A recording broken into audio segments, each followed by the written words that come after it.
the next design pillar we're talking about is an era of change. And Mikael, can you tell us a little bit more about the era of change? What does that design pillar mean? Absolutely. So one of the design challenges, and also the most exciting thing about designing this game, is that this was such a tremendous era of change. From 1836 to 1936, you had the industrial revolutions. You had political revolutions as well in the mid game and the late game that were absolutely transformative, right? And we had to make sure that all of this was reflected in our game mechanics, so that it didn't feel like the same game to play in the late game as in the early game. Militarily, economically, politically, right? You should be facing different challenges all the time, and the country you end up with will never be the same as the country you started with. This was, of course, an era where there was a lot of change and very, very big differences between different countries, technology-wise. Do you want to talk about that? No, of course. Technology is, of course, a very integral part of the game. And we have set out to make sure that technology feels as impactful as it should. Like Mikael just said, technology was revolutionary. During this era. It's the time when it really took off, when things started changing, when life could look very different in just a span of 5 to 10 years. So we really want technology in Victoria 3 to feel as revolutionary as it was to the people at the time. That it should change your country, change your economy, change your politics, and how your people look at the world. And naturally, there is also significant difference, as you say. Some countries start with more of a head start, others are further behind, and that is also, of course, a factor that has to be considered into your position, and again, ties into your place in the pecking order, to go back a few points. And all of this really, I think, makes up the core of the era of change pillar. Yes, and it's very, very interesting. You can almost look at it as a race against all the other countries to make sure you keep up with the technology that is changing constantly. And unlike the previous games, one thing that's very important in this game is the concept of technology spread. Not just inventing things yourself, but making sure that there is a good flow of ideas into your country, because one country will not usually be able to be at the spearhead of everything. So you kind of have to focus, what do you want to focus on, but also educate your population so they are open to technology spread, perhaps enhance it through diplomacy, and generally, if you're behind, try to catch up. If you're ahead, try to stay there. Mikael, do you have anything to say about technology, how it has changed over time, and the balance, if you will? I have a suggestion. Yes. Ask Mikael to name a few of his favorite technologies in the game. Yes, if that's you a think very you can good do that one. off the top of your head. Yes. Hold on, then I will ask. Mikael, speaking of technology, do you have any favorites of the different technologies that you can research in the game? Oh, that's a really hard question. I can name a couple. So we have 3 main types of technology, and you can only research one at a time. There's the economical ones, or production-based ones. There's military, and there's society. And society is more like ideas, right? And all of these can have technologies that are kind of dangerous for you. And those are probably my favorites. So Martin mentioned technology spread as well. If you are a country that wants to avoid the problems of, let's say, to use a very stereotypical example here, socialism. If you want to try to avoid that happening to your country, you could try to not research that, right? That's easy enough to do, but you can't really avoid it spreading to your country. It will happen sooner or later. And the question is, when does that happen, right? So that's one of them. On the production side, I'm really fascinated by the automation techs because they improve the economic output of your country, but they also displace a large part of your country and create a totally different political situation. So those are all really interesting ones to me. Yeah, and that goes back to everything being political, of course. Yes. Indeed. And that is all we had for today, actually. We've discussed all of the game pillars, and thank you so much for being here. Martin.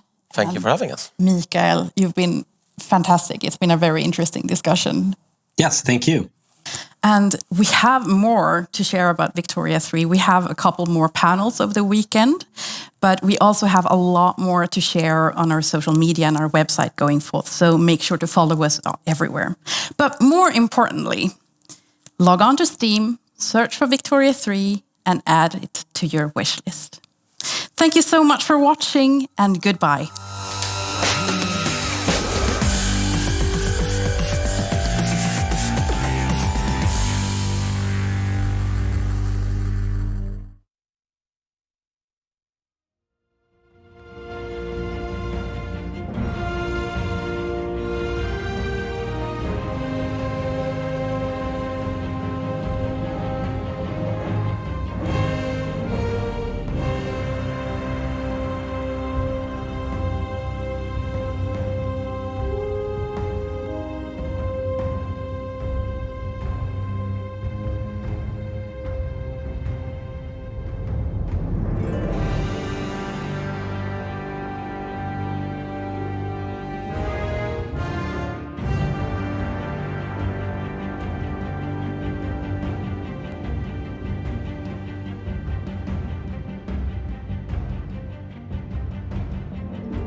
Howdy, everyone.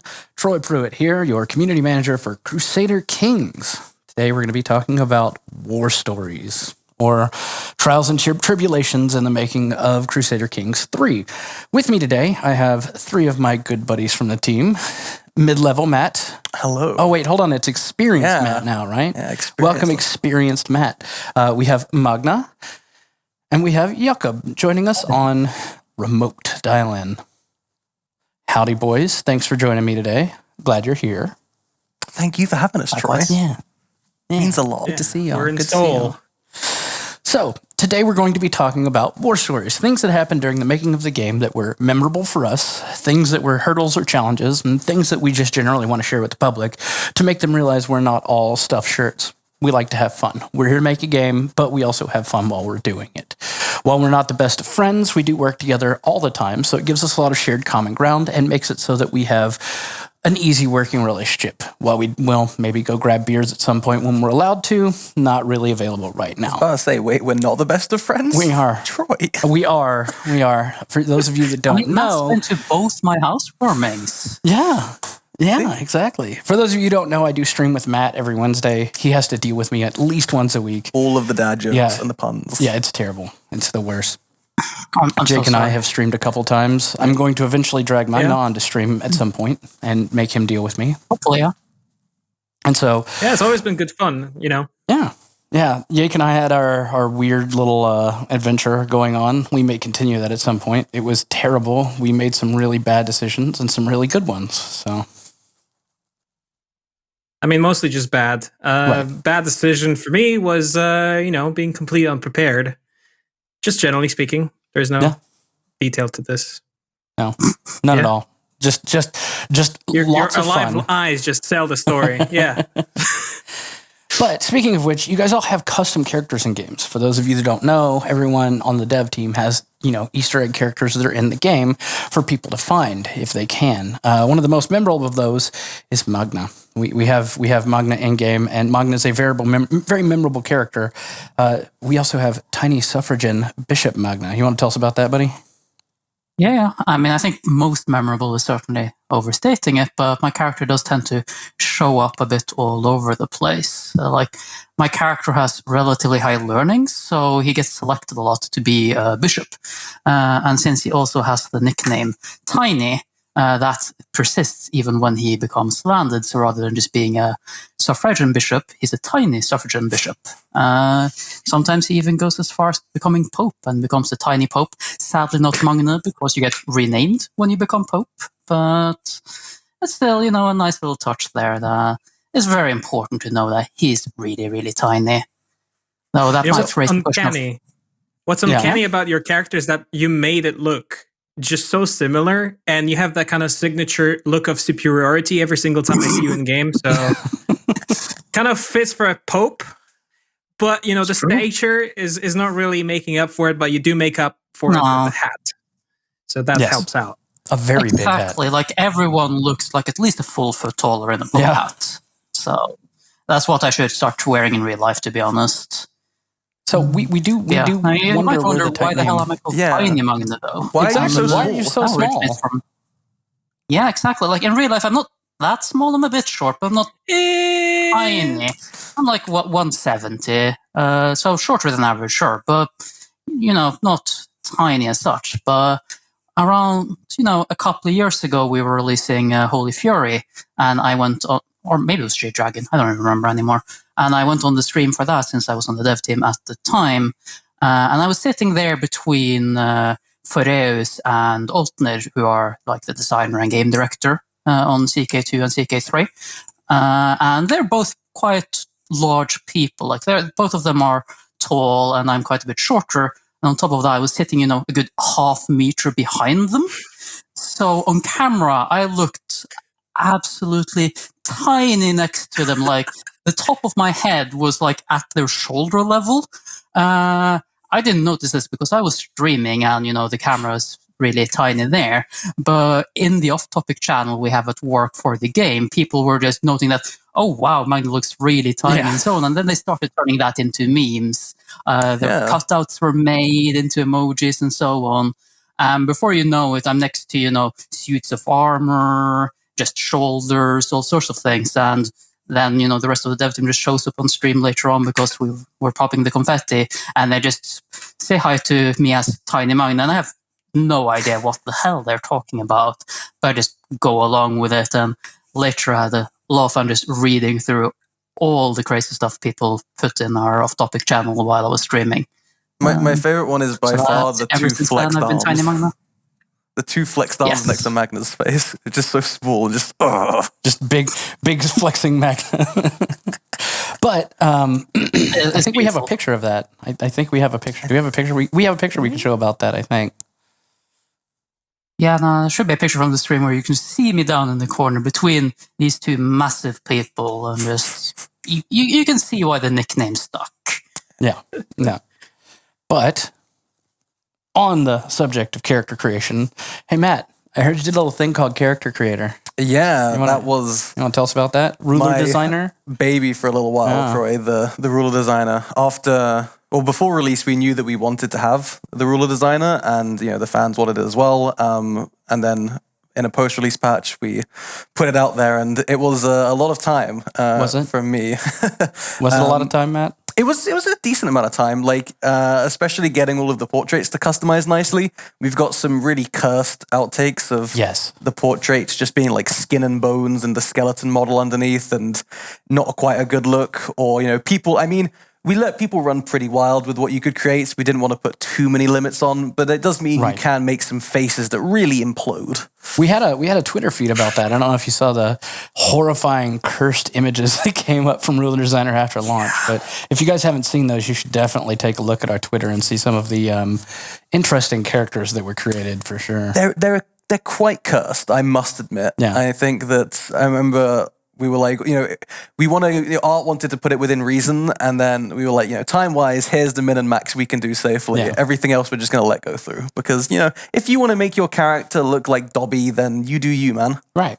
Like, if you want to implode that head and look like a weird little elf creature, who am I to judge? Maybe some people look like tiny little elf creatures and felt represented. Matt, I have a question for you. Do you feel like the people that are created with the ruler designer are like your children to some degree? That's a deep question, Jakob. Some of them I hope they aren't. Only the gingers. Only the ginger. Every ginger character you create in the ruler designer is my child. Deep down. Done. Sold. Especially the ones that are older. Noted. They have sold their soul, if they had one, to me. I like it. It's a good compromise. We need to put that into terms and conditions. Yeah, exactly. No, it's already in there. People just don't read that bit. I mean, every ginger playing the game sells the soul to Matthew Cloacy. Yeah. And It's in just the in the contract. tiny print with 2 asterisks in the beginning. Actually, Because no one Matt reads doesn't those even get anyway, them. right? So I don't even get them. More thoroughly. Why? Matt is a ginger, so he doesn't get the souls. His lawyer is Magna, and Magna gets all the souls. It's true. That's not fair. I'm getting ripped. I'm getting ripped off. You signed this Getting ripped contract. off in my own feature. Actually, I think that was part of the alpha test plan. We had a monster test plan, and Jakob is very intimately familiar with our gigantic, colossal, color-coded alpha test plan, right? Oh yeah, and then so it was a holdover from Ewan, who is now the content designer. Hi, Ewan. For CQ3, he's also produced a bunch of stuff, but he also is very keen on making long-lasting and very intricate test plans. So when we're doing the alpha test plan for CQ3, that was roughly when I arrived, and Ewan's like, "Okay, here you go. Here's a test plan. You go work with it." So I just take a look at it, and it has like 5,000 lines. And if you don't understand how long 5,000 lines are, it takes about half a minute of scrolling down until you reach down to the bottom level of it. And we had to go through it. Like, there's no other way. We had nothing else to work with. And Ewan spent about 2 to 3 months just writing that test plan. The best part about it was once we were finished with it in a month of work time, we just threw it in the trash and we swore to never do something like this ever again. And test plan now lives in our memories as something that we'll never ever do ever again, no matter what the setting and circumstance is.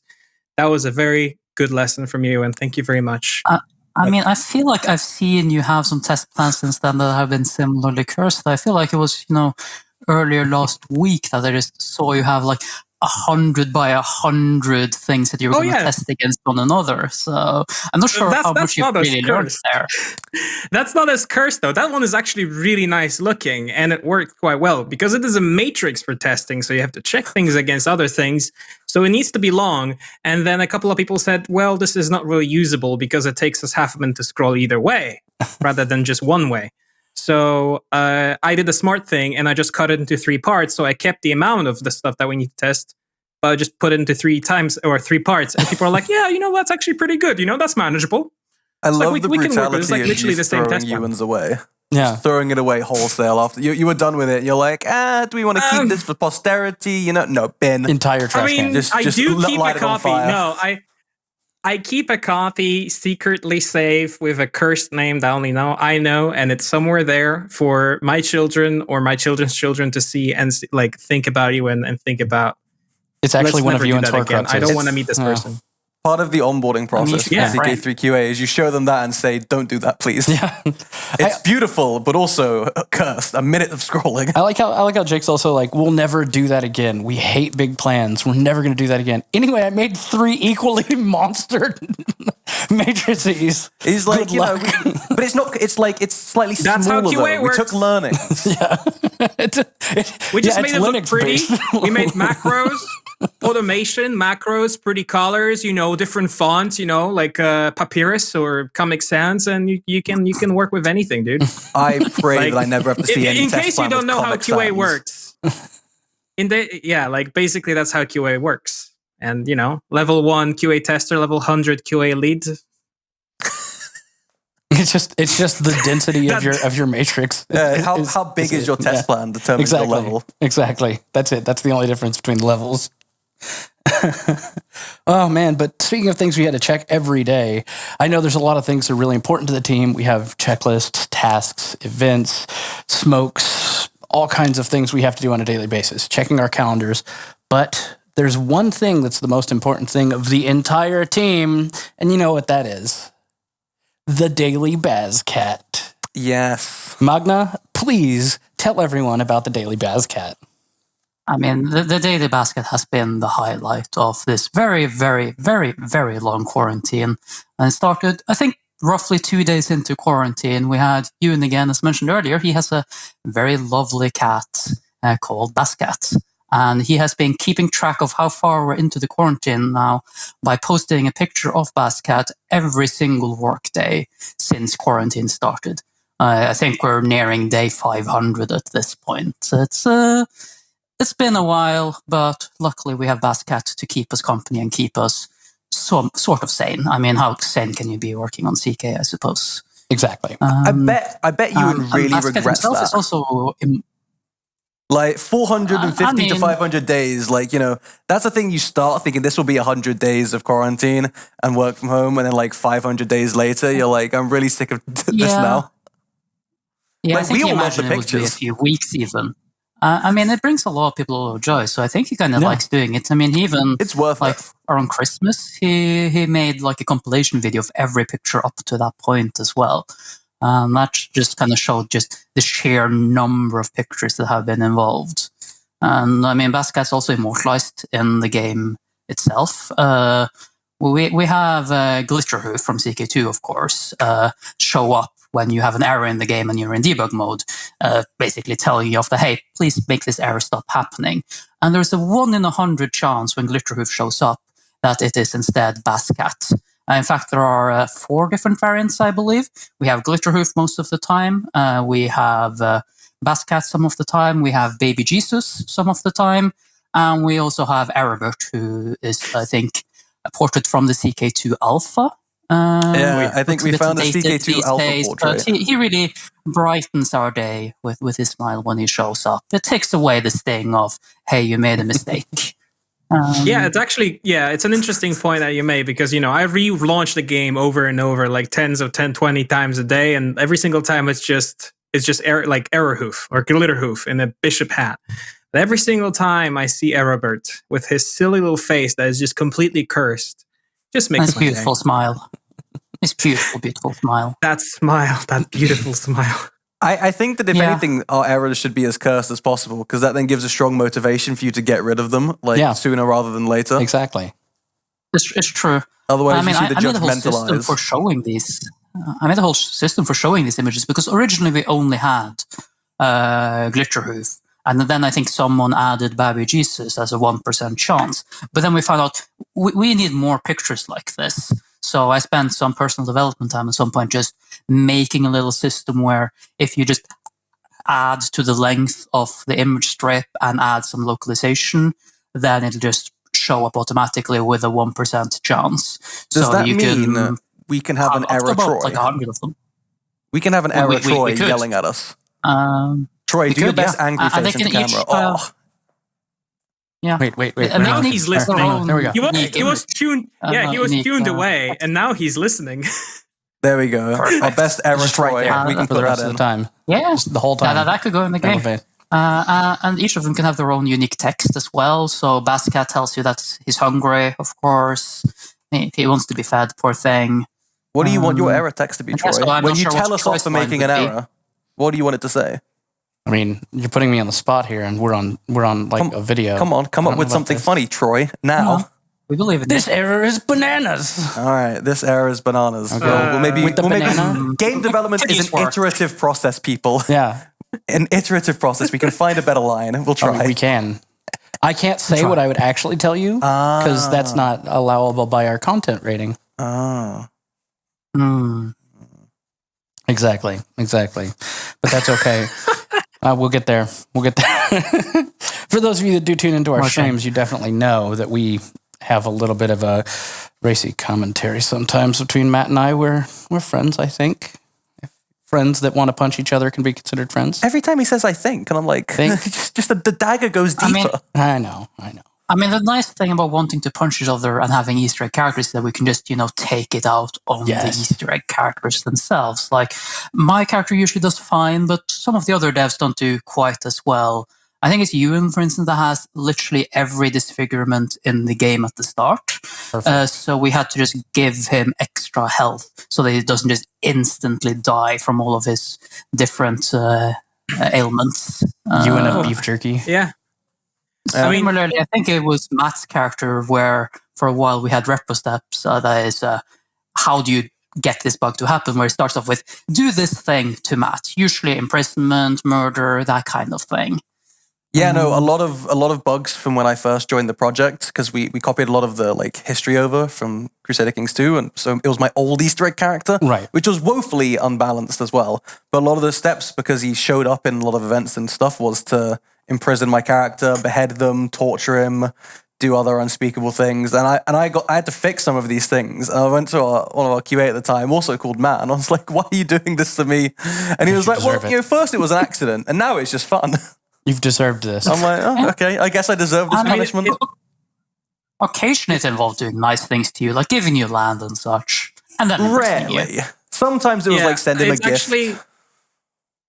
It's actually really funny because you say that your character is ported over and that's where the errors came from. Actually, I think I asked Alex Holtner, our game director, to give me a few of the unique things just so I could test them easier, and I think we just never removed them. So in the game, I permanently have a secret of being a deviant.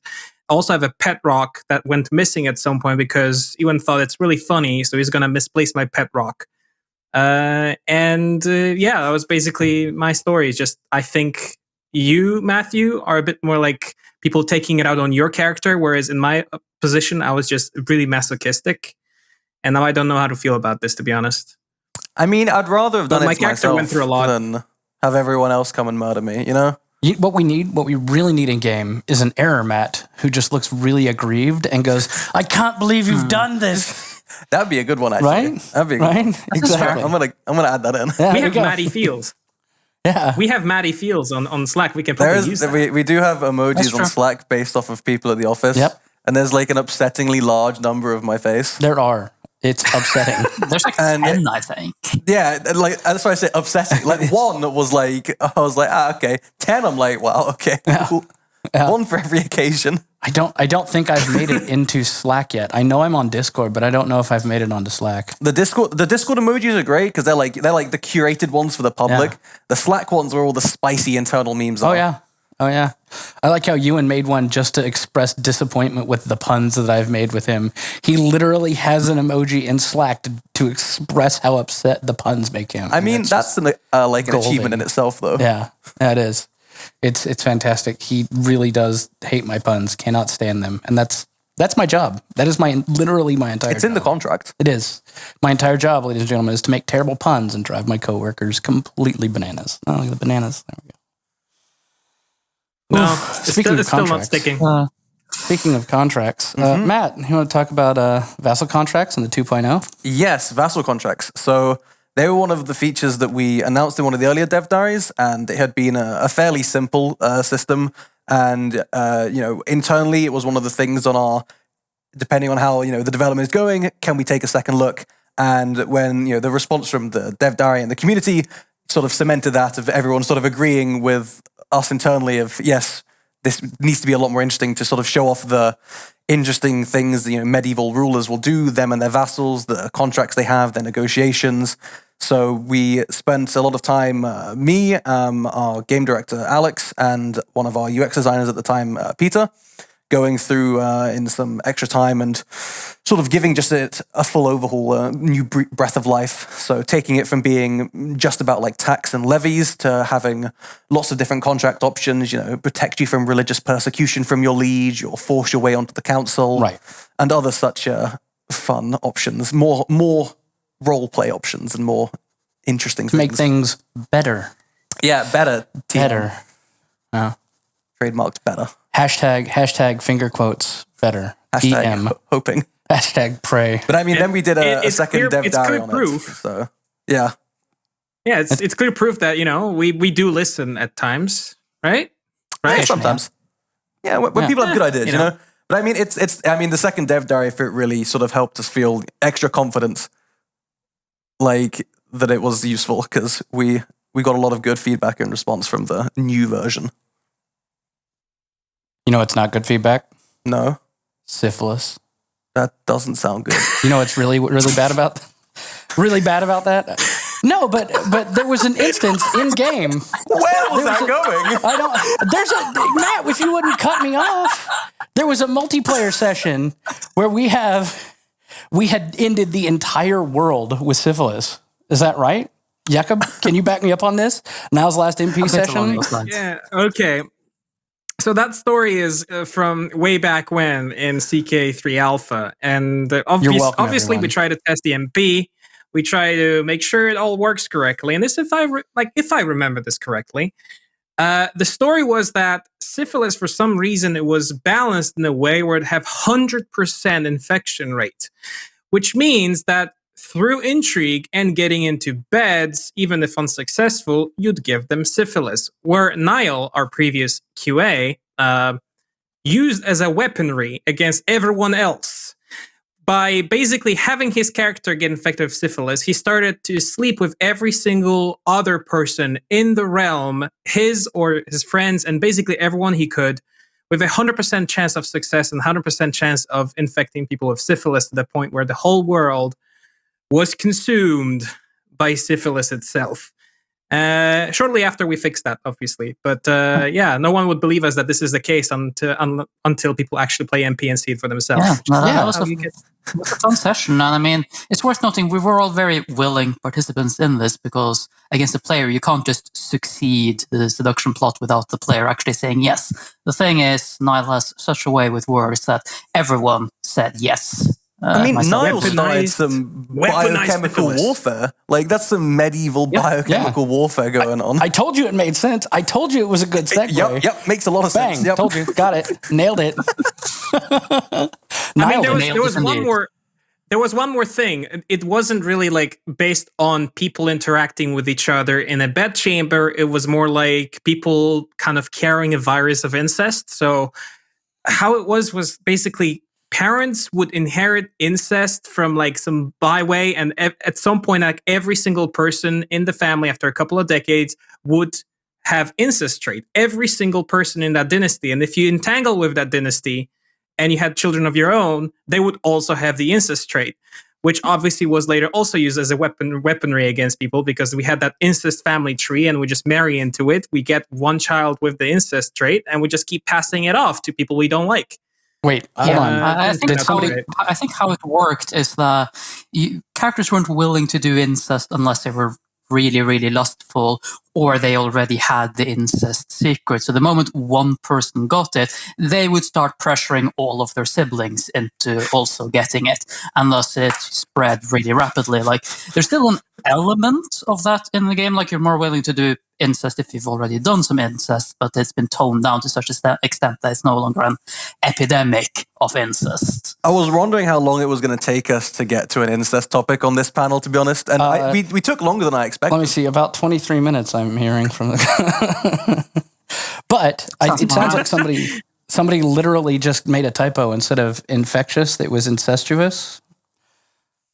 Yep. Yeah, Old English messed up a letter there. Yeah. It's really good. I like that. 23 whole minutes, guys. We made it. 23. We can do it. How many more puns in last part? We can just knock them out of the park. Don't worry. We'll get there. I thought you were going to make a pun then as well. I'm saving it. It's going to be a surprise. Yeah. Like crocodiles in game. Yes. Yeah, so that's another story kind of like from bugs in game that are really funny and people laugh for about 2 days until we have to fix them because it's impossible to play. So when, again, Ewan just seems to be in center of today's talking, but he was basically making the dueling system for a month. And that story is just another story where as I was leaving work, after one day coming to work during summer, I just passed him as like, hey, why don't we have duels in the game? It's like, no, duels weren't a thing back then. It's preposterous. And I left. And the next day he sends me a message, I hate you, Jakub. And basically he spent the following month making dueling event system.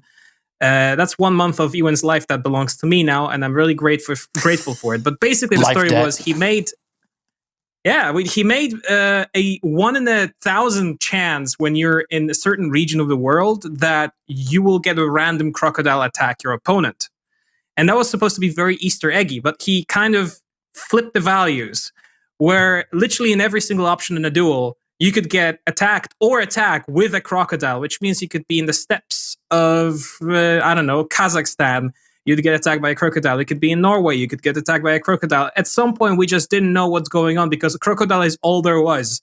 And we couldn't test anymore for about a week until he fixed it because there was only crocodiles, croc only.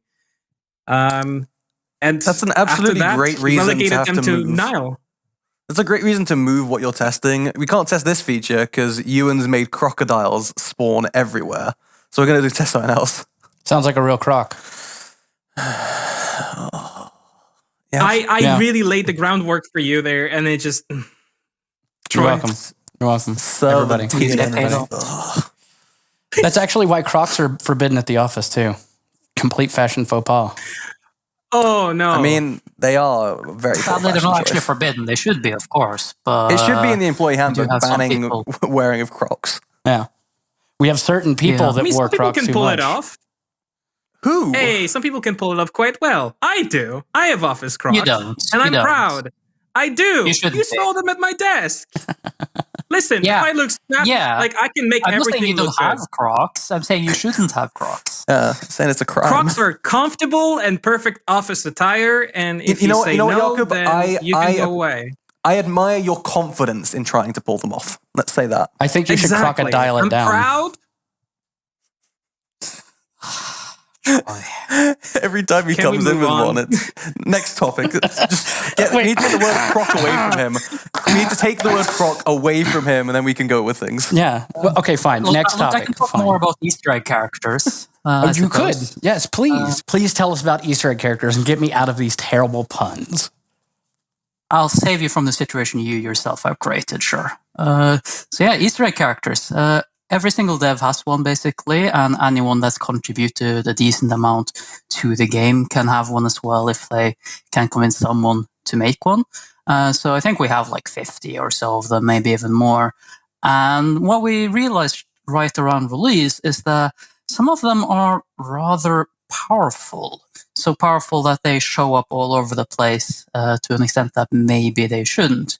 For instance, we have one character that used to be the person that everyone marries as their first wife, because she had fantastic stats, some great traits. Don't think it was literally a genius trait, but like one level short of that, and so on. So if you were anywhere near Sweden, you would marry her because it just made perfect sense.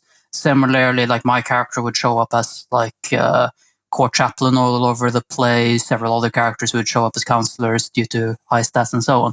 So we ended up having just to do a pass where we went through every single dev character and nerfed like half of them so that they wouldn't be too overrepresented. I think Matt maybe did that. Yeah, that was living their fantasy. It was me nerfing it because, I was like, people have given some very generous interpretations of themselves, and it's fine. It's fine. But when you show up, in our tutorial as a game-breaking character, where, you should marry someone, and then you are, like, objectively the best character in the world, or, like, Magna showing up everywhere at, like, 30 learning or something, it was like, maybe tone them all down a little bit. I don't think you were 30. I think someone else had 30, though, and we were like, let's just tone all of them down so they're fun Easter eggs and not objectively the best thing to do in the game. Right. Which, everybody wants to be the best, but some of us want to be the best at being the worst. There's no wrong. Some of the Easter egg characters did take that route of they made themselves like as awful as possible. I think Matt, as I mentioned before, one of our QAs, before he made his character like inbred, like an imbecile. Everything. It was amazing. And I'm like, this is some top tier content. It juxtaposes very well the like genius, god tier traits. I like it. Exactly. Like you should try to give yourself a bit of middle ground there. Like I've made my character arrogant, for instance. Only like the first level of intellect trait, not genius or anything like that. It's that would be almost you funny. have to keep it within bounds. Mine only got a 2 learning nerf or something in that pass, which is less than the average nerf, I believe.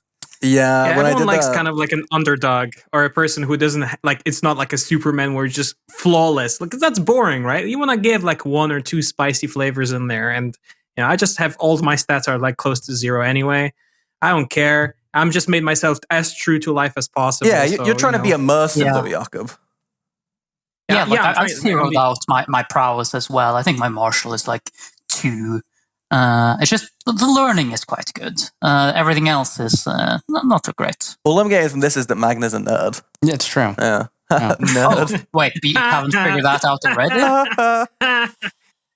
says the 4 guys sitting talking about making video games. My good looks. We're cool. Don't out us, Troy. We're cool. Jeez. But you know what's not cool? Biohazards at work. I hear somebody created a biohazard at work.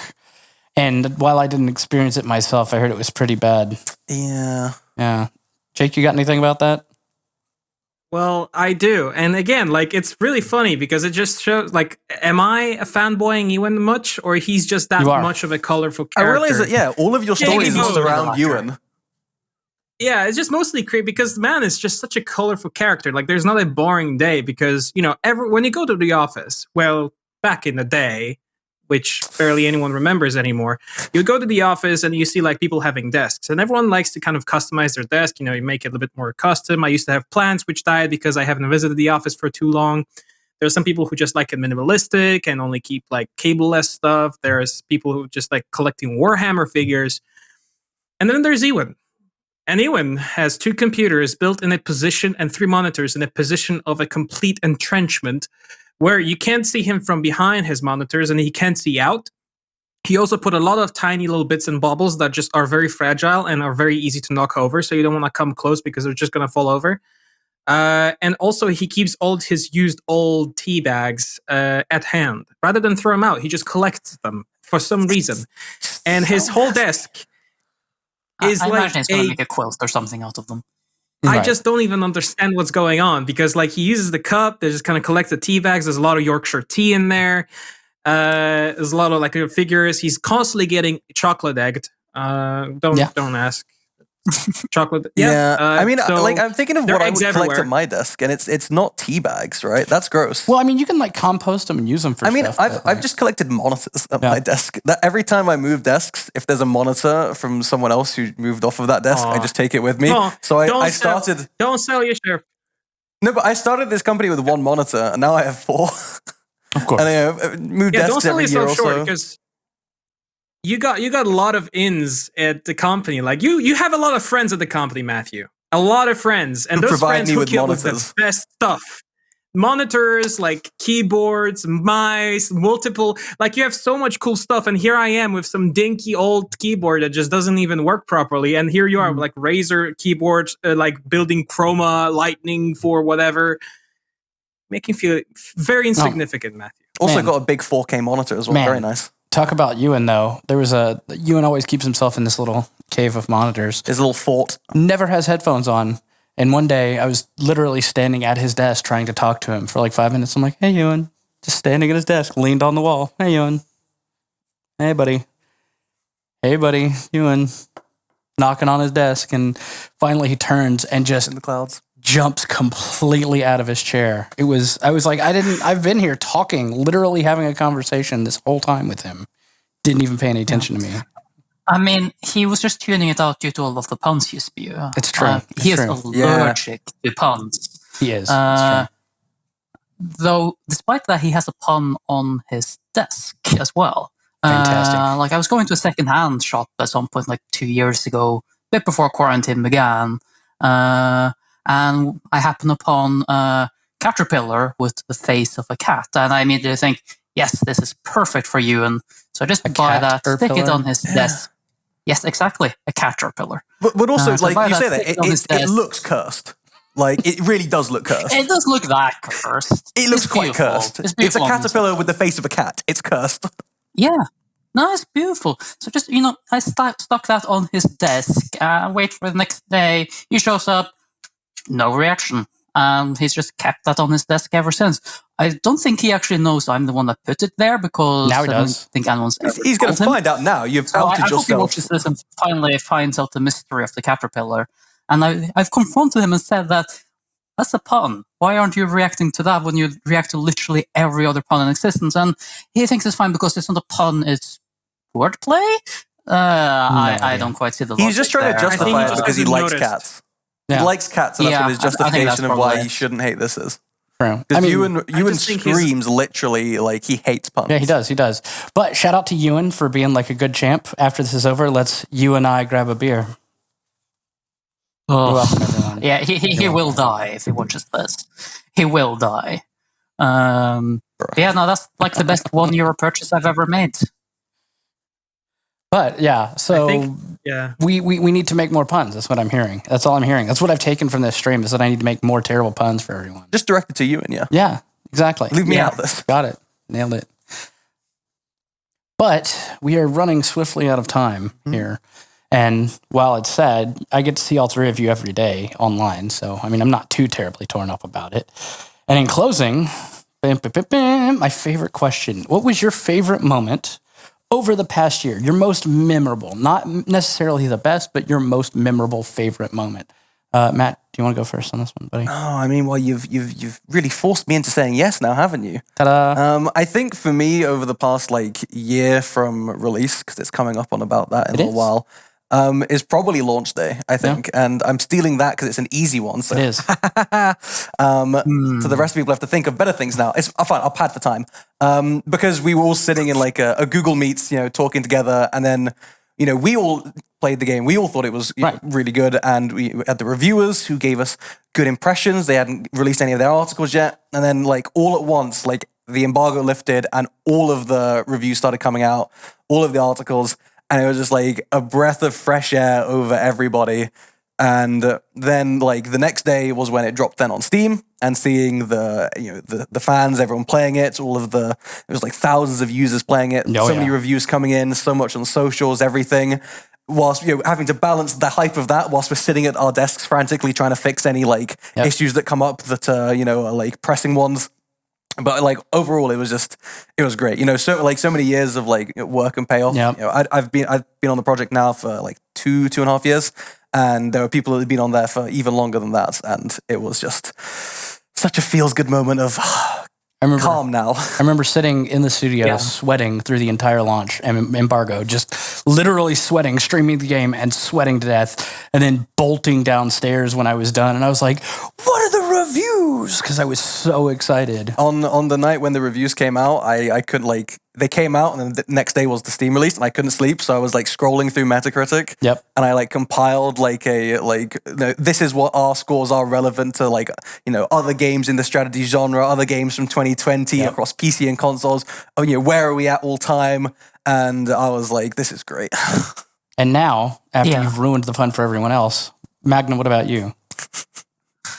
You gotta make it difficult for me, of course. I mean, let's talk a little bit more about release day first, because that was really the culmination of 2-3 years of work for me. I've worked on CK2 first for a couple of years, and then CK3 for 3 years by this point, and just seeing it all come together at release was really amazing.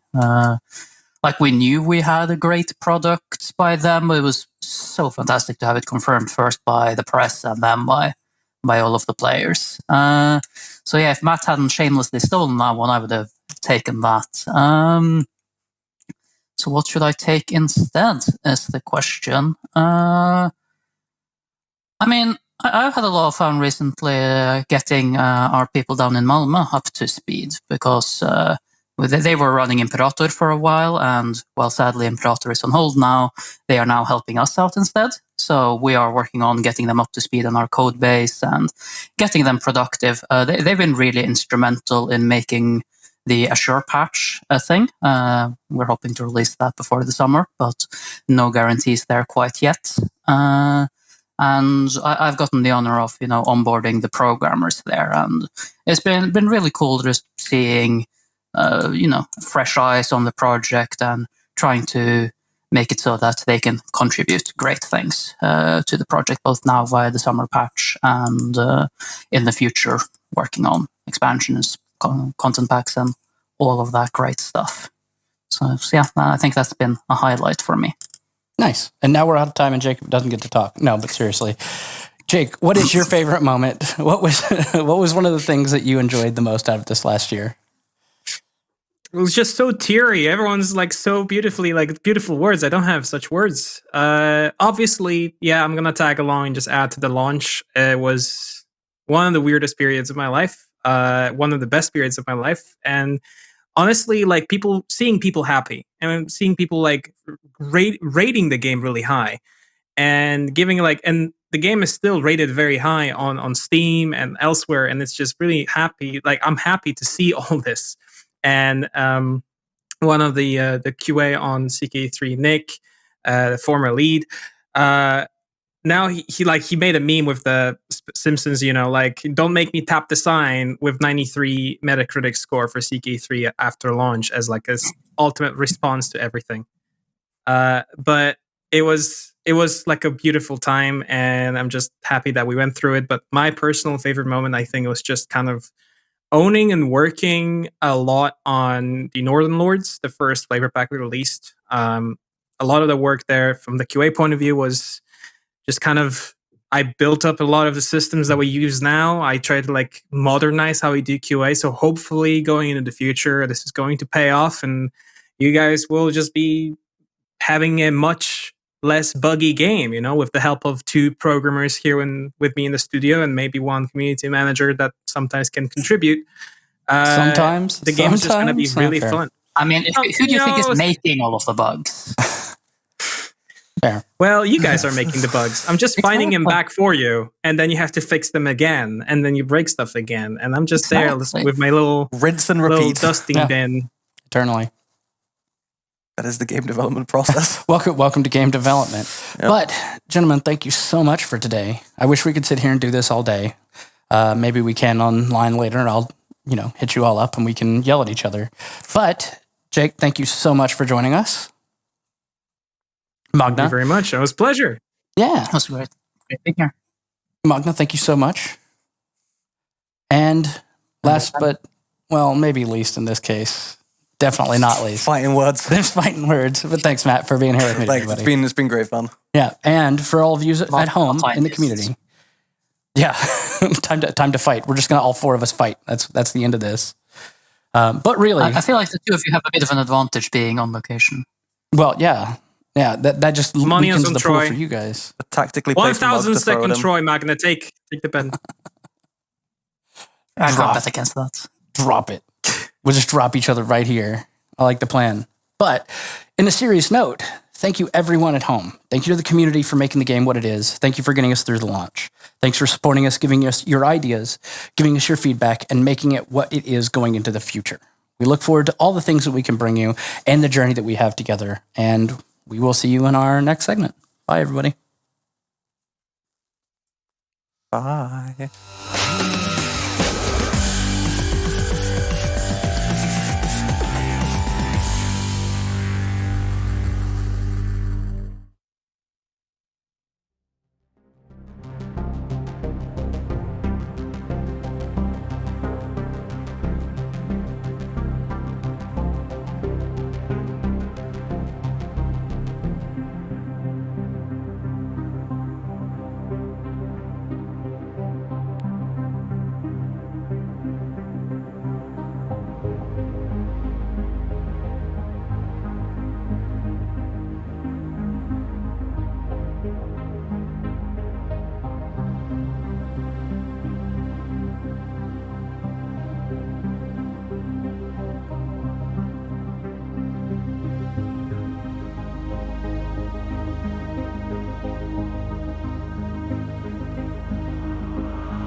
Hello, and welcome to this panel for Mu and Texas.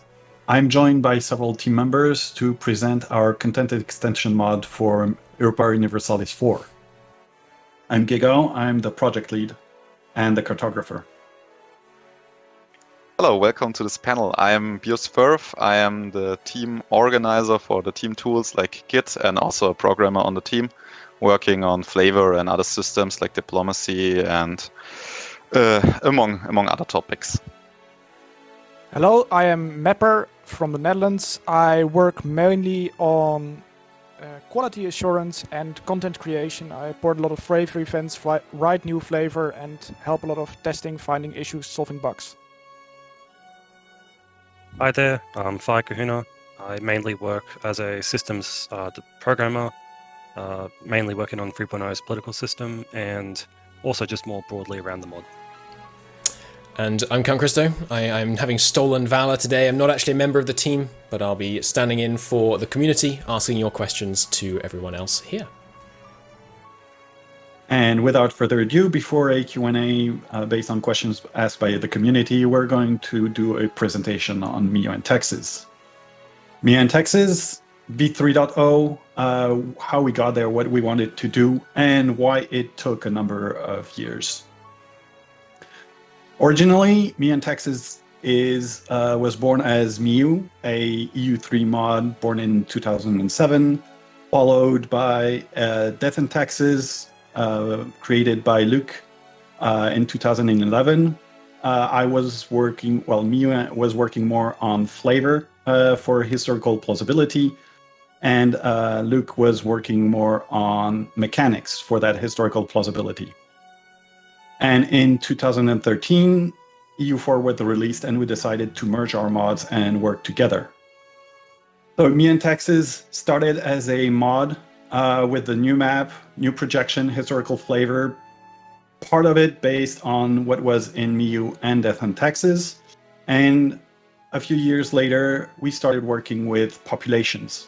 Initially, in 2017, V2 was one population, one development point in admin, diplomacy, or military was 10,000 people. The problem is that we were having to fight the system, fight the game. So in 2018, we started moving towards real population and then having the development values calculated based on those population. So that taxes and manpower values weren't based on fixed units. Later, we went towards a simulation that requires simulation, and that's 3.0, on which we will elaborate a little more. And I give the hand to Bear first. So let's come to why we even developed or started to develop 3.0. After 2.5, we moved back to the development-based systems. And the problem with, every iteration that came after 2.0 was that the code base got really gigantic, undocumented, and really hard to work with. It was partially even back from the old EU3 Mu mod, which meant the code base was, it was a mess, let's say it like that. So we decided to redo, basically the whole mod. Besides that, we got a number of new modding features. Before, like for 2.0 development, we only had variables, basically.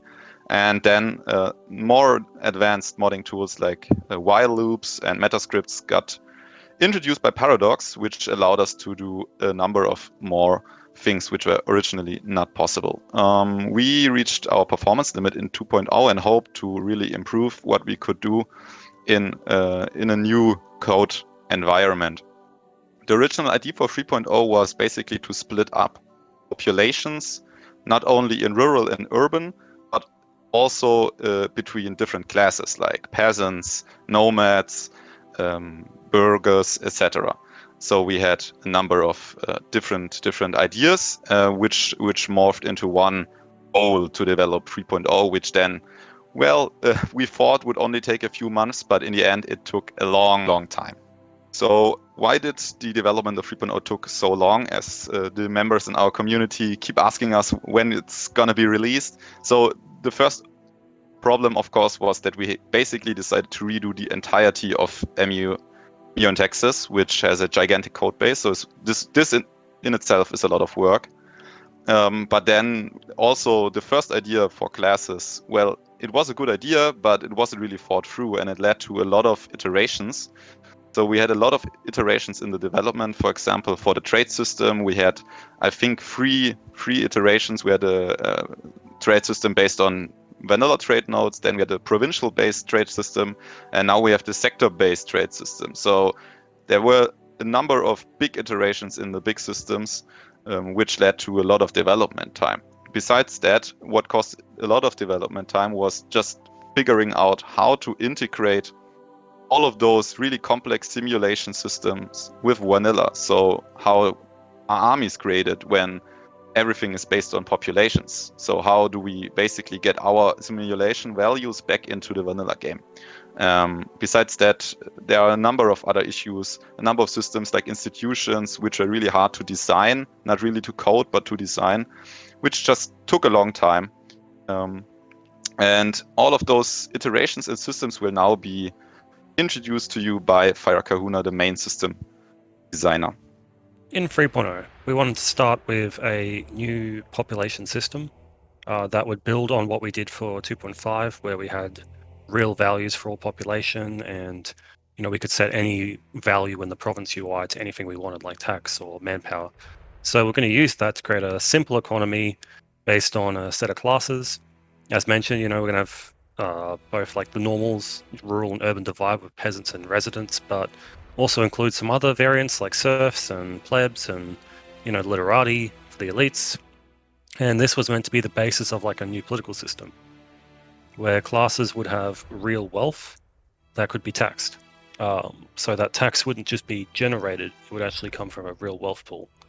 The main problem we had was that to implement such an economy, you need to consider the idea of that wealth we're talking about, the real wealth. Where does that come from? To bring the taxes back to M&T to the point where even classes can tax each other, we still need to figure out what would make that wealth.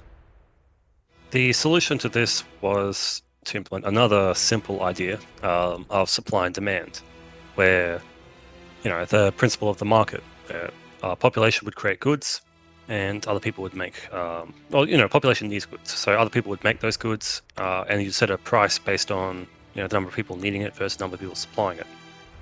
That would create the principle of supply and demand. So obviously in that case, you need people being able to create goods. So we had the idea of creating industries, like a, kind of a self-contained slot, where within that slot you'd have like, a textile mill or kind of like the manufacturers in vanilla, but with a lot more data. The workers on it, so different classes would be able to work different slots. And an industry would be an all-encompassing concept that represents work being done in the province to create goods, which would replace the 2.0 mechanics around skill and such that it's, the idea is that these slots as well would be able to support any type of industry, because they could just fill a slot with, say, a gold mining industry, a timber slot, an agricultural farm. It could be any type of industry and it would work there. So now that you have all these goods being created by workers who get paid even wages for their work, and you've got real money being created there, you've got real value, you've got supply, you've got demand, which is based on classes demanding different goods based on their wealth. The main problem you have is you have all these goods. How do you trade them? A market is supply and demand. So that led us to another system. This new system would be a trade system to create a market where supply and demand can meet. The problem that we had initially was, if you want to use the vanilla EU4 trade system, the main problem is that you have a network of nodes that are unidirectional. So every node connects in one direction to another node and works in a gameplay sense, but in real life, trade has to be bidirectional. Silk Road was bidirectional. So in that sense, this led to us having to go further. We basically used from the get-go, we always kind of used the trade node system in vanilla as a scope. Like all the provinces within a node could trade with each other, and so everything outside that node would be inter-node trade.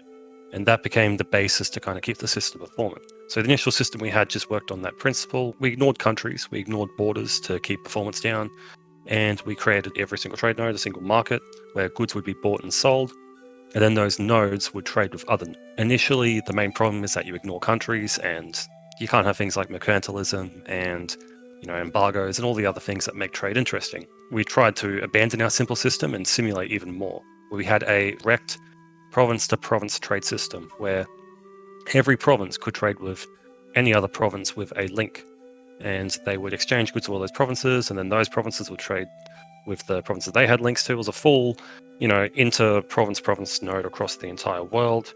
The scoping, again, being the trade node system to decide which provinces they could trade with in one iteration. Problem there, it's too complex. You got finicky, things.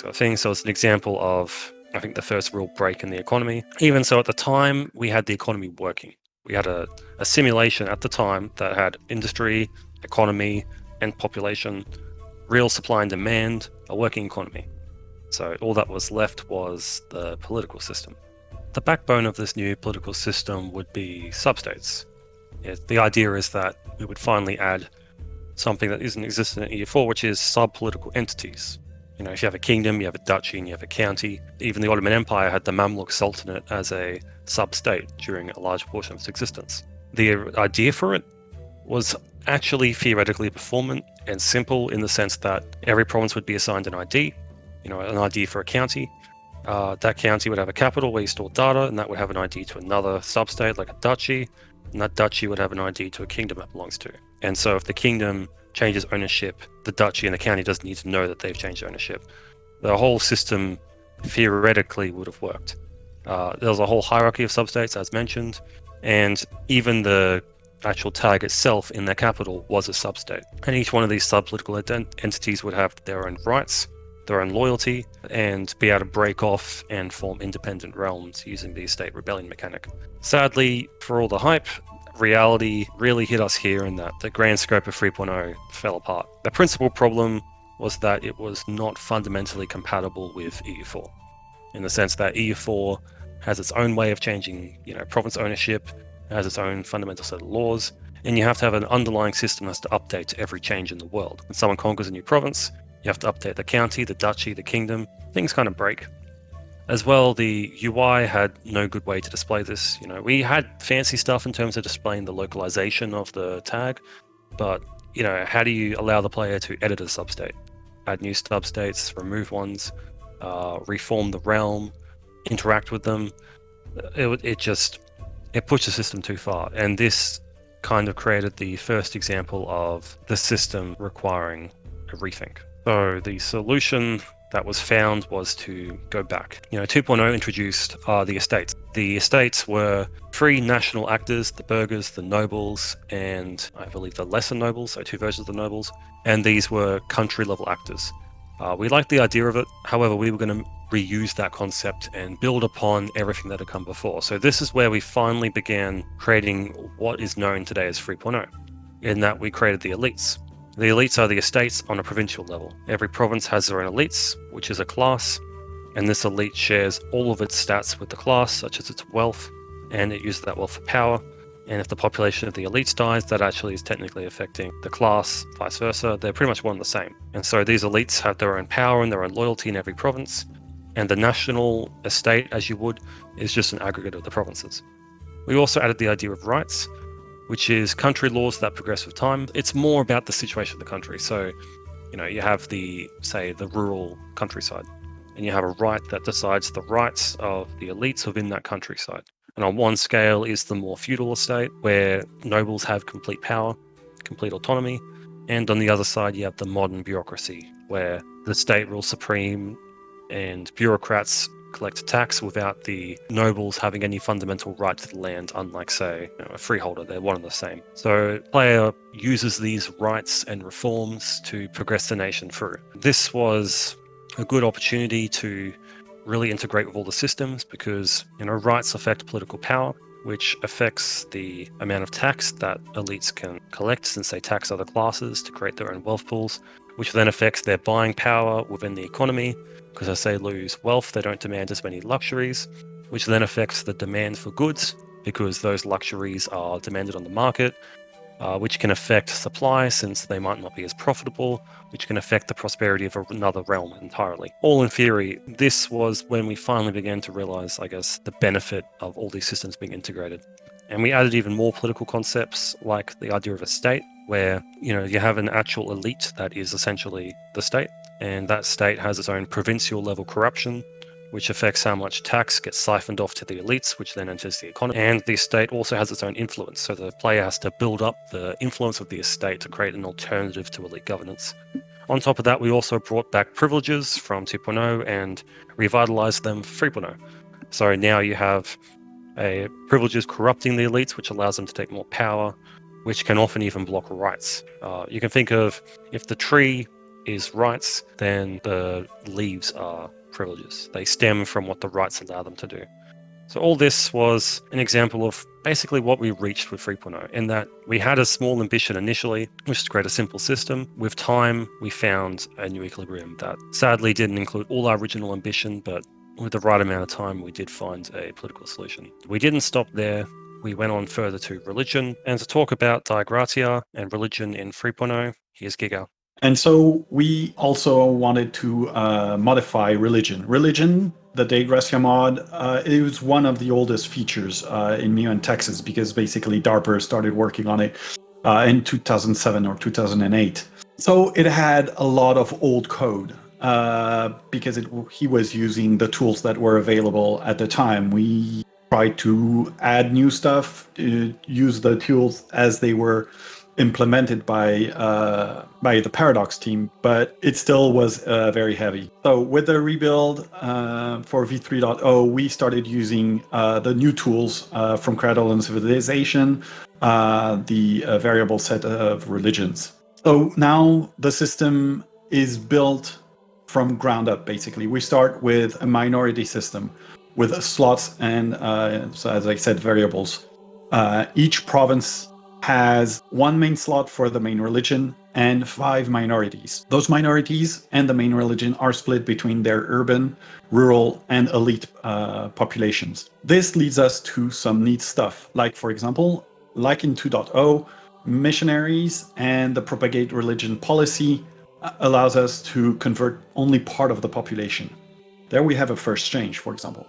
In 2.0, these will convert like 20% of the population, regardless of the amount of population in that province. Now they will convert a number of people.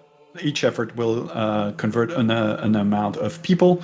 And so in sparsely populated provinces, you will need, for example, 1 missionary. In very densely populated provinces, it will take a lot more effort, so more missionaries to be sent. But also that propagate religion policy will impact more urban population, because that's how it worked. The merchants, the Muslim and the Christian traders impacted obviously more the urban populations. In v3.0, as I said, we have to send more missionaries. So this leads to a shift. So now we will have missionary policies that allows you to have the missionary, when he finishes, if you want him to continue until conversion of the population, to have him remain in that province. Those populations shifts allow us to have a more fluid, more flexibility in the apparition or disappearance of heresies, like the Hussites or Reformation, and a lot of other features that are coming, which will ties us to more flavor that can be added both in religion and elsewhere. But for the other flavor, I will hand the floor to Mepper. So for 3.0, we initially also decided that we wanted to rework all flavor, basically. A lot of the code was very old, and we wanted to make everything more dynamic, more optimized. And initially, our plan was to first rework all the 3.0 systems like trade, population, religion. And after that, when that part has been completed, to rework flavor on top of it and completely integrate all these systems with each other. And that is still sort of our end goal, but unfortunately, reality is kind of hard again, because it would have probably taken us another 2 years of development to finish 3.0 if we truly wanted to rework everything. So instead of that, we started porting back the 2.52 flavor events and disasters and decisions to 3.0, but try to, in the meantime, optimize them at least where possible for performance, and well, do a lot of playtesting with them and listen to feedback from our testers and improve upon everything. So basically 3.0 as it is now, in our current closed alpha state, has quite a lot of flavor. At least I think 2/3 of 2.52 flavor have been ported back over to 3.0. And there are quite some new, very cool flavor things added, like the rise of Timur or Tamerlane. The rise of the Ottoman Empire is modeled very nicely, and we have a new plague system, for example. We will port the 2.52 flavor, so what existed will be there in 3.0, and we'll try to integrate it slowly over time more and more with 3.0 systems. And now on the topic of how we optimize and refine our system. Along these years, we have done really a lot of internal quality assurance. It's been a lot of work to not only design these systems, but you have to make them, which is very hard, but then also they have to work out in reality. And how do you know that the systems you so nicely designed are performing well and that the AI can handle them and that the world kind of makes sense? We're sort of an alternate history simulation, so the world may differ from how real world history unfolded, but it still must be somewhat realistic and being impacted by the player in a meaningful way. So we have internal playtesters who playtest for us and give feedback, and we try to integrate that into our systems and flavor. And what we also started doing a lot is running observer games. This is basically to just let your computer play the game and versus the computer, no player involvement, and try to let it play out the entire game and just look at how the map progresses, how the economy progresses, which nations end up strong, and try to balance of what you see of the map. You have to sort of get a feeling of it. It's not really an exact science to balance the world and world history. So I put it in the slide, it's more like reading tea leaves. You look at data that is generated by the computer, you look at maps, you look at how profits look, what cities are the biggest, how many wars are being fought, and basically try to, by experience and testing and refining again, make a fun and engaging world for, well, everyone to play EU4 in a different way. Well, since we're quite far progressed in development, we've a few months ago opened a closed alpha in which now some 130 testers have been invited to play the game and, well, of course, enjoy it, but also give feedback from playing, by which we can further optimize our systems. And, well, a lot of you, of course, want to know when will 3.0 release. Well, basically, we are quite far in the development, and we've been slowly opening up the closed alpha to more and more people, and you can be assured that this trend will continue in the near future. And there you have it, our ambitious project, how it is, how we're working on it, and how we will hope we will be able to release as soon as we can. And in the meantime, to help you wait a little bit, we will be replying to some questions from the community. Right, and now we get to the bit you've all been waiting for. It's the Q&A. These are questions that were asked by the community, both on the Paradox sub-forum dedicated to mayo and taxes, and on the community Discord. Obviously, you can and should join both of those. Links to be found to join the Discord are available around the place on Reddit and on the aforementioned forum. So without further ado, your questions. How was the design of 2.0 and 3.0 decided? Was it a common goal of some of the more senior team members? Or was it some of the newer devs bringing fresh ideas? It's actually a combination of both. We've always wanted to improve stuff, and we've had people who have applied saying, okay, we have new ideas, we have a lot of things that we would like to add. So yeah, a combination of both. Is railroading still a thing in 3.0? Asks Neon. I assume they're talking about things like the uniting of China or Ottoman expansion in Egypt, that kind of thing. Yes, so basically railroading is... Well, basically we have a lot of systems designed that should propel the world in a somewhat historically plausible way. But some events are basically historically correct, but they're very rare and can't really be modeled with systems, and for those we put some railroading in place, like flavor events that make sure these things happen, or are at least likely. Should be in somewhat dynamic way, but our design intention is basically that we only do this in the first 50 years of the game. So that would be, for example, the Burgundian inheritance of the Netherlands and the rise of the Ottoman Empire. Great. Thank you. Vogel the Vogel, the most active man on the subreddit in the history of time, I believe, who deserves a shout out for always helping new players get in touch with the mod, asks how well the AI is handling 3.0. Surprisingly well, actually. I think we taught it to reform their nation. They can use the new military system to basically fight, I think, quite as well as in vanilla. I mean, the AI is still, a bit dumb. And a good player will always be better than the AI or more skillful than the AI.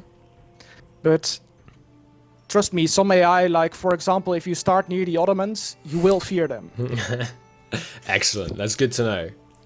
LSF asks, as of now, is the 3.0 AI better or worse than 2.52? So in terms of how much more or less scared of the Ottomans should we be? I imagine that's like, it's a different set of challenges, you know. We've better embraced vanilla AI in the sense that in 2.5, the AI didn't always know exactly what they had.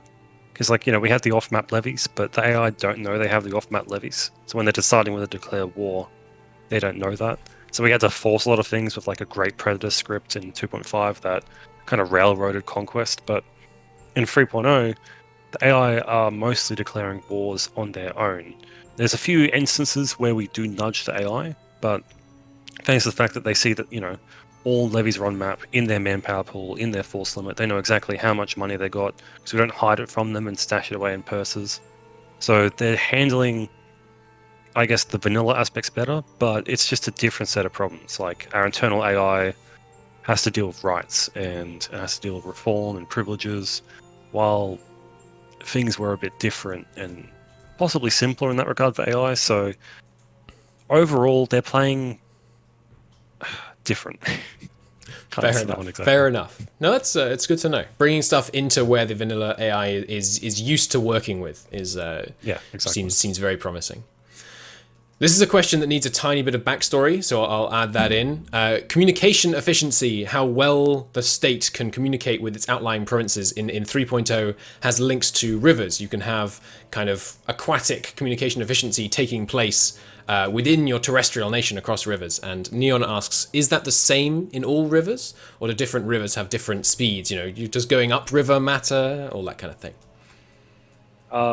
At the moment, it's same for all navigable rivers. So any river that we've deemed navigable is completely the same as any other river. The main reason is performance, but also just for gameplay, it's much simpler to understand that as long as two provinces technically connect within the same river network, like there's junction points where certain rivers connect to other rivers, but in that sense, they're both directions. It would also maybe be good to add for players who are new to MIU and Texas what communication efficiency does. Basically, it is the time it takes for a messenger from your capital to every province basically in your realm. So if you're Spain and if you have to go from Madrid to Valencia, that takes a certain number of days. And the farther away your provinces are from your capital and the longer it takes for the messengers to basically give out your orders to your provinces, the more autonomous your provinces are and the less likely they are to do exactly what you want them to do. And what we allowed in 3.0 is messengers to travel by river as they did in real life, which is much, much faster than by land.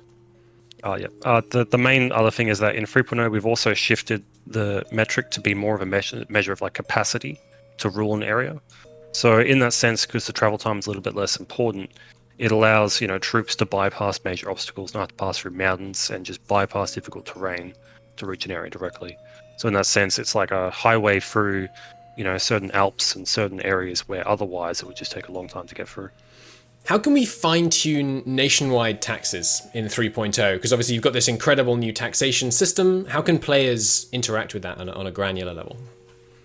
Yeah, this one is interesting because when we first released the dev diary that showed like the whole tax system, people immediately feared, you know, micro hell, because you have 20 buildings and in each building you can set a low, a medium and a high level of any tax. So people immediately thought they'd have to manually set that in every single province. Not the case. The AI and the player share a delegator tool, which essentially looks at the amount of mana you assign it. It looks at what taxes there are, the value that you get out of each tax, and then spreads the tax buildings across your empire to maximize the amount of taxation you can get for a given mana level. So there's an option to fully automate it. For the small states, people who can handle medium states or the mentally insane, we have full manual control where you can set every single tax in every single province. We also have customization, like restricting certain taxes is going to be built into the delegator so that you can ensure certain taxes don't get added. Or just if people really request it, we can also add a full like manual kind of macro delegator where you can just set all taxes to a certain level across the realm as a baseline. So there's plenty of options to customize the tax system, and you can either go full micro or no micro at all. Is there going to be a new mandate system in 3.0 for the Chinese Empire? There's plans and ideas. I think there was an event chain scripted or partially scripted that is going to need a lot of work, but probably for what post 3.0, there's a plan to create a rise and fall feature for Chinese dynasties where, you know, you'd have a chain that once mandate drops below a certain level, it would fall, and then once mandate's completely gone, there would be a civil war, and after that there'd be a chain to getting it back. But at the moment, there's been a rebalancing of mandate. So mandate is based on devastation, but we've rebalanced all the factors, we've rebalanced how it's gained and the sources of it, so that generally mandate can fall. The bit we definitely need to work on is what happens when it falls, especially to help represent things like the classic Ming explosion from vanilla, but in a more realistic way. Are there any changes in 3.0 coming to the HRE? Yes, in the future, potentially, especially now that we have the 1.30 features. Like Emperor obviously brought a lot of change to the HRE, like how it works in vanilla. At the moment, there has not been too much change. Some reforms have been changed. Some have been integrated with 3.0 systems. But eventually, the HRE will require large-scale rework, which kind of makes it a minigame inside of Europe, which is very diplomacy and dynastically focused, whereas the rest of Europe will probably be more focused on, like, you know, reforming and stuff like that, and conquest real politics, whereas the HRE is more like diplomacy and dynastics. But yeah, so far this has not been done. It might not happen in 3.0, but in 3.1 it will probably be included, yes. Is immigration and colony immigration still a concept, or is that something that's already made, or is that something that might come later? Yeah, so 3.0, as it's really focused on population, has a more general system of migration. So we have immigration and emigration from provinces. At the moment, this system is mainly based on the local economic situation. So if you have a province where especially peasants or residents of a city are very bad off, they will leave that province and move to a province where they have better living conditions, which is mainly determined by their wages. So this at the moment only includes provinces that you own yourself in your realm or your subject nations, which of course also includes your colonies. So in theory, people will move to your colonies. Colonies also have a general, population growth bonus to represent the growth of colonies over the span of history. But this whole system will probably be expanded upon later, including migration based on religion and culture, or at least we hope that we can do that. It's not yet set in stone. Next up, we have a question that is listed on my document as both asked and answered by me, which is always fun. So, will you add ages into 3.0? And this is I know this is a conversation that's ongoing within the dev team, but the answer that someone else has put in that it will be added in by means of submodding by me. So that's always fun. But ideally, yes, whether or not it ends up being officially included, which it still may, you can expect to see an ages submod to bring that mechanic into 3.0. Next question, also coming from me. Sorry, go ahead. Oh, perhaps to add upon this point of ages, like we have been thinking about them for a long time right now, and the whole problem with them is basically that they are global, right? So, for example, Europe will be, like, if you think about history, Europe will be in a different age than China, let's say, right? The ages are not the same. And this is, kind of the problem with the whole feature. So we are not quite sure how, to make it make sense, right? So if it's global, you need to have very generalized categories of time, which then makes it a little bit of, arbitrary, right? It's just hard to design, not hard to implement. How is the lag and performance in general in 3.0 compared to 2.52? I think we're trying to optimize it as best as we can, but the simple truth is that we are calculating a hell of a lot of more things than in the previous version of the mod. So basically, performance is, kind of an issue. You can expect us to do everything we can to optimize it as far as possible, but as many may know, the Mew and Texas mod runs a lot slower than vanilla, and I think you can expect 3.0 to perform roughly as well as the 2.52 version or slightly slower. That is the honest answer. We wanted to make it much faster, and in the beginning of our development have made statements like, yeah, we will do this, but yeah, truth is, simulating the whole world in population and the trade system and the entire supply and demand economy is, it's heavy. Fair enough. It turns out there's a lot. Yeah, we remain true to our motto. If we don't push the engine to its limits, we're not trying hard enough. A rather specific question, this one. Will Iran finally be able to have decent communication efficiency in 3.0? Yes. Mainly, we've redone all national ideas to have kind of a more legacy-based focus in terms of, the legacy of the Iranian people. So in that sense, one of their key NIs is a notable reduction in their communication efficiency times. So plus the terrain's been reworked and we're still working on that. Overall, you can guarantee it's at the very least better than 2.5, and there's still ongoing work to really nail why Persian empires were able to rule Iran without just having Red Sea everywhere. So. The Mayo and Taxes team is out here answering the questions of why Persia existed.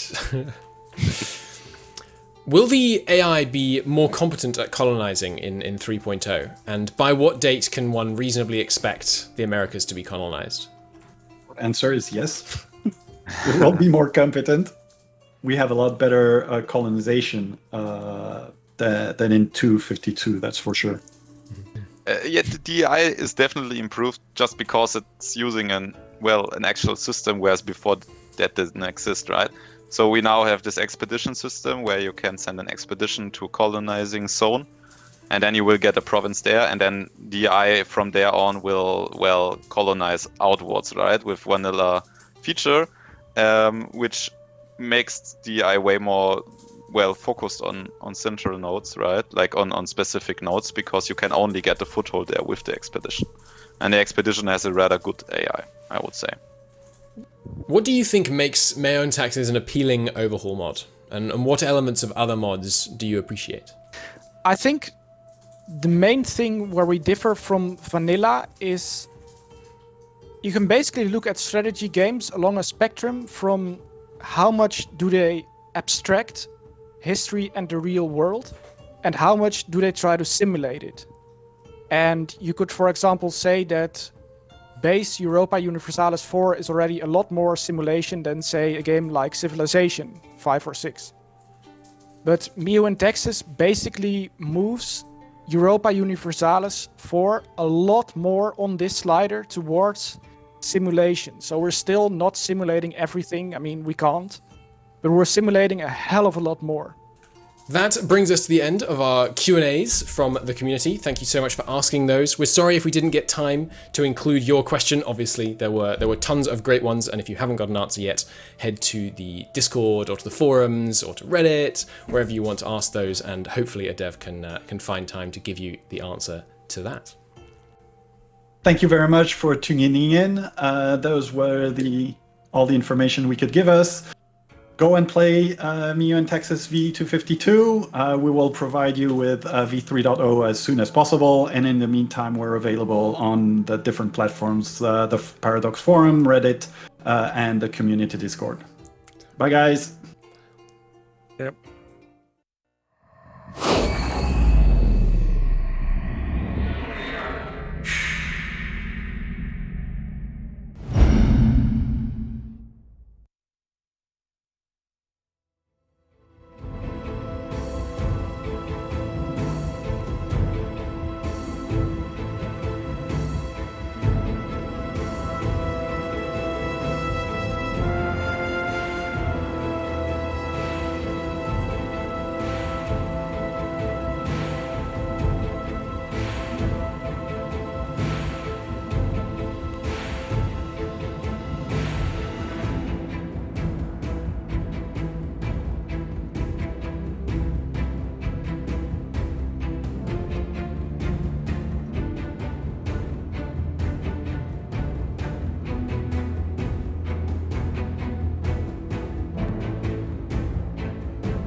Welcome to Day in the Life of a Forum Moderator. I am Knorr, I'll be the host, and I will be here to judge everyone in the position of a Twitch moderator, the actual hard-assiest moderators in the Paradox family, because we just ban everyone at all times. But you guys at Twitch chat already know that, because you're watching. So enough about Twitch chat. You guys just get to watch now. Let's go over the panelists we have available to us today, and we're starting in the top left corner. Who are you and what do you do? I'm Neve. I'm known as Mr. Capitalist on the forums. I've been a full moderator for almost 10 years now. And I moderate just about everything but Hearts of Iron and OT, or as I put it in our little chat, everything the light touches. And we have Brian in the middle here. Hello, I'm Hadadad, also known as Brian. I moderate everything on the forum outside of the OT. Occasionally I'll go in there if I have to. And I'm also one of the moderators on the Paradox Remixed Discord channel. Hello, I'm Gilles, known as Gigao on the forum and elsewhere. I'm demi-moderator on the EU4 section and the French-speaking section of the forum, and I'm also moderator on the PDXCON Remixed Discord. Hi, I'm Debbie. I'm the customer support specialist at Paradox, and I'm also one of the admins on the forum. So I help with moderating, but I don't do the daily moderating. Excellent. So I think the part of the idea for this panel, this is a community requested panel, is to kind of get an idea of what you guys as forum moderators go through on a daily basis. But kind of before we get to that, we're using a few different concepts here, like forum moderators, a demi-mod, an administrator. What's actually the difference between these terms in the context of the Paradox forums? The easiest way to think of it is kind of like a hierarchy: the admins above the moderators above the demis. And as you go up, you get more powers or more authority. So, for example, Gilles can't edit other people's posts and he can't warn people, but Brian and I can. But like we can't, do user infractions, so we can only moderate what's posted. I don't know, Debbie. And I can do everything. Yeah, and I would add that a demi moderator usually is restricted. His moderating power are restricted to a section. So in my case, EU4 and the French-speaking section. Okay, so you're split up in a different way, where you kind of like have, for lack of a better term, like certain responsibilities, or I guess certain focuses, depending on what part of the forums you kind of know and usually navigate, right? Because I'm assuming here, and Debbie as the admin, or you guys as forum moderators will have to agree or disagree here, but I'm just assuming that, the stuff that people talk about and how they interact on the forums might differ from forums to sub-forums, right? There might be a way to talk about a game in Hearts of Iron 4, and that might not be exactly the same in Stellaris, and that's why it's important to have moderators or demi-mods that are knowledgeable about, like, their corner of the forum. Mm-hmm. Most certainly. For example, Hearts of Iron, there's no discussion about concentration camps or extermination or anything like that, where Stellaris, that's part of the game mechanics. Yeah, that was quite controversial from a moderating standpoint as well. But like, when I was a demi, I was in AAR land, and I mean, to talk about a totally different way of using the forum, we have totally different, needs as writers than we do just as general forum posters. Very true. And to kind of get into that, because right now I'm just gonna we do have some questions that we've gotten from forum users that we're gonna dig into a bit later, but right now I'm just kind of feeding my own curiosity here, since I have you here, and you guys, well, for the most part, have to answer me. Why do you guys kind of think moderation is useful in a forum? Like, in a perfect world, what does the moderator role do for a forum? It's a very open question, so I'm trying. I think I'm trying to get to, like, I guess, communication and discussion, right? That's right. So part of it, so like Hearts of Iron, because it's set in World War II, it has such a wide net that it brings in, and some of the people that love the game love it for the wrong reasons, and so unfortunately, that's one of the things that we have to deal with. They want to worship people that shouldn't be worshipped, and so for me, that's one of the hardest things, and one of the things that I've learned so much about that I never wanted to know is the hatred that can be out there, over the years, it's been an eye-opener about the different things that are on the web that are dog whistles that I never knew about growing up. So, our main goal is to make sure that the forum is open and inviting to everyone without exposing them to things that shouldn't be on the forum. Yeah, I mean, the moderation isn't about, like, removing, like, evil people. It's about moderating and cultivating a space that is for everyone that can follow the rules and continue cultivating a pleasant experience for everyone involved. It isn't about like, oh, you said one bad thing, you're an evil person. It's not at all about that. It's the job that our moderators do is an incredible gift to the community, because we're all making sure that we have a fun place to visit and discuss the games that we all love so much. That's really important. Yeah, in the case of U4, I don't have the same problems as in Hoi 4, obviously. But what I've seen very often, it's people who like to play the game a certain way. So you have people pitched in, those who like to do world conquest, those who like an arcade kind of game, or grow tall, those who like playing modded, those who consider that playing modded is going against the philosophy of the game or whatever. And those people sometimes, let's say the tone can get heated up. And I think our place, very passionate, but sometimes too passionate. And I think our place is to say, okay, guys, calm down. Let's respect. I think it's also, keeping people respectful and civil towards each other.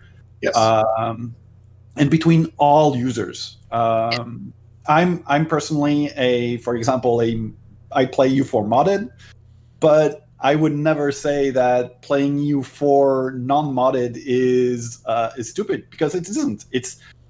That's the one thing about the Paradox games, is that you can play the game the way you want, and it's so. I feel sometimes my role is in U4 forum is to make sure that each people can play the way they want without being judged by the other, and being able to share in the way they want to play the game.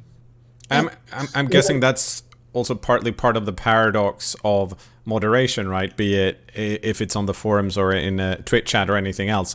Like if it's working perfectly and everyone knows what's expected of them and behaving according to the rules, there's no moderation needed. Thus, moderation is invisible. And in some other cases where there are a lot of, if it's bad faith actors or people that don't necessarily understand because they might not, speak the language well or read social cues that we've set up, they're new to things, you have to go in and be moderate harsher, and that kind of like builds up. I kind of got lost from where I was going, but I think what I was going with, sometimes I see comments on both the forums and in Twitch chat where people are like, I've gone on the forums, I've never seen anything bad, and I'm like, those are a bit frustrating. That's because it's being moderated, and there's a reason you're not seeing it, because they've removed it. I don't like those comments. Like, yes, I've seen. We did our job. That's why you don't see bad stuff. Yeah, that's the hard part to balance, is leaving things so people can understand why somebody is banned versus it completely. So because part of it is you want people to understand this behavior doesn't fly, but at the same time you can't leave things out there that make people think that it's okay to behave like that. Right. Yeah, it's constantly, and especially because with we'll just say recent controversies, you have to go in with a pretty surgical touch where what can we remove and what can't we, and it's always amusing. It's always amusing when you get a user in your DMs and they're like, you are censoring all criticism of this game because you deleted, the post where I called, a developer insert long string of curse words and ableist terms. And it's like, I go onto the forum and there's like 14 pages of complaints. And I'm like, are we looking at the same forum? It's a bit strange because it's bad faith, and that's what was already brought up. It is 100% bad faith. I remember that time. I'm going to go back further in time because it's another where there was some controversy, some heated debates following a release, and I remember that post that I deleted, which said that the devs should be lined up against the wall. Yeah. I reported it. The guy got banned, and then he was complaining. I think it was on Steam forums that he was being silenced. I mean, yeah, I mean it's also because there's two sides to this, right? So for my, I'm gonna take me and Debbie as an example here because we're employed by Paradox, so I'm okay with using her in this example. So assume that Debbie is on the forums. She's really annoyed with my Twitch chat moderation style. So she makes a compassionate hidden post saying Anders is a shithead and he should be removed. And there are two things that are happening here, right? Because Brian was talking about this. If the post probably goes against forum guidelines, it's a personal attack, it shouldn't be there, Debbie's banned. But the way to explain, like, it's hard to explain outside of saying it's a personal attack, in this case, why Debbie's banned, because Brian would have to bring up that she called me specifically a shithead. And I probably don't want to be called shithead twice, right? Once by Debbie and once in a more technical reason.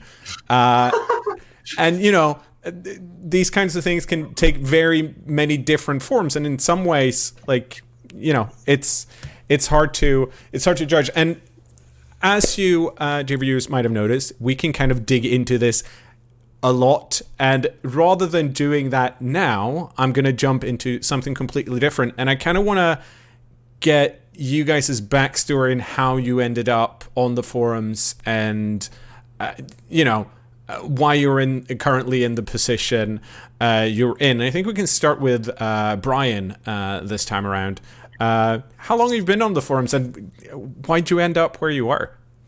So I joined the forums in 2008, and it was strictly because of a Hearts of Iron 2 mod that I came over.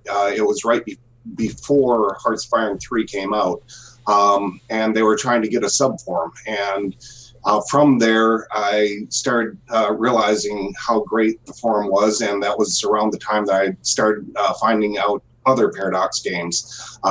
As far as moderation goes, I was one of the people that helped out with content on a canceled game called East versus West. And in our chat, somebody posted that they were looking for moderators. And at the time, I'd done beta for I think at that point it was just Hearts of Iron 3. And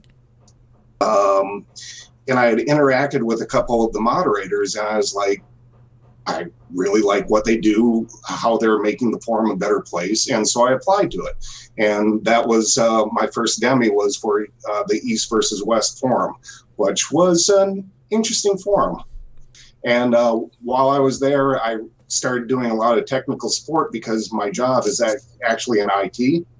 And it was during that time period, Hearts of Darkness, the V2 game came out, and I did a lot of tech support in there, helped out with Bjorn. After he would sign off, I'd take over. And it was during that time period that I was promoted to a full mod.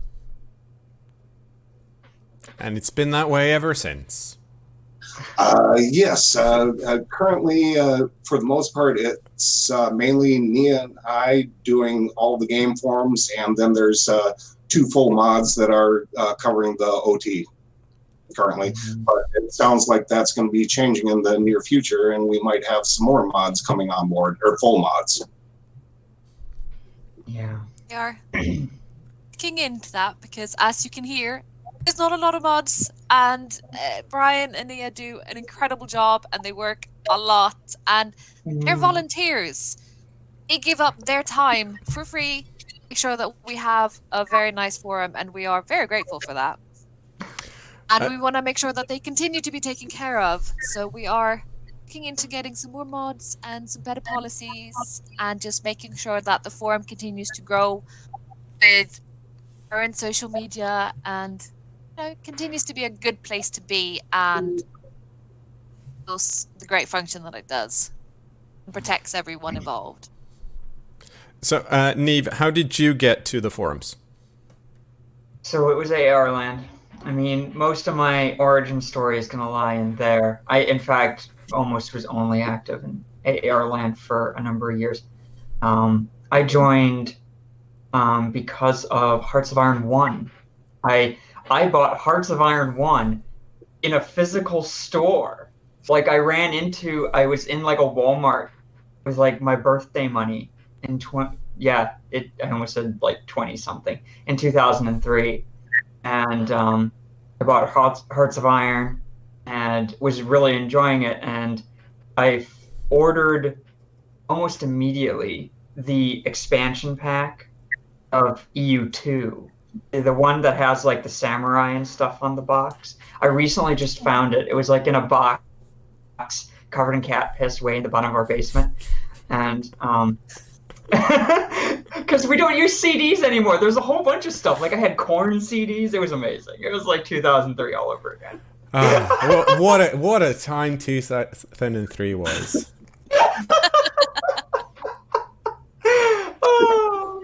I live in a swamp. Everything's covered in...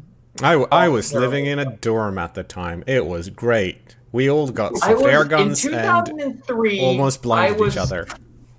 Shit. I was still with my parents. Like, I wasn't even out of high school yet. I can't even remember how old I am now. Don't make me try and think how old I was. Okay, so... You're all kids. Brian is my dad. Brian is known as the old man, yes. Brian is forum dad. Like the forum's weird aunt who's got you really into absinthe when you were like 16. Okay, like have we gone through all of your forum backstory? I feel like we got sidetracked with memories of how great 2003 was. So I was a demi because a whole bunch of people from AR Land had moved on. And so I became a demi, and it was only Corton who's still around. And eventually I got promoted to full. I forget why. Probably because it was only Corton, and he was working weird hours, and they wanted coverage in the United States. And so I got made full, and then it didn't take long before probably around the turn into the teens, the team shrank just through attrition. And by that point, we all had to kind of step up, and I've been probably one of the most hated people on the forum since. Well, other than the porn wars. Oh my god, the porn wars! Oh, we'll talk about that later. There are questions that I think that the porn wars we'll get to that. Oh, the porn wars. Good times. Oh, I'm like we're dropping like stay tuned for the porn wars, and while we wait for that, Jill, how did you end up in the position that you're in now on the forums? So I was already an adult at the time. In 2005, I found it, damn it, EU2. That I found I still have it, in a supermarket, and I was looking at the behind, and I saw the design of the provinces is reminded me of a game that I was playing like in '85 on an old Macintosh. It was Robin Hood, Defender of the Crowns, the first version on a screen yay big, and I thought that it reminded me, so I decided to buy it, and I got hooked. It was the first game where I had issues, so I wanted to find the patch. The other games, if it didn't work, I just discarded it. Here, I wanted really to continue. So that's how in May 2005, I joined the Paradox forums. 2 years later, I was starting modding. Miu for U3, now Miu in Texas since 2013. And so back in the day when it was during U3, head modders had some kind of moderating capabilities in their mod subforums, which got dropped because of issues with some mods who abused their powers. And so when we were in U4, I didn't have those powers anymore. I was always badgering. At the time, it was Steelmeister, who was the U4 mod. Each time we wanted to make a change, or asking Niem, please, we would need this or we need that. And then I said, okay, maybe I can help the forum, which has brought me a lot in terms of community pleasure. And so I applied to be Demimod. Had a very, very nice discussion with Christian and Peter in Stockholm in December 2016 during a fan gathering in your offices. Because they were a little wondering if, because I was head of a big mod, if there could be conflicts with other big mods. Because, and when I get my demi-moderator cap, I'm a demi-moderator, and I don't care if it's my mod, another mod, or whatever. And so since January 2017, I'm demi-mod, and they asked me if I could step in to help out in the French-speaking forum. And it's been like this forever since. And Debbie, as a support specialist at Paradox, I assume you also have a backstory that goes back to 2003 and some type of game box covered in cat piss. No, I do not. Before working at Paradox, I think I'd only played Stellaris. I still haven't played EU4. Opened it, looked at it, and just went, I don't understand. And then I just stopped. That's how I feel with Heartsfire.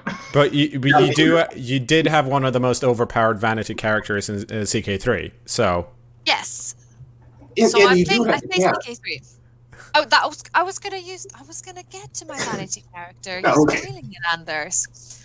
Yeah, no, I helped out on CK3 support, and I just ruined Debbie's whole presentation. I'm sorry. yeah, no, I got to write my own. I got to script my own vanity character for CK3, and I don't do scripting. I'm a customer support person, and I kind of broke the game like a week before launch. My scripted character, like, there were like millions of errors, and this is a little bit embarrassing, but I'm gonna tell it because it's funny. It was because my boobs were incorrect of the vanity character, Sure. and I asked the artist to fix it, and I had scripted something incorrectly, and something went very, very wrong. Luckily, it was not on the build that was like gonna be released a week later. It was fine. This had nothing to do with why I became a forum moderator. No, right. Anyway, circling back to that point. See, Anders, you got me off track. Sorry. My day-to-day job is support tickets. So, like, if the game breaks, you come to me, I fix it, we're all golden. But I also moderate the forum because, like, but I don't do like the daily moderating because, like, I trust my fantastic mods to do that. So I kind of come in, like, if there's a fire, or if someone's being really horrible, or just if it's a thread that I think is really fun, I might pop into that.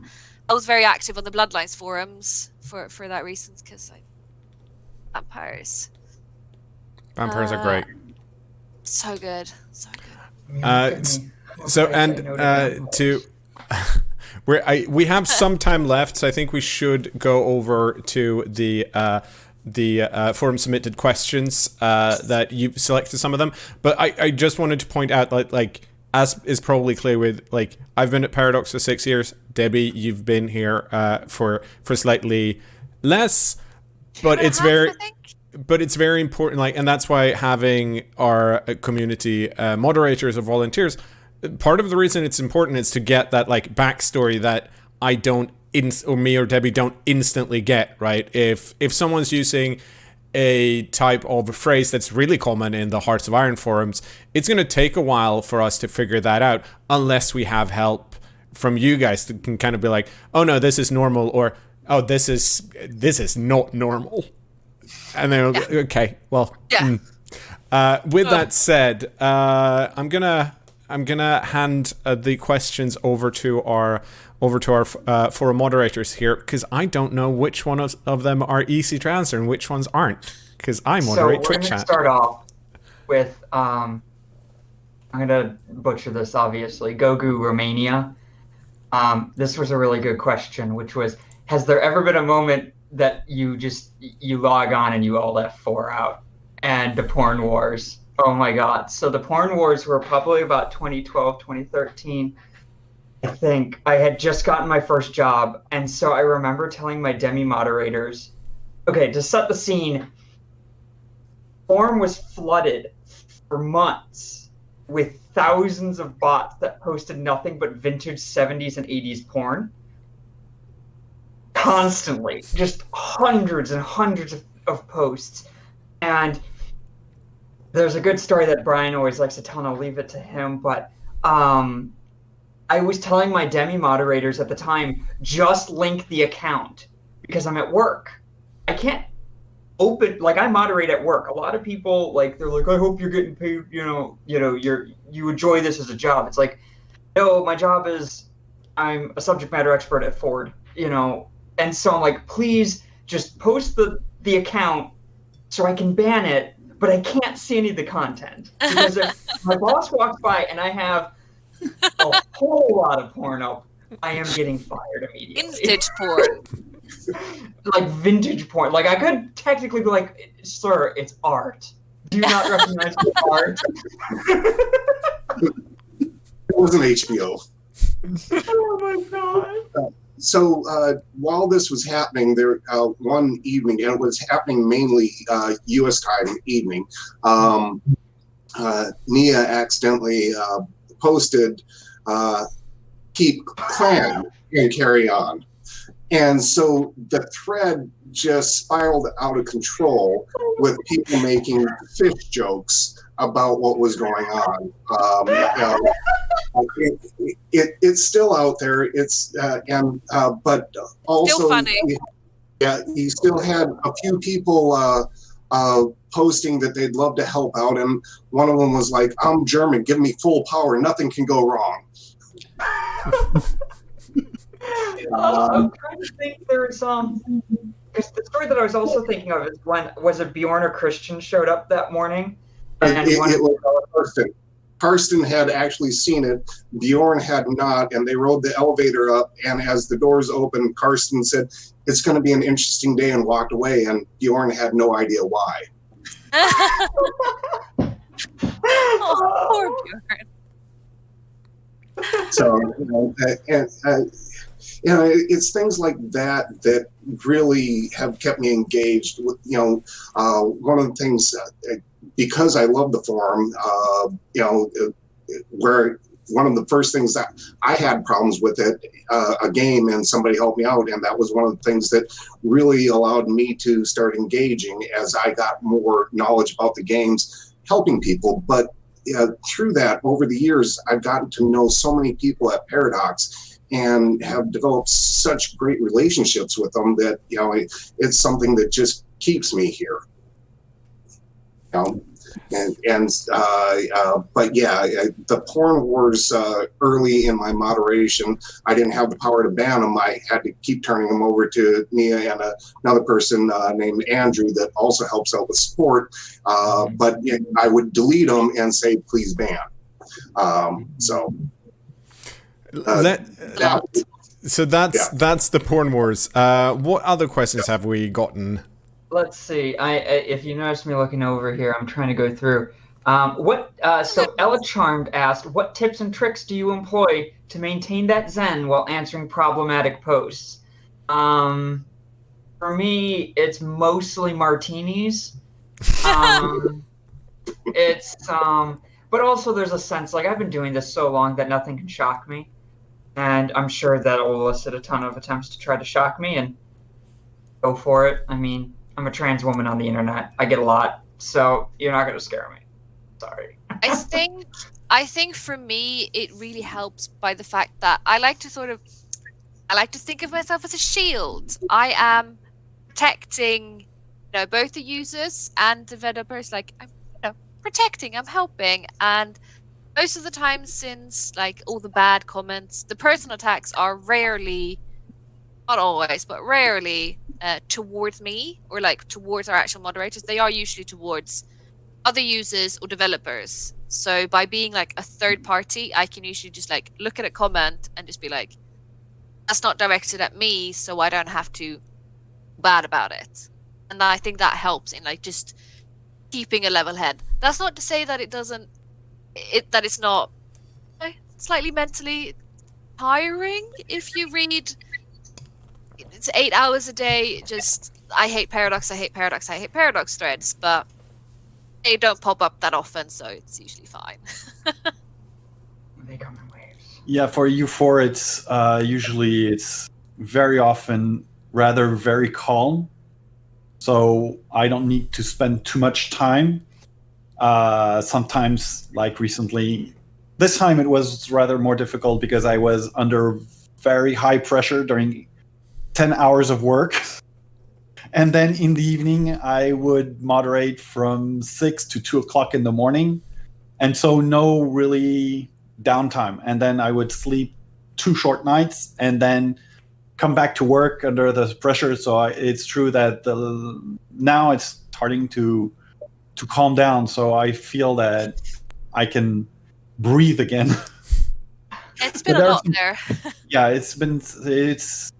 usually it's easier because I have work, but it's okay, and then I can handle it. This time it was a little more difficult, and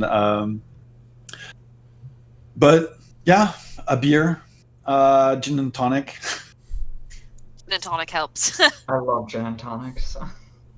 I think very often when I take a gin and tonic, I think about you. I think we have time for one or two more quick questions. We're at 35 minutes here, so we have a few minutes left. Okay. See if we can find some of these have been getting answered. So if I don't call on any particular user, it's not because your question was bad. It just came up naturally. How do you feel about constant Victoria 3 spam? It's not funny. Sorry, it's not. I love it. It's one of my favorite. Victoria 2 was one of my favorite games. So. No, my problem is with that question is that I'm a moderator, and I can't reply with too trollish answers. So it's more a situation of I can't respond. Otherwise, I can't be starting. I did. I did that once. I mean, I don't want to start a heated discussion by mistake. I would be trying to tease, but I know that some people don't take it like a joke. You only see the label and not the person. Yeah. I don't think I even see the Wiki 3 comments anymore. Yeah, if I There's wasn't so a many of moderator, them. I'd be spamming too, going, "Where's the game?" I mean, that's fair. Is it though? Oh, I just go into like Zen and just don't see them. That's why Twitch chat has word filters. So we don't get that. We have word filters, but it would be a bit difficult if we filtered out the word Vicky. Yeah, like. So we'd have to remove like our entire Vicky 2 forum. Yeah, and Vicky 1. And Vicky 1. Vicky 1, yeah. Yeah, Oh no! Let's not have the Vicky 1 forum be unusable. It's a pressure. Everyone's using that sub forum. I'd have to look for the stats of that. I don't know. Wouldn't surprise me if someone is still using it though. I'm sure there are. Dedicated fans. There's going to be 3 people that are really annoyed with that comment, and they're going to be like, "What the heck is he talking about?" And we will know. I feel so mean. I'm sorry to those 3 dedicated Vicky fans. That's actually, 100% right. Okay, do we have any other? There is one other that somebody asked. What are the things that they can help moderators with? Use the report button. Yes, report, please help us. Yes, if you see anything, click report. That helps us tremendously. There's only so many hours that we have on the forum, and the more reports we have helps us be more effective. Yeah, it can be something as simple as you seeing someone using a swear word, because that is against our rules, and they are very difficult to catch because you have to read everything. So if you see a swear word, report it. And remember that sorry, go ahead. Go ahead, Gio.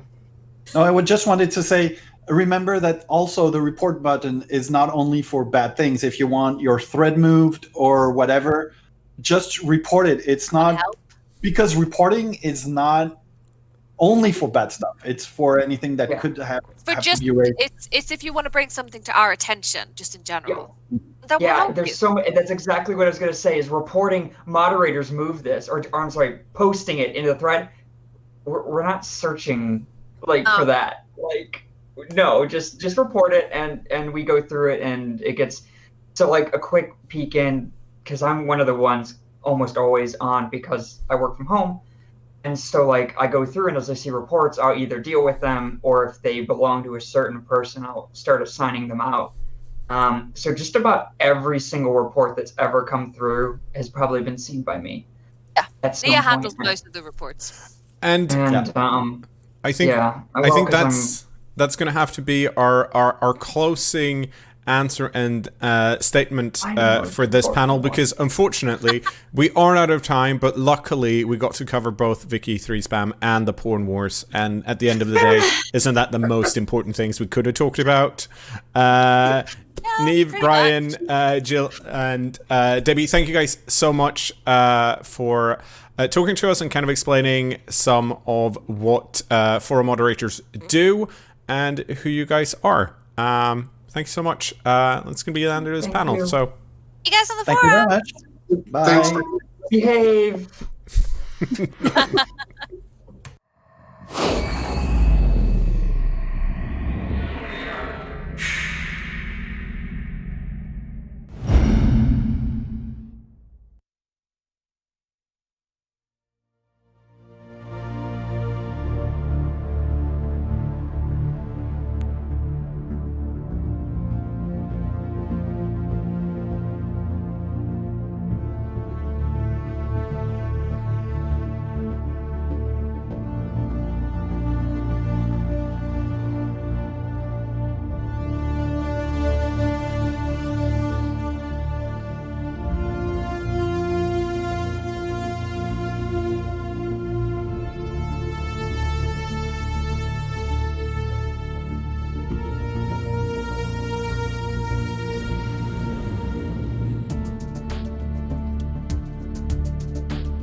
Hello and welcome to Victoria.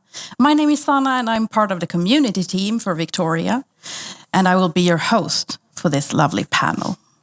We will be taking a closer look at the design pillars for Victoria 3. We will not be going into the nitty-gritty details because there will be other panels during this weekend as well, but we will be taking a look at the more of the vision and the broad concept of the game. And with me, I have two extraordinary guests. We have our game director, Martin Anward. Welcome, Martin. And we also have our lead game designer, Mikael Andersson. Welcome, both of you. Thank you. It's great to be here. So, how does it feel to finally be able to talk about Victoria 3? Because it's huge. It feels amazing. I've been waiting for this for several years to finally be able to talk about what I'm working about. And I'm really looking forward to all the panels, dev diaries, and everything else that we have coming about the game. I am new to the world of Victoria, but I know the huge legacy that the brand has, and it's been such a hard secret to keep. Mikael, hasn't it been really hard to keep this secret? Yeah, no, it's been a journey, and it feels very strange to be here, but I'm very excited. It's so strange to not have to hide all of this. It's really, really cool. Yeah. So game pillars, Martin, can you talk a bit about what game pillars are? Of course. So game pillars or design pillars is something we use for pretty much any game we make at PDS, Paradox Development Studio, that is.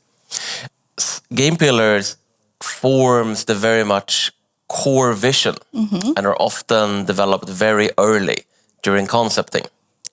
You set down what is the game supposed to be, what are supposed to be the central themes for it, and what is it supposed to be, and more importantly, not to be.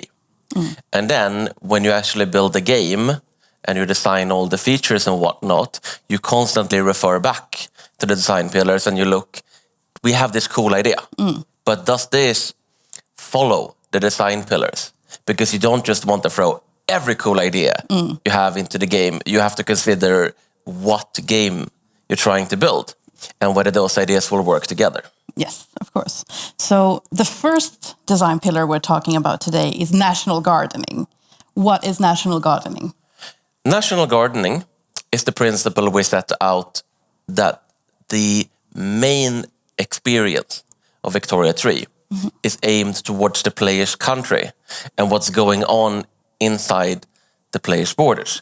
Now in Victoria 3, as in, for instance, Stellaris, you're playing a country.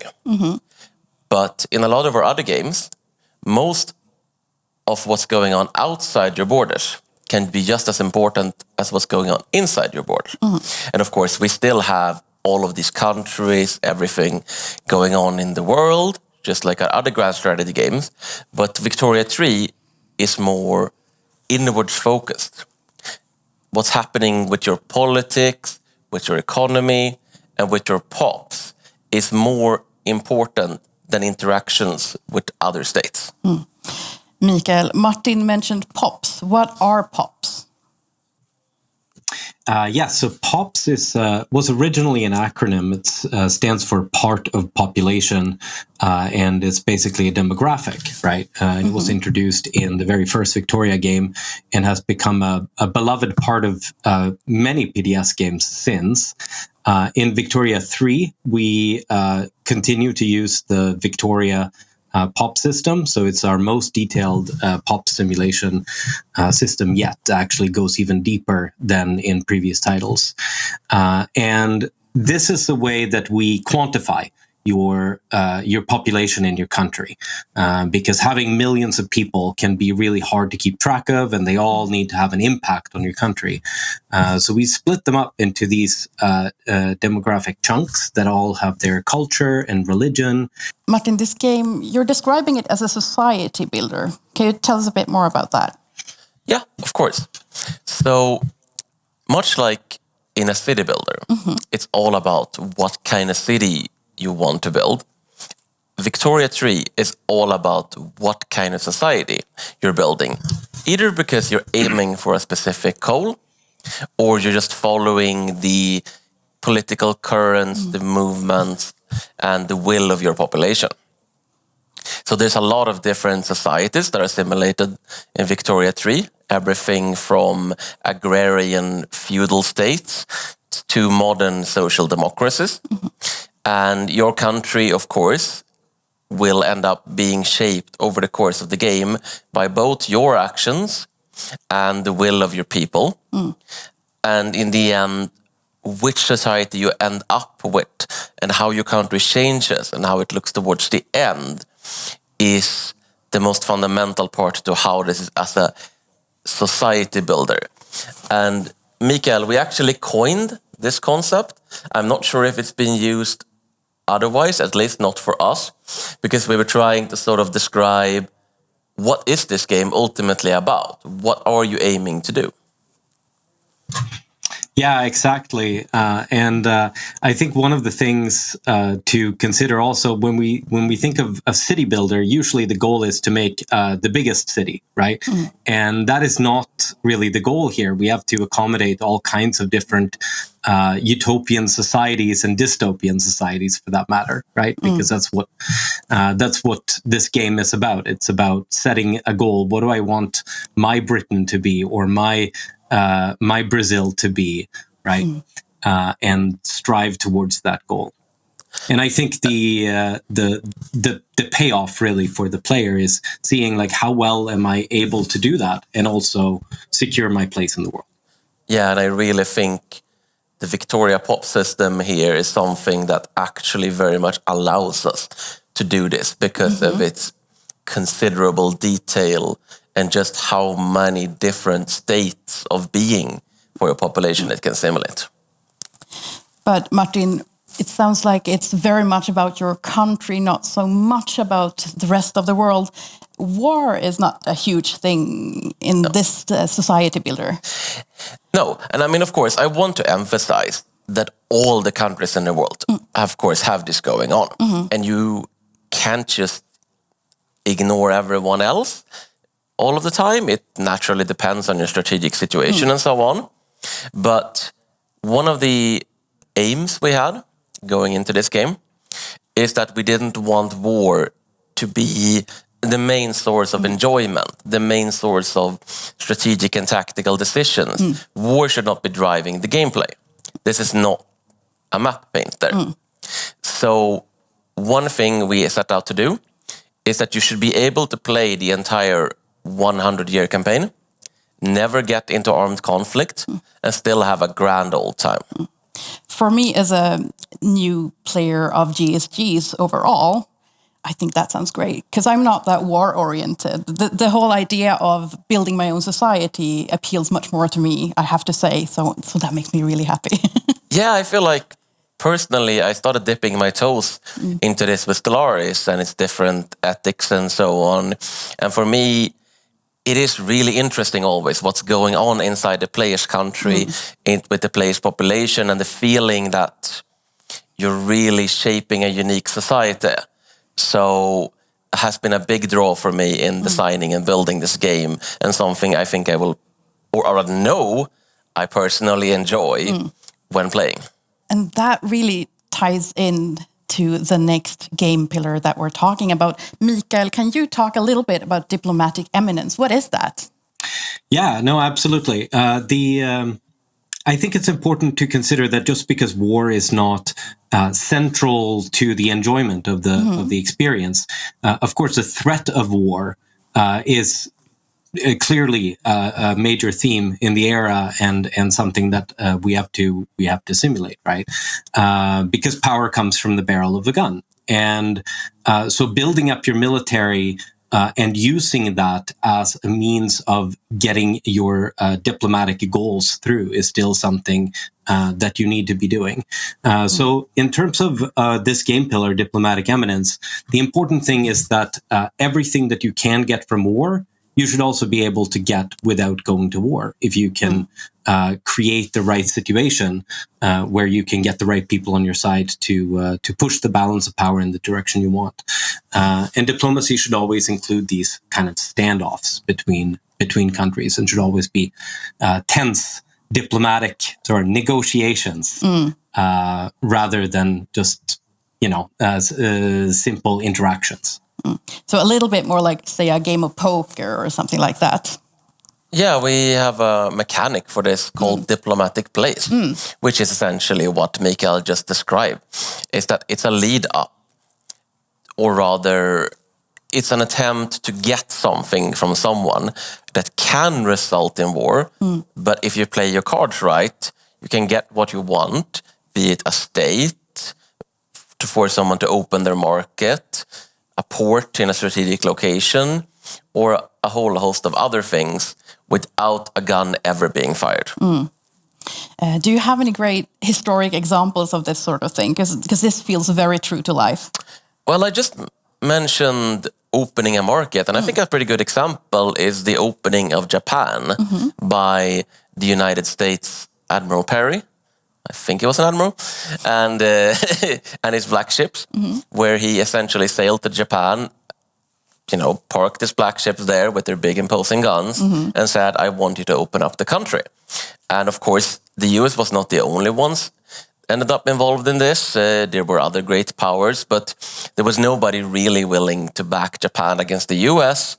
So ultimately, Japan figured, okay, it's better to open my market and not be invaded. Mikael, great powers is something that we mentioned in this section. Do you need to be a great power, or what's the end goal here for you as a player? Sure. I mean, becoming a great power, I think, is a very common default goal for a lot of players, and advancing up the rank of prestige in the world is definitely something that you'll be spending a lot of time doing. But you don't have to be a great power in order to enjoy the game.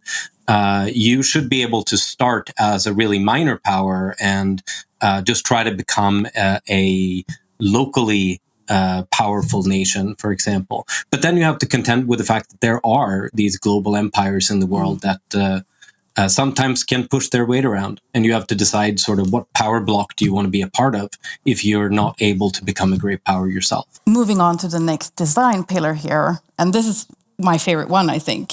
Everything is political. Martin, tell us a little bit about that. Yeah, I mean, it sounds very edgy. It does. But ultimately what it's about is that politics is very core to Victoria 3. And everything in the game is supposed to in some way flow from and or tie back into politics. Your pops are supposed to have an opinion on things like whether you're at war, diplomacy, the economy, of course, very heavily ties into politics. And nothing is supposed to be, politically agnostic, because you're simulating a country full of people with opinions about everything. And they generally convey those opinions through what we call interest groups. Okay. Michael, can you tell us a little bit about interest groups? Sure. So managing politics in a nation of millions of people is tricky, right? So the pops lend their political strength to these sort of political avatars or factions called interest groups. So each country has about 8 of them active at any time. And they represent different interests in your country. So you might have the landowner interest groups that prefer for things to be aristocratic and conservative, or the industrialists that would prefer a more open economy, but still enjoy the stratification of society. So there are these 8 factions that can be different between different countries. But they represent the same sort of niche. And depending on the pops, how wealthy they are, what kind of job they have, where they work, things like that, they will support one or the other of these groups. And that's what determines really what the political power balance of your country is, and what the pops in your country are driving towards in terms of what kind of reforms they want to see from you.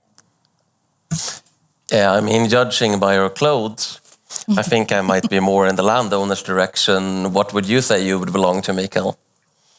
I'm in the trade unions. Disgusting. But it all really boils down to pops, really, Martin, doesn't it?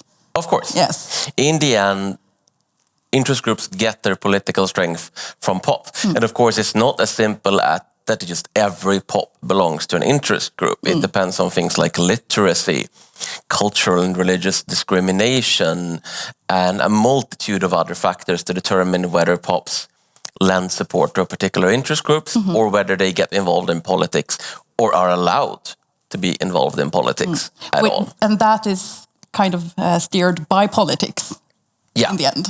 In the end, everything is political. It really is. What if I, as a player, dream of just having a fully unified country that just backs me up at every decision. Like, will I achieve that utopia?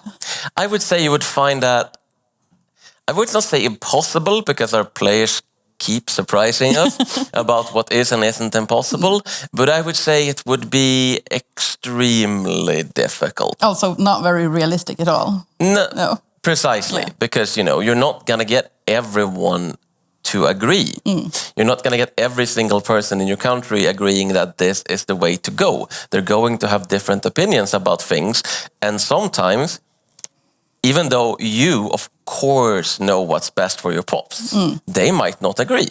And you might have to sort of drag them kicking and screaming and fighting you all the way into the glorious future you're envisioning, while, reasonably everyone should just agree with you. But, Mikael, maybe you can tell a little bit more about this. The interest groups, what is it that really makes the power shift between them over the time as you play? So pops gain political strength depending on how wealthy they are and what kind of voting franchise you have in your country, if any, and a number of other things. So the pops will support different interest groups with their political strength. So as an example, right, you mentioned that can you ever get this unified country? If I wanted to create like a social democratic laborer's paradise, then I need to create a lot of jobs that are well-paying jobs for people in industry, probably, and create the kind of legal expectations that they would have. As a result, I will then get rid of a lot of my aristocracy, and maybe with the right economic system, maybe even a lot of the capitalists in the country will disappear, and I will have something akin to my laborer's paradise. But there's always going to be some part of the population, right, that oppose this. Yeah, to give an example, if you have a heavily industrialized country, but you're a repressive oligarchy, then your wealthy people, your capitalists, the ones in the upper strata, will have a lot more political power than they would in a country with universal suffrage or even a more limited voting franchise and a more equal distribution of resources. But that, of course, might backfire on you because people generally don't like being poor and starving and might expect a better life than your stratocratic oligarchy is giving them. But ultimately, this is what it comes down to when we say everything is political. There are so many factors feeding into this and the political distribution of your interest groups. Yes, of course. Speaking of how things change over time, the next design pillar we're talking about is an era of change. And Mikael, can you tell us a little bit more about the era of change? What does that design pillar mean? Absolutely. So one of the design challenges and also the most exciting thing about designing this game is that this was such a tremendous era of change. From 1836 to 1936, you had the industrial revolutions, you had political revolutions as well in the mid game and the late game that were absolutely transformative, right? And we had to make sure that all of this was reflected in our game mechanics so that it didn't feel like the same game to play in the late game as in the early game. Militarily, economically, politically, right? You should be facing different challenges all the time. And the country you end up with will never be the same as the country you started with. This was, of course, an era where there was a lot of change and very, very big differences between different countries, technology-wise. Do you want to talk about that? No, of course. Technology is, of course, a very integral part of the game. And we have set out to make sure that technology feels as impactful as it should. Like Mikael just said, technology was revolutionary during this era. It's the time when it really took off, when things started changing, when life could very different in just a span of 5 to 10 years. So we really want technology in Victoria 3 to feel as revolutionary as it was to the people at the time. That it should change your country, change your economy, change your politics, and how your people look at the world. And naturally, there is also significant difference, as you say. Some countries start with more of a head start, others are further behind, and that is also, of course, a factor that has to be considered into your position, and again, ties into your place in the pecking order, to go back a few points. And all of this really, I think, makes up the core of the era of change pillar. Yes, and it's very, very interesting. You can almost look at it as a race against all the other countries to make sure you keep up with the technology that is changing constantly. And unlike the previous games, one thing that's very important in this game is the concept of technology spread. Not just inventing things yourself, but making sure that there is a good flow of ideas into your country, because one country will not usually be able to be at the spearhead of everything. So you kind of have to focus, what do you want to focus on? But also educate your population so they are open to technology spread, perhaps enhance it through diplomacy, and generally, if you're behind, try to catch up. If you're ahead, try to stay there. Mikael, do you have anything to say about technology, how it has changed over time, and the balance, if you will? I have a suggestion. Yes. Ask Mikael to name a few of his favorite technologies in the game. Yes, if that's you a think very you can good do that one. off the top of your head. Yes. Hold on, then I will ask. Mikael, speaking of technology, do you have any favorites of the different technologies you can research in the game? Oh, that's a really hard question. I can name a couple. So we have three main types of technology, and you can only research one at a time. There's the economical ones, or production-based ones. There's military, and there's society. And society is more like ideas, right? And all of these can have technologies that are kind of dangerous for you. And those are probably my favorites. So Martin mentioned technology spread as well. If you are a country that wants to avoid the problems of, let's say, to use a very stereotypical example here, socialism.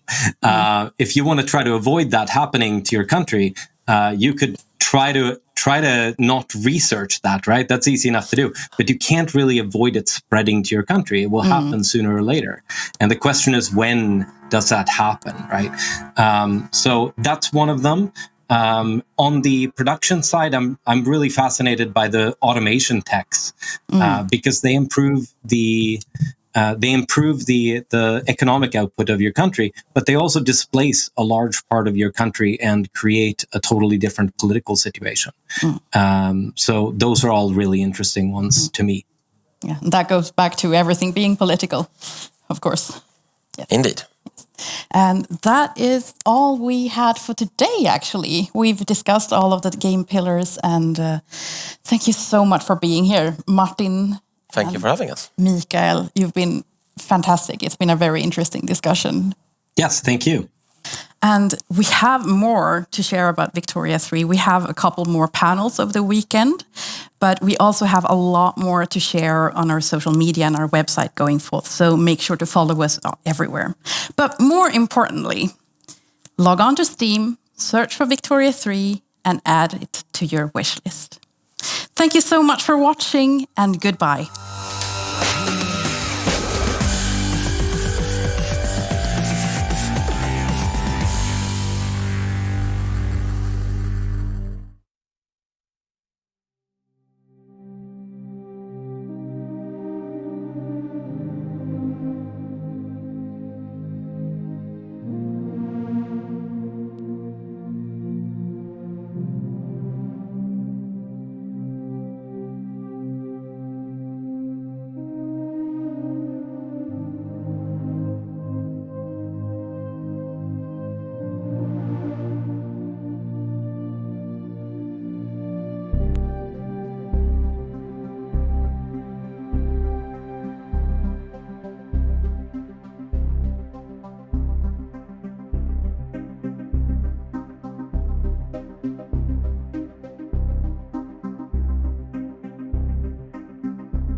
Good morning, everyone.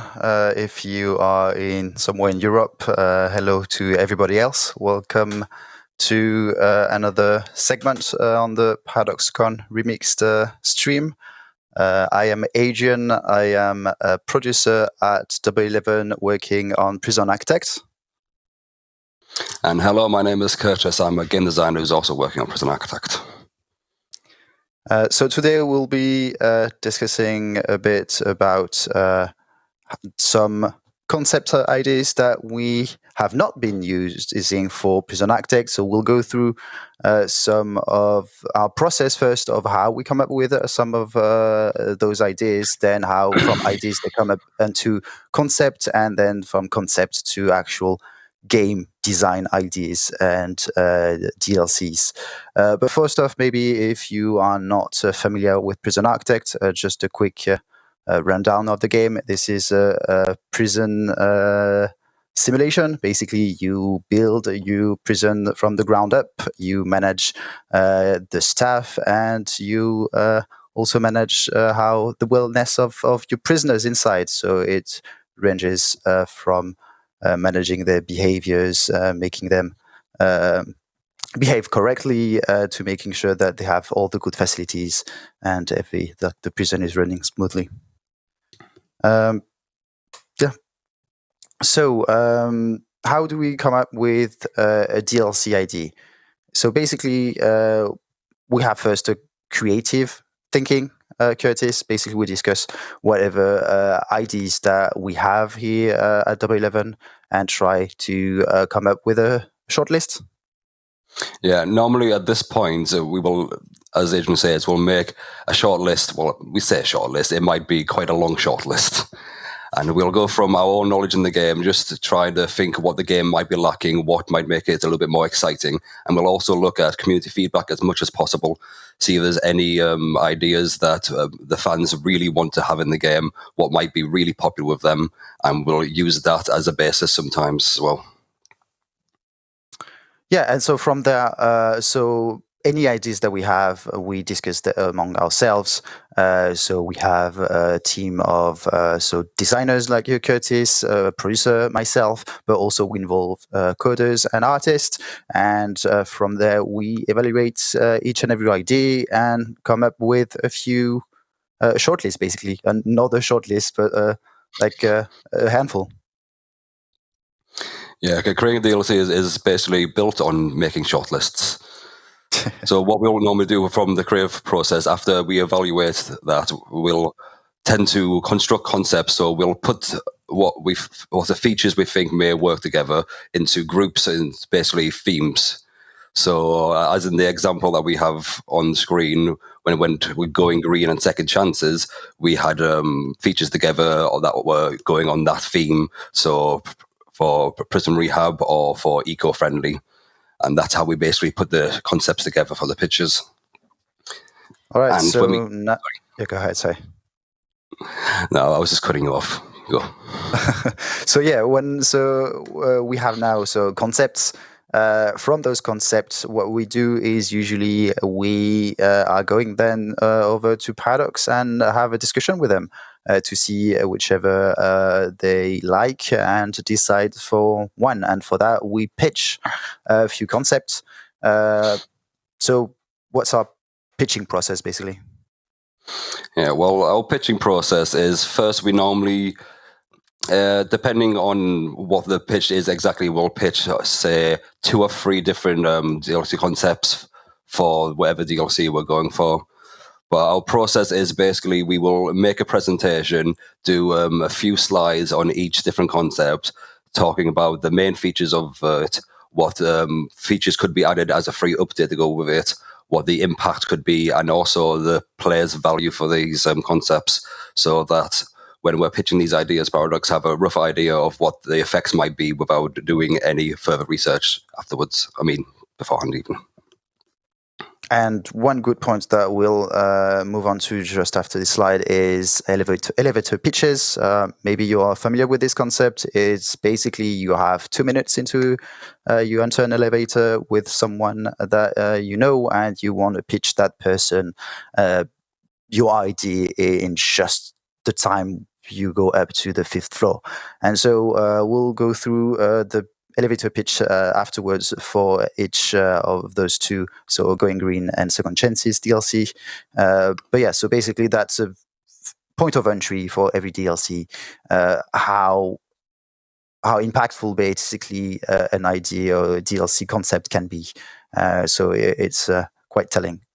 And then if we end up agreeing on a concept with Paradox, we move on to design. So we start working on, actually, so that's your role, Curtis, working on the concept, putting it actually, your ideas onto paper and designing what we call the HLGD, a high-level design document.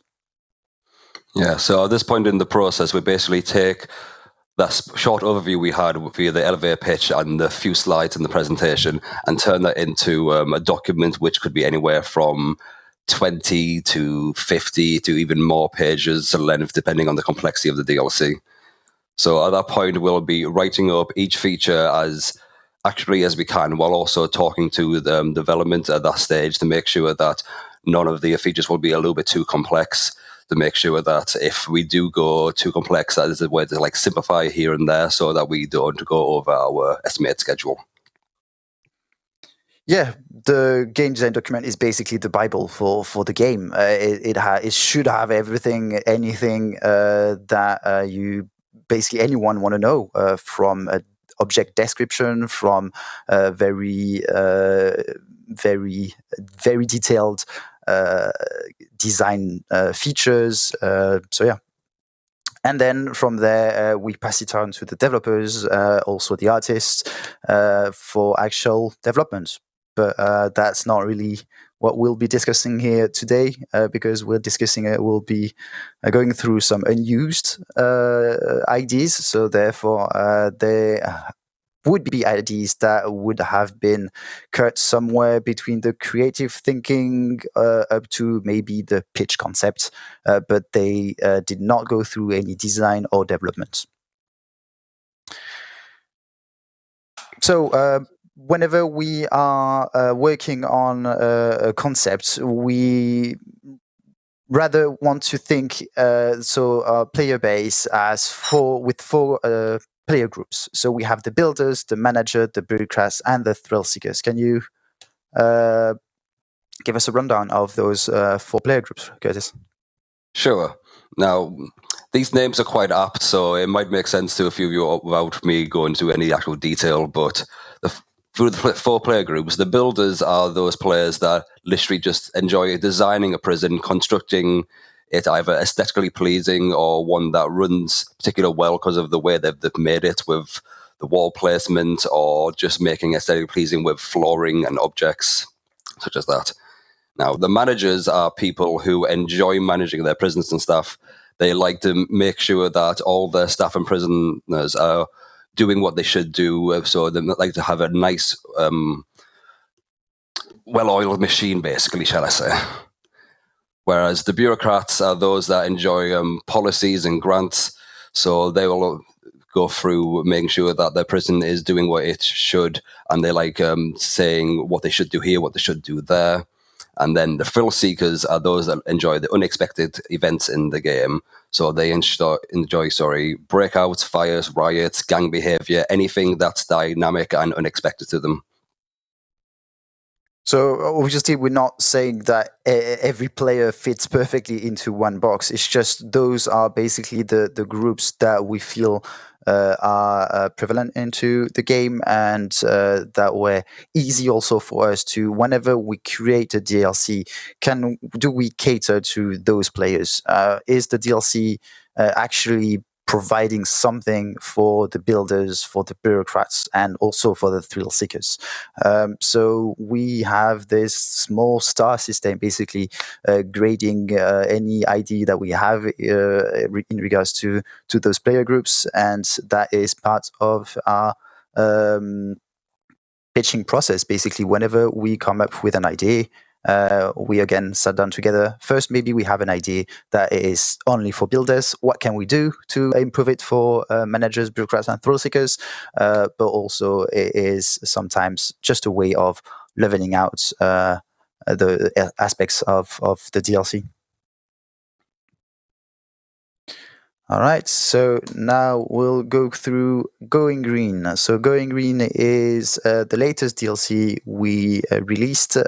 It was early this year. So Going Green, I'll read you the elevator pitch that we made was maybe a year and a half ago. So it was, running a lockdown is dirty business. Get back in touch with Mother Earth and try to build a happier, healthier, cheaper, and maybe slightly inebriated prison. This expansion will expand that a player's ability to create self-sufficient system, but also add a new layer of challenge to combat inmates, acquisition, and use of alcohol and narcotics. So that was, as I said, the elevator pitch. If I was to bump into Paradox producer into the Paradox office elevator, if there's any, I'm not too sure. And yeah, that's what I would have told that person. So from there, Curtis, what have we kept? What have we changed? Is it still true? Well, that on the grand scheme is still very much true. I don't think there's too much from that elevator pitch that was changed. There was just some features that were added here and there. But looking, oh, sorry. Yeah, no, you're right. I think that's a good point. We did actually add quite a lot from actually the initial pitch. That's something we can go on a bit. Basically, the initial concept was touching on how to build sort of a self-efficient prison, growing your crops, your vegetables, your fruits, but also having some green energies. So that was the initial aspect of it. But like I discussed just before, that was a bit more to the catering to the builders and managers. And then we went a bit more towards the thrill seekers, adding actually options for inmates to be able to tamper with crops, but also to create their own booze with fruits. And I think, if I remember correctly, we also changed a bit along the way how bureaucrats. We added a few grants. Can you? Yes, we did actually, because originally this pitch was a little bit weaker for bureaucrats and maybe managers a little bit as well. But during development, we added quite a number of grants and like specific goals which a player can repeatedly complete, so that bureaucrats had an extra little bit of value. Whereas we may have added a few features here and there for managers, because yes, we did. We added the automatic farming items, which were initially not in our scope. So yeah, so again, from the elevator pitch, we decided with Paradox that was a good concept, went on to drafting boards, came up with the first idea, and it evolved along the way. But yeah, so I guess it's still quite, the elevator pitch is quite true to whatever is the actual Going Green DLC. So next up is actually the upcoming DLC. I don't know if you've seen, but yesterday Paradox has announced Second Chances, which will be the 5th DLC of Prison Architects that will be releasing next month. So can you?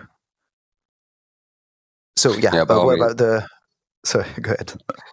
Yeah, so I'll read you guys the elevator pitch for Second Chance for anyone who didn't get to see the announcement yesterday. Now, the Second Chances DLC focus on adding extra value to the work done by inmates with a new concept of work experience in which inmates can learn new skills for both their prison life and their new lives upon release. The DLC also includes a few activities for inmates and civilians to interact with new commercial areas like the bakery and the restaurant. And for context, for anyone who hasn't seen the trailer for Alert, these rooms are actually run entirely by prisoners, and civilians will come in and either sit down to eat meals or buy bread from the bakery. So yeah, so how do you feel about the elevator pitch that we wrote maybe, again, 8 months back? Yeah, well, this DLC actually changed quite a bit during development, because once again it was slightly weak for bureaucrats and also a little weak for builders and thrill seekers, but we added quite a few things to this DLC during development. We added another program, I do believe. We added a few ways for prisoners to get into scuffles during these programs. And we also added additional grants as well.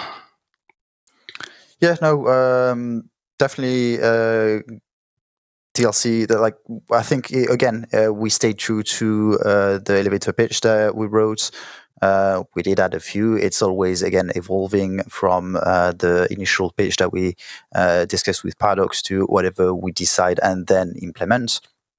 But yeah, that's, I think, again we're catering to a bit everybody, and that's good. What do you like most about the upcoming DLC? Ooh, the most about it. Yeah. To be honest, I'm really fond of just the art we did for the restaurant meals.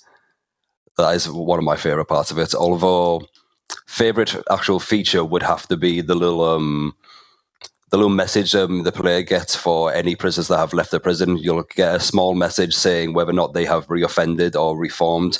And so you'll get the prisoner's name and a little message saying they have reformed and found work in, say, the food industry, or they have found work at their local post office, something like that. And I like that little bit of like personality it gives to the players' prisoners. Yeah, I agree with you. I think restaurant, bakery, I like also the customer satisfaction emojis. So yeah, whenever you have satisfied customers, they show it, but they also tell it so when they're not happy, and that will be another layer of management there to have satisfied customer. I'm actually quite excited to see if any player would be able to like make a prison, like a huge restaurant prison, like managing to have maybe I don't know if we even capped visitors that can go into restaurants, but it would be fun to see a huge prison restaurant. Yeah. If I remember, the only cap is the number of seats inside the restaurant. So by all means, if you guys want to make a giant prison with just a restaurant, I would love to see this. All right. So that is it for the two looking at the two recent, I would say, DLC that we've been working on and checking how they evolved from pitch to actual DLC being released. But next up, we'll discuss actually about what we have cancelled at some point. So any concept that we deemed maybe not good enough, or maybe that had another idea that was just better. So we'll start with prison customization. So what is that about, Curtis? All right. Now, prison customization was all about giving players a little bit more control about how their prisons actually looked. It was mainly an aesthetic pack. So there would be themed prison styles. So, for instance, you could have prisons that were based on different periods in time or different locations around the world. Like you may want a prison that has architecture based on Asia or Europe or old-time America, etc. And there was also a little bit more customization, so you could have all staff uniforms be a certain style, be a certain color, and the same for prison uniforms. They could have, prisoner uniforms even. You could have them be a certain style, so they'd match, say, a TV show or a real-life prison somewhere in the world, or they could have them be very bright and vibrant colors. And funnily enough, actually, although we didn't go with this pack for any of the concepts, we did take the element of customizing prisoner uniforms for the Second Chances DLC. Sorry. Yeah, no, that's true. Good of you to say, because that any discussion, any concept that we have, like we saying that they've been consoled or anything, but in reality, they're still there. They can be at any time we can pick them up again and use them, and that's the case indeed for the staff uniform customization. The prison uniform customization. But yeah, so any of the concept that we'll be discussing there, it's true that like we haven't worked on them, but it's not true for the future. We might be picking them up maybe later. So it was exciting, this one. It was just thinking of all the ideas of all the prison theme that we could have had, like Roman prisons. We could have had space prison. We threw a lot of idea in, but all in all, it was. I remember the discussion was difficult to pinpoint how to get that going, and so it fell through the crack. Sadly for this one. So next up is natural disasters. Yeah, now this was a DLC that was mainly catering to the Thrill Seekers playgroup, and this would have added quite a lot to the events system in Prison Architect. Now, for any players on console, you wouldn't have seen many of the events. There's one or two that are in there, but most of them are PC specific. Now, this the concept would have added events to console where possible, because there are a few that are a bit difficult due to features not on both platforms, of course. But this would have added events on in general, but it also would have added large, full-scale events, disaster-based events that will just change the entire layout of a prison or a map. It will cause serious issues for a player, and it would be very difficult for them to deal with. So I remember when the ID came up, I think it was one of our QA, David, that I think mentioned that he would love to see volcanoes. Was it? Yeah, the idea was volcanoes coming out with debris scattering and lava flowing. And if I remember correctly, that was drastic. It was lava flowing. Yeah, I remember that discussing about how lava could interact, burning, taking down walls, burning items and everything. So yeah, it was.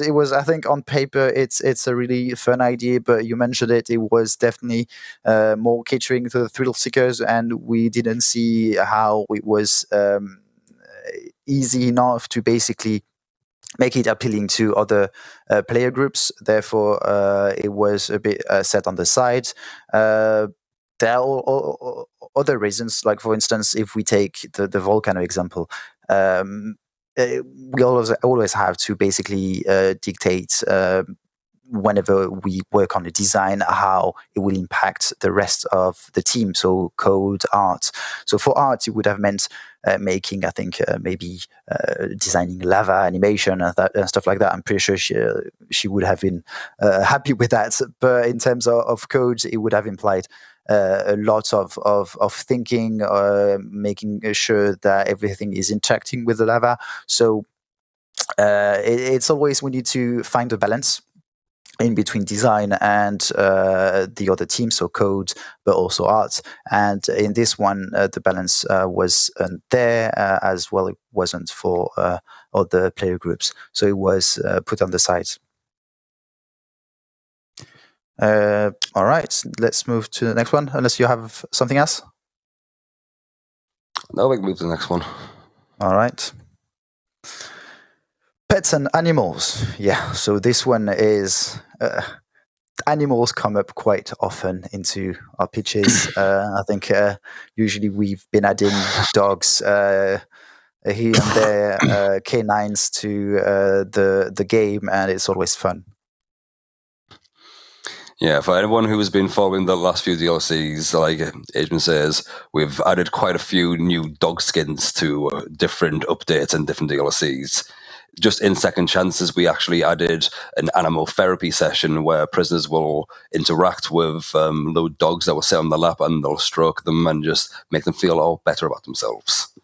Yeah, actually, that was, again, an example of just an idea that's just not is taken from one concept to another because it fits both ideas in general. And so from the pets and animal, the animal therapy went into the reformation because they both make sense.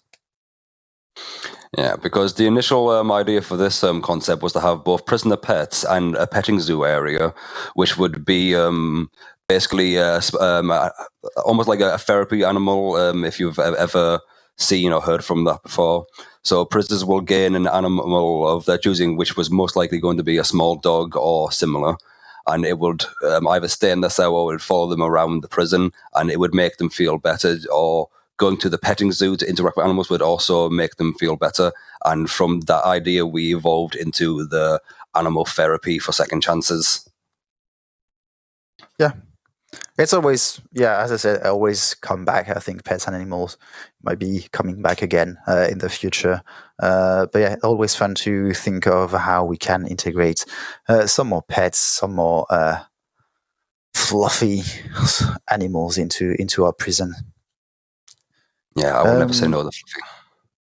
Yeah, I remember also discussing about environmental animals, how we can add some birds, but also it was not just birds; it was also adding rats and mice. So again, always a lot of ideas flowing. As a producer, I'm a bit like a keeper. I have the designers on one hand. Throwing lots of idea my way, and I have to keep them from passing on to the developers so that we can have actually a straight concept. Right. Sometimes it's bad if you get a little bit too creative. Yeah. Okay. Next one is superior staffing. Yeah. Now for this DLC, this was all specific to improving the staff in Prison Architect. Now, because currently in the game, you will hire staff and they will stay in your prison for the entirety of the game. Now, first thing we were thinking of was adding an actual shift pattern and shift rotations that the player would be able to manage. Now, this would be a concept that would add that extra level of managing to the game. So players would have to plan which staff they have on, when they have staff working, and how staff will go on. Now, because of this change, we'd most likely be changing the staff need system as well, just so there'll be that extra element. So staff would have to go home sometimes so that they feel better.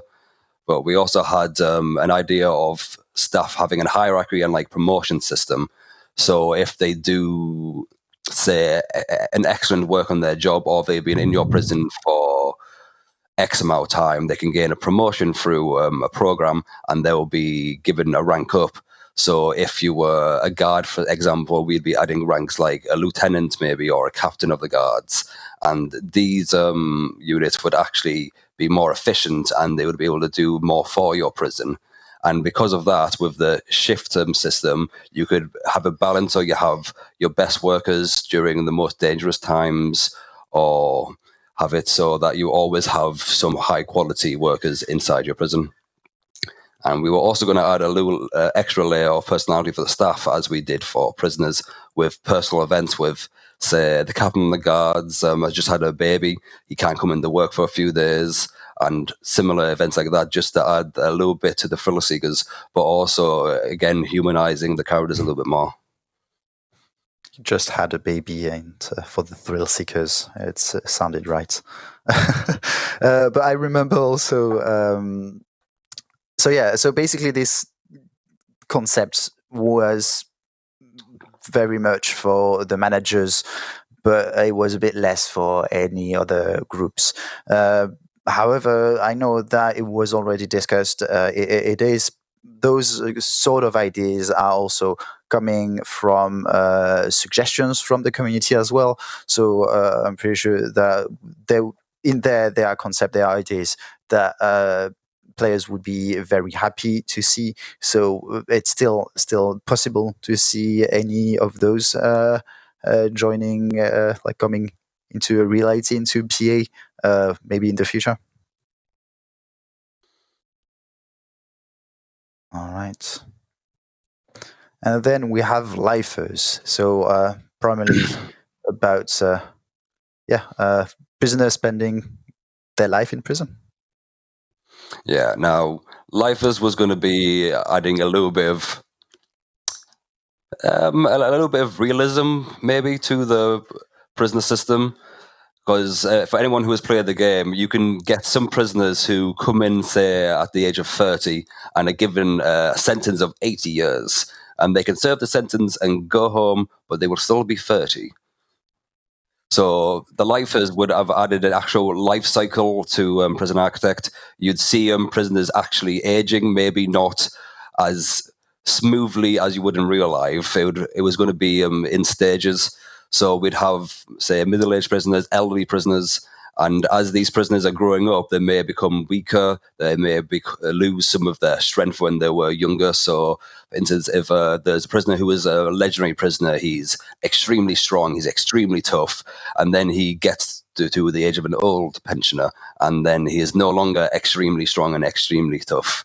But he will still have some of the reputation he had when he was a younger prisoner, but he would just calm down somewhat in compared to what he was beforehand. But because he's an elderly prisoner now, there will be a new system to look after prisoners as they grow up, because they will need different requirements in the game.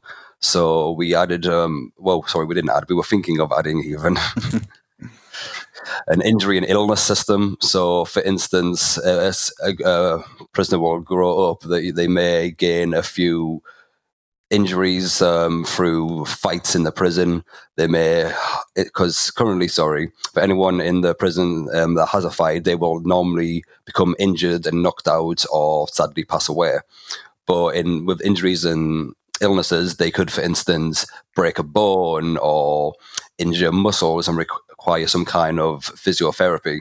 This would have them not moving around like they normally would, but the player would have that extra bit of management by making sure they have to look after these prisoners, and it would be advancing the medical system in the game by quite a lot, to be honest. Yeah, it's still a nice concept. I think this concept was actually even before I joined Prison Architect, so it's been there for a while. Yeah, I think this was one we added with Going Green. All right. Okay. And next up is aquaculture and fishing. So, yeah. Yeah. Now, this was this was a concept we thought of just after we did the Island-bound DLC. For anyone who hasn't seen or played this DLC, it was basically adding the ability to create prisons on islands, also adding a few options for players to decorate their prison plot with water and separating it from land with boats and helicopters. So aquaculture and fishing was supporting this DLC by adding some improvements to the water system, maybe adding some flowing water and just the chance for there to be sea life and coast life that the player can either incorporate into the export system or add extra jobs on. We were going to add the ability for fishing either through boat or from a dock, and similar things like that, like creating a seaweed farm or collecting coral or shells and things like that, basically. It's fun to think that basically after doing a DLC with islands, we thought of this one, and in the end, we ended up doing something a bit similar, but actually on land, so going green. So you would still be farming, but farming on the soil, basically, and not into waters, not fishing.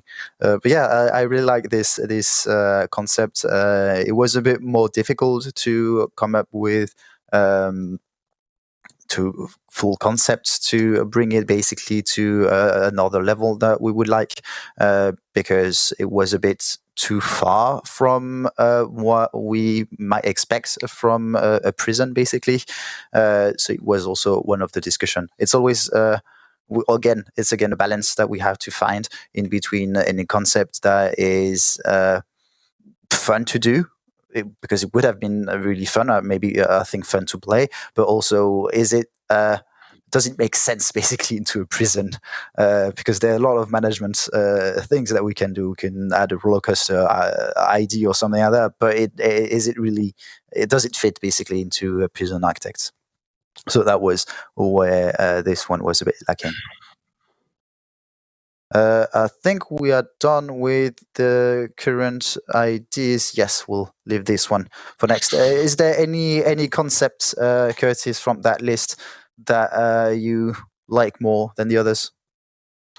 That you might push again for another discussion?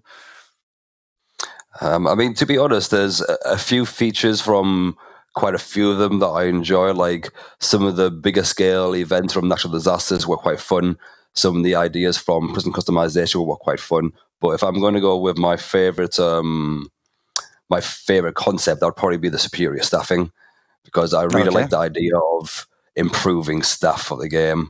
That was one that I was really behind, but that's mainly because I probably fall into the manager's player group. So we were right. There are 4 types of player, and you are definitely falling into one of them. All right. I do like the pet and animal in general, but I think maybe not into a proper DLC, but like we used to do, is adding like a dog in each and every DLC. Now we added into Second Chances the animal therapy. We might be adding some more into the upcoming DLC. I think that's more than just one DLC. It's just a few ideas that we would be able to pick and put on top on already existing concepts, and they would still fit quite well into the overall picture. All right, so we'll move on to the last part of our discussion, which is basically concepts that were discussed, that were almost designed, but were dropped for some reason, any reason. Maybe we'll go into a bit more details if we can. So Island Bound was a DLC that we released, I think it was mid-2020. Basically a DLC where it added helicopters, choppers, added boats. You were able to build a prison on an island. You weren't dependent on the road that is on the site. Everything could be imported into whether boat or helicopter, if you want to, from any merchandise that you would buy from, and also the intakes, so prisoners coming into your prison, or anybody that you would call, for example, emergency, will also be coming via helicopters. So here we had still a few ideas on paper that we really liked, but we didn't go with them.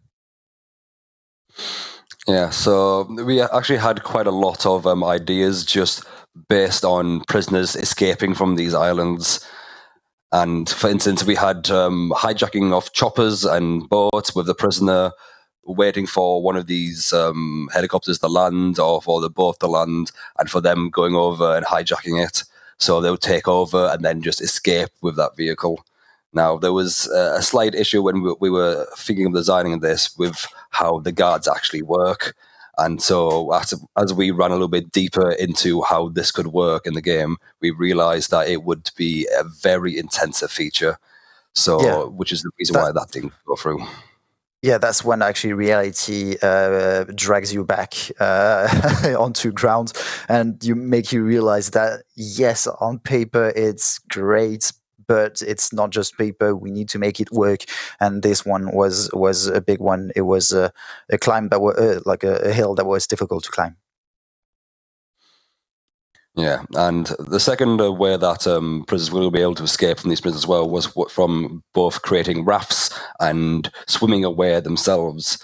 Now, after we started looking in how prisoners can actually swim on the console edition of Escape Mode, we actually found out that it was going to be a little bit complicated if we wanted to add other physics for the raft. So we focused mainly on prisoners being able to swim, so that they're still able to escape these islands, even if the player surrounds the entire prison with water. Yeah, I remember as well. I think so when we were discussing escape, how can someone escape a prison? So we basically took those ideas off the table, but it was actually later into the DLC that we realized that wait, like now we have water. If someone is creating a prison surrounded by water, like there's no way prisoners can escape, and that's when we came back actually to one of the ideas of the swimmers and integrated it. So yeah, and last idea was sharks, just sharks. Two exclamation marks. Yeah, we wanted to add a little bit of life to the water since we're making these islands, and we also wanted to add that extra like deterrent to prisoners who are trying to escape through the sea. So we wanted to add sharks that could come up just as an aesthetic and also can come up to attack prisoners. Yeah, that was actually that was a bit maybe a fantasy rather than I think it went well with the raft and swimmers. As soon as we took those ideas off, they were not really doing much by themselves.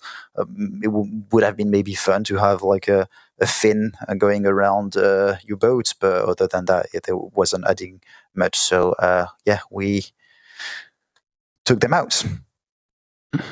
Next up is about Going Green, so the DLC that we released earlier this year.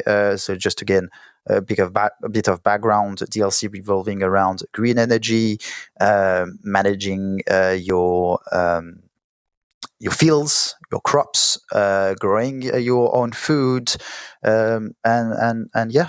So in this one, we thought again about animals. Yeah, so for this, we were looking at the animal part of farming. So we were looking at what ingredients there were already in the game, and there was already eggs as one of the products that prisoners can eat. So we thought, oh, this makes perfect sense. Why don't we just add a hatchery with chickens that will lay eggs? And we also thought, oh, we could add other livestock if you want, like, say, cows that will make milk and other cattle like that. Just FYI, we weren't thinking of any slaughtering here. You weren't going to make animals and then eat them. You were just going to eat their byproducts. I think those ideas were flowing so well into the Going Green concept. But again, there are so many elements that we need to look at whenever we are making a DLC, and time is one of them. And like it was, we could have gone so far with this DLC, and it was too far in this case. I love the hatchery. Really, just thinking of having just some hens going about next to your prison was really fun. But we didn't go with it in the end. Yeah, I think hatchery was something I actually added to the initial pitch, or at least the initial part of the pitch process. Because I remember, I think I've got about 2 or 3 pages worth of notes on a hatchery somewhere. Yeah, it would have been quite a heavy title and part of the GDD if it were to be in the DLC. I just like chickens. And I think that's it. That's basically the end of our presentation, our discussion. I'm not too sure if there are some questions. Maybe I'm looking a bit at the chat, but Curtis, so we have DLC coming up, Second Chances. Can you discuss a bit about it? Sure. I mean, we did speak about this earlier, but Second Chances is the latest DLC for Prison Architect. It's all about prisoner reform and rehabilitating your prisoners. So we have new programs, new rooms. Sorry, there's things falling in the background. And new ways for prisoners to gain skills for life outside the prison through work experience, able to improve their mentality through programs with ex-cons coming back into the prison to discuss with existing prisoners and try and help them. And we also have multiple new rooms and programs where prisoners will actually interact with civilians, either through the restaurant and bakery where they will be customers, or also through the Free Strikes program, which will have troubled civilians from the outside coming to the prison and talking to prisoners, with them both having a discussion so that the prisoners can increase their social skills, and also so the civilians can learn about prison life. And for any of them that may be potentially going into prison themselves, if they go through the long path, they will be led onto the right path. Yeah, actually, I have a note she asking if there would be a prisoner epilogue after they get released. So having a bit of story of said prisoner, if that they learn baking, got hired as a baker or in restaurants. So yeah, that's something that we actually did add a bit. So yes, if you have a prisoner that is being released, so you have chances of him getting going back to society and being reintroduced. And if he has actual like baking, he worked on the restaurant, for instance, yes, he could be actually hired into a restaurant, and that would show in the bio. And like Curtis mentioned earlier, you would receive a message saying this person has reintroduced, has been reintroduced into society, working into restaurants. So yeah, it is a bit as well. And reoffender in the on the other end, you would know as well, and you would have also a chance of the reoffender coming back to your prison. All right, I think that's about it. Thank you for having us. That was a lot of fun. Yeah, thank you for joining us, for those who decided to watch our presentation. So yeah, thank you everyone. Have a wonderful day watching PDXCON Remixed, and maybe see you sometime on another stream.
Good morning, everyone. Greetings from Sweden. I hope you enjoyed the overnight shows and got some rest over the evening, because we're back for day 2 of PDXCON. I am Troy Pruitt, Community Manager for Paradox, welcoming you to this brave new day. We have lots of content in store for you, including a lot of panels from new and secret projects that were announced yesterday. If you didn't tune in, that was Victoria 3, so be ready for some talks about that.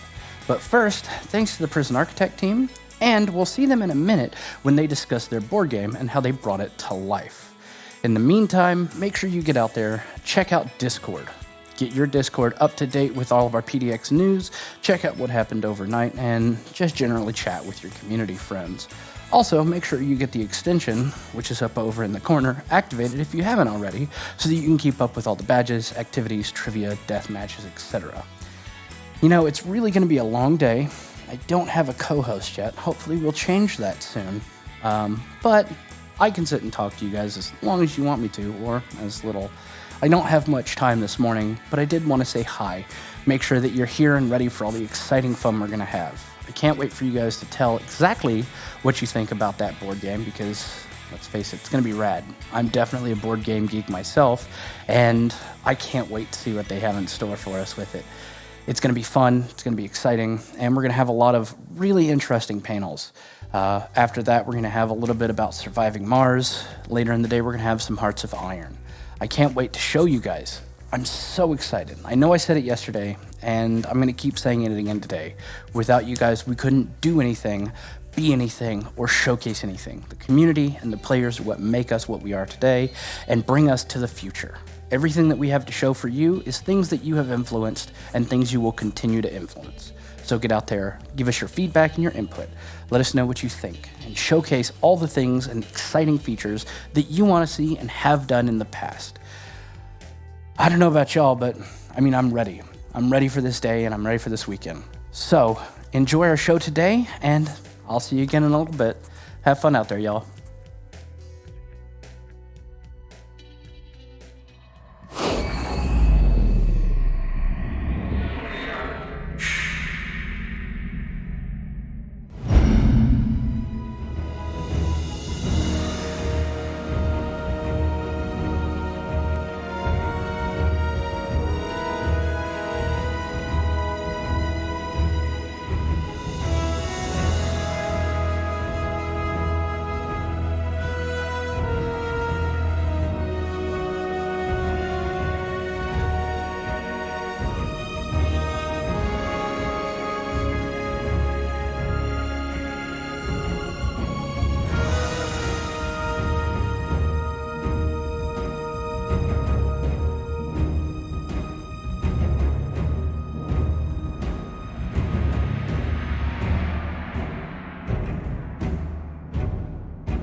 Hi everyone, and thanks for watching us at PDXCon. I am David Turci, and this is my lovely partner, Noralie Lebers. Hi.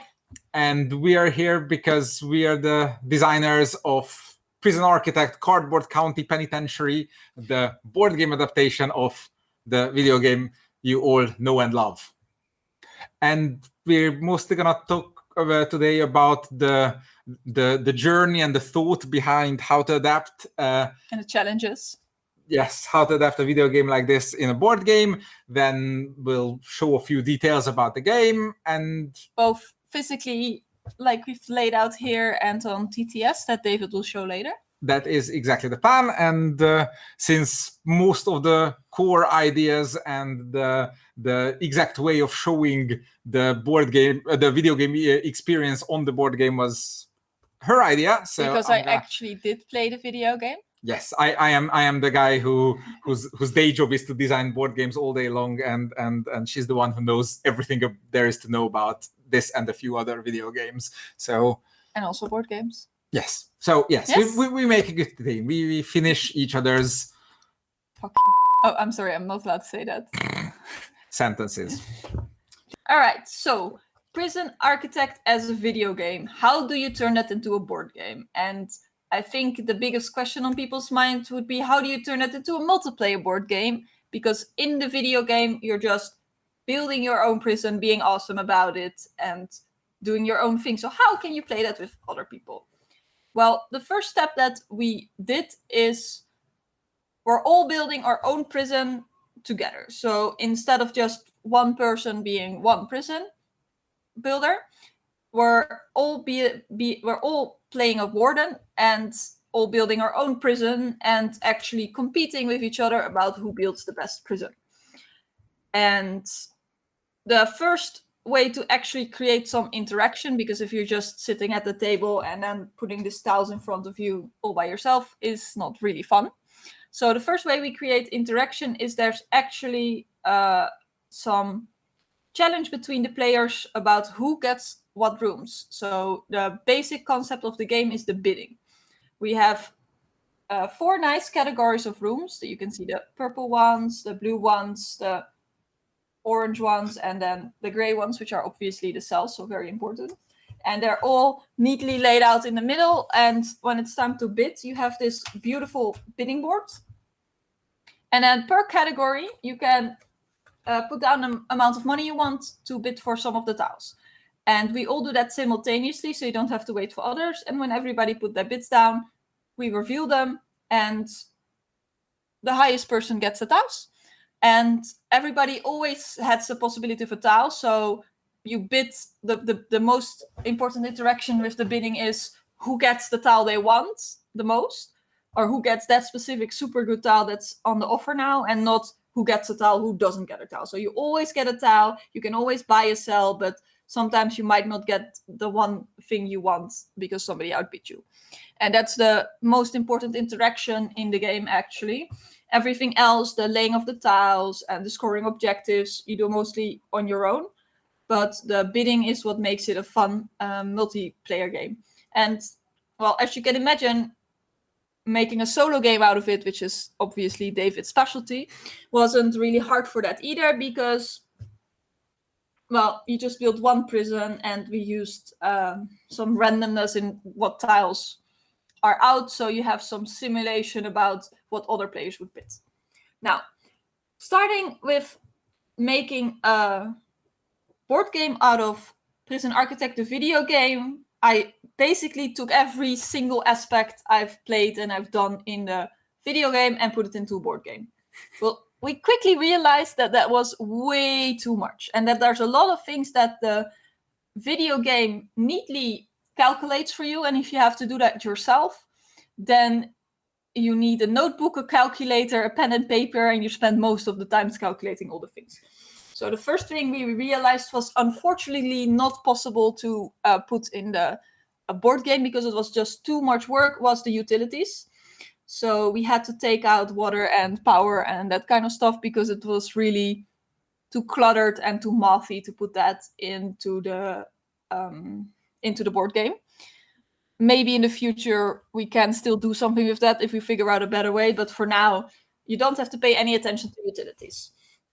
And the second thing that we shortly noticed that was getting a bit too much was there were too much numbers. So we had specific numbers for the income, we had specific numbers for how much prisoners you can release, we had numbers for when they would escape and how much would escape, we had numbers for their needs, and we had way too much needs in the first place. We had numbers for every room, not just the prices, but also the points and all other kinds of values. And that basically made it into a ginormous math fest. And for me, that's not even that much of a problem, because I'm quite good at math, but we noticed that people who aren't were struggling a lot with how good tiles were, and they were just so overwhelmed by the big number of, well, numbers in the game. So we had to take out a lot of numbers, and that also made us simplify it a lot. So one of the things that I still think it's unfortunate, but it was necessary, that we had to take out was grants, the way they work in the video game. So instead of having a goal you need to complete and then getting money for it during the game. We've converted those grants like we know them to objectives. Here are a few examples with different difficulties. So instead of the grants also being the money, these are just objectives that you can have, that you play during the game and that you only score during the end. And that's a very big change we also made. And the other things was the tracks we had. For example, the money and releasing prisoners here, we super simplified. So instead of having a track with 30 spaces and way too much numbers, we have a track with 10 spaces, and 10 spaces is the limit. So income is the money you're getting is you have 10 spaces to gain, and that's it. So instead of having to calculate things, you have these nice green income symbols on the tile, and this one symbol means one step on the income track. The same with releasing. And I will show this closer on the TTS. Yes, in TTS. And the same with the needs. So another thing that what are the needs? Like, what needs are we showing? I wasn't there. Another thing that we had to change was the size of it all, because, well, for me, a fun part in the video game is making a gigantic prison. So we started with a grid of 10 by 10 tiles, and we shortly noticed that we really shouldn't. We also started with like 10 rounds, I think. Yes. And well, we halved that eventually. We only have 5 now. So everything had to be smaller. And the needs we kept in this game are, we're testing if prisoners are actually secured. You can see they're nice and see-through because cubes go in there and it's beautiful. So the needs we're actually testing in this game. So what do you need to take care of? You need to make sure that your prisoners are secured. That is important for if they want to escape or not. Because trust me, they will want to escape. Just like in the video game, you have to work really hard if you don't want them to escape. And then we have, well, comfort or happiness. It's a smiley, but I think we called it comfort. That basically checks if your prisoners are happy enough or comfortable enough and not feeling bad. And then the last one we have is hygiene, and we called it hygiene, but it also has a bit to do with doctors and health. Well, not well. Cleanliness, health. Yeah, health, cleanliness, hygiene, and that's the third one. And now you track those. We tracked them before on the prisoners, and that was messy and terrible. So now you just have these beautiful cell tiles, and in the bottom of the cell, you check if the cell is happy, hygienic, or secure. So as the limit for this is 10, you can also imagine that the limit for cells is 10. So you can have 10 cells in your prison. We have a lot of different cells. We used a lot of names from the game itself, and we also got inspired by some amazing mods that are out there for the game, because everyone who plays it often enough, who plays it with mods at some point, I think that is a given. And that made for a nice collection of game things.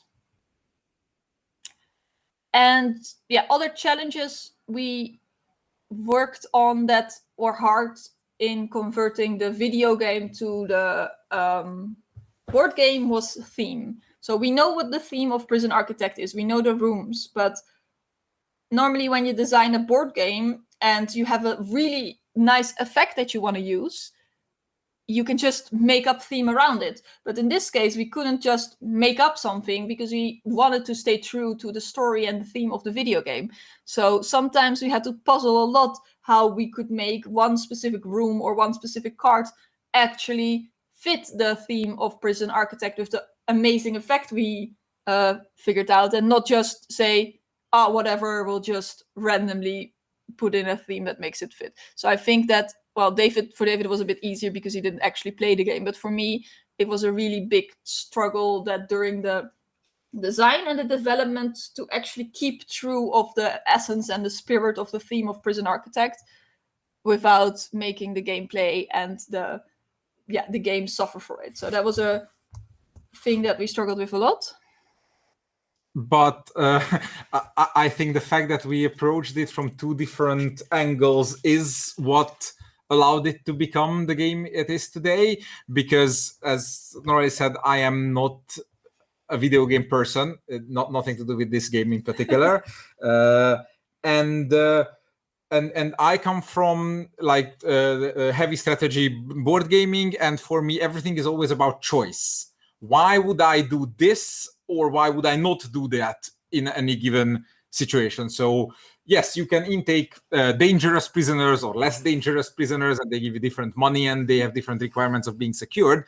But why would I ever consider not taking in the most or the least dangerous prisoner? And pretty much our whole process was not only coming up with a cool sort of visualization of a system of a board game, of the video game, and me challenging, yes, but how can we make that into a singularly interesting choice as a board game, as opposed to, well, you can do it in the video game. I said, I don't care what can you do, I care why would you do it. And we alternated being the one trying to simplify the game and being the one trying to add more to it. And in the end, we did both. And in the end, we definitely did both, because after every big jump of simplification, we suddenly realized that we can do more with less. And then when that got too much, then we simplified again, and back and forth and back and forth. Yeah, so after we sent out the review copies of this game also, we figured out another few things how to make the game even more awesome. So even now, still with the Kickstarter approaching and with reviewer copies, well, by the time you're watching out, it, the Kickstarter will already be on. I think. Yeah, that's true. With the Kickstarter and the review copies, even then there's still a few surprises for the players, because we made it even better since, and especially the prison escape part we made way more exciting. So I think that's really something to look forward to. Definitely. And if you check out the Kickstarter, you will see that the game is already playable on various digital platforms, I think Tabletopia and Tabletop Simulator. And as always, we are part of the community, so we listen to feedback, we listen to thoughts and ideas and questions, and the game is still evolving. Nothing is finished until it goes to print. It's definitely gonna work like this and gonna be this, but small adjustments are... Yeah, and on Facebook and a lot of board game Facebook groups, we're definitely always watching and responding to any questions there is. So if you want to reach one of us, then I can be summoned anywhere on the ends of the internet, definitely. Just tag us and we'll find you. Exactly. So yeah, that's the journey that got us here without delving further into the mechanisms. And I think the plan is now that I can show you a few of these concepts that Nora has explained. Yes. Yeah. So one more small note for the video game fans. In the video game, we have a few exciting small things like different wardens with different abilities. And well, one of my favorites, since my cat is hanging around here somewhere too, cats instead of dogs walking around, and other kind of those things. We're trying really hard to see if it's possible to include any of those small things as possible stretch goals of extra things in the Kickstarter campaign. So all the more reason to come and support us now. We're not quite sure if it's gonna work out yet, but we'll do our best. So something to look out for. The more enthusiastic the community is, the more we can do. Okay, so as promised, the game is available to play on Tabletop Simulator, and I am gonna now show you a few things. So the way you need to imagine this, for those of you that don't know, Tabletop Simulator is essentially a video game pretending to be our table with a board game setup on it. Very meta circle if you think about it. You actually see the table in Tabletop Simulator if you look now. Yep. So this is how a 4-player setup would look on the table. Every player has this frame, which shows one thing you didn't put here. Every player has this frame, which shows the limit of how much they can build. As Nora mentioned earlier, every player has their player board with the cubes on it and the tracks that we're going to look at closer. And then there's a central board, which shows the... too close there. A center board which shows where we are in the game, which round we're on, and shows the initiative order of the wardens, which is something that's important at the bidding. So let's look at... And other ties.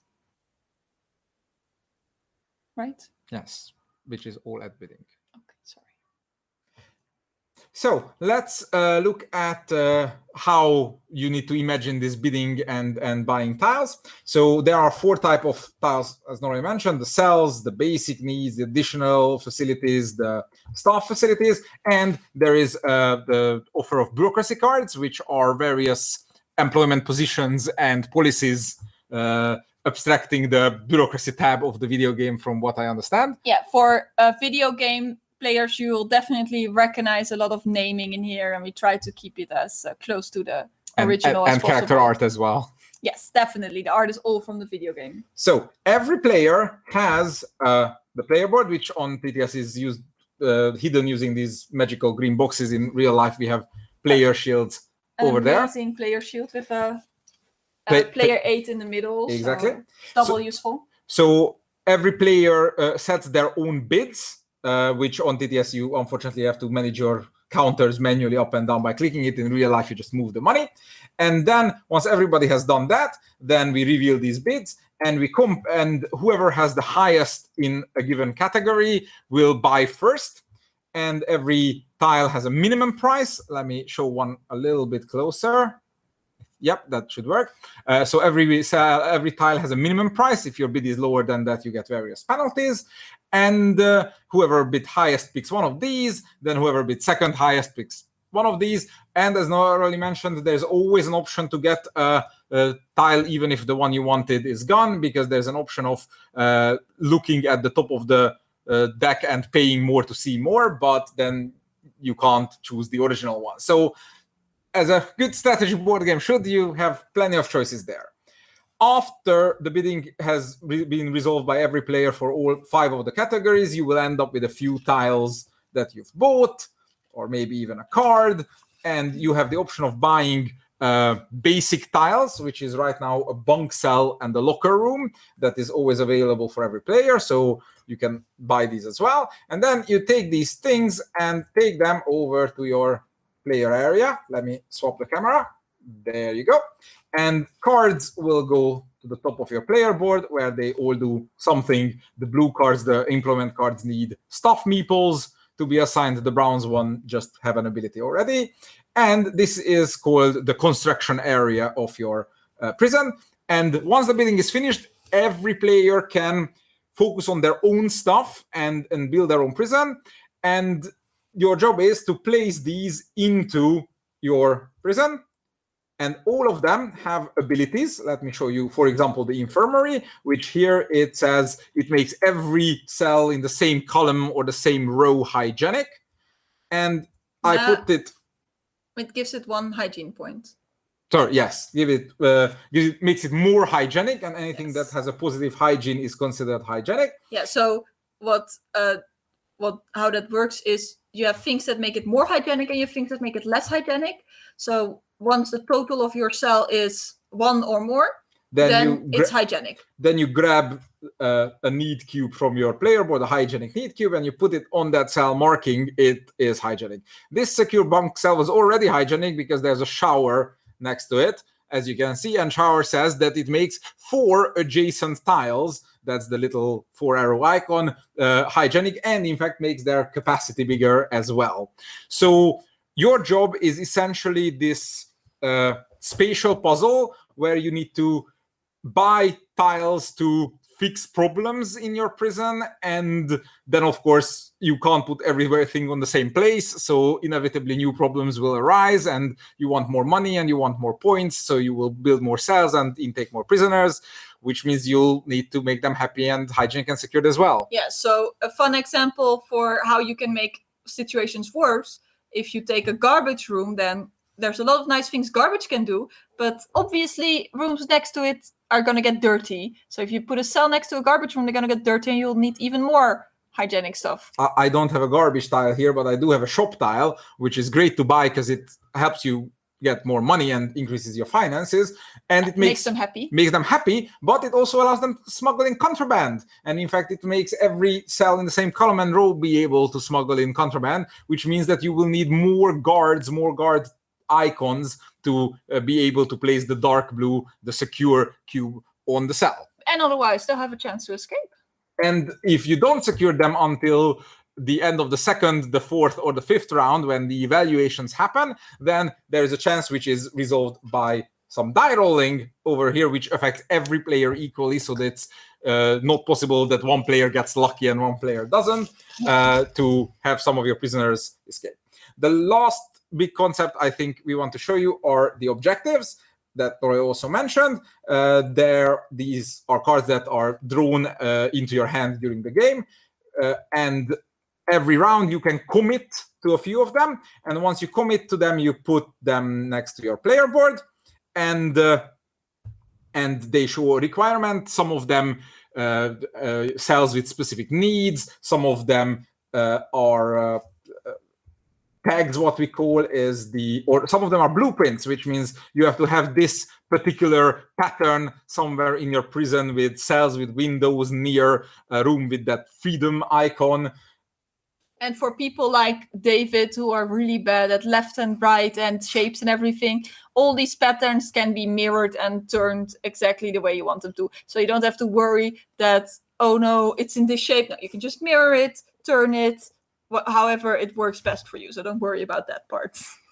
And you only score objectives at the end of the game that you've committed to, but if you commit to an objective and you don't meet it by the end of the game, then you're going to lose penalty points. So you set your own goals from a somewhat random mix of objective possibilities. You compete with other people over the bids, but then you have this nice build your own stuff feeling that traditionally city builder games tend to do a lot, but I think we managed to translate that into a prison building game quite well. Exactly like the video game does, actually.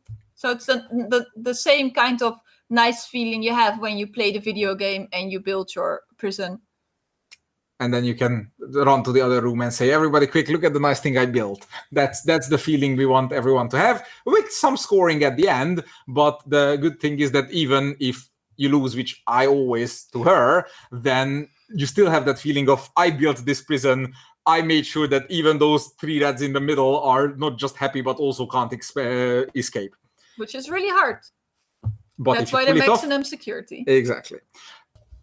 There is one more thing we definitely want to talk about, and that is the solo gaming option in the board game, because that's now doubly appropriate here. First of all, because the video game is primarily a single-player experience. Therefore, we expect a lot of fans would want to be able to experience the same kind of sit alone and have the joy of building the prison. Mm-hmm. And second, because solo board gaming has been on the rise for a long time, but of course the pandemic has accelerated and strengthened things a lot.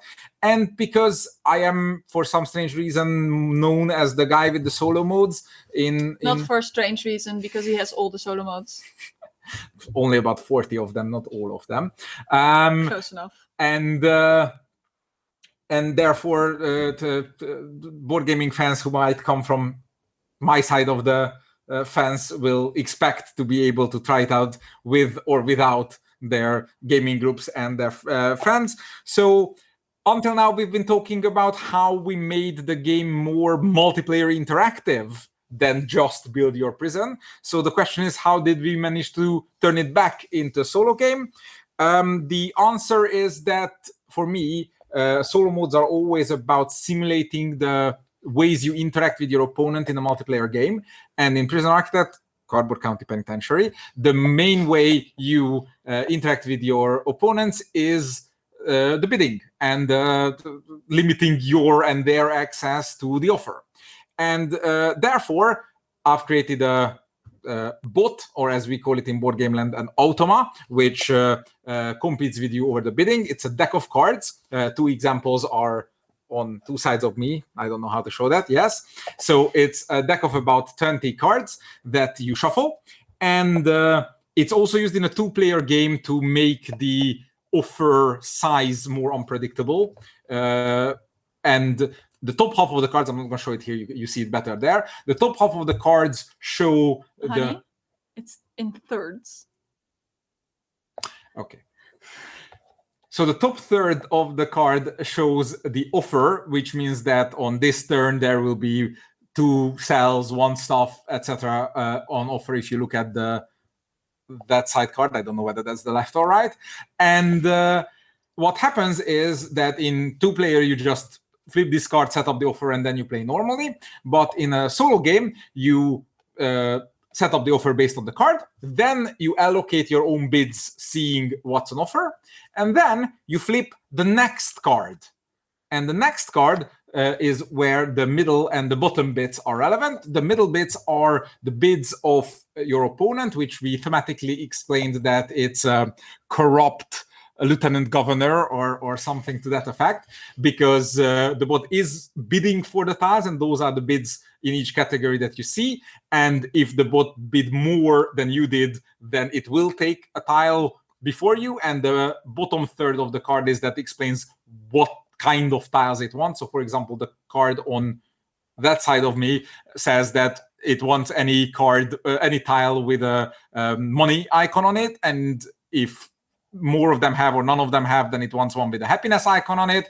And if it still can't choose, then it wants the cheapest. That's what you need to read. And the rulebook explains all these icons. And you can only pick before the bot if you bid higher. And whenever the bot does get a tile, then it's placed in a pile. And then the more tiles and more cards are in that pile, the more points you need to achieve at the end of the game to consider yourself the winner. So it is both an automa simulating the bidding and is a running victory point target to make it more than a mere beat your own score challenge, which we definitely wanted to you to have. But it has multiple difficulty settings, which mostly set how many points each tile and card it gains makes your life harder by.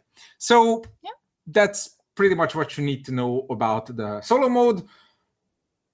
The nice feeling of building your prison is all there, but we made sure that for those of you that are in it for the board game interaction can still have your fun, even when family, friends, and other victims are not available to challenge you. Yeah, and another note I wanted to make, so as you can see, that even for cat lovers, she's leaving now, but you get the point.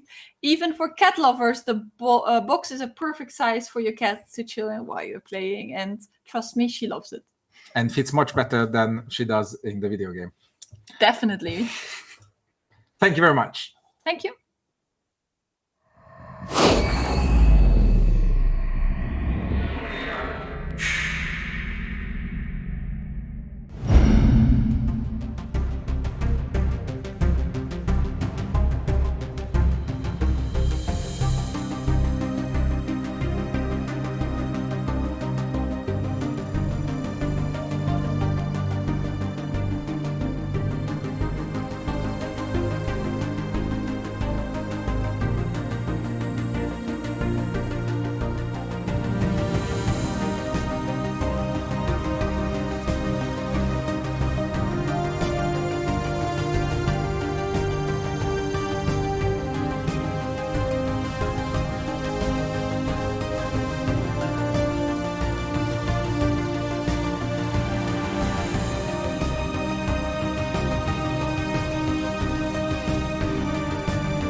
Hello, everyone. Good to see you again. I have with me Cece, who you remember from yesterday. Yeah. It was her birthday, and so today is And post-birthday. now it's not anymore. That's true.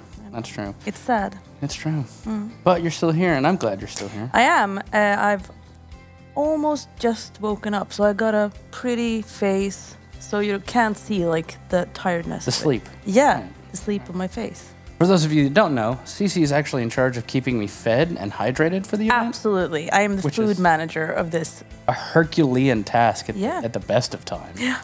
Yeah. I know, it's a hard task indeed. It is. You But are a big boy. You got me a nice little water jug. Yes, I So I did. can stay hydrated on stream. Has that been kind of your mantra throughout this like the entire event. I've heard you say it like stay hydrated. Yeah. That's kind of your own slogan. It is. It's my slogan. Stay hydrated. Everyone at home, if you haven't had water, Pointing. you need to go get more water. Always. Do it. Yeah.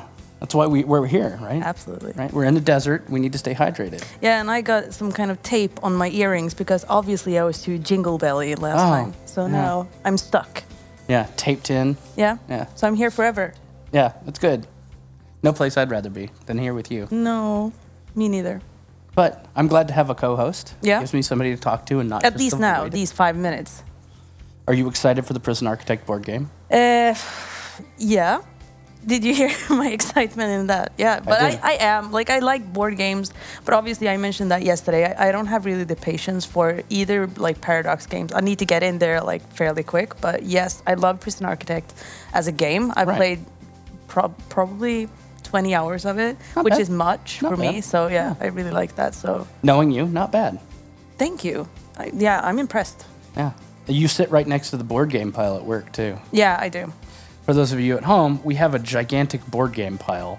Literally, it's huge. 7 meters by almost 1.5 meters of just board games. Yeah, it's crazy. Huge, very well organized, but it's still the monster pile of board games. Yeah. Curated very well. But it's also, I wonder, the person who owns that pile, who we know very well, I wonder if he's actually played all of them. He has, yeah. He has. Except for we got 4 new ones during the past year that we haven't been able to play because they're too big. But any of the ones that are 2-player, we can bring home, and he and I just sit and crack them out and check them out. Like nerds. Because that's what we are. Yeah, you Nerds. are. And I fully accept and embrace that. Good. Yeah. As you are one too, whether you admit I it or know, not. but I don't know. Like, it feels like the nerdiness that you and this person, who we're not naming, I don't know why we're not naming. he's Voldemort now. He is Voldemort. But the kind one. Well, I mean, you're not wrong. There's something. There's something odd about him. Something odd about him. Yeah. He's my friend. That's what's wrong with him. Mine too. Yeah. That's what's wrong with him. He's friends with us. There we go. That was the issue. Nailed it. Damn it. But coming up next, we have Surviving Mars. Yeah. I was right. I knew what I was talking about. I have a good hour in that, actually. So, but I got stuck because I couldn't figure out how to deliver stuff to my colony or what it's called. So that was my issue. Are you ready for good news? Yes. Patricia is going to be hosting with some of our game team a playthrough of the game, so you can watch. There we go. And see what you might have done. Now I can start playing again. There you go. Perfect for a person like me. Exactly. Yeah.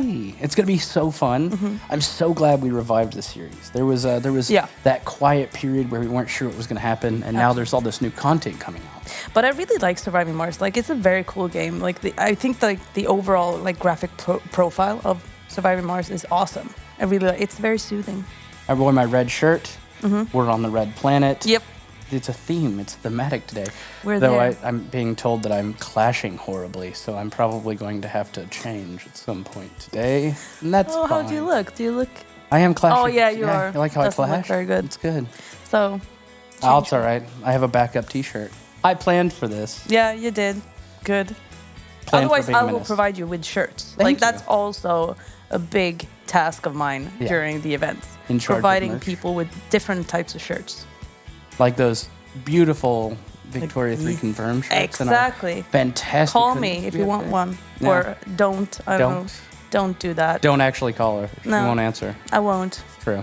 Yeah. But I can't wait to see what the team has to say about Yeah, Surviving let's Mars. do it. Let's get in there, and then maybe next time I'll be back with Anders after that panel to discuss some things coming up for the rest of the day. We're glad you guys tuned in, and thank you, Cece, for joining me. Yay, thank you so much. Yeah, and we'll see you on the other side, guys. Bye.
Hello, everyone, and welcome to our Surviving Mars gameplay livestream at Paradox Remixed.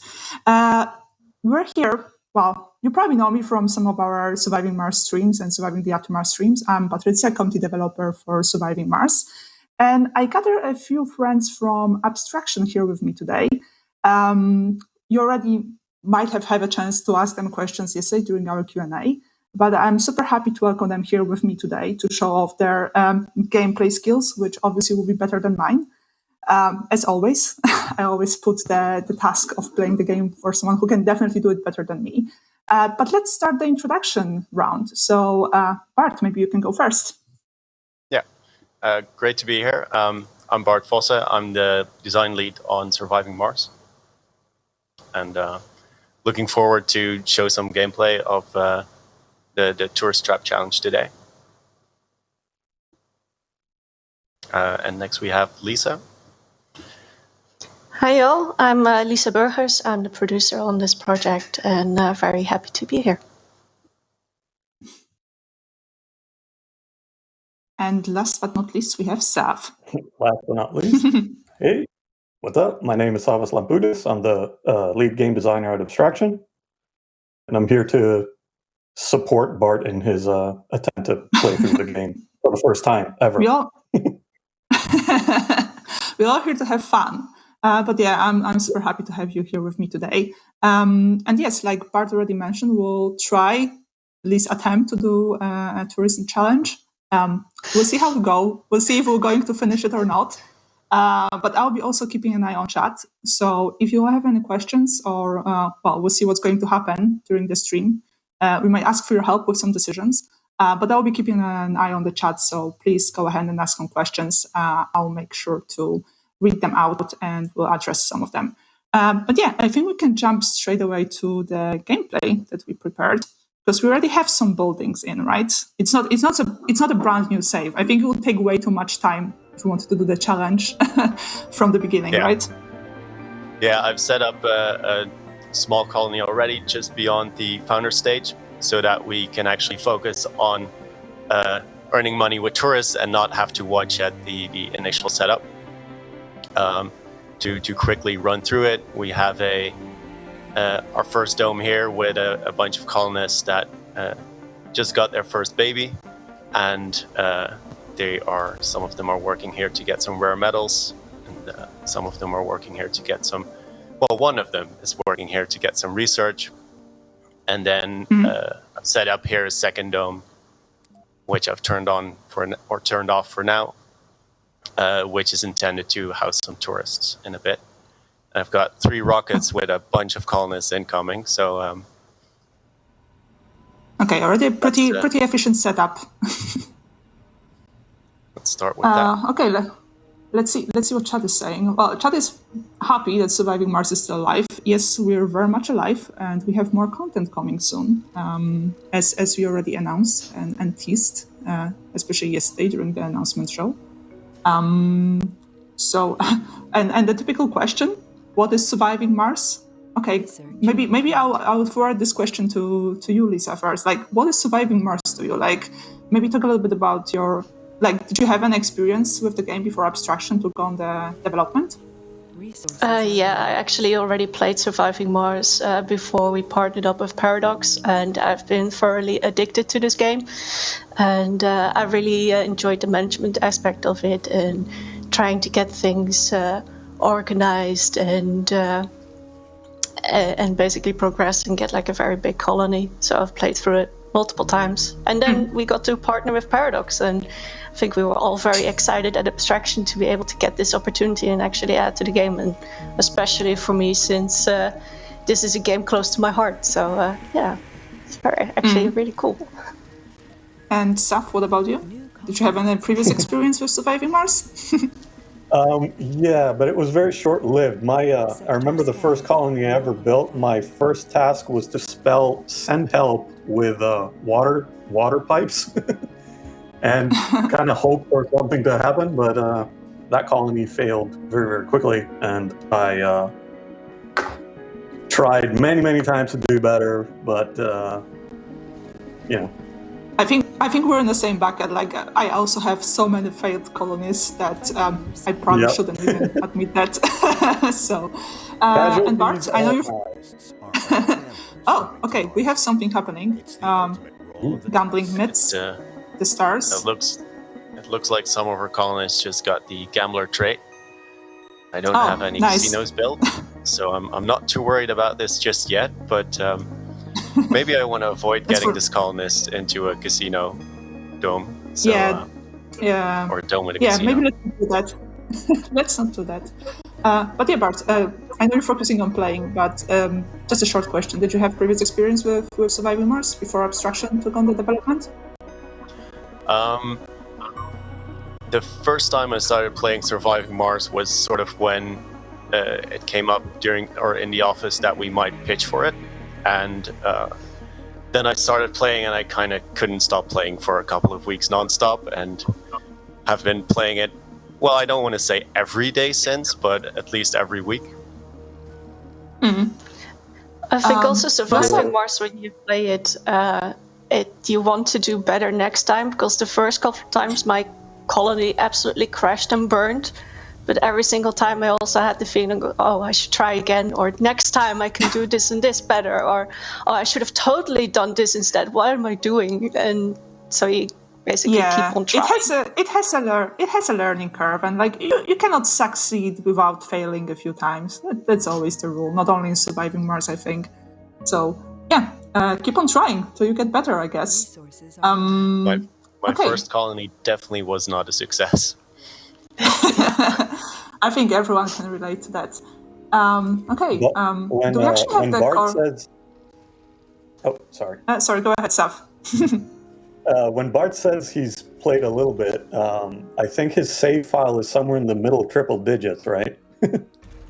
Your 300 to 500 hours combined on various platforms, if I'm not mistaken. I've got a few save games that are in like Soul 3 400. A few. I don't really know exactly how much time it takes to get there, but it's a few dozen hours. Okay, that's why we put you in charge of playing. Like we knew exactly what we're doing. Okay, do we actually have the chords coordination? Chords for this map. Sorry? Do we actually have the coordinates for this map, or you choose like randomly? This is the Tourist Trap Challenge. So in the I don't want to go back to the main menu now, but there you have challenges, and there you have the Tourist Trap. And in the Tourist Trap Challenge, you have to earn 200 million money from sending tourists back to Earth. Thus far, because we've only just had our first tourists arrive, we don't have any money made yet. And the goal is to do this take a while. Before, I believe, Soul 45 to get the perfect time, and otherwise Soul 85 or 80. So right now we have 29 souls remaining, and I believe our first tourists are in get here. there. Also someone, not someone, and sorry because I'm always terrible and I'm butchering all people's nicknames from the chat, so apologies for that. We have Yanner Bite. I've been looking forward to purchasing this one. I haven't done it yet, but may enjoy it. So, if you're not sure if you're going to enjoy it or not, just you can play Surviving Mars absolutely for free, the base game, on Steam during the publisher weekend. So you have time till Monday to actually check out the game yourself and decide, which we would very much recommend. Because like other people are saying, game looks pretty rad, I would say. So yeah, go ahead and give it a try and let us know if you like it. Also, the sound, I think we can all agree the soundtrack is pretty cool, and we actually had a big announcement for the soundtrack yesterday, or something related to the soundtrack, right? So we had our vinyl announcement yesterday, so you're able to actually pre-order the Surviving Mars, like selected tunes from Surviving Mars soundtrack on a really, really cool looking vinyl. So if you're into that, you can check out our social media and you have all the links there. And even NASA thought the soundtrack was pretty cool. Yes, in case you missed, we had the soundtrack played during the Perseverance. That's the name of the the lander. buggy, I think. Yes, landing. Yes. So that was pretty cool. Oh, we have a question for Lisa. Okay. Yeah. I already have. We'll come back to Bart. Bart is focusing on the challenge, so we're not going to fail, I hope. But there's a question for Lisa from Snowblaze. How does it feel to work on a game that you actively played as a normal player? Well, it was actually... I still really like the game, even though I've been looking at it from a professional standpoint as well. And it also really helped me, because especially when we're going to pitch to Paradox, we all came together and thought of some concepts that would work really well. And tourism was one that was actually really close to my heart, because when I was playing it originally, I felt that it didn't really have a very significant depth, and I thought that it would be a good opportunity to add to that. And so that's one of the reasons why, together with the rest of the team, we actually that was one of the proposals that we made and actually eventually developed. So in that case, having played Surviving Mars that much also kind of gave me the insight that was required to also add to the game in a way that at least I feel helps it with the variation and the interest. Yeah, and I think from me as a community developer perspective, like you had a straight-on idea what this game needs, what it might be lacking, and what you can, how you can improve that. And the majority of the players felt the same about the tourism, I would say. So I think that was a pretty spot-on choice on what free update we can actually introduce next. So I'm pretty sure your just regular player experience helped here a lot. Because especially also on the forums, having played it myself, you have a better idea of what you agree with or disagree with. Because you have so many hours into it, and you can basically see where they're coming from, because you have experienced it yourself. And that's also why whenever we do make a proposal, we always play the game in depth. And for me, it was just kind of handy that I already did that. Kind of had a head start. Yep. Okay, Bart, and how's your challenge going? What's happening in here? I just had some electricity problems, and I thought, I'll try to build some more solar panels, but I think I don't have enough batteries. And Snowblaze was also recommending to build some wind turbines. I don't have a lot of machine parts, so I don't want to build too many, but a few are definitely going to help me through the night. We also just got the RC Safari here, so I'd actually be looking to create an RC Safari route. If there's any suggestions from chat where they'd like to see the route go through, or otherwise I'll build something myself. We actually have some tips for you. Build some wind turbines that will help you with power shortage at night. Yeah. I think we already built some. Yes. Here. Yeah. And you also got the atomic accumulator, as somebody also mentioned in the chat. So that means you have a free battery that you were missing. Oh, that's true. I just completed a challenge or a milestone. Okay. We're going there. Problem solved. See if there's any other prefabs that snuck their way. Yeah, you also had a water prefab thingy. What are they called? The water moisture evaporators. Also, just so you know, Bart, there's some appreciation for your hair in the chat. Thank you.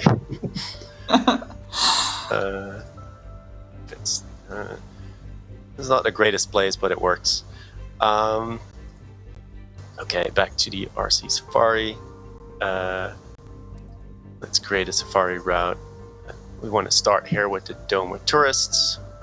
I think here's a good spot where they visit the Microdome and you can also see the visible sites, so you can always check what actually counts as a sightseeing spot, if you will.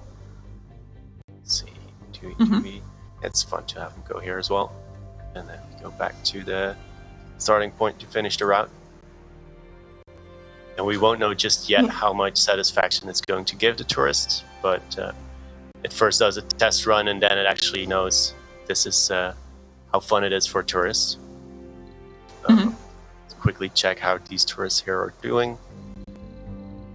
So some of them, these two seem to be pretty satisfied.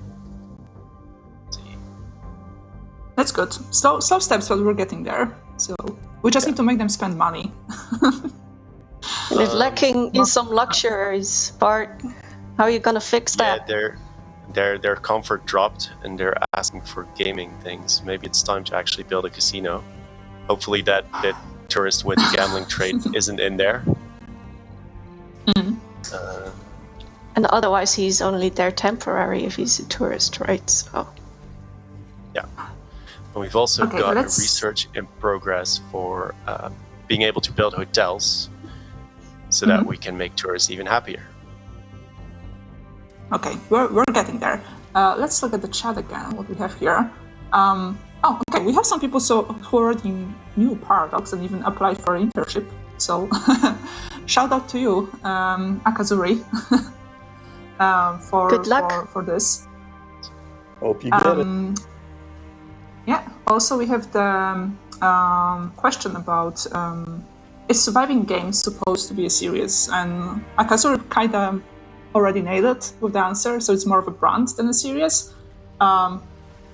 Unless there are some plans for the future, but for now we have Surviving the Aftermath and Surviving Mars under one brand umbrella, developed by different studios though. Okay, are there any plans for Surviving Jupiter game? Okay guys, maybe Sam, what do you think? Would be actually easy to make a Surviving Jupiter game? We would need to do the research on that. There's currently no plans, I can guarantee you that, but it's certainly something to look out for. Is Jupiter even like maybe? Does it have like a surface, or it's just like a gas giant or something? Because it would make it problematic to. Yeah. We'd have to make it work. Somehow. I believe it's a gas giant.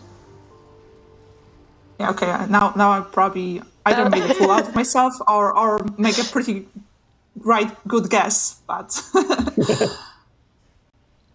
okay, what else? Actually, Patricia, I have a question for you, if I can. Of course. Now the chat brought up Surviving the Aftermath. Have there been any weird fan conspiracies about the two games belonging to the same universe or anything like that? Oh yes.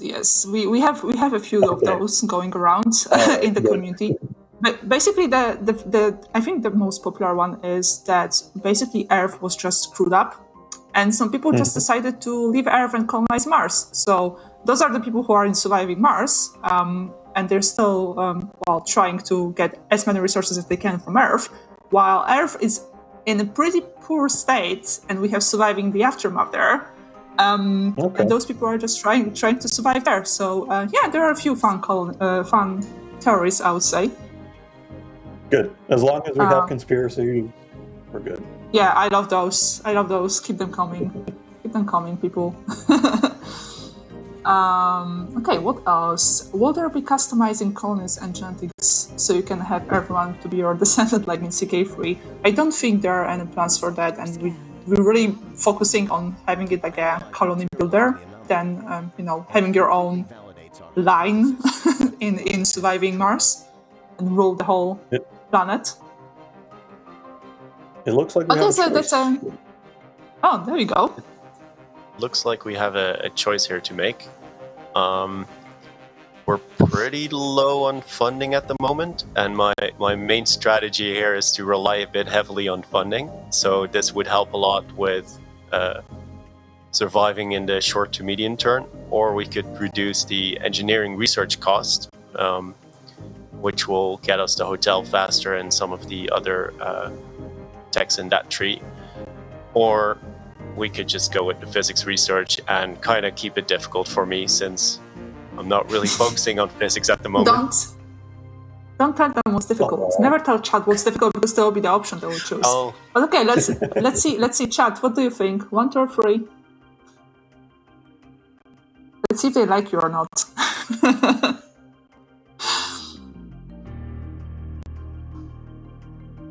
4. Yes. We're definitely going with 4. Yeah, of course, there's 3. No, okay. 2. Okay. So it looks like the majority is going for 2. Then. Yeah, we're going with 2 then. Yeah. And we've also found a new anomaly here, so we can send our RC Explorer there. Also, I can see that they are, like, Chad already has the solution for surviving Jupiter. Like, we can just make Cloud City from Star Wars, apparently. So, yeah, there we on go. Jupiter.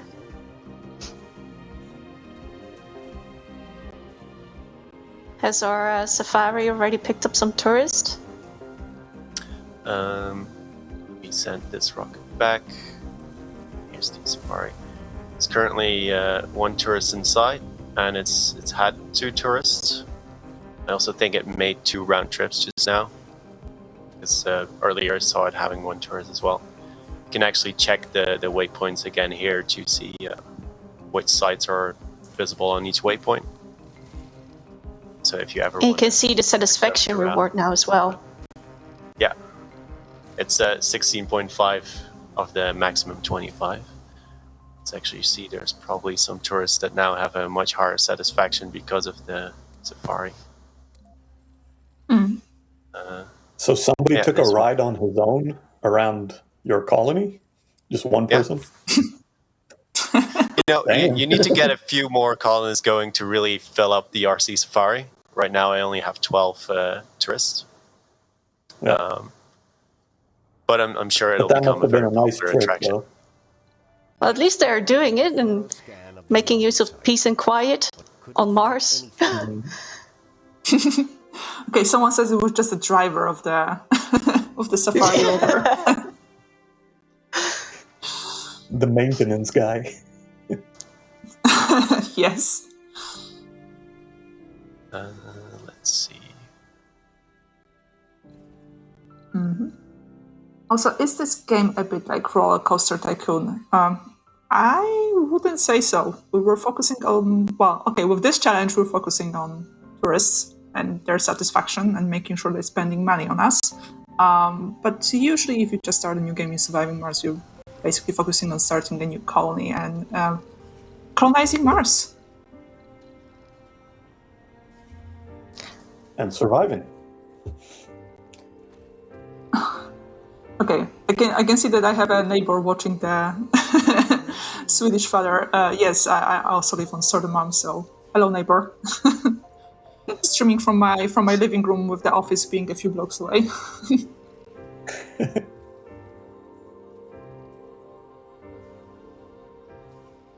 Oh yeah, well, like if you're going to stare into Paradox office windows, we'll stare you back for sure.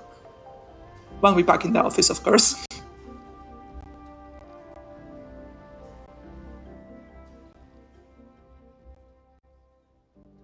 Okay, so how's our progress here? We're actually looking to build an apartment complex so that we can get a few more unspecialized people in, and then I'll gradually start to demolish these living complexes, and hopefully we've got the hotel almost. Yeah, that's almost there. And at the same time, I believe the tourists that we have now are almost to their past their enjoying holiday period and almost looking to go home. So I'm gonna keep this rocket here until they're ready to go home, so they automatically pop into the rocket. And in the meantime, it's also just gathering some rare metals for some extra money.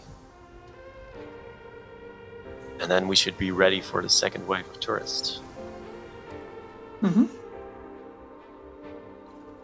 Okay, we have a question from Nif. Any plans to expand the colony growth scope in the game to be able to develop multiple colonies in multiple locations that interact with each other? I think that's a great suggestion. And like I said, we're right now focusing on creating new content for Surviving Mars. But we can't really give anything away. So I'll just say that, like, really appreciate the suggestion, and I'm afraid we also need to ask for a bit of patience. So wait and see. But thanks for pointing it out. That's a really cool concept. And keep them coming.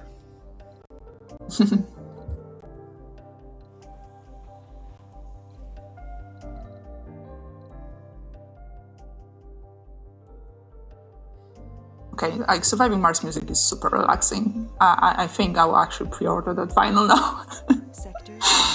It is already done. Like, I think like it works great for me when I need to focus on something, and I just put the playlist on Spotify. Like, it's super great for focusing.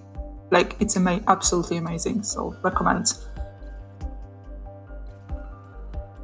Also, I have a question from Marky Mark 1970. I haven't played this game yet. Is the tutorial any good? There is a quite long series of tutorials to give you the basics. And you have a starter map as well where you can try it out. Yes. So what you're going to do with that knowledge and how you're going to use it, that's up to you. But I would say we have pretty decent tutorials for Surviving Mars to cover all the basics. I think another that's question. Oh, sorry, go ahead, Seth. The very expansive and very well thought out tutorials are sort of a staple of Paradox games, right? It's not just Surviving Mars. If you've played any of the Paradox games, you know what to expect in terms of getting your feet wet. We like our complicated systems, and our fans love it as well. I wouldn't say that Surviving Mars is like up there with grand strategy games. It's a little bit different game. But even if we miss something in the tutorial, there's always either a YouTube video or a wiki page that will explain everything, because our fans are just cool and create those. So I was about to say there's a very supportive community as well that is very willing to help you out and to give tips if you ever do get stuck. So it's always really nice. Okay, Bart, question for you. Why you chose no specialist? Oh, okay, my English today is... It's morning, it's before noon. Why did you choose no Okay, I can't pronounce the word. You'll get there. Yes, that thing for new colonists. Was there a reason behind that? Or it's just you don't have time for choosing the specs for them? Sorry? Oh yes, okay, sorry. Because you invited some new colonists. Okay, you invited some new colonists, right? But you didn't choose the traits, the the word I can pronounce, specialization for them. So was there any reason behind it, or? So it's better to not do that. With my previous rocket, I wanted specifically to have colonists with no specialization, as the casino and the dome, or the buildings I built in the sort of tourist dome, didn't require any specialization. So I'd rather save the ones that have specializations for when I need them. And right now, I specifically want to call in some tourists, so I'll just use the tourist filter. And with tourists, you don't care what kind of specialization they have or what kind of traits they have either. And I don't want to focus too much on, like, I don't want to bring in elderly people or children because they can't really work on the colony. But otherwise, I don't really care that much at the moment about other specific traits. So just gonna... And it's an 18+ holiday destination. Thank you very much. What kind of colony are you running? I also just had the first tourist departing, so they gave me 153 million in funds. There's one that was especially happy, probably the one that had their solo safari trip, and a few that gave me a 3-star rating. Hopefully the next set of tourists will give me better ratings. Otherwise, I'm really doing something wrong. And we have the hotel now, so let's build that there as well. Also, just to address some of the, because like you guys keep sending like great suggestions or asking us if we're going to address some things. So we would absolutely love to talk more about this and the future content, but unfortunately we just can't. Like, we're legally obligated to not talk about this. So we take note of your suggestions and your feedback, because we always, like, we want your voice in, and it's always good to read your feedback, especially if you have very specific suggestions and know what would make the game better for you. So thank you for them, but just so you know, we're not going to directly comment on them, at least not today, because some announcements are coming in the future. We just don't have much to talk about this. We can't really talk about this today, I'm afraid. Can you do a close-up of the hotel once it gets built? Yeah, it's just some resources needing to get there. Drones are driving here happily to deliver them. I think we would love to do another stream though once we are actually free to talk about it. Oh yeah, and I think I'll be super happy to have you guys back for another stream, because this is fun so far. And like I said, I don't like to be the one building and screwing things up. So whenever I can invite someone who can play the game well and show off the new things, that would be great. But I'm pretty sure there will be a live stream coming when we have some big announcements out of the way. And that's our new hotel. And it's called Olympus, and it says a thing underneath it as well. Can you zoom in? Place in the sun. Ooh. We've actually got some tourists coming in now. It's set to only allow tourists in the hotel. So for now, I don't want my regular colonists taking up valuable tourists' housing spots, but it's also possible to house your regular colonists in there. And it looks like I've got a bunch of other colonists as well, so I think I'm gonna build an extra dome here to get some more rare metals and maybe actually build some food or build a farm for some food if I got that research already. Also, to address one more thing from the chat, well, when you can expect some announcements, soon TM, like somebody said.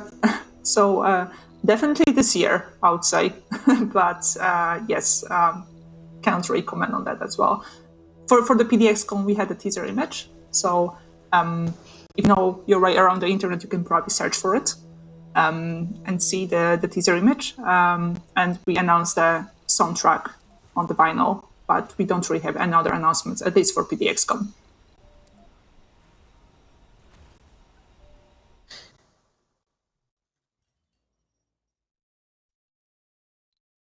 I see that also someone pointed out that Hubert plays on the max speed.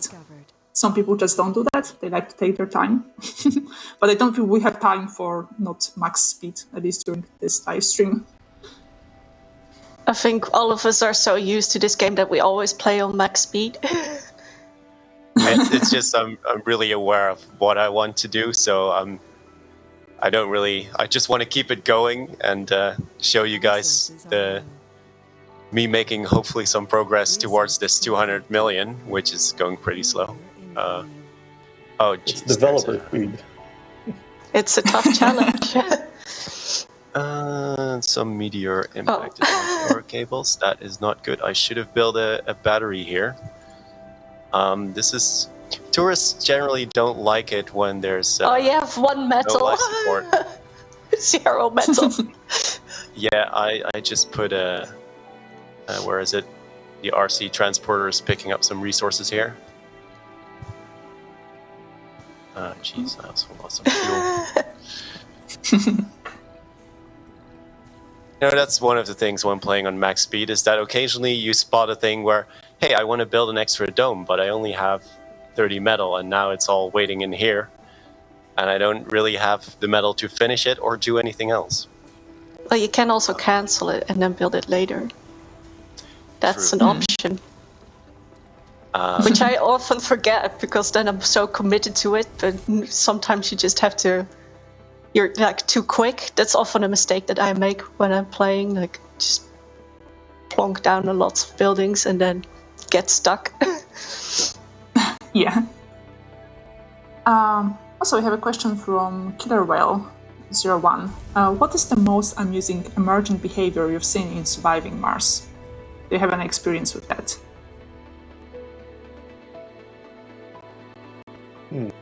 Not really. Nothing comes to your mind.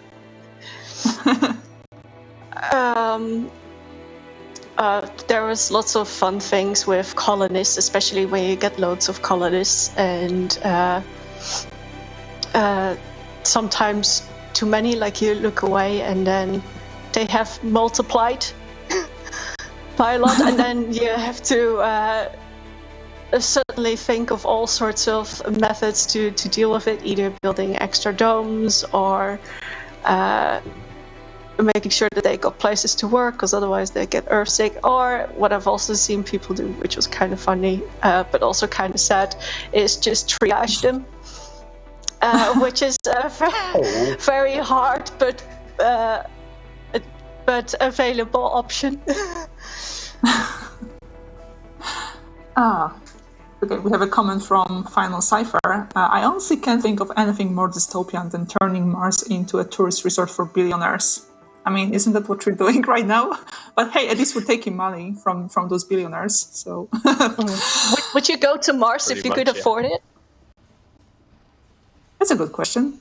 I think I like it here on Earth so far, where I can breathe the air and stuff. But if they terraform Mars enough, maybe. Also, I don't think I'll ever get. Sorry, go ahead, Saf, as always.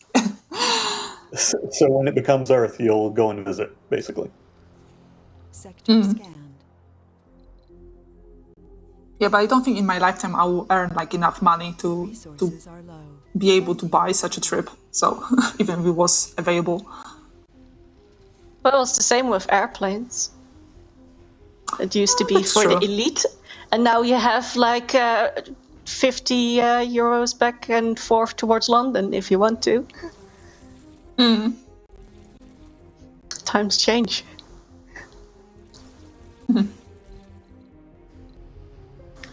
Yeah, it looks like the lack of metal is starting to cause some problems here and there. But we should have with buildings malfunctioning, but we should have the transporter coming in shortly with a bunch of extra metal. Yeah, you don't have a metal deposit there either, so there is only one rare here, metal. but I don't. Actually, I have a drone hub that covers it. I could just build the dome here. And you also have the drone hub, the shuttle hub, that because of your sponsor. Yeah, it is a bit expensive on electronics, which I'm now also using for my hotel, for maintenance. So I'd rather have my hotel up and running than shuttles at the moment. There's more stuff breaking, but there should be metal coming soon. Here it is.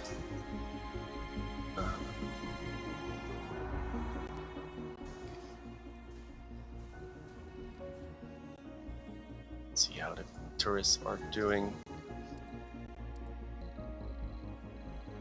There's a few of them that are pretty happy, like Courtney Bruno, but there's also a few. This is still because of the. Yeah, they were freezing for a moment, so I don't think I'd enjoy my holiday if it was freezing for a couple of days without any heating. No, I wouldn't like that at all. Hope they brought a jacket.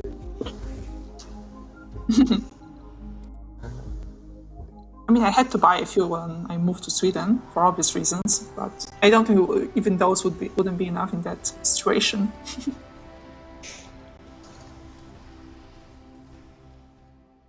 PCG also makes a good comment in the chat that you would be stuck with your tourist within the rocket while traveling to Mars. I'm not sure if I would want that for any length of time, being stuck in the same rocket. Like total imagine a respect bus for astronomers. Yeah, imagine a bus trip that lasts like a year. Oh god, no, no, thank you. Well, in surviving Mars, it only takes a day to get there, so then it's not that bad, right? That's Yeah, we what you just need think, to- yeah. We just need for the technology to catch up. Like, if I can get to Mars in one day, then maybe. We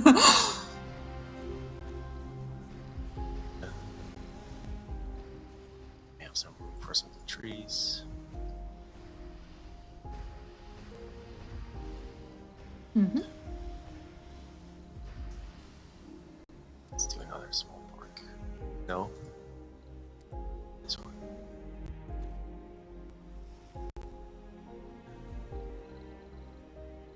It's going fine, I think. I mean, how far we are, how much money we actually earned?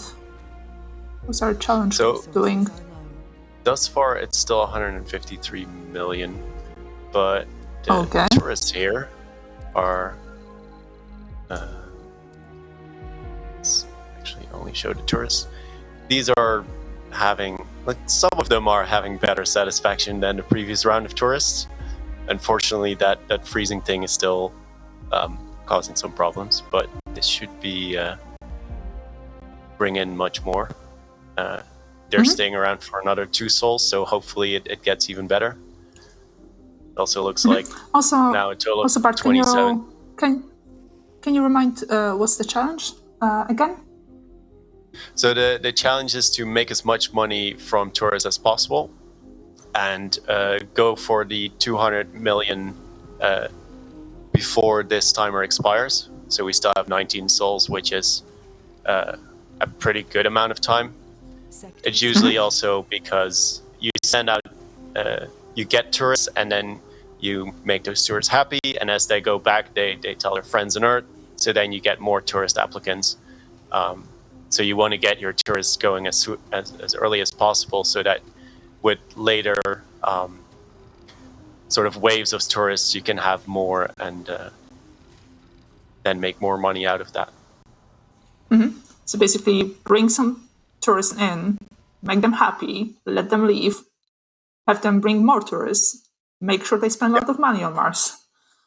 Yep. Exactly. And also be aware that tourists stay for at least 5 souls. So that is time that you will lose anyway. So the earlier you can get them going, the better. Mm-hmm. Yep.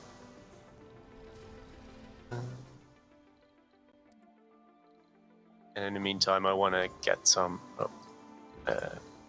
rare metals going as well, so I have enough money to just buy all the resources I need. I'm looking for geologists. And then... I must admit, I always spend way too much time choosing like what people I want to come to my Martian colony. Like I know there are filters and stuff that will just make it easier for me, but I just read all the descriptions and all the traits, and I end up with some very doubtful choices. But I like it. I just spend way too much time on this during my playtime with Surviving Mars. I'm usually really picky with the colonists I bring to my colony, but for this challenge and to try to keep the pace going, I don't want to spend too much time on it. Mm-hmm. Oh, nice. I'm interested to see what chat has to say about Bart's colony. I usually try to break mine up in more cohesive sort of sectors. His feels a little chaotic to me. Kind of wondering if that's just me or if that's the way people play in general. I also think that it's more for this playtest, because I would personally have put my colony somewhere completely different. Yep. But I would put it normally, like you have these holes in the surface or these dips where you normally have a bigger chance of finding water. So I always put my colony in near that, because then I'm assured that there's a stable base of resources that I definitely need to keep my colony going, such as, water, oxygen, often underrated. And then I can always spread out my colony from there. But I think everybody has like different strategies because, of course, you know, it's kind of a management strategy game in that aspect. So, yeah. Priorities. Well, I always go for the looks, and that's probably why my colonies have a very short lifespan. Make them pretty But and make also- them burn. What's interesting Exactly. with this one, Bart, if you can show it with this sponsor, you have the electricity, the solar panels that are already in like a complete hexagon. It's special to this sponsor, I believe. So the solar what Bart array. is doing, yeah, he's now placing them all separately, but with this one you also have them all neatly in an array. So then you don't have to do that all fancily yourself. I don't really It's all wanna neatly spend organized. metal. Yeah, you have none. Oh, you're getting some more now. That's good. I'm getting some more. The sort of the main benefit of having that solar array is that it's really low on maintenance costs because you only pay 3 maintenance for the entire array, whereas if you build all of them individually, you have like half a metal for each individual one. And I've got quite a few here, so this is taking up quite some metal maintenance. It's taking up more metal in the long run if instead of if you had it from the start. Oh well. Also, a quick note for Freestar. If you haven't played Surviving Mars before and like this looks interesting to you, you can try out the game for free on Steam during this weekend. So go ahead and see how you like the game yourself. Also, we have a comment from Final Cipher. I like to do as much as possible with robots. My favorite colonies are the ones that require as few humans as possible. I mean, you could. Oh, that's you could, also like, interesting. Sector scanned. We have such a cute robots, Select a sector. just building Yeah. stuff for us. I can understand.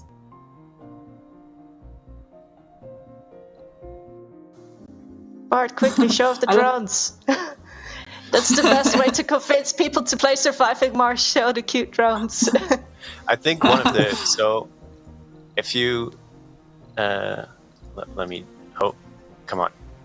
No, I didn't want to select that. I wanted to build a fuel depot, let's say here, because we have rockets there.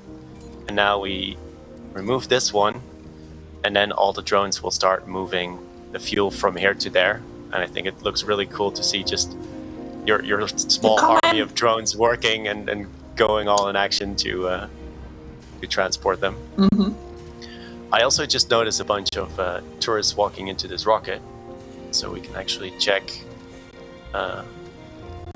as our drones are going on in the background there.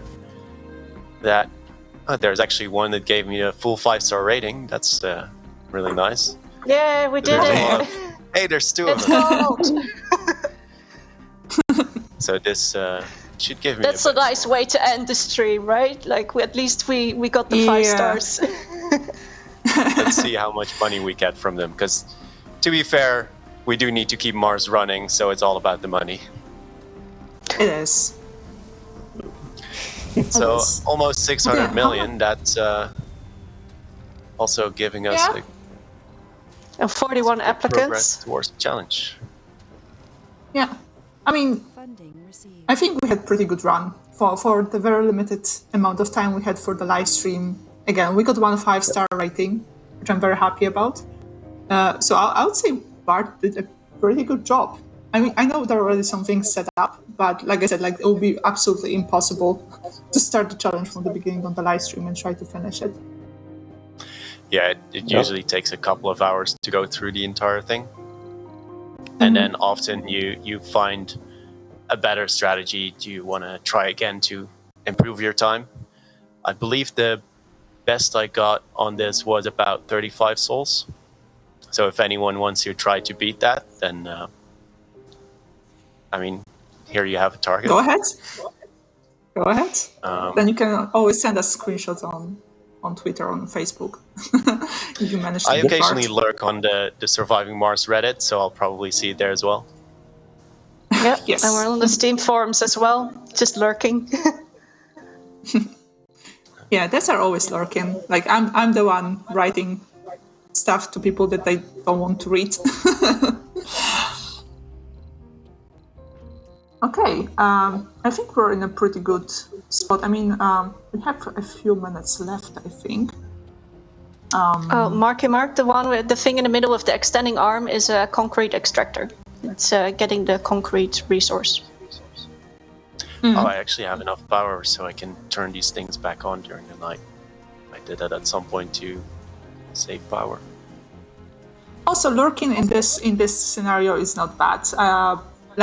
That's how we know what you guys want, what you're talking about. So it's important for us to be up to date with what you guys chatting on our social media. So lurking in this case is great.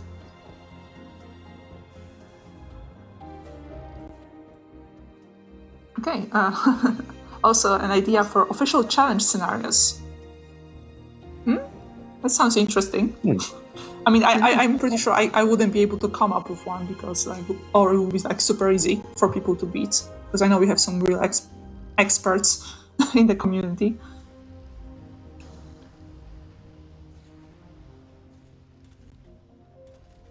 Okay.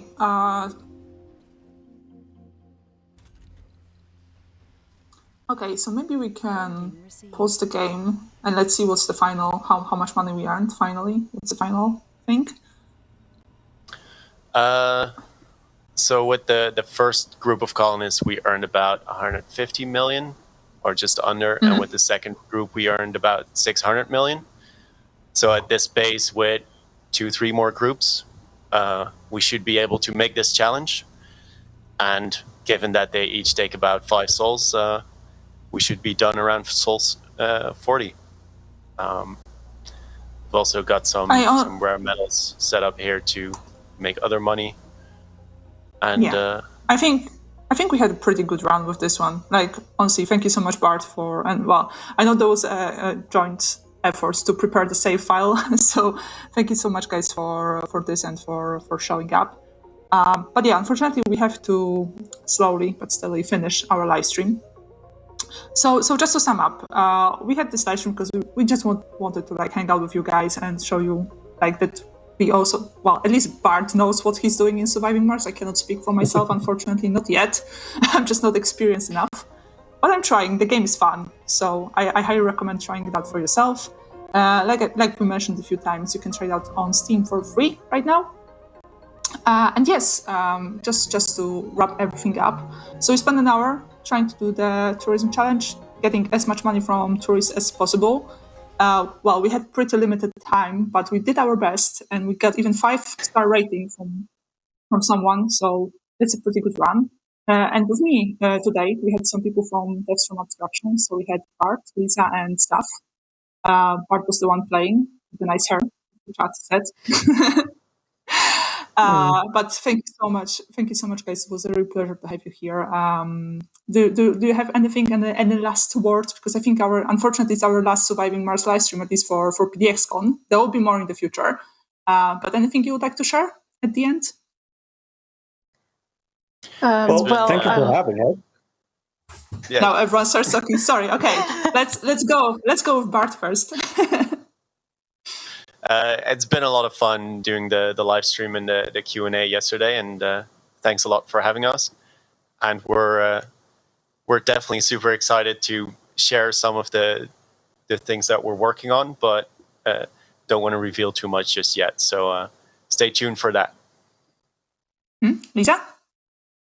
I also wanted to ask people, if you haven't already checked out the game, then now would be a good opportunity to do so, since that the game is free on Steam at the moment, and you can make your own judgment on what the game is like. We are at least very excited about it and are very happy that we can add extra content to it. And stay tuned.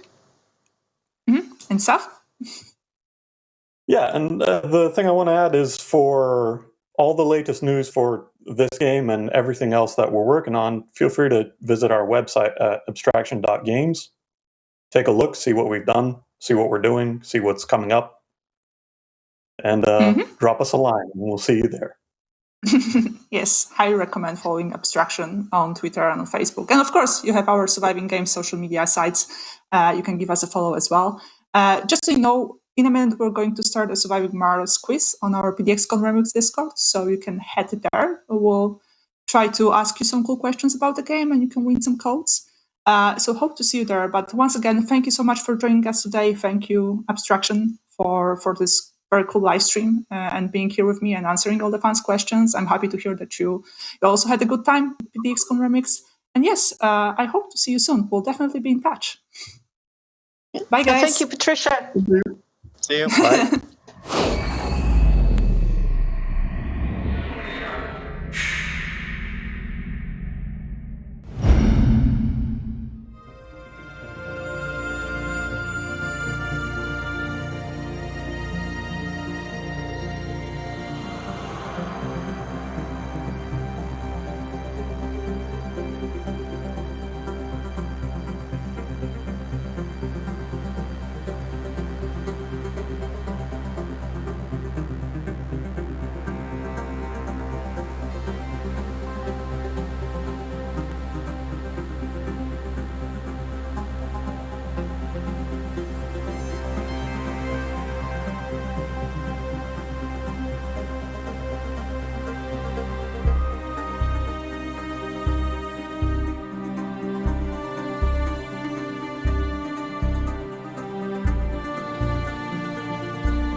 All right. Thank you so much, guys, for showing us all Surviving Mars.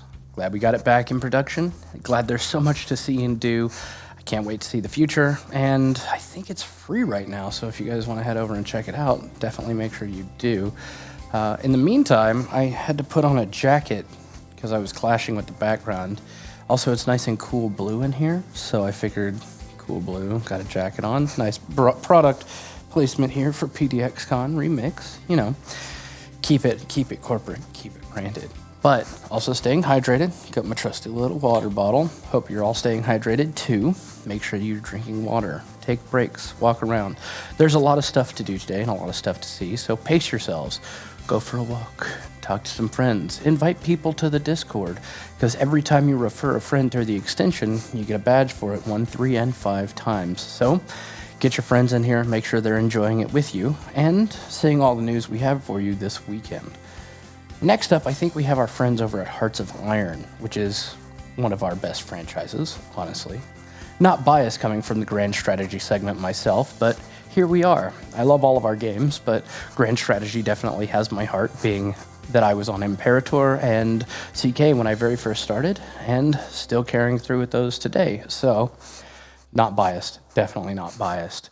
But they will be going through mods, how a mod is made, discussing what a mod is, and how you can access all of them. I know I'm really interested in the process. I sadly did have a panel for my mods, but we had to cut it due to time constraints. But we'll be making it into a segment after this show is all done and said and over with. So definitely make sure you're checking out all of the Discords for all the news that might happen afterwards. I know we're also taking questions afterwards as well. Also, the content that we have here will be made readily available for you in VODs, YouTube links, things that you can access long after PDXCon is over and done with. Keep up the fun, keep the knowledge flowing. We definitely want y'all to see everything we have to offer, and I know there's not a lot of time in every weekend, so definitely get over to our Discord, check out those links. We will continue posting things. You have all the time in the world to check them out and make sure that you understand fully all the concepts and panels that we have discussed at this time. You don't have to stress and push yourselves, even though there are still almost 2 full days of content. I'll be here with you most of the day today and most of the day tomorrow, so you'll get used to my face and used to seeing me talk about the same things over and over again, hoping that everyone gets a chance to experience. Those of you that have been with us since the beginning of this event, I know you've had a lot of time to get all that stuff up and ready, but those people that are just joining us, the Discord, the extension, and making sure you have your agenda updated are very important. Make sure you have all the panels you want followed so you're notified whenever they go live. Also, because I'll be here all day and doing everything on most of these panels. I will also have a repository of knowledge. I'll be in the Twitch chat for you guys to answer questions. I'll be on our Discord answering questions as well. But definitely don't hesitate to ask anything you want to ask, as our mods and panel experts will be reading chat to make sure that we answer any questions that we can get to during the panels. Also, during the next panel, it will be about mods. What are they? Our modding community is terrific. Everyone is very knowledgeable, experts on the game, coming up with ideas that we have no idea we wanted or needed until they gave them to us. But that's why they're there, creating these ideas, building content, and bringing them to you at home. If there's an idea you have for a mod or a panel that you would like to see, definitely reach out to your community. I'm sure that not only would that mod already exist in some cases, but you would also have subject experts that could steer you in the right direction and guide you towards making your own mod, or help you do it if they have the time. That's why content creators are here. They want to make content that is fun and enjoyable for you, but also help you make content that you find enjoyable. So if there's something you want to do or say, we're here to help. We want to hear your ideas. We want to see what you come up with. Your creativity drives us in the community towards making all of our products better and supporting the things that you want to see. That's why we listen to feedback. All of our forums and Discord are full of feedback and suggestions. If you want to see something or have something to say, let us know. We would love to hear it from you. But that's not why we're here right now. Right now, we're talking about the panels coming up during PDXCON. So sit back and enjoy Hearts of Iron while we show you how a mod is made and what goes into the process. We hope you enjoy, and we'll see you in the panel. Thanks, y'all.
And Josh, it seems like we're finally live. How are you doing? We are finally live.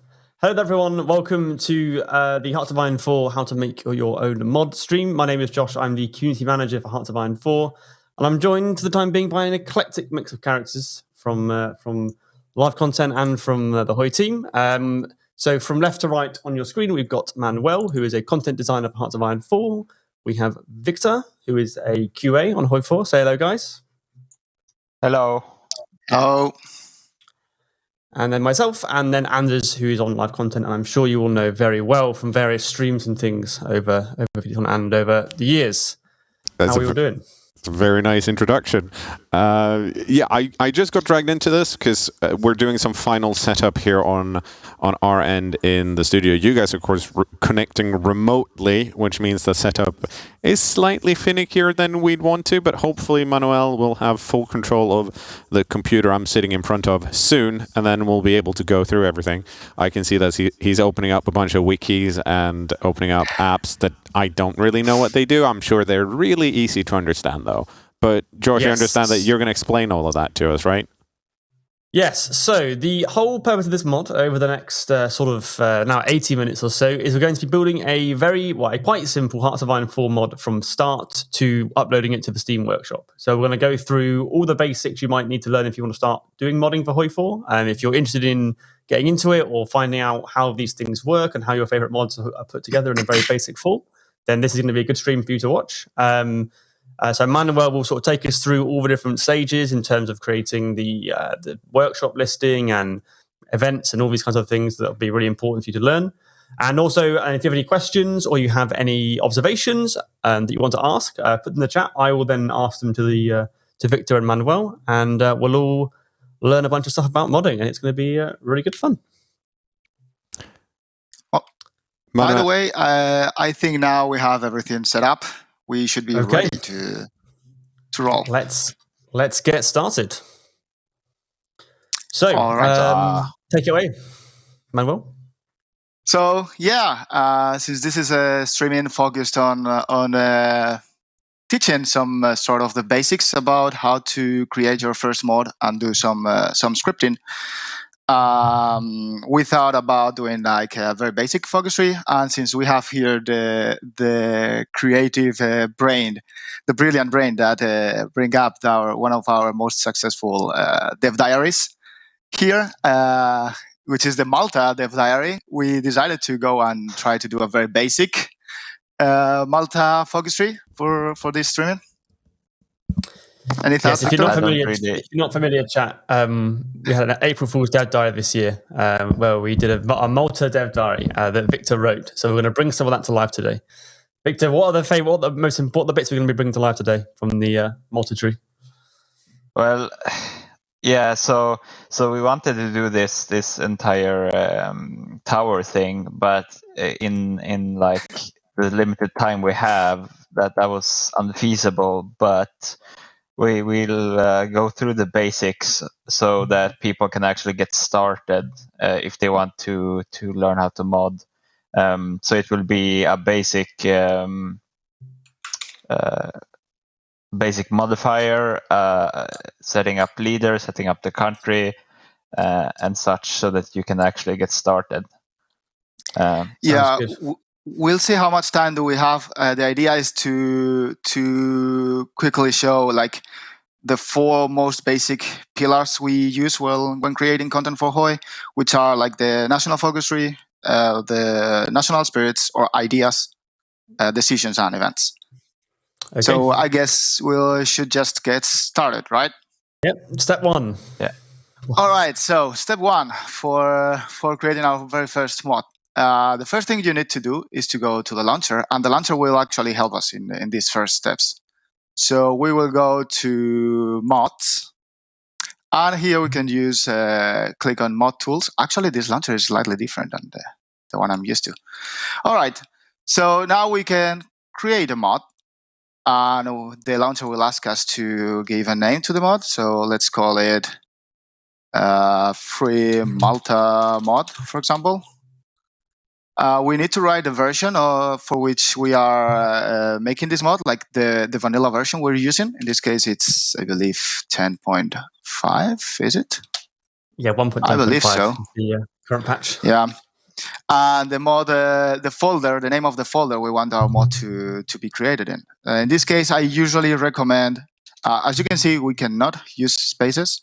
So when we cannot use spaces, we usually use underscore. And I really recommend to just use the same name as the mod, but with underscores instead. We can add some tags to our mod, and we can actually create the mod. Our mod has been created. Perfect. One thing, if we want to get our thumbnails properly set, if we upload it to Steam Workshop, and for having it here as well in the launcher, we'll need to copy a thumbnail. This is our thumbnail. Actually, I want to do this, I guess. All right. This is our thumbnail, Malta flag. We will copy this. Okay. So yeah, this is our thumbnail, which we can copy and go to our mod. Where is our mod created, our mod folder? It has been created inside Documents, Products, Interactive, Hearts of Iron 4, Mod. Here we have our free multi-mod folder, a couple of files inside it. We need to copy our thumbnail here, and this has quite some requisites about the dimensions and the name. It has to be called a thumbnail like this, and it has to be a PNG file with certain dimensions. Like you can see the dimensions here, I guess, in order for it to work. Once we have that, we can actually open Sublime. We will go File, Open Folder, and I have already pinned my mod folder here, so that's easier for me to get to it. And we'll select that folder. For those that don't know, just clarify what Sublime is and what you use it for with modding. Yeah, so Sublime is a text editor that it's really, really useful. That's my favorite editor for doing scripting for Hoi, because it has a lot of really intuitive and extremely useful shortcuts and tools for us to work. We will be showing some of them throughout the session. So yeah, I really suggest Sublime as the text editor to use. There are a lot of others like Notepad or Visual Studio, but personally I prefer this one. So we will do this picture equals quotes thumbnail.png like that, and Ctrl S to save our file. So now, if I'm not wrong, we can actually upload this to Steam Workshop. We can add a description. This is Malta mod.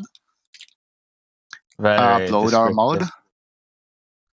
Oh damn! I actually need to log in here. Well, let's leave it for later, maybe. But anyways, at some point, if I'm not wrong, our thumbnail for the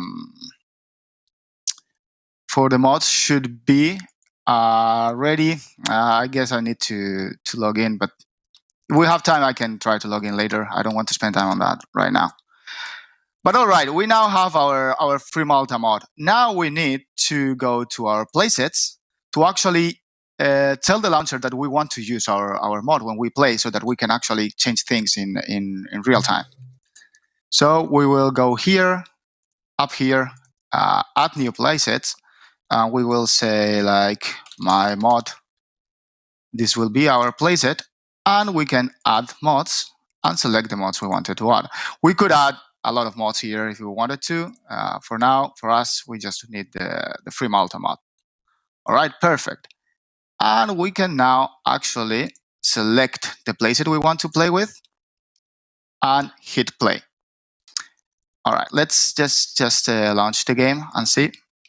And while the game is launching, I will give you a tip, which is oh my god, it's blasting.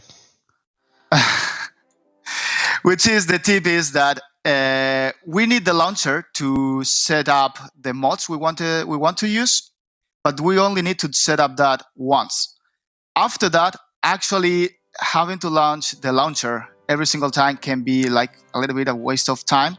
So in order to skip that step, we can actually go to our HOI, the folder in which our HOI game is installed, usually inside Steam Apps Common, Hearts of Iron 4, and we can actually look for the exe here. Right-click, send it to desktop, and well, let me just launch the game. Well, actually, you know what? Let's quit the game. We should have our desktop here shortcut at some point, don't we? Doesn't look like it. Let me try it again. Here, there we go. Right-click, send to desktop. Here we go. And actually here, we can say right-click, set properties, and in the target, to the right of it, we can add two very important things we will need as mod developers. We will start with dash and set debug. This will allow us to see a lot of things that will be really useful, like the error log, state IDs, a lot of things for working with the game. And we can also add dash start tag equals and set a country tag, like ENG here for the United Kingdom. This will actually also skip the step of logging into the menu. It will just trigger a new game, and we will be set as the United Kingdom in this case.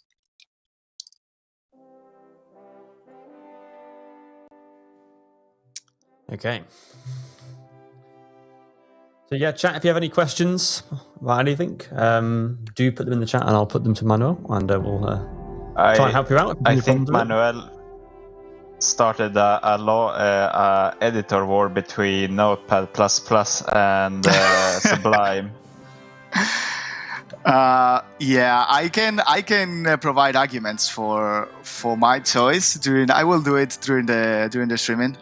Because I'm really fond of Sublime, actually. It fulfills all my needs. So as you can see, we are now in a new game without having to go through the launcher and through the menu. We are the United Kingdom. We have an error here. This is a very weird thing, I believe. Let's see. Oh, actually, I don't know how to do this, but... Well, that's an error related to... Ghost art asset, I believe. I think it's fixed in our developed version, so I won't be spending time with that. All right, so we are the British right now, but we want to play as Malta. But Malta starts as part of the United Kingdom. They have a core in the Malta state, however. So that will make things actually easier for us to implement them as a proper country at game start. So what we need to do here, and it's a bit difficult. There we go. No, it's a bit difficult. How do I... All right. Yeah, I guess I'll have to close the game when I want to log into here. Well, whatever. What we're going to do, and it's very important when you are modding, is to open the folder of the vanilla files always to have it as a reference. So we will go to File, in Sublime, Open Folder, and we will once again go to our, that I have pinned here, to our Hearts of Iron folder, and we will select this folder. Perfect. A new window has been opened. And here we have every single files we will need to check as a reference, to copy or to edit. The idea is that when you are modding, you never touch the original files. It's actually a good practice to copy everything and save it into a secret location, so that even if you accidentally touch anything and everything goes to hell, you have a backup ready. That's pretty common, actually, since I'm not used to like I'm used to just edit the original files and that's it. I had a couple of times that I accidentally messed up with the original files when creating a mod. So yeah, here we have a folder called History and a folder called Countries. All right. This is the history file of a country, which will be loaded when the game starts. And here we say everything we need the country to have or to be at game start. As you can see, we have something like an UUB. This means order of battle. This is where we spawn units. Let me show it very quickly to you, even though I won't touch it now because it will require too much time. So our units, we can go to, let's say, Argentina. As you can see, we have orders of battle for each country, and several of them. We have one for 1936, which is the basic one in which we add division templates. Then we spawn units using those division templates. We also set our Air Force, and we also set production lines, our production lines. Like we want to start with an infantry equipment line, with the owner being Argentina or the creator being Argentina. And we set the factories that will be allocated for that, the progress it has in the line to the next piece of equipment to be produced, and the efficiency of the line and all that stuff.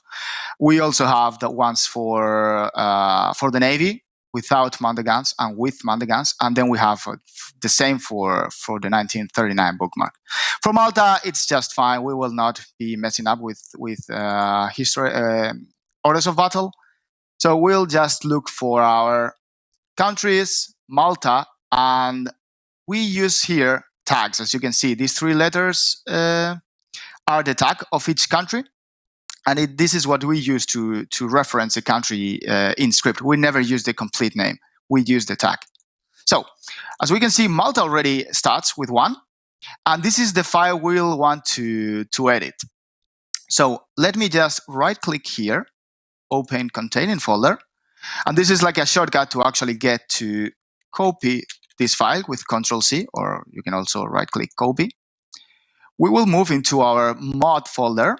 And here, it's very important, our mod folder, this root folder, free Malta mod, is actually the equivalent as this Hearts of Iron mod, the folder, sorry. So, and we need to always keep the very same folder structure for our mod. So if we want to copy this file inside the countries folder, inside the history folder, we actually need to reproduce that folder structure in our mod. So let's start with creating a new folder. Go lead history. Inside this folder, we will create another folder called countries. And inside this, we can actually copy this. And the idea is that the game will always attempt to load all the vanilla files first. Then it will load all the new files we've created for our mod. And if we have a file that it's the same in vanilla and or it's called the same in vanilla and in our mod, then our file will overwrite the vanilla one. So in this case, we will overwrite our changes to what it was set in the vanilla folder. So this is our Sublime window for our mod. As you can see, the folders we've created are now here and the file we've copied. And the only thing we're going to do for now is to just remove this, because generic focuses, Malta starts with the generic focus tree, and we will change that. So we don't want Malta to have those focuses completed by 1939. How this very small history file works, we said here, as you can see, any technology we want the country to start with. We said also the convoys. We saw that we could also set an order of battle to spawn units to create production lines and to create Air Force and Navy beforehand. We also need, this is our requirement, we need to set our politics. We need to say who's the ruling party. Is it the Democratic Party? Is it the Communist Party? Last election, this is completely optional. Election frequency, this is measured in months. So in 4 years, there will be elections in this country. And if elections are actually allowed. And then set popularities. And this is the ideology chart pie we need to set up. And you can add whatever you want here. The only rule is that all these 4 values need to add up to 100. If they don't, you will have some errors or possibly messed up and random values for your ideologies. Manuel, All right. Yep. we have a question. Go ahead while I launch the game. How did you find the history files in the vanilla file? All right. Let me show the it actual very quickly. file. Yeah, you have 2 options to do that. You can. Yeah. All right. I would like to know how can I minimize this whole window, because I can only do that for my own computer, home computer. So if you can actually give me a hand here, I will really appreciate it. But let me close the game for now. So you have 2 options. One of them is just to look for it in the Explorer folder, in the Explorer window. It's usually located under C, Program Files, times 86, Steam, Steam Apps, Common, Hearts of Iron 4. And here is where it is located. As you can see, here is our history folder. And inside, the countries and the file we want. I really suggest to just do like this. This is something I already did. Let me show you. Like this. You pin the folder here so that you can have easy access to it. And the other way I did it, there we go, is to in Sublime, File, Open Folder, and select that very same folder we pinned here. You select it and you select the folder, and it opens this window. Like this is what I did for this window in Sublime. And there you just need to locate the file you want. And I like to use just like right click, open containing folder. So it will open the Explorer for you, where you can actually just right click, copy, and paste it in your own folder if you want. I hope that answers the question. And yeah, let's yeah. So before opening, since we have this small problem with the game not being able to minimize. Yep. Oh, can you open the launcher and set it to borderless? Does that work? Is that what you mean? Maybe like no. Actually, I think it's that needs to be done in the actual game. Probably. Yeah. Okay. I completely forgot about it. All right. So we have set our history file for Malta. However, as you could see, we never touched anything like, okay, the state of Malta needs to be owned by actual Malta instead of the United Kingdom. So that's the next step we're going to take. All right. Yeah, let me do this very quickly. Video game.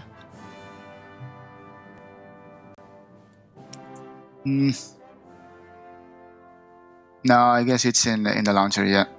Okay, we'll do that. So yeah, as you can see, still Malta is here and is controlled by the United Kingdom. So now we'll need to say like Malta, the state, will belong to actual Malta, the country.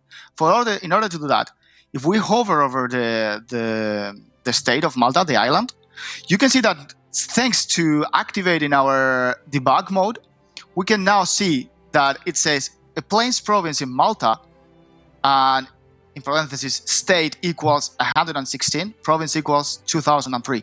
Those are IDs. Those are the way with which we reference this state and the province. Every single state in game has a different ID. It's like an index.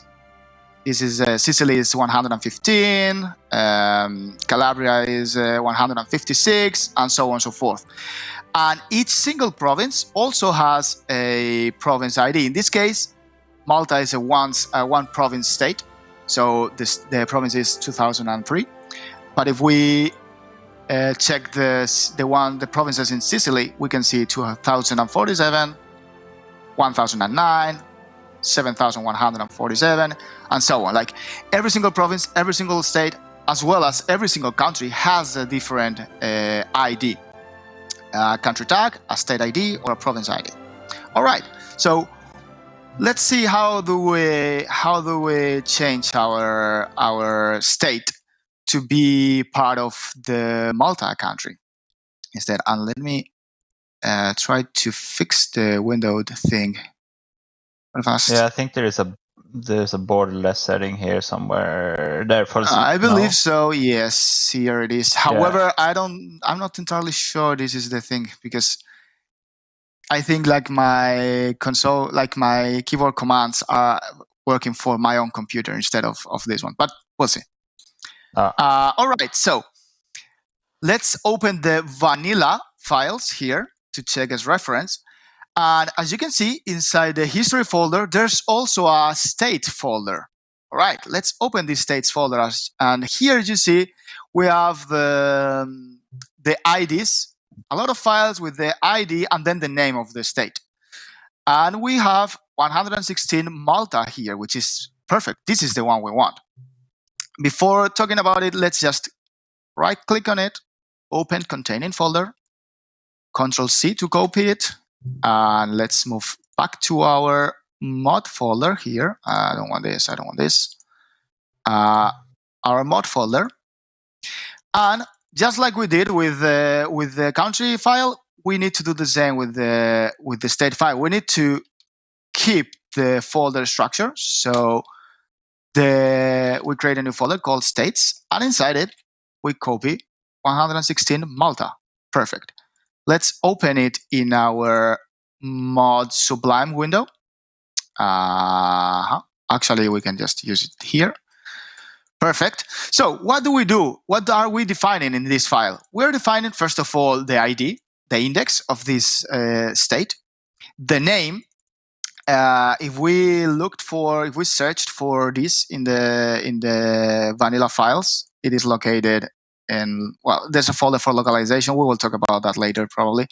This is the name that will be actually shown to the player, like Malta in this case. For Sicily, it will be Sicily, as proper Sicily, like this, Sicily, or in this case will be Malta. This is what the player will see in game, because this is localized. Then we have the manpower, 241,000 and 241,000, whatever. We have the state category, which is small island. There are other categories like we have megalopolis and metropolis for big cities. We have developed rural region. We have rural region as well, and so on. This basically affects the number of available factories we have in the state, or available building slots for a state. And then we have this history in which we said who's the owner of this state, and this is actually what defines who will start the game owning this state. So we need to change this. This is set to the United Kingdom. This is the tag for the British. We need to change it for Malta, and as we know, the tag for Malta is MLT. Perfect. And we will also start with a core on it. That makes sense. We are the Maltese people. We have a core in the Malta state. Perfect. And this is the victory points. As you can see, 2003 is the province ID we saw earlier. So we start by setting the province ID, and then adding the amount, the value of our victory point. And we can also set the buildings, like 3 infrastructure, 3 A base in the state, naval base, and coastal bunker. I will talk about this later. And also define the provinces that are part of this state. All right, now that we've modified this, we'll save it. Let's see what happens when we launch the game with our mod.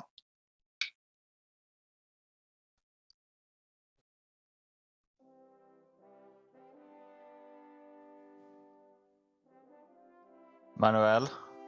Yeah? For my sanity, could you mute the game because it's blasting the Hoi music in my eardrums? Oh, sure. Actually, I don't hear the music almost. But yeah, Victor, for sure.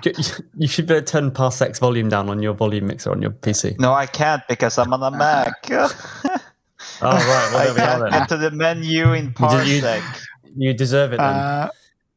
All right. No, I still don't know how to minimize the game here in Parsec. I am afraid. But hey, you noticed. Now we have Malta starting the game in 1936 as a proper country, owning the state of Malta. So that's a big step. That's perfect. That's what we wanted. Okay, next steps. We want to have a focus tree for this country, right? So it's time to create it. Let's close the game. Unfortunately, we will need to close and launch the game a lot of times here, but bear with me. Yes, if I'm not mistaken, also... closing and loading the game a lot, that's sort of part and parcel of the modding experience, isn't it? Yeah, like the idea is that you can like just minimize the game, edit something, and check the changes in real time. But as I said, like I don't know the commands to actually minimize the game using Parsec. Unfortunately, the thing is as well is because we're on Parsec remotely. The Parsec program captures Hoi, and then when you're capturing Hoi, it doesn't like alt-tabbing and minimizing the game to do the desktop. So yeah, we have to shut the game down. Chat, just so you're aware, that's why. Yeah. All right.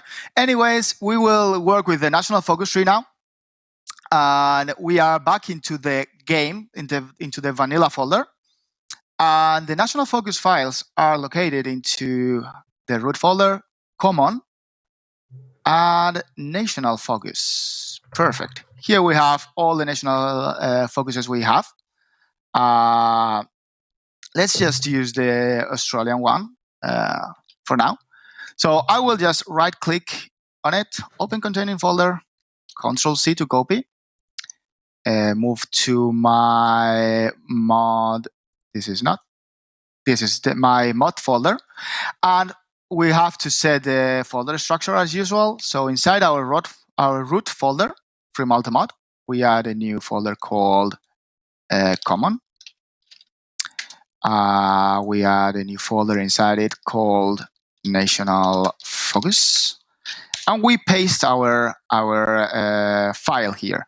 We can actually rename this as Malta right now, and we will open it in our mod Sublime window. As you can see, we have the descriptor mod here. This is our mod window. We can actually open it here, Malta. All right, so I will do something very quickly, which is I will copy this because this is the things I want to keep. And now I will just Control-A to select everything, delete it, and Control-V to paste what I saved already. Okay, and I will close this bracket. One rule, this is like not the best time maybe, but I want to say it. One key rule when you are scripting or coding something, whenever we open a bracket, a curly bracket or a parenthesis, we always need to close it every single time. If we fail doing that, there will be weird things going on. And as you can see, Sublime helps us a little bit with that, because when I click on a curly bracket, it adds an underline on it, and it adds an underline on its appropriate pair. Like this is the bracket opening, this is the bracket closing. And everything inside it, we usually move it one column to the right for the purpose of visualization, so that we can actually easily identify, like, okay, this is the country parameter, and everything here is inside it. So yeah, we open here, and we now need to close it here. That's about it for now. I have a question, Manuel. Shoot what away. Are the C# symbols to the left? What do they mean? Yeah, these ones, right? Yes. You mean well, hashtag. let's talk about it just in a moment. So in Sublime, for us, writing this, hashtags symbols makes this line a comment. What does that mean? That means that this is something we can see here in the files, but that will not be executed by the game. These files with that starts with or everything that starts with hashtag will not be executed by the game. Will be skipped by the game. This is something for us as developers only. We can, for example, add here a hashtag and say this is the Malta focus tree. So when the game executes this file, it will go focus tree equals this, and when it gets to this, it will just skip it. This is not for me. This is for developers. This is for humans, not for a machine. And it will just go to the line below and keep the execution. So in this case, this is just being skipped by the game. This is actually a template to just copy, paste it, and use it to create more focuses easily. We will get to this in a moment. First, I just wanted to show how this file works. So we have our focus tree. It has an ID as everything else in this game. And in this case, we don't want the ID to be Australian focus. We want it to be Maltese focus. And this country equals, and then we have a factor and a modifier. This is when this focus tree will be applied to a country. So this means that if by default we have a factor of 0, like we have 0 chances of a country getting this focus tree by default. No one will get this focus tree unless, and here we have a modifier, we fulfill some conditions here. We will just remove this because we will never work with a DLC. We're not making a DLC, we're making a mod. And what this does is we will add 10 to the default value if this condition happens. And this is a pretty good example of how or when we use the hashtag symbol to make comments, to actually make it more readable and more comprehensive for us or for others checking our own script files. So this will be executed. This will just be a comment for me. We will, hello? Add 10 to the default value.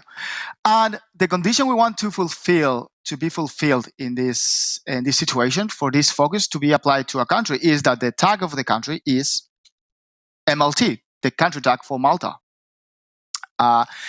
Basically, this looks a little bit weird maybe, but the main meaning of this is by default, no country will get this. The value of the chances of happening of a country getting this focus tree will be 0 unless the country has the tag Malta, in which case it will always get this focus tree.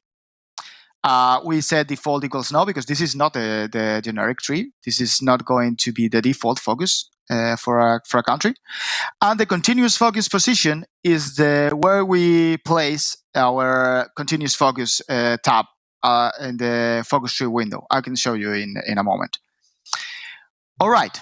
Now, we are going to actually copy this, and I will show you, I will give you another reason for which I really like Sublime.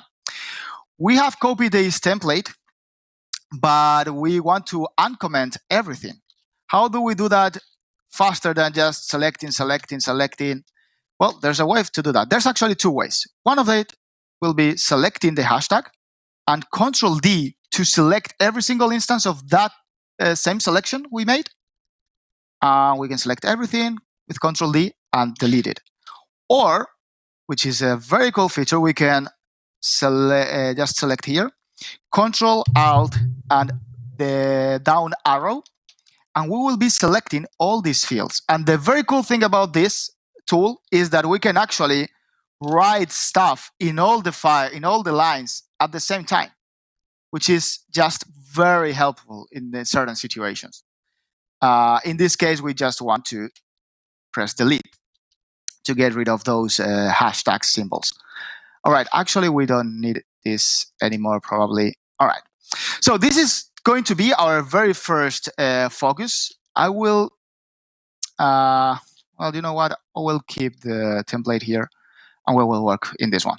All right, so a focus needs an ID as everything else in this game. And for the ID name, we always start with the country tag, Malta. And this very first focus, let me show you actually what we have prepared here. Here stuff, I guess. Yes. So this is the idea we have for the very basic focus. We'll see how much time we have. The first focus will be brains, which will give us an extra text slot because this is one of the very simple effect. Then we will complicate things a little bit more. We will add civilian stuff, civilian factories, military factories, and then a national spirit. Then we will move on to a decision and events and such. So yes, our first focus will be brains, and we will give you it will give us an extra text slot. So we will call this brains. I mean, I'm not very good at naming things, as you can see. The icon we will get to this later. Yeah, we should say that the icons are made by IndieClone. So shout out to IndieClone for providing art for all this before we forget. Actually, yeah, we're lucky, very fortunate to have IndieClone made quite a bunch of really cool icons. I will be showing them in the next focuses because I wanted to keep this first one very simple and use just basic already existing assets. But we will get to the new assets IndieClone has made for us for this streaming. Yeah, for now, this is the position in the focus tree window for this focus. Keep in mind that 0, 0 means the top left corner. So if we want our focus to be slightly offset to the right, we can add can start in x equals 2, y equals 0, for example. We don't want relative position ID for now. We will talk about it later. We will not mess with AI for now. The cost is measured in weeks, and it means how long will this focus to take to complete. In this case, it will be 10 weeks, which is the regular 70 days focuses. If we change it to 5, it will be 5 weeks, which is 35 days. For now, let's leave it as 10. We don't want this for now. We don't want this for now. We don't want that one for now. And the completion reward. All right. So we know that we want to add a new text slot, but you know what? I don't really remember the name of the effect because we have hundreds of effects, hundreds of triggers, hundreds of modifiers, and it's completely impossible to remember all of the syntaxes for them. So you have two options here. You can either look into the vanilla files for places in which you know those effects are used, or you can use the great Paradox wiki, in which you have a lot of different pages. Like there's one for commands, which are the effects, the one-time effects we need for this. And you can go here. There's a very good index, and you can Control F to search for, let's say, research slot. And here we go. That's exactly the effect we wanted to use. Add research slot. This is the syntax, and equals and a number, and that's the number of research slots we want to add to our country. All right, let's copy this, and let's paste it in our focus. Control save now, and we will launch the game and see if it worked. So we had one question whilst you were doing that, Manuel, which is with the length of time for the focuses. Can you put like 0.5 weeks as a length for a focus? Does it go below 1? 0.5 weeks. I haven't tried that yet. We can try it in a moment and see.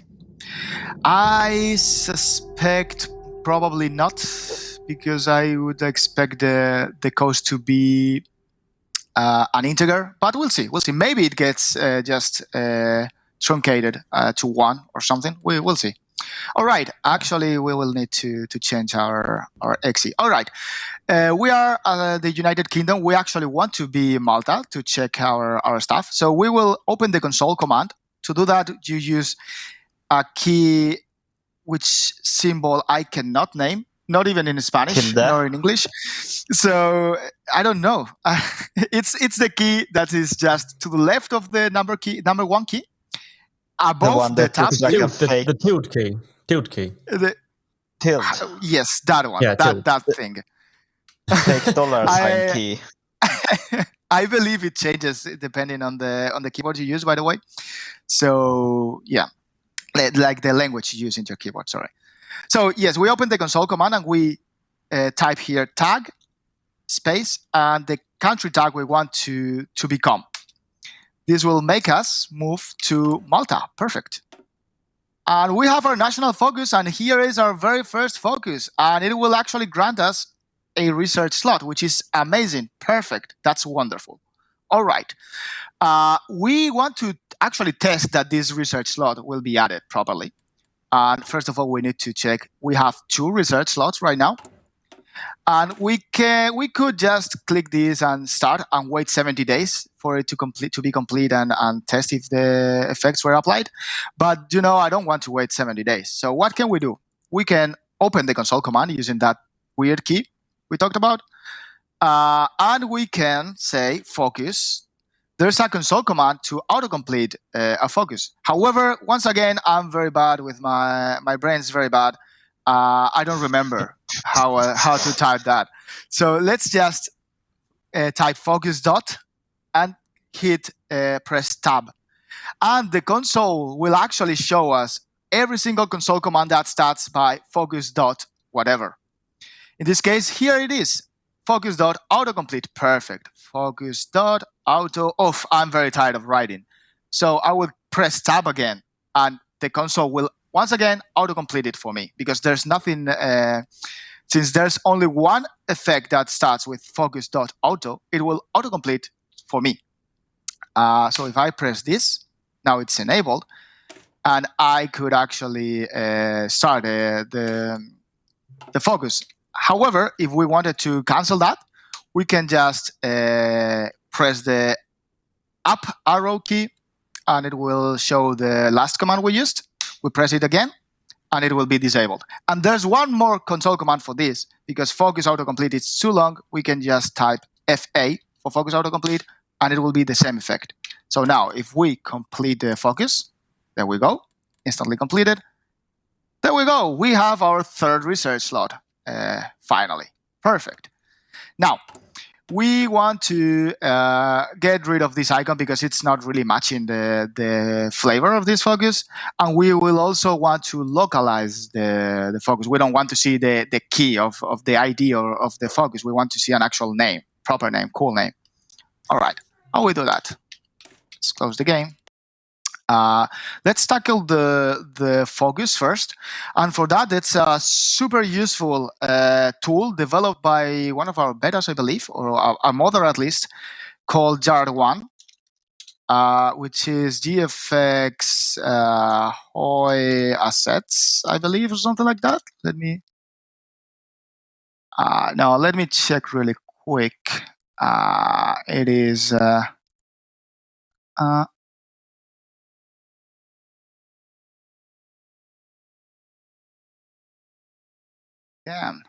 is it?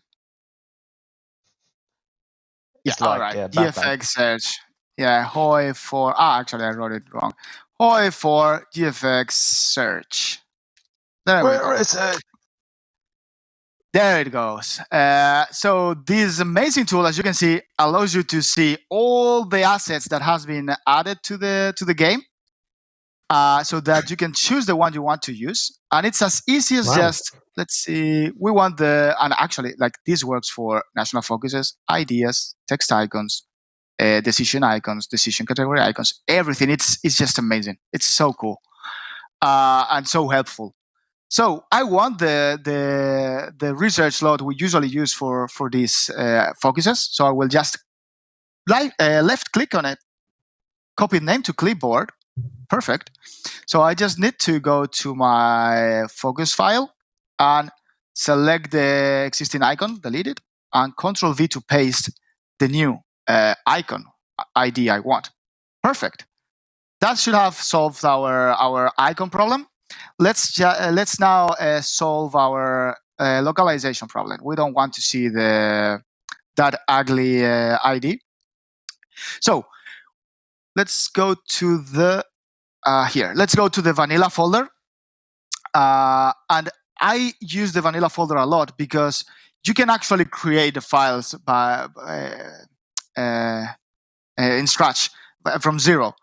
But since the files have some requirements like the format, the encoding, I always recommend just copy an already existing file and just edit it, because it will come with all those settings already fixed and set for you to work. So inside our Hearts of Iron 4 folder, we have a localization folder.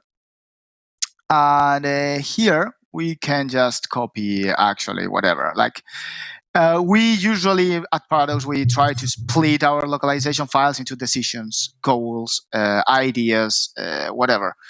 But for our mod, since it will be a very small mod, we are fine. We can use just one localization file. It doesn't matter that much. So let's check, I don't know, let's use just this one. As you can see, we have here different languages.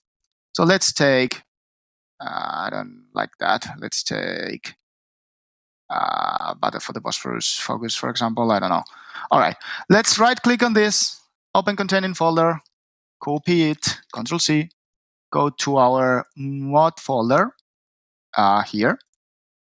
And once again, we need to keep the folder structure. So right click, new folder, localization with an S, right?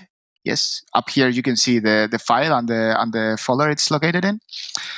And here we copy our file, and we will change this. The very important thing you need to know is that every single localization file needs to end, the name needs to end in _L_language. In this case, for us, it will be English. Whatever is before that, it doesn't matter. You can choose the name you want. For us, we will say just Malta mod _L_English, for example. All right, and let's open this in our mod Sublime window. Perfect. Once again, I will do the same. I will just copy this, select everything, delete everything, and paste it back. All right. So first of all, as you can see, it's kind of annoying if I had to scroll here to see the entire line. So in Sublime, we have a very easy way to fix that. We go to View, Word Wrap, and now there it is. Like once the line cannot be any wider, it will be split into a second line, which is not actually a second line. As you can see here, if I add more lines, this line is not counted. So it's the same one, it's just represented in the space we have. All right. Second thing you need to know for when working with localization files is they always have to start with L_language, in this case again English, and colon. And then this is due to the parser. We need every single localization key that we use to start always be defined after a space. We need to keep a space in each line after the first one, always. That's for the parser to properly work. So then here we have our string key. This is the ID of a focus. We will replace this by our own focus. And as you can see here, another way to use our Control-D command in Sublime is I select this. I want to replace it by our own focus ID. However, I also want to replace the other one. So I can press Control-D, select both of them at the same time, and Control-V to paste what I want to replace it. Perfect. The next thing we have is the number. This number is something for us, for our localization processes, to keep track of the iteration of this string, of the localization of these IDs. When we are modding, we usually don't need this. We can keep some sort of track of our own localization if we wanted with these numbers, but for us, it doesn't matter. We will just remove it. and we will add the title of the focus. Let's say Maltese brains, whatever. And we can change this. Whatever we write, by the way, has to be always inside quotes. This is inside the quotes is what will be shown to the player in game. Let's say, I don't know, Maltese brains will be put to work. I can write. Yeah. You're so creative, Manuel. I love it. I know. Thank you. That's what I'm here for. All right. Let's check if this has worked so far. Man, there's a lightning storm all around us. Do you hear it as well? Is it? No, actually, Yeah, I'm where I am. in my little cave. No, it's like blasting lightning all around me, and I'm about to die. Please send help. Oh my god, we're doing It's our coming best to you. I mean, actually, I had even some sunny light. But that's a lie. That's I a lie. forgot. It's Stockholm. All right, so we are back to Malta. Let's check the focus tree. And there we go. We have our new icon, the icon we wanted, and we have the name we wanted, and the description is also displayed. So perfect. We did an excellent job here. And it's time to move on to the next focus. What? No, not this. Oh, yes, I need to close the game. I'm sorry for this, guys. Hopefully next time we do this, we will have figured out how to fix that. All right. So back to the vanilla folder. Back to our mod folder, actually. Away. Come here. Perfect. So the next focus we want to have is this one. We will be making civilian industry, and very quickly we will add a military industry afterwards. All right, so I want this focus to be placed in a different location as the previous one, and I want it to be a child of brains, so that you have to complete brains first, which is we'll be calling it the parent, in order to be able to unlock civilian industry. Great.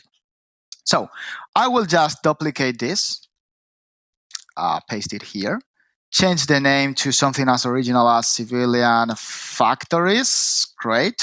I can write again. Yep. Let's very quickly change the icon as well. And we're running out of time. So you know what? I will very quickly show you how to add new icons, new art assets to Hoi. So the first thing we need is actual assets. And it's very useful to have this tool, XMView. This is because our art assets are usually in DDS format, which is not like most of the programs cannot show you, cannot visualize that kind of files. So XMView can. And we have here in our desktop our multi assets. And here we have all the art in the clone kindly made for us, which is just amazing. We have the decision icons, national spirits, event pictures, and focus icons. So I will pick just this one, for example. I will open this open file in Explorer. I can Control-C to copy it and go back to my mod. All right, so where do we store our GFX assets, our art assets in our mod?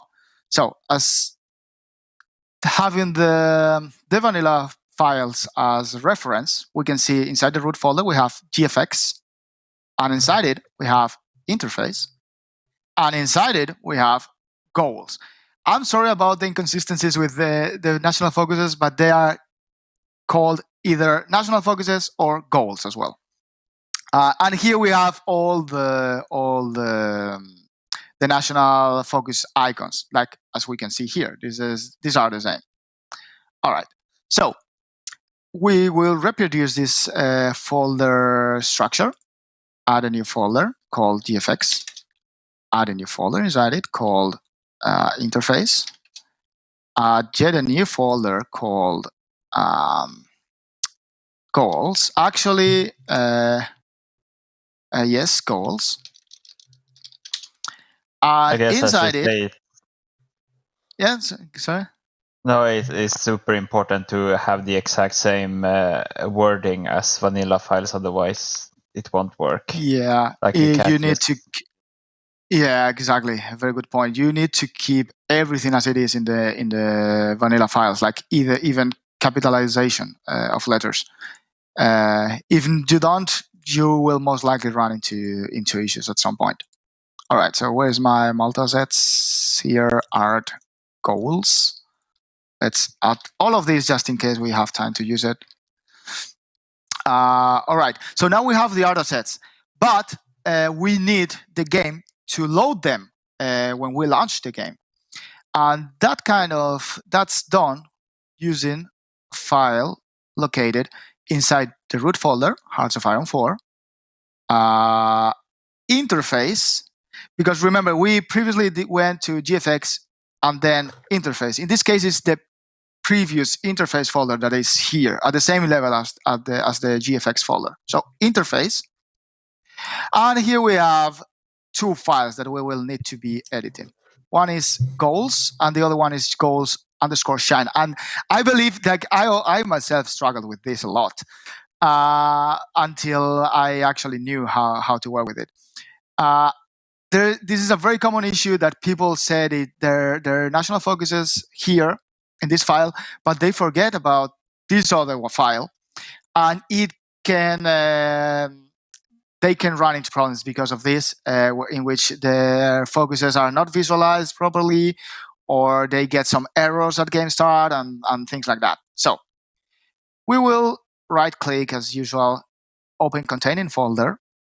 We will copy both files, and we will be pasting them in our mod.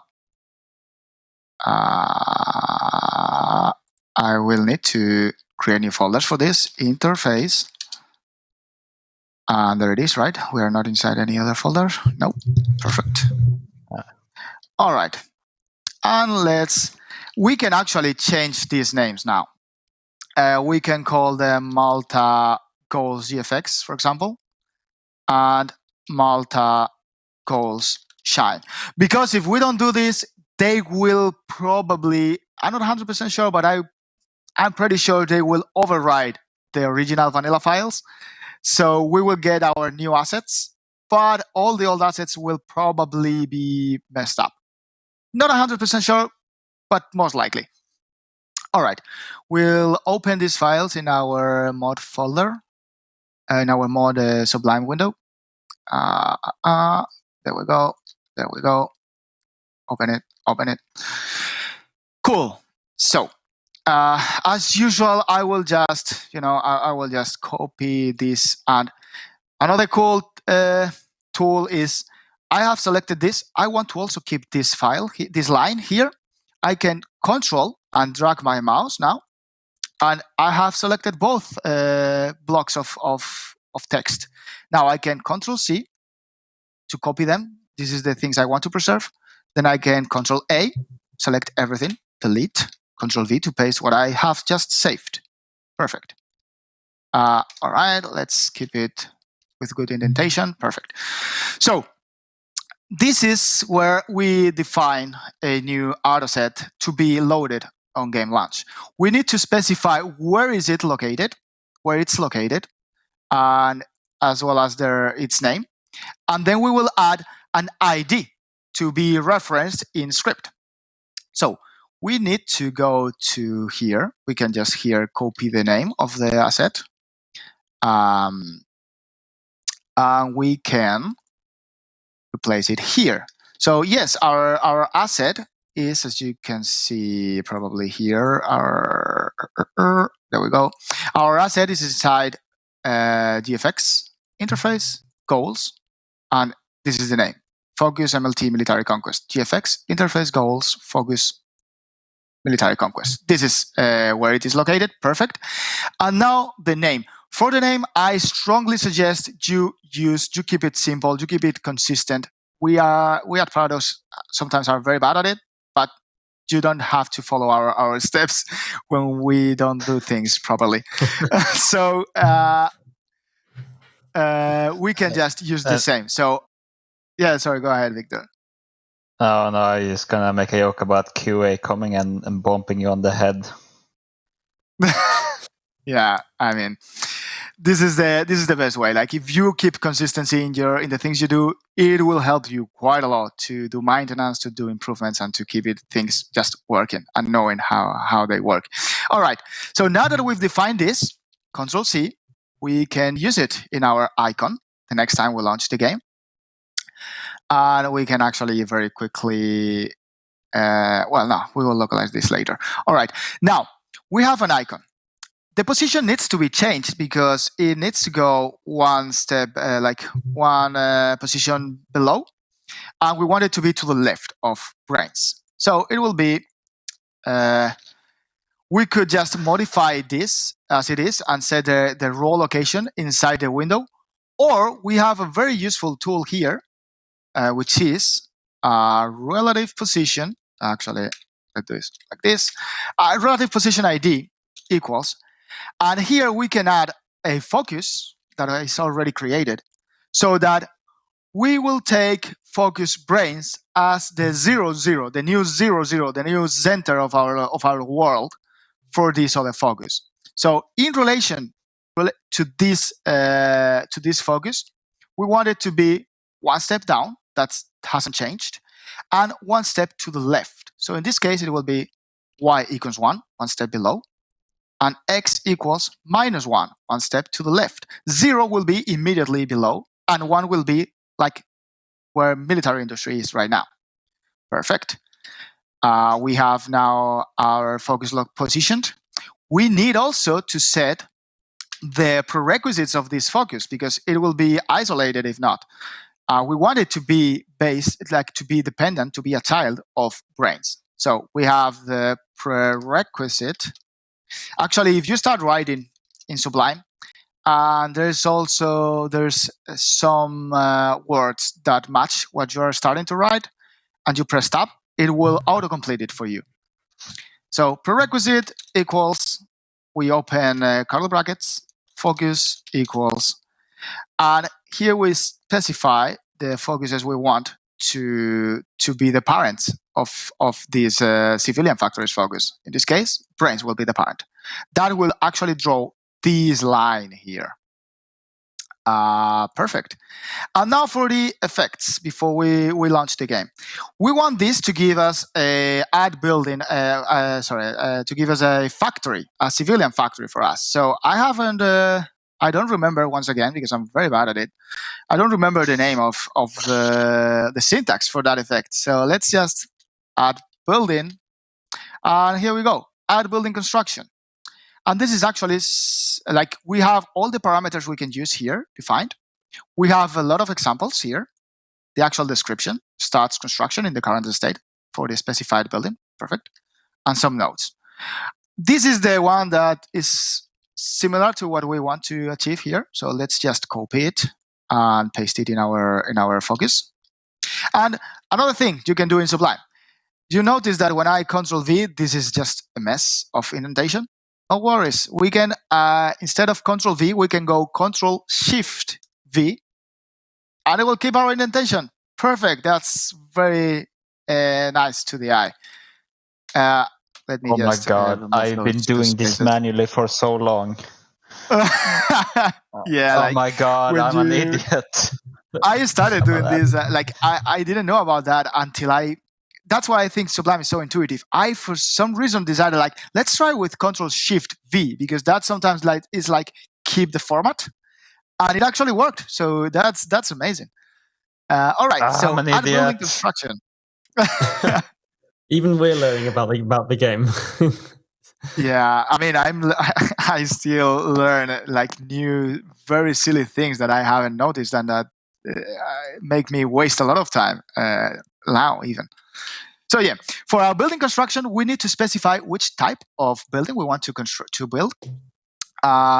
You can see there's a vanilla file called, I believe it is 00. Like, all right, let me show this to you. This is very useful actually. So in our vanilla folder, we can Control P and search for a specific file name.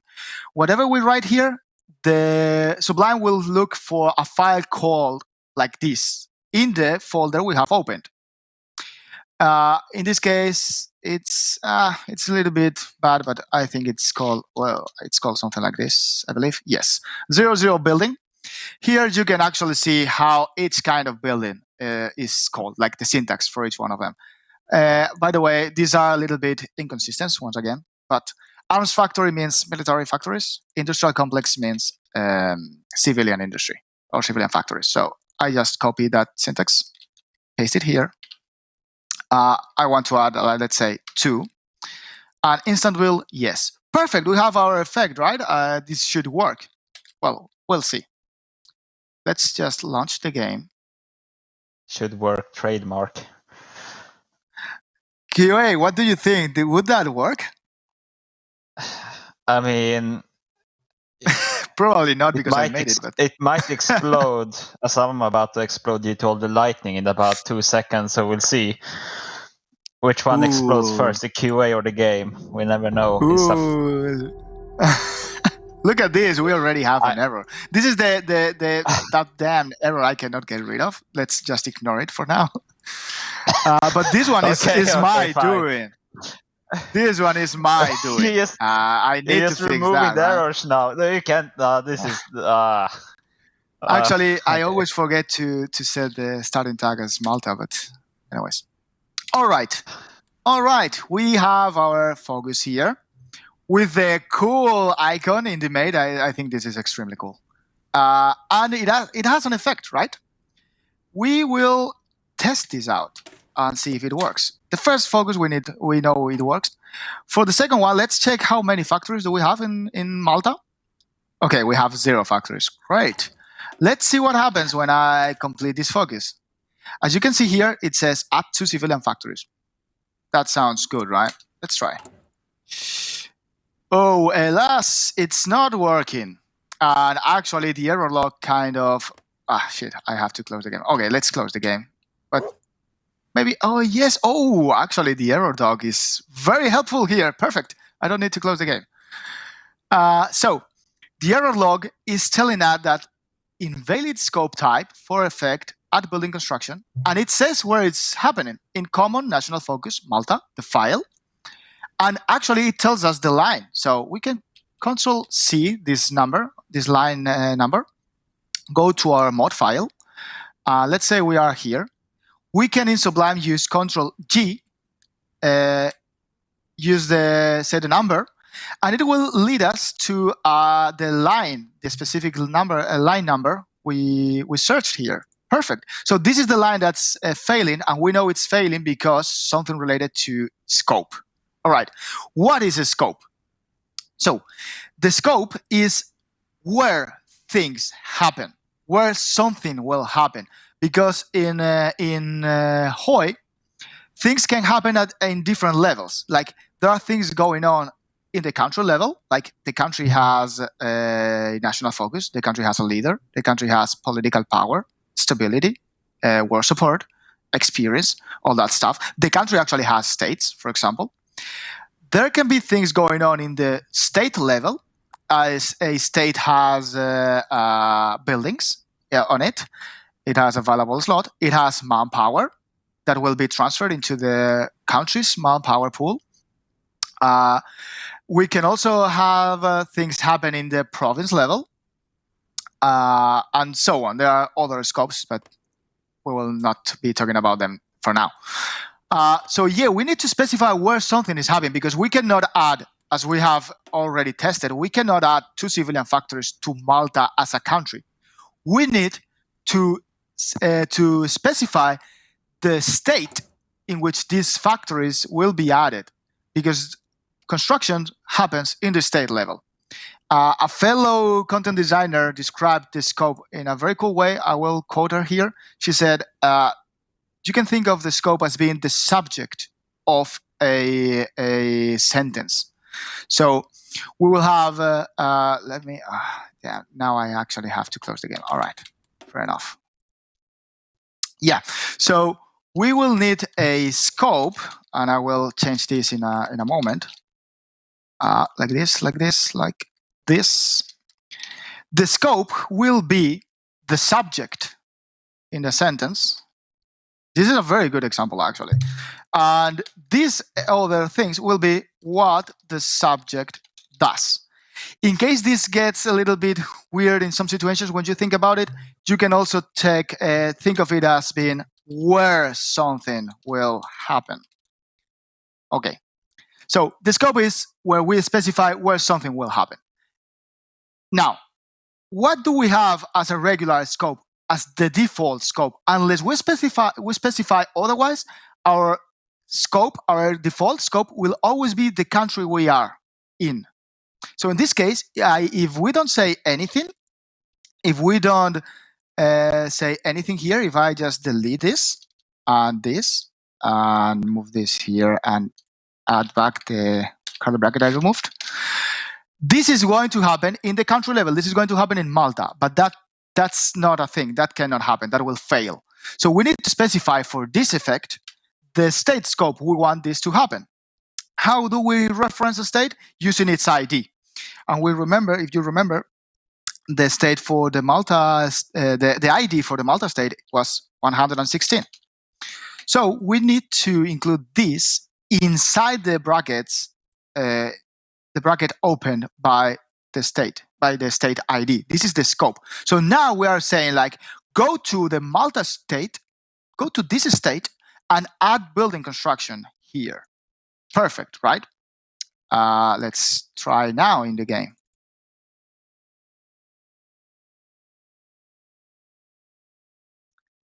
All right. I have just been informed that we are running out of time really fast, so we will just wrap this last focus up and be done with it. I'm sorry we didn't start on time. What we'll do is I'm gonna try and look in to see if we can get a channel on the Discord to just chat about all things modding. So then if anyone's got any more questions or things they want to have explained, head over there, and then we'll try and hang out and just sort of have a chat with you guys over things you have questions on. Simply we've run a bit short because we were a bit late starting due to some technical stuff. But Yeah, sounds good. All right, let's just test it very fast, very quickly. Now we notice that it says Malta add 2 civilian factories, and now if I get here, there are 2 civilian factories that has been added to my state. So yeah, I guess we can just wrap this up here. If there are any pending questions that we could answer, that will be great. I think that's it for this session, unfortunately. Yep. Any last minute questions? Do far away. But yeah, we'll make a channel on the Discord to have more discussions about modding. If you have any questions or you want these guys to sort of, any other things you want to know, I'm sure there'll be people around who will be willing to help. But yeah, thank you all very much for watching, and thanks to Manuel for doing a really good explanation of modding. I've learned a lot, actually. I knew very little about Hoi modding before this stream. So yeah, well done. That's a really good explanation on some of the basic concepts for it. Thank you. I'm glad to be here. And I mean, by all means, if you have questions, just ask them. We will be glad to help you out with anything. Like I as a person that started at Paradox and knowing very little about scripting, I know it's hard at the beginning, but then you can actually, once you have the correct tools, the right tools, it's very nice to work with it. Absolutely. I mean, I always use that. It's kind of like a.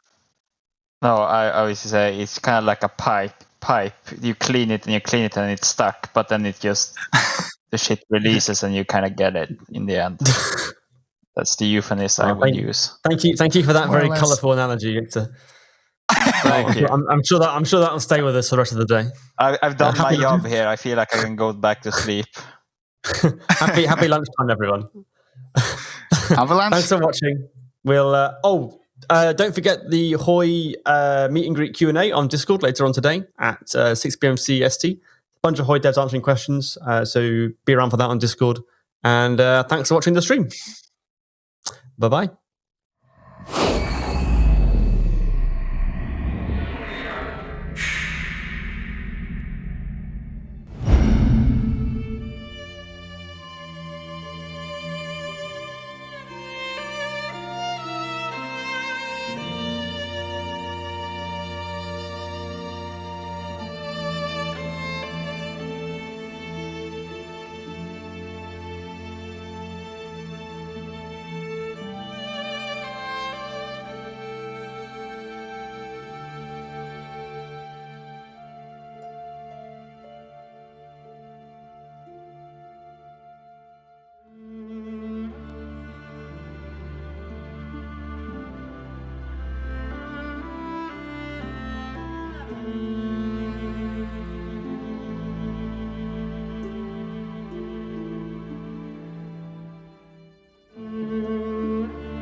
Here we are again.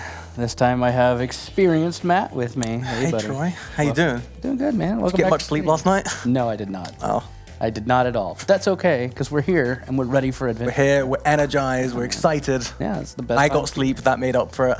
Well, at least one of us got sleep. You know, I know everybody here was kind of running on fumes last night, so I'm glad we made it through. A lot of coffee and Red Bull, I imagine. So much. Like, we actually have, for everybody at home, cases of Red Bull just in the hall for everyone. I'm literally going to go out and grab like 4 of them after this and pour them all into one mug and chug it. That's impressive. Well, I mean, considering I've gone through like 6 of these today of water. Are those filled with Red Bull? Yes, it's filled with Red Bull. Is it actually? No, it's filled with water. Oh. Why? Remember to stay hydrated. Oh, you know what's going to happen, man. You got to keep up, especially, it's a long time, especially for, like, you were here at like midnight. I was. That's a lot. And then back at 8 a.m., so. I tuned out right after all of the excitement, hype everybody up, and then I went to sleep. That's the way it should be. I was like, the hype, the Vicky announcement, all the DLC announcements, sleep. Done. I'm done. Done. As if I did much to begin with there. Right. You were already at home. You were already sitting I was like, yeah, I'm just here for the excitement. Anyway, bait out people, tease the fans. That's all I can do at this point. Yeah, hell yeah. Well, I've got my laptop, you notice, my fancy tech setup here, and I have the most questionable choice in digital peripherals. Interesting mouse setup. I didn't want to question it. I just trusted that you knew and you were going for it. Yeah, man, like almost 2 decades in the tech industry, my wrists just hate regular mice, so I've got a trackball because I need to keep working, I mean, like, I do have, like, that mild, like, cramp from, like, mousing all the time. Like, also, like, sitting weirdly because, of course, I have poor posture, Like a shrimp? Yeah, exactly, I'm sorry, you're British. Like a prawn? I mean, prawns and shrimps, they're different things, aren't they? But they have the same posture. That's fair. Yeah. Prawns are great, especially prawn cocktail crisps. Yeah. Shout out UK. There you go. Shilling your home country. Can you I'll even shill the shill a home country? If someone sends a package of prawn cocktail crisps to our office addressed to me, I will love you forever. I mean, you heard it, everyone. Because it's aggressively expensive to buy them in Stockholm. It is. Man, there's so many things from home that I wish I could buy, but none of them are like worth the price of importing. I mean, especially from America as well. I imagine that's even crazier. Like, the UK is already painful enough, and we're like pretty nearby it. Other side of the world. No, it's nuts, man. It's terrible. Like, I have a crippling yerba mate addiction when I was in the States. And, I was like, oh yeah, like canned yerba mate. Not like powdered, but like canned, you can get it at the grocery store, at the convenience store. Yeah. I loved them. And then I get over here and I'm like, oh, I guess they wouldn't have those here. No, I'll just order them. Oh, I can order a case. Cool, how much is a case? Oh, about $150. That's rad. How much is the importing? $900. Yeah. $900. I mean, also, we've got, like, obviously, UK and Europe not so tight these days. So we've also got the things where, parents send a package over Christmas. 2 months later, it arrives. And I'm like... 3-month-old cookies. I'm like, yay, Merry Christmas to me. Yeah. Here's some, what used to be cookies. These used to be cookies. I mean, that's why I just told him, like vacuum sealed things and, like, tins of stuff. Yeah. Because anything fresh is going to die. Exactly. And, like... Hopeless. My roommate got a package from San Francisco, for Christmas. And they're like, end of October, they're like, all right, we sent your Christmas package. And he's like, cool, I can't wait to get it. Late March, our fabulous postal system was like, hey, we have a package for you. Oh, nice. It's been sitting in our office since November 8th, and we just didn't feel like calling you or messaging you about it. But we have it. Do you want it? And it was like, what is it? And they're like, we don't know what it is. You're supposed to tell us. And he's like, how am I supposed to know what this mystery package that you've neglected for months is? It's a flawless system. It's flawless. My hope is just that Victoria 3 can represent the important trade goods like prawn cocktail crisps. Exactly. And whatever weird energy drink you were talking about. Man, right? Yeah. And have the flawless market simulation there. I mean, if it's not a good in Victoria 3, then at least in Victoria 4, right? Right. Just mod it. Yeah. Just mod it. That's way too much effort. I can just harass Martin until he adds it as a trade good. Exactly. Well, we came from Hoy, speaking of which, we came from Hoy where they were working on mods, building mods with their mod creators. We walked through that whole process, and now we're moving into our panel. It'll be rad. Yeah. It's exciting. I'm excited. I mean, I got it this morning, I was like, okay, I've got a few things to do today, and I've got a load of stuff tomorrow, so I was like, prepared. I need to be prepared. Do you want to introduce our next panel then? I mean, yeah, sure. Go ahead, man. I mean, yeah, next up we've got CK3 Team Q&A.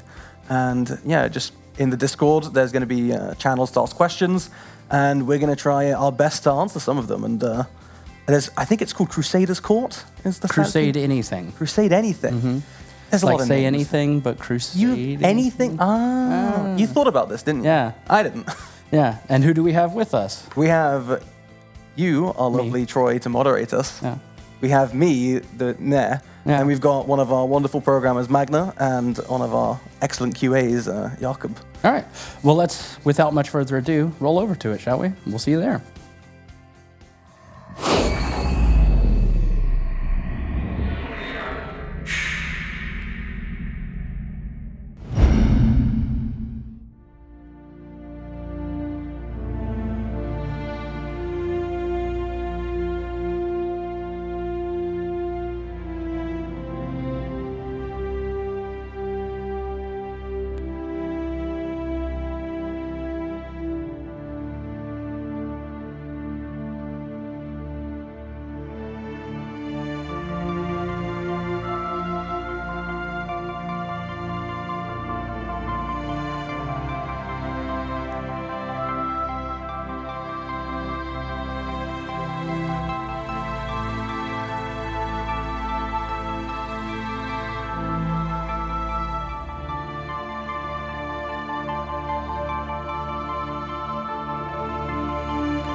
Man, that was a long transition. Yeah, that was a long time. I know, like, you weren't expecting to see us back here again. Crazy, right? Having us back in these chairs. Welcome, everyone, to Crusade Anything, a Q&A panel for the CK3 team. I'm Troy Pruitt, your community manager, who has been with you all day and will continue to be with you all of today and tomorrow. With me, I have experienced Matt. Thank you, Troy. It's always a pleasure. You got a new title. Yeah, I know. Got to flex off the new titles every now and then. Yeah. Also with us, we have Magna and Jakob. Hey, guys. Hello. Welcome. Hello. I see we both dressed up for the occasion and are both looking fabulous. Thank you very much. Jakob's repping the cat ears. Right? I love it. I love it. I was there to do this. At least it looks better than Matt's crumpled shirt. Damn. It does. Whoa. I mean, to be fair, it is quite crumpled. It is quite crumpled. It is, I know. Yeah, that's all right. We got 2 dark colors and 2 reds. I like it. I like that Jakob said dared, though, as if he wasn't totally down for that. Yeah, like it wasn't his idea. I dared myself. I mean, my memory of that is that Jakob asked me, should you wear the cat ears? And I went, yes, you should. Yeah. Like I said, Simplest day of my life. It was Jake's idea. We started off with Jake's idea, and then Jake was like, hey, you should dare me to do my own idea. Like, oh, okay. Basically, sounds good. yes. Consider yourself exposing dared. me. Shaming Kuba on for everyone to see. Yeah, exact. Well, welcome, guys. I know dialing in from home is not as exciting as being in the studio, but thank you so much for giving us the time today.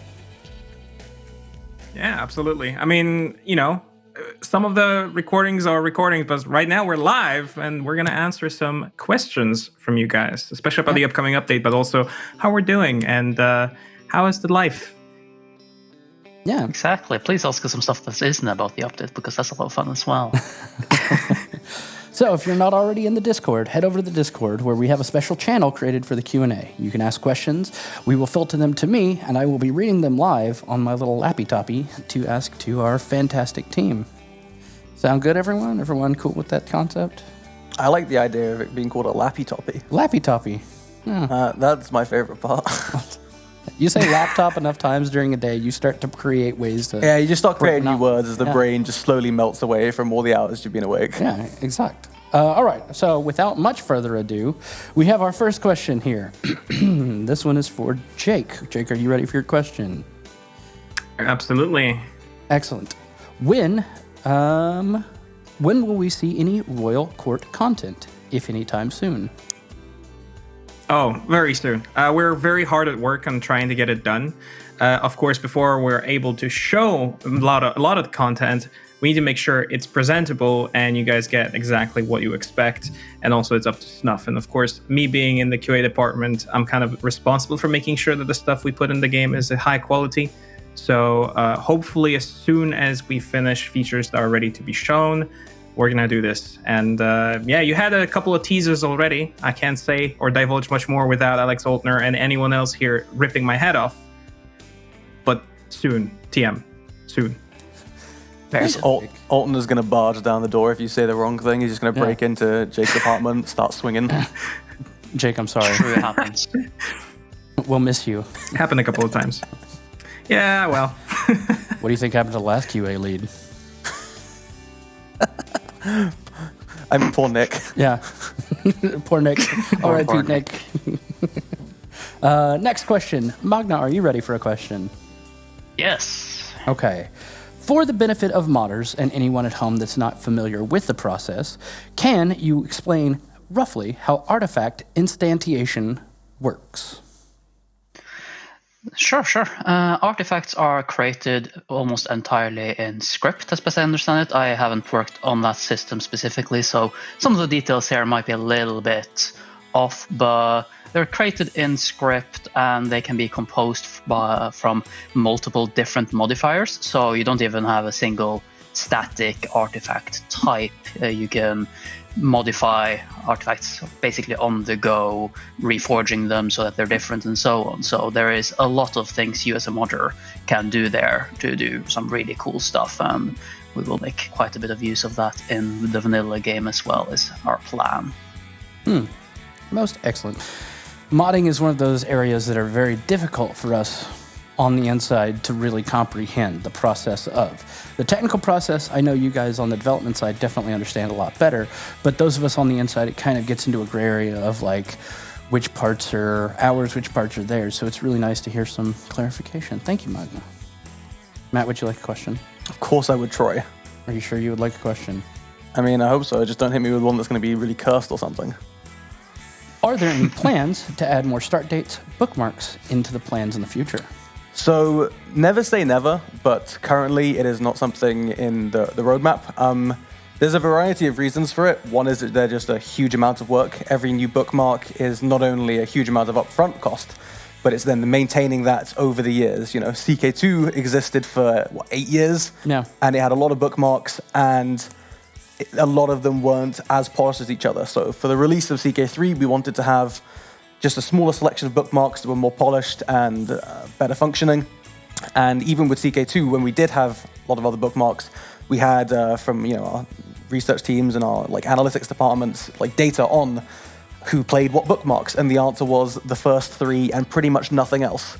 So I know some people, if your favorite bookmark was one of those end the game ones or one of the more middling bookmarks, it's a bit disappointing, but by and large, we want to try and focus the development time and effort onto higher quality things that more people are going to use, as opposed to stuff that's going to be a drag on maintenance for less of a gain. I like it. Good answer. Solid answer. I know the start dates are a lot of effort to put in, and we've discussed that briefly on stream numerous times. Yeah.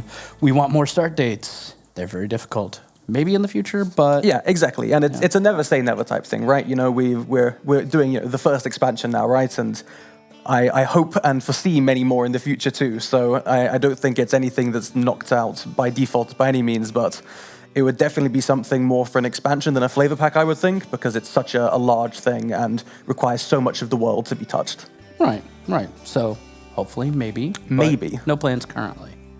Exactly. Perfect. All right, Jake. Coming for you again, buddy. There was a mention of animated duels.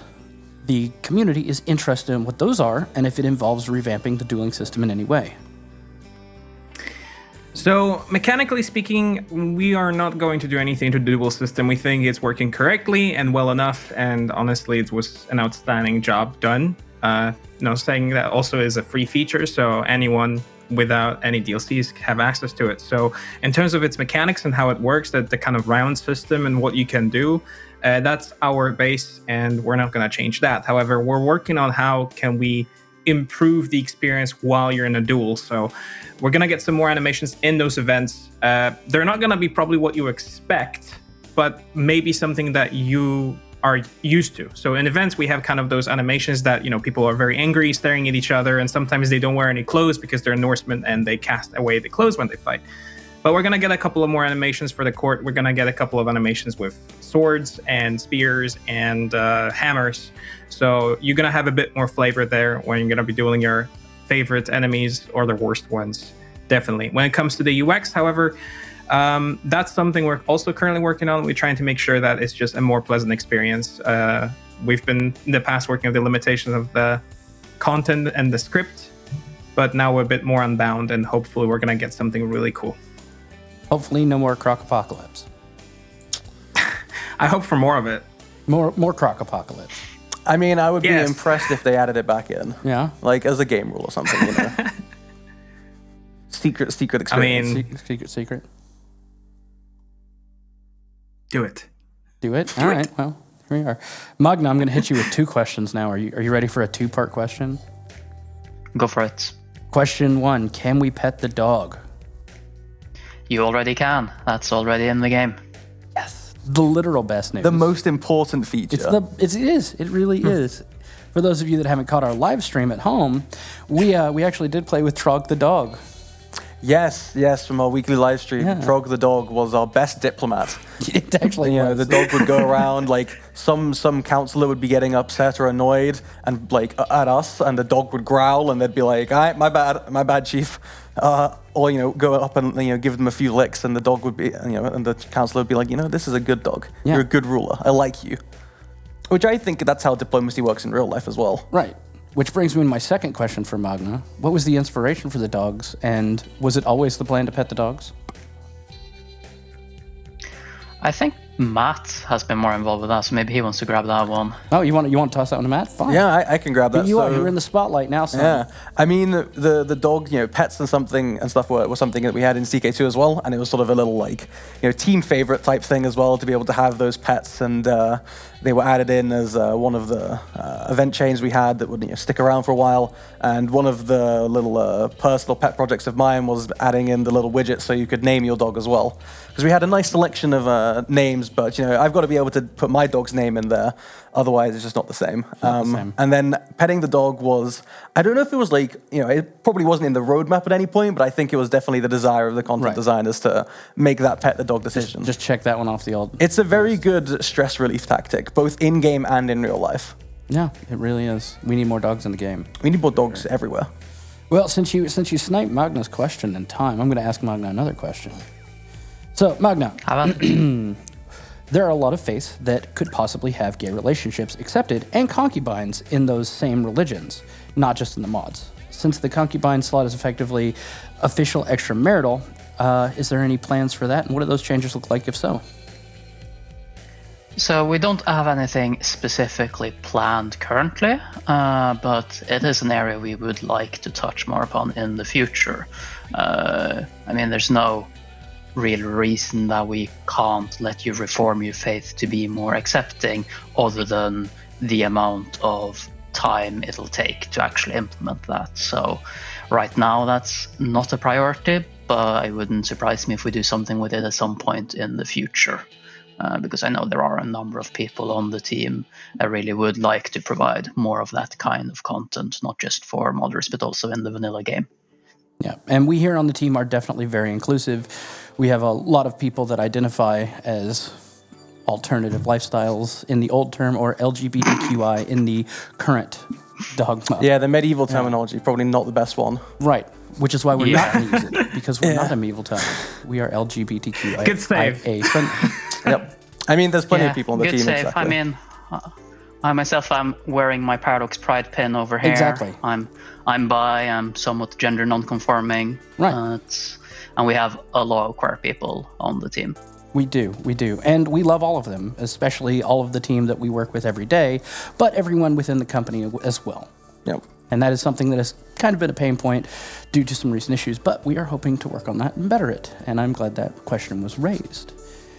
Which brings us to more in-depth content for Jake. We're going to just pick Jake's brain to death here. Are you ready for a technical question? Shoot. Kill me. We had a brief overview of some weapon artifacts that we saw from the expansion. What kind of weapon artifacts can we expect in the expansion, if you can tell us any information at all? Okay, so obviously artifacts such as armor, swords, crowns, those are all artifacts you can probably wear. And there's going to be a distinction between court artifacts and personal artifacts. So you're going to be able to wear a bunch of artifacts, have a book on you, have a sword, a shield, well, not a shield, but an armor, kind of protects you in battle, and those can be all different. But also you'll have court artifacts such as certain trinkets, tapestries, maybe some boxes, jewelry, that sort of thing. Like, you're going to be able to customize, and your character gonna have a little inventory screen from where you'll be able to pick and choose which artifact you'd like to wear. So it's a bit modernized version of what we had in the past. Hopefully it's going to be better as well. And for court artifacts, it's also going to be revamped and brought into the 2021 really, how this is going to look. So there's going to be plenty of artifacts to choose from, and how you get them, that's another story, because that's going to be difficult. Yep. So Royal Court was the expansion that we announced. Still no release date, but once we have that release date, we'll let you guys know, and we'll include all the details we can about the artifacts and other features thereof. So I'm going to break order here a little bit, because I want to put Matt on the spot again. There's a lot of nicknames in the game.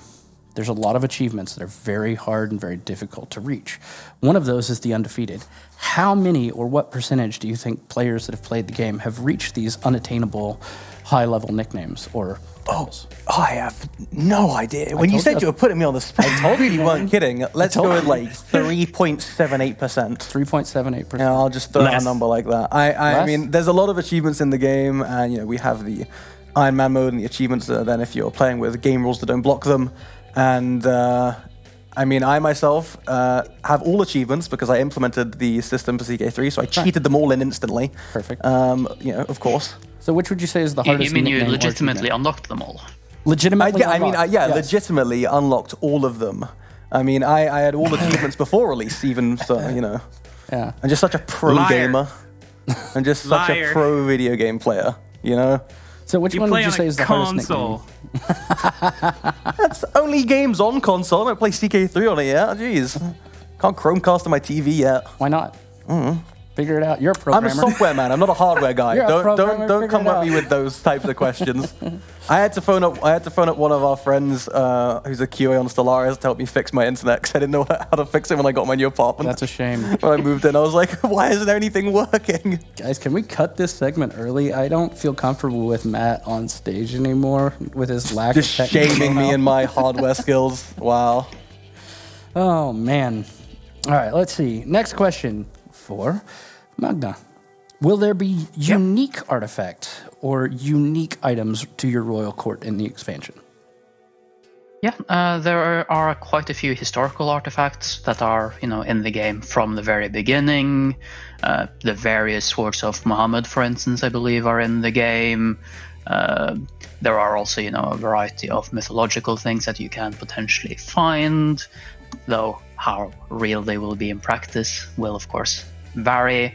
So there will be quite a few unique things, and then a large number of, things that are, generic as such, like, oh, this is a cool sword, but with a cool name and maybe some cool properties and so on. So there will be quite a lot of variety in the kind of artifacts you can get. I'll just add on top of that as well, and we're gonna make sure that the artifacts actually feel special, because back in CK2 you would just get a steel sword, and the steel sword would just be a steel sword. It's a sharp stick that you point people with. But basically in CK3 we're trying to make a system where each artifact actually is unique and has a story with them, and it's going to tell you like who crafted it, what it displays, how does the handle look, how does the blade look, like that sort of thing. We're going to try to make those artifacts just feel really special, so when you have them, you care for them, and you want to make sure that they survive anything that you throw them at. Exactly. It's not just a sword, it's your sword. And you'll feel extra sad when it breaks away to dust and you need to repair it because you love it so much. If we don't actually have an artifact in game called Steel Sword, a sharp stick that you poke people with, that's what I was thinking. Like, I kind of want to be real upset. We could give that to Jakob's Easter egg character. Yeah, done. Oh my god. Hat. Okay, listen. We're getting a 3D modeled rock. Okay, the rock will be mine, and I'll have that rock on display, 24/7. It's just my character's collecting all the memes right now, and I'm not sure about how to feel about that. I'm going to cheat here a little bit. This is actually a question from the chat, and it was directed at Jake. But I'm going to cheat a little bit, and I'm going to ask each of you in turn. There's a lot of content for CK3. There's a lot of announcements. This is an announcement show after all, and people are talking about all the questions that we have for Royal Court. But outside of that, how are you guys doing today? Well, Matt, you go ahead. You go first. Yeah. Not too bad. Little stressed, but managed to arrive here just about in time for the event. After I was at the office picking stuff up for tomorrow. Slid in under the wire. Yeah, and then right as I left the building, like the heavens opened and the rain and thunder started. And I was like, this better not be a sign. This better not be a sign. Everything's going to go smoothly. No issues, I swear. Do you want to know a secret? What? Somebody here at the studio saw you getting off the train when they were getting on and was really confused why you were getting off the train near work. Yeah, no, I had we to go thought in you got and- lost. Yeah, it's because I had to go in there and pick some stuff up, and I was like, oh, I've got time. I can get there afterwards. And, vaguely managed it. I've got time. Yeah. I had to pick things up for the some of the streams tomorrow. Yeah, man. It'll be great. We're going to have fun. Exactly. So, Magna, how are you today? Yeah, pretty good. I've been looking forward to this show and then looking forward to watching Eurovision later tonight. Yes. It's a good day. It's going to be a good one. A lot of events happening. It is. It's So, almost like it's that time of the year. PDXCon Eurovision crossover when? Oh, ooh. Yeah, I think I can hear our event organizers crying in the background. Are you going to sing for us? I mean, Yes. I have a great singing voice, Troy. Sing Ya Ya Ding Dong. No. Not yet. Okay. I need practice. Need warm-up time, It's not something you just turn on demand, Troy. Fine. I guess. We can wait. But, Jake, how are you today? I mean, relatively fine. I went to sleep last night at 5 a.m. Though I did have a nap after the whole thing. But basically, yeah. Mistakes were made. Mistakes were made. I mean, I'm an adult, so I get to make my own decisions and live with the consequences. And I was basically just having PDXCon stream on left screen and Rhyme World on the other. I mean, just kind of playing two games. And it was really fun. It's just a shame we can't be there in person, but if that is probably the best thing we can currently do, and I feel pretty good about that. Nerd. Playing two games at once? Hey! Come on, man. Hey! You're just trying to show off right now. Get out of here. Why are you shaming me? His ultra Go tier back to QA sleep, skills. Troy. I Oh, do wait, wish I you could can't back go to sleep. Oh, I am tired. Exactly. I'm always tired, though. Like, that's the secret. Literally, I'm always eternally tired.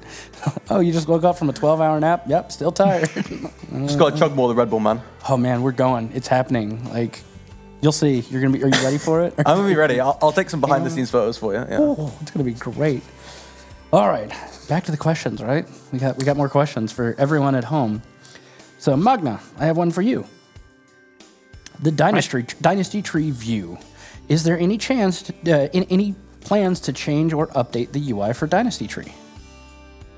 I don't think we have any huge updates planned, though I think the question in its original form was specifically about the panning behavior, where it pans Correct. to the head. I think that has been fixed. I think it's based on the character now in the coming update, but I'm not 100% sure about that. But I do remember fixing something along those lines. But yeah, for the most part, I think we are relatively happy with the state of the Dynasty Tree now. Excellent. Yeah, I'm really happy with it. I don't count. I work here, so I guess that doesn't matter. That's always the fun one of when people are like, what do you think about this feature, or do you like this game that you work on? And it's like, I'm like, well, if I say yes, I'm a shill, and if I say no, you're not going to believe me policy. anyway. Yeah, exactly. And like, well, we're allowed to say if we don't like something, but I'm not going to just take a huge dunk on it. But yeah, when everyone's like, what do you think of CK3? I'm like, oh, I like it. Well, like, of course you'd say that. I'm like, well, yeah, but I also do like it. Right. What do you do with your spare It's a time? great Play conversation CK3. piece. It's like, I can't win. I'm a shill either way. That's fair. I accept it. Well, I mean, they're not wrong, but Yeah, that's true. I don't get a bonus for saying nice things. That'd be great. I would shill way harder if I actually got extra money for it. All right, you ready for a really important we can question? start with those. Yeah, we can start with those sick Paradox Remixed hoodies. Yes, I'm quite cheap. There's so much I'm merch. cheap. I got so salty yesterday watching the announce shows and stuff, and seeing a bunch of people having merch that I don't have. It's in the hall. It's right there in the hall. I'm gonna grab one when I go home. Yeah. But also like the Grab one CK3 too. hoodies, that beautiful Stellaris one that I saw people wearing. I was like, man, why have I got so little? Well, the Stellaris I just one I really have want. I just have a million shirts. Yeah. I have a shirt for everything. I have a Victoria 3 shirt. True story. Magna, that Stellaris hoodie, I really wanted it, and I was like, can we somehow figure out how to do a flight jacket for CK3? Yes. So you guys, we need to start thinking about flight jackets for CK3. Yes. somehow. I want it. Right? Ye old flight jackets. Yeah, be rad. I want it. Now, who do I? Now. Who do I I have do to think there are quite a few forms of clothing that we haven't tried out yet. Like, There are. what about Paradox crop tops, Paradox skirts? I mean, I think that would be a nice Paradox addition. underwear. I just want We have enough. stock. I've got Paradox merch for every part of like my body, from like waist up and socks. And my goal is to get some like sweatpants or something. That's what I'm saying. Because then I can, because then in Crusader terms Kings of joggers, because then man. in terms of shilling, I can just wear fully branded gear to the office one day. We need just go all CK3 joggers. End of discussion. Right there. I'm sure we can get marketing to organize that somehow. Right. Let's do this. We need it. We'll go corner them after this. We'll get on the internet and corner them. Yeah, corner them digitally on Slack. Just like it, please. All right, Jake, are you ready for a question? Shoot. Any plans to implement court jesters? Yes.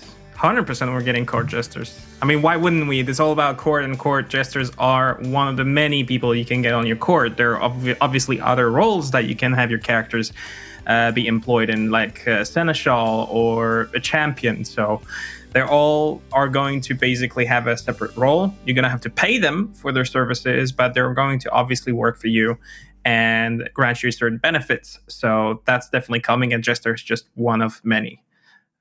So yeah, we are. Excellent. That's it. Oh, there's so many questions. I love all these questions, and if we have extra questions afterwards, I do believe we're going to try and get them answered in text form. Yeah, we can give it a go on Discord, yeah. So that's your job. Nice. You get to sit here in the studio, have the easy job. So then when you get home, you have to do the hard job of answering. I'm okay with that. Okay, sounds good. Let me see. What is our next question going to be? Is it going to be a Matt or is it going to be a Magna? Matt or Magna? Yeah, I like this question. Magna, are you ready? Yes. Through the development of Crusader Kings 3, obviously there's a lot of stress and a lot of crunch moments. How much do you ever panic in moments where a small tweak breaks something or makes an issue evident? Yeah, I do want to clarify that during CK3 development, we have had zero crunch, something we are very proud of. That's right. But we definitely have had some panic moments. We've had, various things break along the way, sometimes a little too close to release for comfort, but we have managed so far to get through that pretty well. Sadly, I don't have any anecdotes that immediately come to mind about this. Maybe one of the other people here have one, but yeah.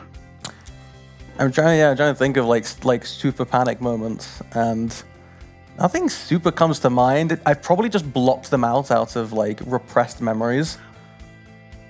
Probably. Yeah, I can't really think of many.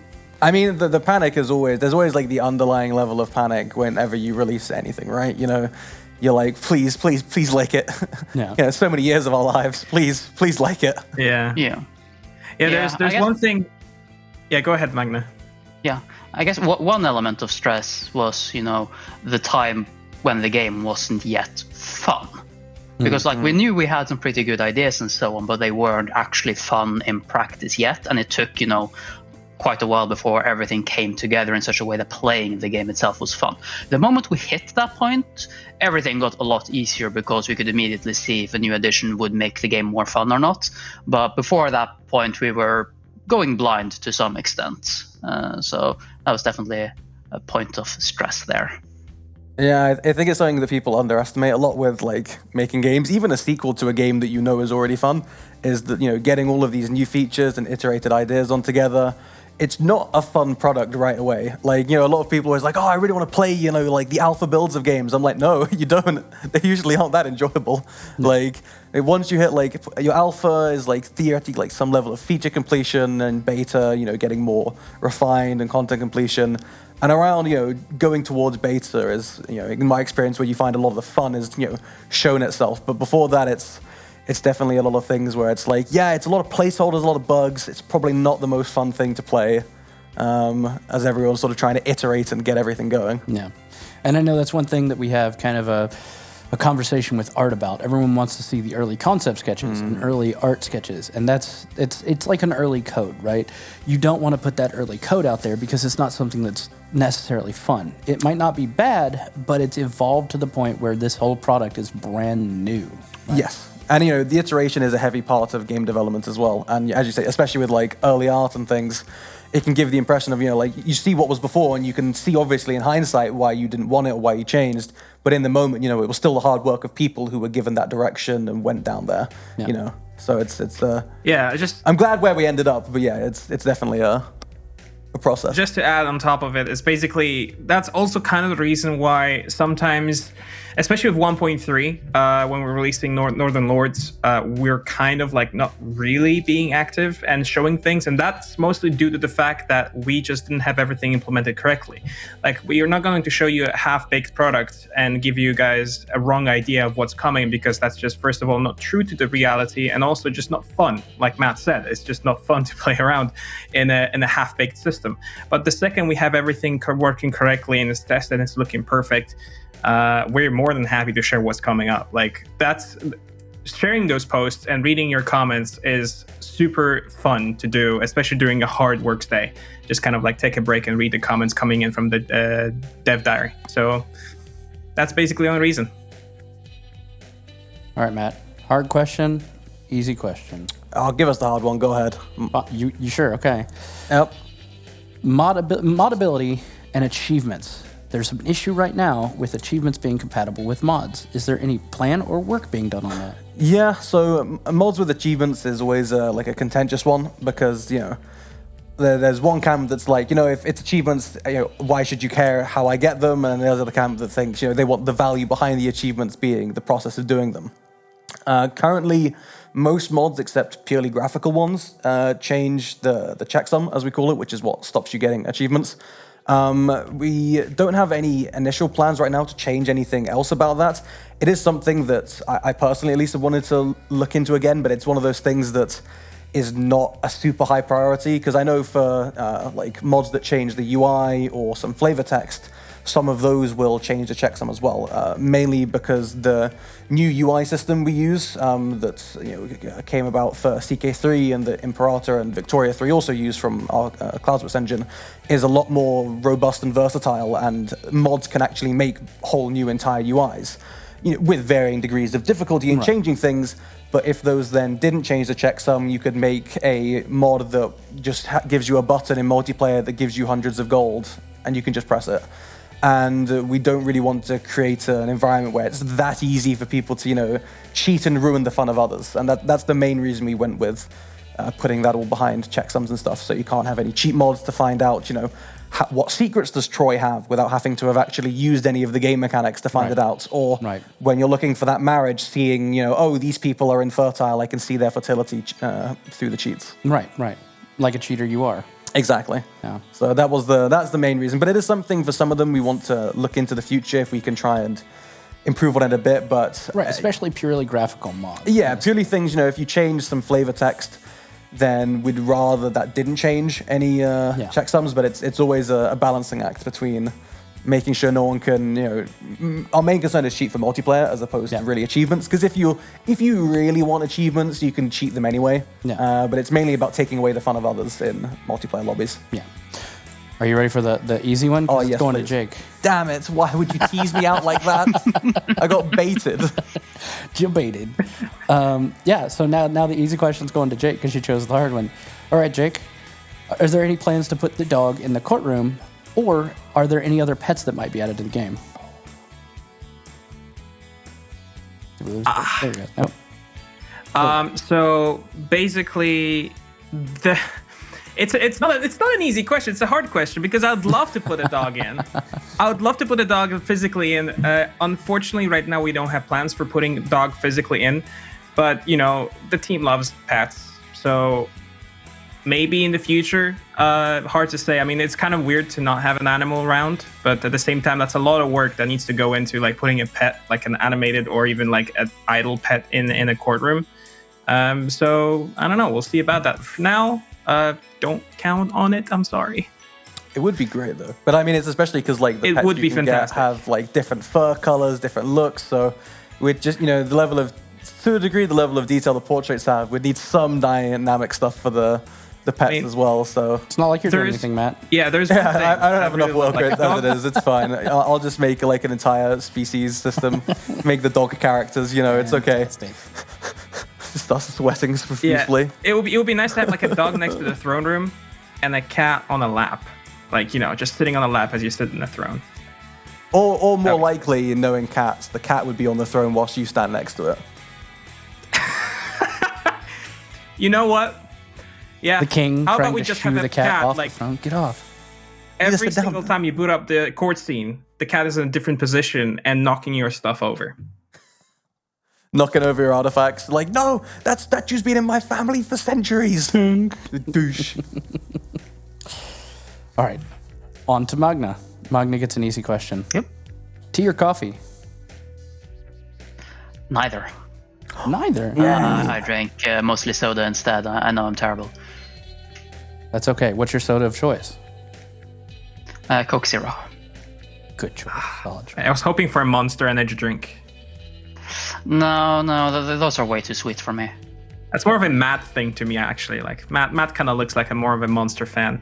I don't drink that many energy drinks. Like, I drink Cola Zero, like, sometimes, but usually only when I go out for meals. I don't have it at home too often. I usually just drink water. I like how this panel's turned into drag Matt again. Yeah. I mean, I can give the controversial answer for hot drinks of tea or coffee, or hot chocolate. Oh, there you go. That's where it's at. Hot chocolate is lovely, though. Hot chocolate is great. We have that hot chocolate machine at the office. I know that it's also mild heresy for being a Brit and not liking tea.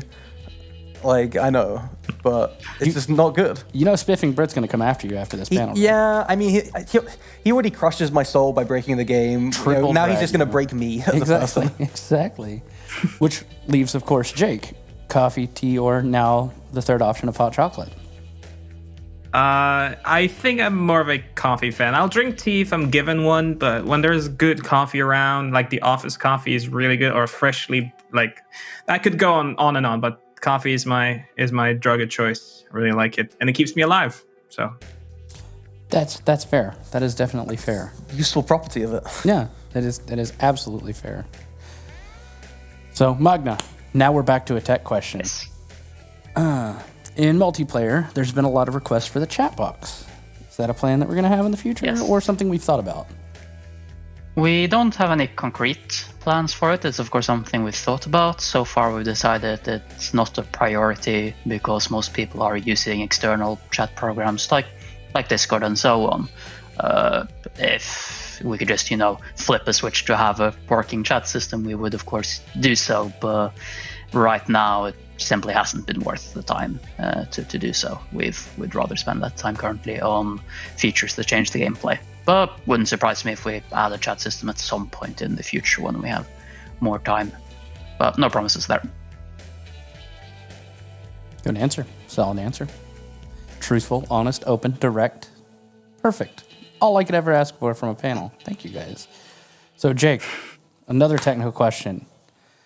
When a ruler dies, will their inheritor also inherit their throne room?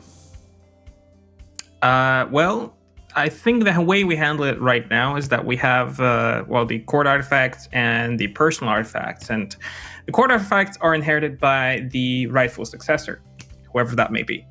But when it comes to personal artifacts, we're still trying to figure out how we want to do this. We don't want to really stockpile power too much. We had that problem in CK2 where you just keep stockpiling power, and then you have 200 prowess people, just absolute gods among men, just killing and murdering everyone and being absolutely indestructible.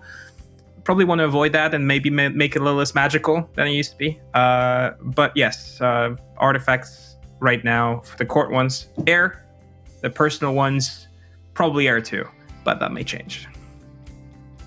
Matt, I'm storing up a really juicy technical one for you. So I'm going to ask Magna a really good one first, and then move on to yours. It's all right. I'll forgive you.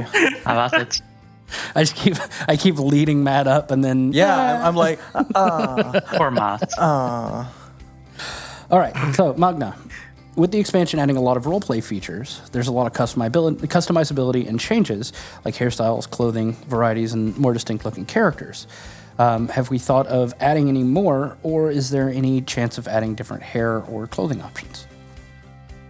I mean, that's the kind of thing we're basically adding constantly. It's more diversity there really helps with the whole immersion of the game. So it's something we always want to add more of. So I would expect most DLCs to add at least something there, especially the flavor packs, of course, because they'll be focused on a specific area, and then they'll be adding, things that are specific to that area, fitting hairstyles and so on. You all saw that with Northern Lords. So I fully expect that to be something we continue doing, because it adds a lot to the experience. What are you most looking forward to? Where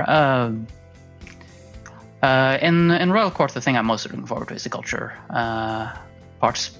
Partially because I've worked a lot on it, but also because I think adding a system similar to Religious Reformation 2 cultures really enhances the gameplay there. Like, so far, culture's been a very static thing. You're either converted to a culture or you're not, but now you can, put your personal imprint on the culture and make it your own and combine it with other cultures and so on. So each campaign will be pretty different depending on the choices you make there. That's excellent. Are you ready for your technical question, Matt? Hit me with it. No, I was just messing with it. Wasn't going to really. There's different cultures being introduced with Royal Court. What are those different culture options? So I don't have a list of specific cultures, but I mean the entire point of the system as well is that it's dynamic, right? So the list is in theory somewhat endless because you get to hybridize and diverge and create those cultures yourself as a player. So there will probably be some cool, specially named cultures for that, but also the aim is to make it a more sort of fluid system overall, more similar to the faiths. Hybridized and dynamic, right? Yeah. To elaborate slightly, there is a script system that allows for specific combinations to have specific names. They can even have really complicated conditions, like, if it's before this year, it should have this name, and so on.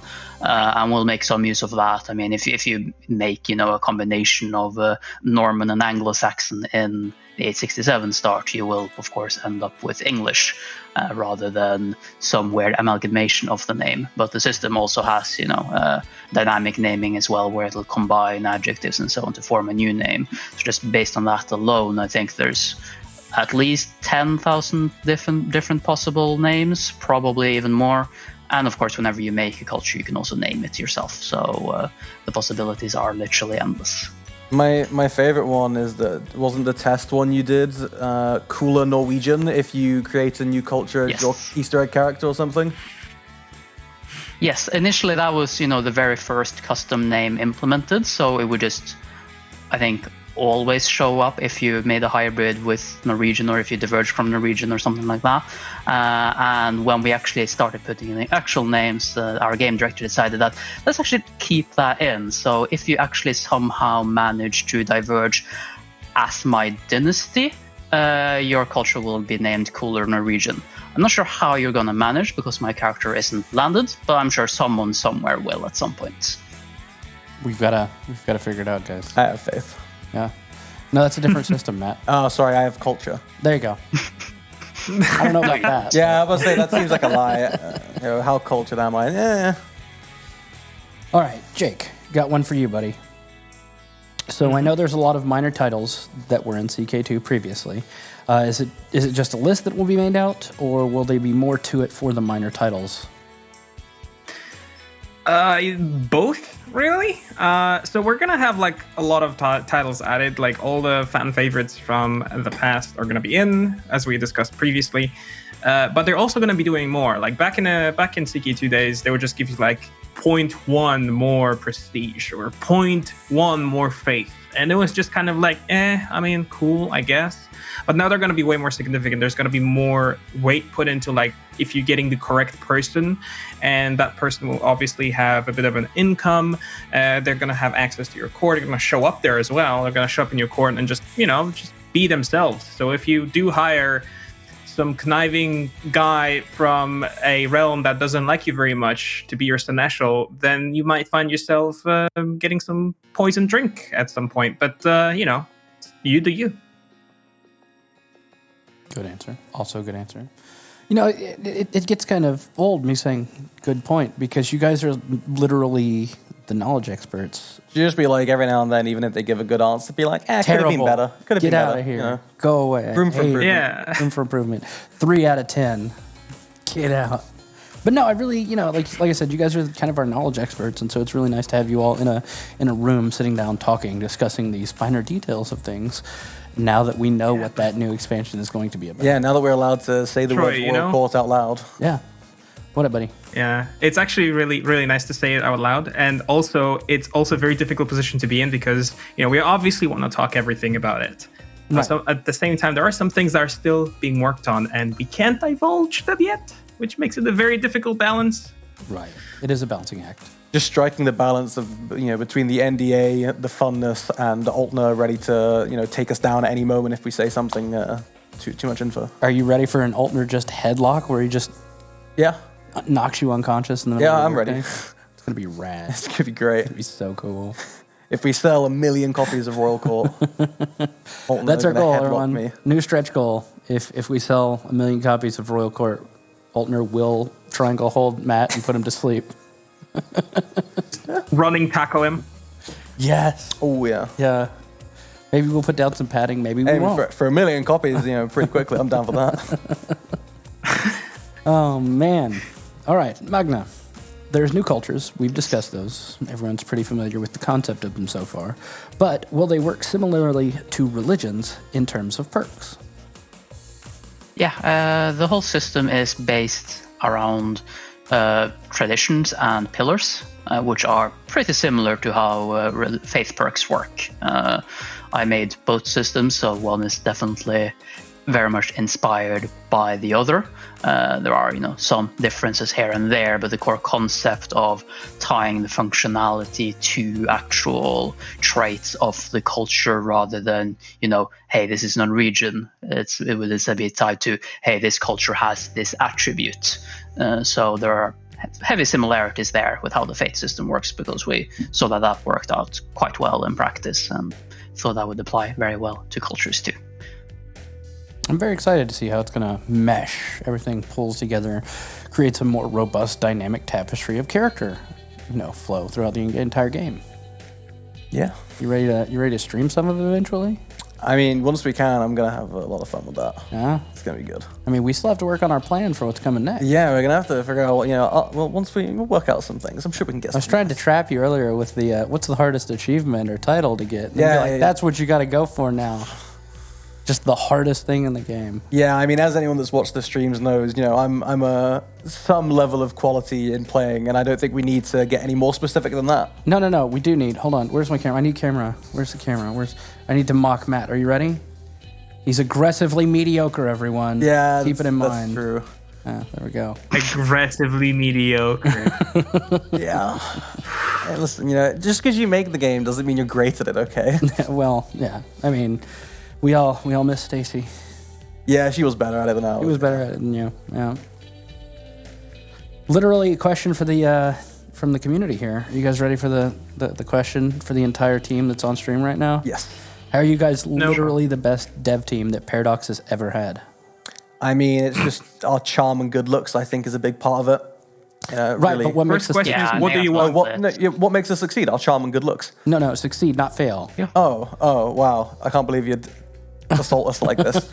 No, just you. They're fine. Oh, okay. They have the charm and good looks. Yeah. It's just me. What makes you succeed? Determination. I mean, like everyone on the team, like for more serious answer, everyone on the serious team. Answer now. Serious answer. Everyone on the team, really loves the game, and a lot of us played CK2, and even before we started working at Paradox, a lot of us played CK2, and we're huge fans of that. And Alex Altner, our game director, was game designer on CK2 as well. He was QA on it before, so we all love the game and love the brand, right? So I think that gives us a bit more of a in of what do we hope that the community wants and what do we then want to work on. Because at the end of the day, we're also making a game that we want to play, and trying to balance that between what the community wants as well is always a delicate act. But I think that at least is one of the things that helps us out. Excellent. And what about you guys at home?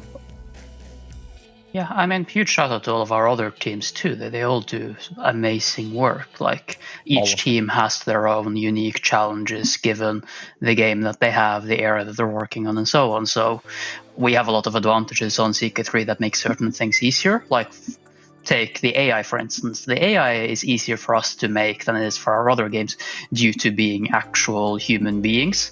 So people are way more accepting of the AI making mistakes because a human being is going to make those mistakes, but it feels a lot weirder when you have a country making those mistakes or a interstellar empire. So I think some of it's just that we don't have some of the challenges that other teams have, and we probably have some challenges that they don't have, and I think they do great work. Yeah, and there's one more part to this as well, is that we are inherently treating ourselves as a kind of story-creating role-playing game. Like, there are many mechanics and grand strategies that are there, but primarily it's all about intrigue, character interaction, and just having fun, creating your own story in your head. And this kind of comes with the benefit of the doubt. So when the AI does make mistakes, it's just kind of like, oh, it's funny. Oh, I send a letter to myself for pardoning myself for being a criminal. Like, that's just funny to us. And it's believable because people would do that in the past. But essentially, why are we the best team? Or I wouldn't say we're the best team. I just think of my friends at the project that they're the best. I've worked with them for a while now, and everyone's super responsive to feedback. And when you're working in QA, this is probably the most important thing.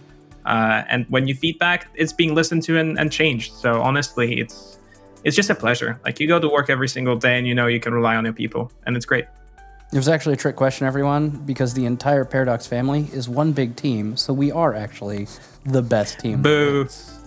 Get out of here. Get out of here. That was the most community manager answer you could have given. You like that? Yeah. It's almost like that's my job. Yeah, damn. You're a professional. But I do have this is the hardest question yet. Are you this one's for you, Matt. This is the hardest question that is asked in the entire chat. I'm now not sure if it's going to be hard or very easy. Hit me. What the hell actually happened to your sweater? I mean, I mostly it was under other clothes and I thought I'd ironed it earlier. And then in reality, I had watched PDXCON and went to sleep. Oh, yeah, on top of that sweater? In the shirt? You're not too far off. It was under other clothes. A mild mountain of them. Hey, listen, I moved apartments recently. That's my excuse. It's a good excuse. I like it. Yeah, but before you were living in your old apartment for a while, and you still had the same kind of type of shirt. Yeah, Jakob, we don't snitches get stitches, okay? Zip it. I don't. Look, that was from the community. Look, you want to see? I want to see proof. It's just gonna be fawn asked it, didn't it? No, look. Here you go. See? Wow. Yeah, Wow. The there disrespect. you go. See, the entire community is concerned about your living habits, man. Wow. Oh man. I'm sorry I can't look as good as your Paradox Remixed hoodie. You like that? Yeah. Literally a pile in the hallway. Just gotta go get Surely the pile in the if the pile in the hallway is more iron than this, that's a little tragic, isn't it? They're better organized than your house is. To be fair, that's such a low bar. Well, yeah. Is it even a bar, or is it just the posts that hold the bar? Mainly just the posts. That's what I figured. Yeah. So, but another question. This one I really like. This one is very near and dear to my heart, and it's for Magna. What are your thoughts on the modding scene for CK3? I mean, I absolutely love it. I used to be a modder for CK2. I did that for several years. Did that, close up until when I was hired by Paradox. So I absolutely love modding, and me and many others push for improvements for modability, both on CK2 and on CK3. Matt's done great work there as well. And it's just amazing seeing all of the really cool things that people have been producing for all of our games, really, but especially for CK3. Most excellent. All right, Jake, you ready for a technical one? Go for it. We've had cultures merging. We've discussed it.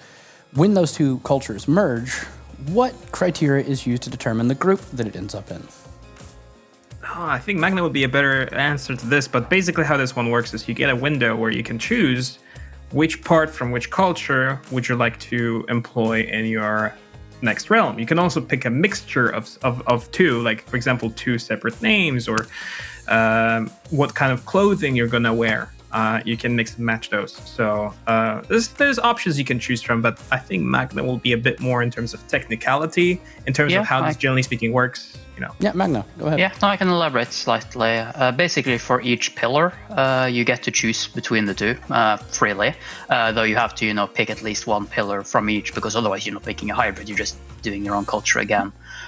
For certain pillars, such as clothing and coats of arms, you can choose to have a hybrid rather than one or the other, which basically means that you will get clothing or coats of arms from both of them. It won't necessarily mix and match elements, because that's a lot more difficult to support, but at least means that you will have, way more varied fashion within your culture if you opt to do that. You can even do that if you hybridize a hybrid, and at that point you'll have, 3 or 4 or even 5 different fashion styles within your empire. Very nice. Very nice. Sounds like a lot of fun. This one comes from our community ambassador, Fawn. Okay. That says, "How dare you blame me, Matt? I just want you to know." Okay, that's fair. Sorry, Fawn. And she also wants to know when your next Jaffa eating contest challenge is. I mean, yeah, I've been forced to eat some weird things on some of the streams in the past, and had like Jaffa cakes thrown into my face to try and catch with my mouth.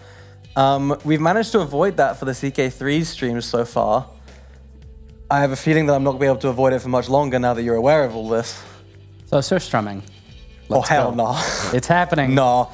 Even I ain't going near that. I think the people that, have to clean the streaming room would ban you from it if you ever try to eat surströmming in there. Yeah, if you can convince like Anders and Maddie and Jimmy that the surströmming in the room in their lovely studio isn't something they should kill you over, be my guest. You don't think they would do it just to torture you? No, because they would torture themselves will never more. go out of the walls. Yeah. No, we don't have to do it inside. We're going to take Matt out to the little plaza outside. That's even worse. Yeah. Little camera on the tripod. Okay, so what we're going to do is we're going to have you catch the strumming while we throw it at you, and you have to catch it in your mouth. That's so foul. I like that plan. You people are so nasty. Yeah. So filthy. Was it Harkjarl? Fermented shark fin? Oh, isn't that the one that they bury in like the beaches and stuff in like Iceland? Yeah. Some of that. We'll do a taste test. Which you like better? You would have to give me the craziest bonus for me to do that. 4 Jaffa cakes. That's not a bonus. I don't really like Jaffa cakes anyway. 6 Jaffa cakes. That's worse. 12 Jaffa cakes. No, I hate Jaffa cakes. Why? All right, I'll reduce it to 8 if you eat both of them. No, why? Why do you do this to me? Oh man, I would love to sit here and do this all day. I really, really bet you would. It's what I get paid for. Like, this is why I'm here. Literally why I'm here. And Fawn raises a good point. If you do both of them, she will buy you a box of prawn crisps.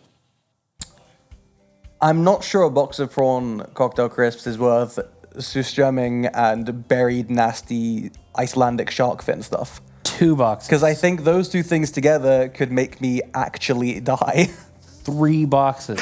We're getting close. Okay. We can negotiate for. We can negotiate this. Yeah. We'll be working on it back and forth. Yeah. But gentlemen, is there anything else you on the remote call, Magna and Jake, would you like to say anything or ask anything of the community while we've got you here? Wow, putting me on the spot like this. Okay, I'll take it away. So basically, the stream will have to come to a close eventually, but I'm going to sit around Discord a little while longer and answer some of the questions I can. So we don't end up not answering many questions because you guys are sending a lot of them and we only have a limited amount of time. So that's what's going to happen. And if you have anything in particular, feel free to shoot and I'll try to do my best. I'd just like to thank everyone for all of the questions. It's been a lot of fun answering them. Yeah. And as Royal Court starts to get closer and we start to have more of a concrete idea of when and what's going into that content, we'll definitely try and get some more QAs going. I would love to do more of these with you guys. Of course, time permitting, schedules permitting, and content permitting. We have a lot to go over. We have a summer patch. We have a new expansion announced. So this may be in the works in the future, and I would love to have all three of you back, and plus any of the other team that would like to join in on this in the future. But Magna, Jake, thank you so much for joining me today. Your knowledge is both invaluable and fantastic to hear. It makes me feel like, what, Matt? Is my knowledge not invaluable to hear? No, your knowledge is very valuable. See what I did there? There you go. I'll take it. But not What do you want, Troy? You're the one with the hoodies. I mean, do you want a hoodie? Yes. Yeah, you guys hit me up. I'll help you out. Let me know. I mean, I want one of the Stellaris jackets. I don't know if I can do that, but I'll see what I can do because I want one too. But thank you guys so much. Matt and I are going to sit here and hang out for a little while longer, but I'm going to let you guys on remote go home. See what I did there? I used Anders' joke. It's the second time you've done it. No, that was Anders last To time. us. Gotcha. I mean, you're basically the same person, right? It's true. Like me, Anders, and Jesse are all just kind of the same person. Thanks, guys, so much. We'll see you soon online and hopefully in person as soon as we can. We'll catch you later. And thanks for joining us. Matt, thank you. You get to sit here and I get to sweat sit here with and me a chill little out. It's longer. fine. But thank everyone in the community, and we'll see you around. Have a good rest of your day. Bye. Oh, we're staying. Oh, I guess we're staying. We're chilling. Fine. Okay. Just chilling. Guess we're gonna kick our guests and just chill here. That's fine by me. I'm okay with that. You like that? We just seamlessly rolled into ours. Yeah. Boom. Hi again, everyone. We're back. I know you missed us. It's us. It's us again. We're here. Still here. I'm gonna hydrate because that was a lot of talking, and I'm very thirsty. So, pardon me. That's all right. I can keep it going whilst you chug. So yeah. Is this like a ventriloquist in his dummy situation? Which one's the dummy? I don't even know anymore. We're both dummies. We're both dummies. That's true. Let's not overplay it. You know. Got no strings to hold me down. Yeah, exactly. I'm also gonna pull this down a little Close bit. away the lappy toppy. The lappy toppy has been closed so that we can discuss further your feelings and thoughts on the day and the panels and the panel we just had. Yeah, I mean the Q&A is always fun. You know, it's one of the things we enjoyed. You know, doing the pre-release ones as well. So getting to do them now that we've announced the first big expansion is really nice. And I mean, we try and look over the forums if there's any good questions as well. There, I imagine that I'm going to come back. Well, not on Monday. I'm getting a couple of days of compensation time, right? So I can sleep, especially after tomorrow. What is sleep? Yeah, that's true. But I mean, once we're back after that, then there's going to be a lot of surfing the forums, I think, to see what everyone's sort of reactions are. Right. I was in a couple of streams yesterday, watching people react, and in various discords, watching everyone blow up. So hanging out with me in chat, hanging out with you, chilling out with some of the influencers, which was really awesome. So hopefully, how excited are you to have 2 days streaming with me? Very. Yeah. I mean, usually we only get like 2 hours together, and today like conversations, we get many hours. So. And most of them will not be in here, but actually in a cooler environment where we can actually relax. Will they? Yeah. Nice. You don't realize how warm it is in here until you step outside and you're like, it feels nice. I realize, I'm sitting here getting a little toasty. Maybe the sweat will help iron out your shirt. Well, yeah, exactly. Steam out the wrinkles, man. Yeah. I'm actually sweating profusely. I can imagine. Yeah. You're wearing like multiple layers. Well, I wasn't originally going to wear the jacket, but I got in trouble for it because, green and red, I didn't even think about it. But yeah, those aren't a great combo. No, clashy. A little bit. Yeah. I remember that one of the free t-shirts we got for one of the games was bright orange. And I was like, this is a war crime against gingers. Yeah. How can you expect me to wear this? Or yellow. Yeah, yellow, bright red, orange. Those are colors I just cannot really wear. I've got like an olive complexion too. So if I wear something yellow, it's like, are you sick? Yeah, like you dying? You're like, no, it's. I don't know which panel we have next though. I'm sure I'll have a ghost voice whisper what that is here in a minute. I think it was even the PDXCon 2018 shirts that were super red like that, but just all red. Yeah. I remember walking around that and I was like, I'm just one giant beacon of red. I think it's actually my panel. I think I'm actually in the You're next going to be doing the panel. next thing. Nice. Yeah. What is it? Building a content dynasty. Hey, nice. Yeah, I've got one Prop Bavarian and Burke Black discussing how you build YouTube and Twitch empires. That's right. It's I me. mean, that's gonna be I'm just great. segueing right into myself. Segue into your own things. I mean, oh man, I'm gonna get so comfy in this chair. Yeah. Maybe change. You're gonna maybe not. become part of the chair. Meld into it. But I mean, that sounds like a great panel. Like we always love watching our influencers and streamers and stuff react and play the games and come up with good information and feedback. Right? Yeah. We love it, especially when they come with some really good critique as well, and when they enjoy things and find the dank memes. We might bring you back after that to talk some more. Yeah, How do you feel absolutely. about that? Down. I'm Yeah? here. I'm here for Yeah, man. as much as you need me. There's to try. Red Bull and merch out there. I'm gonna chug some Red Bull and some Yeah. much because I'm getting very parched right now. All right, so yeah, we can do. Wait, are we going? Are we staying? What are we doing? Staying here? I mean, okay. Let's go. Let's go get some Red Bull and merch then. All right, nice. All right, we'll see you there, guys. Tune in for that building your content dynasty with yours truly, and then Matt and I'll be back to chat some more. Maybe tell you more about that merch. Yeah. All right. See you later, folks. See ya.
So, you've heard from me in the home studio, and now it's handing over to me, not in the home studio, here to talk about YouTube and Twitch in a content empire. Well, Burke, you know I'm a fan. I'm so glad to have you here. Watching you on Twitch is definitely something I enjoy, not only in my personal time, but in my professional time, so I hope we get to work together again.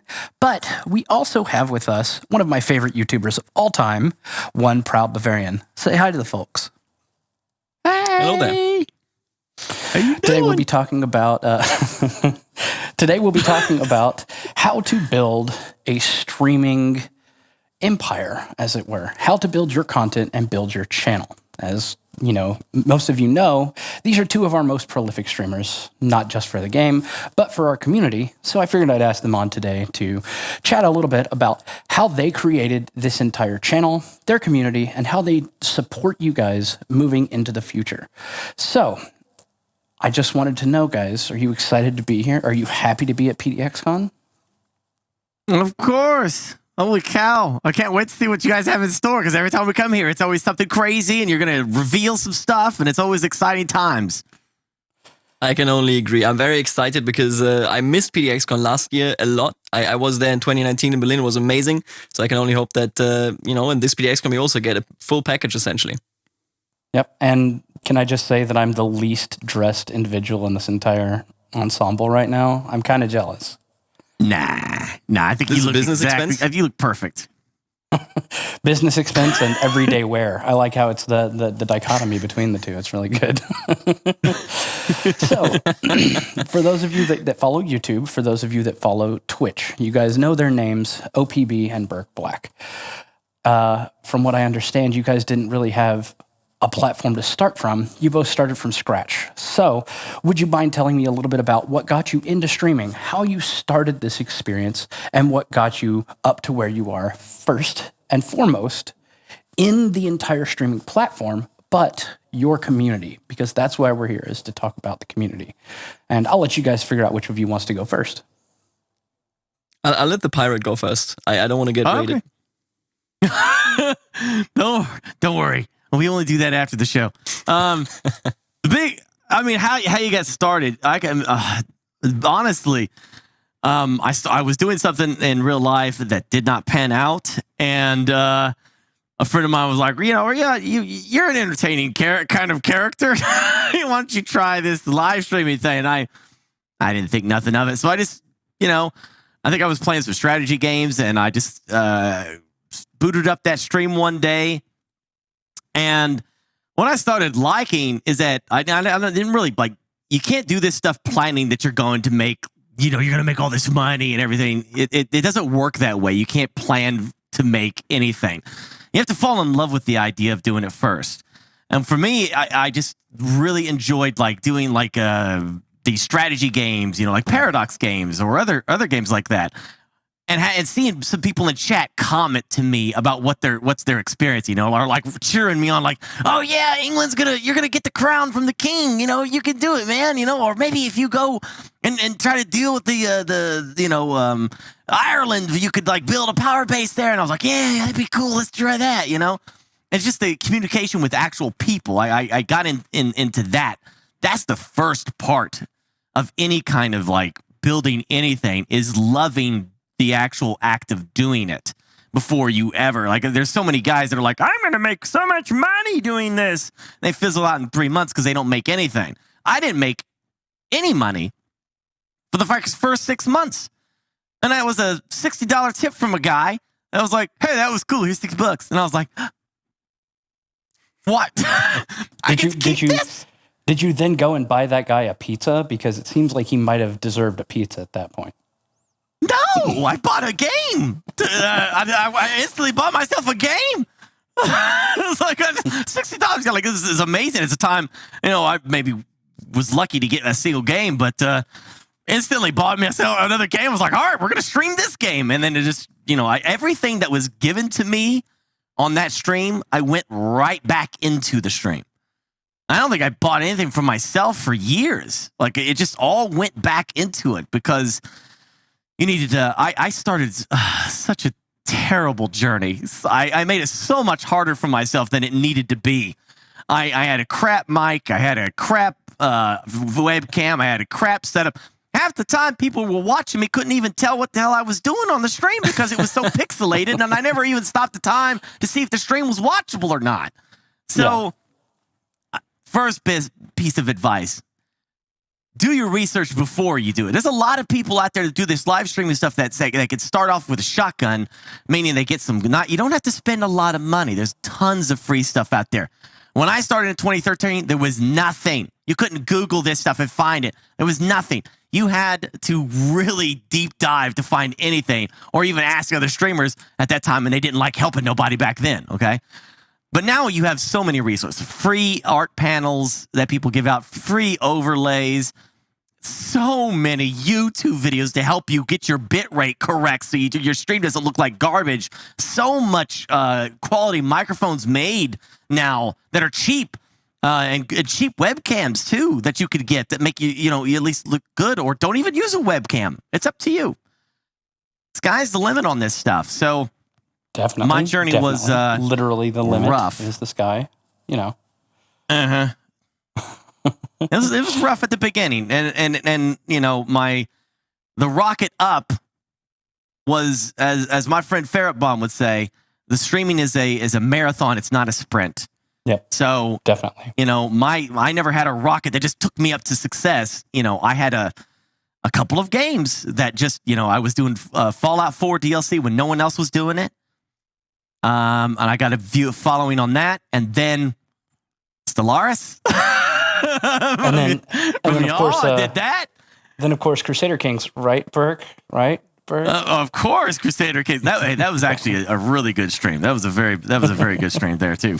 But just make it entertaining for people to watch. You make it. Ask yourself, would I watch myself? Would you watch your own show? If you don't find yourself entertaining, then why would anyone else? Exactly. And I know I saw both of you guys in 2019 at PDXCon. Then I was on the other side of the fence. I was just hanging out, being that guy that knew everyone at Paradox. So it was really interesting for me, coming from a community background, coming from community management, seeing how you guys had built your empire. And even at that time, I really wanted to get a chance to talk to you. So this is kind of like, I wouldn't say a fanboy's dream come true, but this is definitely a community manager's dream come true, is seeing somebody that has built their empire, has done the work, has put in the time, has built the fan base and the following, and made sure that you are part of your community as well as a leader in your community. And it's really a unique experience for me to be able to actually talk to you guys and get in here and dissect and see how your brain works. And, it is hard work. It is something that you have to build from the ground up. And I appreciate you guys and respect you both for doing that, because you've both welcoming all of your new community to the environment that we have. You're very happy, you're very friendly, but you also are knowledgeable. And that's something that I respect. I definitely look for in my community members. And so thank you from the community at whole. But now it's time for OPB. What got you into streaming? So for me, it was much more recent. I started in 2018, and I will be brutally honest here. I started because I was playing these games anyway. I said to myself, I might as well, record it. I might as well stream it. I did a lot of different things that I tried out on the channel. It was all Paradox, because I was playing mostly, EU4. I was playing Hearts of Iron 4. I was playing CK2, of course. And I will say what Berg said earlier. I think that is really, it rings true. I didn't really have any, motivation. I wasn't really like, this is where I want to end up. This is the quality that I want to deliver. And I think that was a problem for a long time. I started, a while afterwards, I started to just look back every week or every other week. And I said to myself, what did I like about my content for this week? What did I not like? What would I like to keep doing? What would I like to stop doing? And that is, I think, something that really contributed to me being able to actually see this as more than just me saying, I'm playing these anyway, I just want to, record myself or stream during it, where it became, there started to be a bit of a level that I wanted to reach, that I wanted to achieve. And that is something that has accompanied me ever since. My wife always says the Pareto principle, which is essentially the 80-20 rule. It means that when you sit down and you want to do something, you want to achieve something, 80% of the result will be achieved with just 20% of the work. And you just need to identify what this 20% of the work is. As it was said earlier, I mean, don't go back and start watching my old episodes, please, because terrible mic, terrible everything, basically. I think my recording quality wasn't that bad, but everything else was really bad. But it's one of those things where once you identify that you have certain factors like the mic, like the recording in itself or the stream in itself and how you interact with chat, that sort of stuff, you can identify that, and that is pretty easy. For me in particular, because I'm very, very active on YouTube itself, there are a lot of other things that also play a role, like the thumbnail, like everything that goes into the description, what sort of themes you set for your streams or videos. And I will say that that is essentially the rest of the work. So 80% of the work that give you 20% of the gain at the end of the day, but you want a complete package. So you got to really work fully on it. And I think at the end of the day, for me, I've pivoted a bit. I've moved on. I really enjoyed some very recent CK3 streams that I've done just because it's so much fun to have people talk to you about, hey, let's do this, let's do that, just like Burke already highlighted. And that is something that you will always find in your niche. If you do content creation, you will have to look at yourself, say, this is my content now, but it might not be in 10 months. In 10 months, I might be somewhere else. There's definitely, just like he said, it's a marathon. There's a necessity for longevity in your content. You can't just go and say, this is it, I'm going to explode, and then I'm going to go wild, I'm going to have millions. Instead, you got to be, okay, this is my project, and I'll see what I like about it, I'll see what I don't like about it, and then I move on from there. For me, what really has grown on me is scripting. So I essentially write scripts. I record something in the recent weeks and months. It's been a lot about CK3 mods. It's an incredible modding community. I can only really push that further. It's insane. I've talked to so many modders. I'm in so many modding discords. I'm keeping track of so many projects, and they're truly outstanding. There's a new level of cooperation as well. And talking about that, highlighting the work that they put in, showcasing what is going on there, I think that is something that I would say is for me currently the project that I enjoy the most, primarily because it's something where I can give back as well. Obviously, as a content creator, you have a platform, and I would like to use, for example, that platform in this case to just say, hey, have you heard of the mod that, I don't know, brings a truly epic world into CK3 that would have never otherwise existed. It's a lot of fun. And I will say that at the start of my journey, and this is where it comes to, your content today and your content tomorrow, I hated editing. I never edited. I hated it with a true passion. As you have to sit down, you have to be like, oh God, what am I going to cut? Do I need to change the sound level here? It's annoying. But once you start doing it, once you do something where you see, hey, this is really, I want this video to happen and I need to learn something about it, you can put in the work and you can get it out there.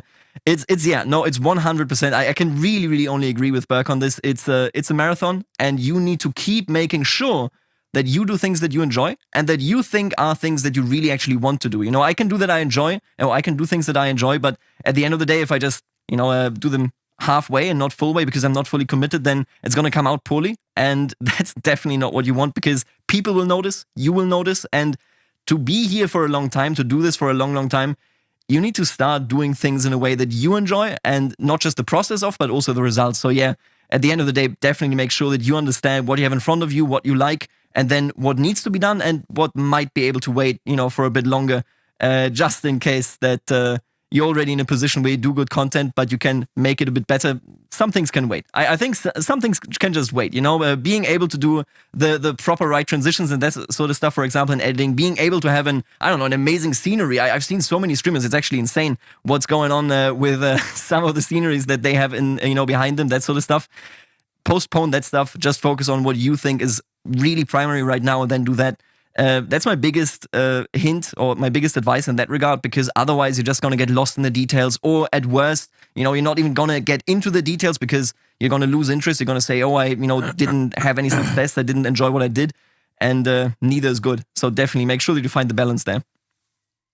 Right, and balance not only in the systems that you're working in your community, but also in work life. I know it's really tough for you guys, especially with the current state of events, to keep that energy and that passion driving towards your community.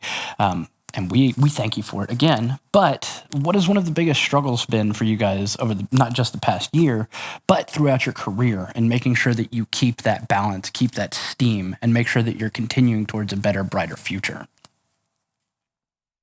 Oh, geez. The last year. Gotcha. Honestly, I think the big thing was to just not make the channel about that. I wanted it to be an escape for people, so they would come there and not have to think about that stuff, but just watch some goofy pirate guy do some stupid stuff to make them laugh. Definitely. So that was kind of my focus throughout the year. It showed up a couple times in chat where we talked about it, but for the vast majority of the time, it was escapism for people that were watching. As for my personal struggles, just, you know, I think it's, you know, I'm at a place that I think every streamer understands where I'm coming from, where, you know, you're always at that moment where you think this could all end tomorrow. You know, I think what live streaming and playing video games and making people laugh and making a career out of that is like a true blessing. Like that's a dream. You know, it's not like, you know, you're not doing strenuous work. You know, you're not doing a 9-to-5 job. At worst, what we have is mental exhaustion. You know, like you're mentally, you'll be exhausted from what you do, but you're not doing back-breaking work here. You know what I'm saying? Right. That's not to just take away that it does have a you know, work mentality to it. There is a lot that you put into a stream. There's a lot that you have to think about and plan and strategize because you want to make sure that you have it honest. But you know, you're always fearful that you're going to look at that number and see 0 viewers instead of, you know, your normal viewers. And that's always the scary thing. So maybe my personal struggle is that I've maybe focused on that overkill. You know, it's always a worry on my mind. I'm always worried that I'm, you know, a joke's gonna fall flat and nobody's gonna laugh, or, you know, it's gonna be an awkward situation, or, you know, I'm gonna play something and then the audience is just gonna disappear because, honestly, at this point, I can't even play games without them. I have to have Twitch chat there. I can't even function without them now. I try to play games offline, and then something cool will happen, and I'll be like, "Oh man, that was." Look for the chat, and it's not there. Yeah. They're not there. And so, like, now I'm attached to them. And I think a lot of viewers don't even realize, like, when you get used to seeing names pop up in your chat, you know, and then they just stop showing up, and you're like, "Oh, what happened to Legolas 49? I don't see him anymore. Where'd he go?" You know, like, you don't like that feeling. It's a crap feeling because, you know, you get attached to those usernames. I'm sorry, but you do. It happens. And that's, you know, that's part of the mess as well. You know, I love those little monsters. And that's you know, something that definitely shows through on both your communities is that sense of belonging, that sense of I am here, I'm interacting with the stream. You know, that's definitely something that comes through in your work. So good job on that, definitely, for real. Yeah. It's tough to, you know, I knew right away I didn't want a community of just like people spamming memes. Just being filthy or nasty, you know. I wanted a community that I could actually talk to, you know, to get to know, you know. And there's always going to be boundaries with that, you know. It's not like I want somebody coming over for tea tomorrow. Like, hey, I watched you for 5 years. I showed up at your door. How you doing? We're best buddies, right? All right, pal. Let's not get crazy here, but you know, like, you do get attached to people, and it's just fun to see them all the time, and you know, I like that we have this ability to have a community that can actually talk and hang out and talk about nerd stuff or video games or strategies. You know, I love that. Yeah, and so that's why streaming is what it is now, is because of people interacting. You know, it wouldn't be the same if we were just sitting there talking to the same 4 of our friends. You know, it's the generation that we all kind of grew up in was like, oh, I've got 4 friends who are going to come over on the weekend and play Mario Kart. And while that definitely still has a place, streaming gives us that ability to be like, this is my family. This group of people is my family. We're going to stream together. Yeah, I really appreciate that. Yeah, the pirates, exactly. But now, OPB. How about you? What has been your biggest hurdles or obstacles along the way? I think for me it was definitely something personal, related to being a content creator, because, you know, as it was mentioned before, it's something very unique. It's something that hasn't been around for a long time. It's a very young thing to do. And it's also, since it is so new, since it is something that hasn't been established, you don't really have a red thread to follow. You can't say, okay, I'm going to do it exactly like this. This is where you want to be when you're 30, when you're 40, when you're, you know, wherever, and who knows how long it lasts. You know, there's never certainty in that. But I do think, for me, a question that came to my mind was most certainly the idea, because I always like to look up. Now, not in a way as like, oh, you know, why am I down here? Why is this so bad? But it's more like when you start growing, I hear this, I've never been to the gym. I've always been a skeleton. But what you hear people that go to the gym say is essentially, once you start working out, you will never stop perceiving yourself as small, because you start saying, hey, but yesterday, you know, I was considerably smaller, and now, you know, I can push it even further. And the day after, the yesterday was even smaller. So the way I see it, true. Can verify that.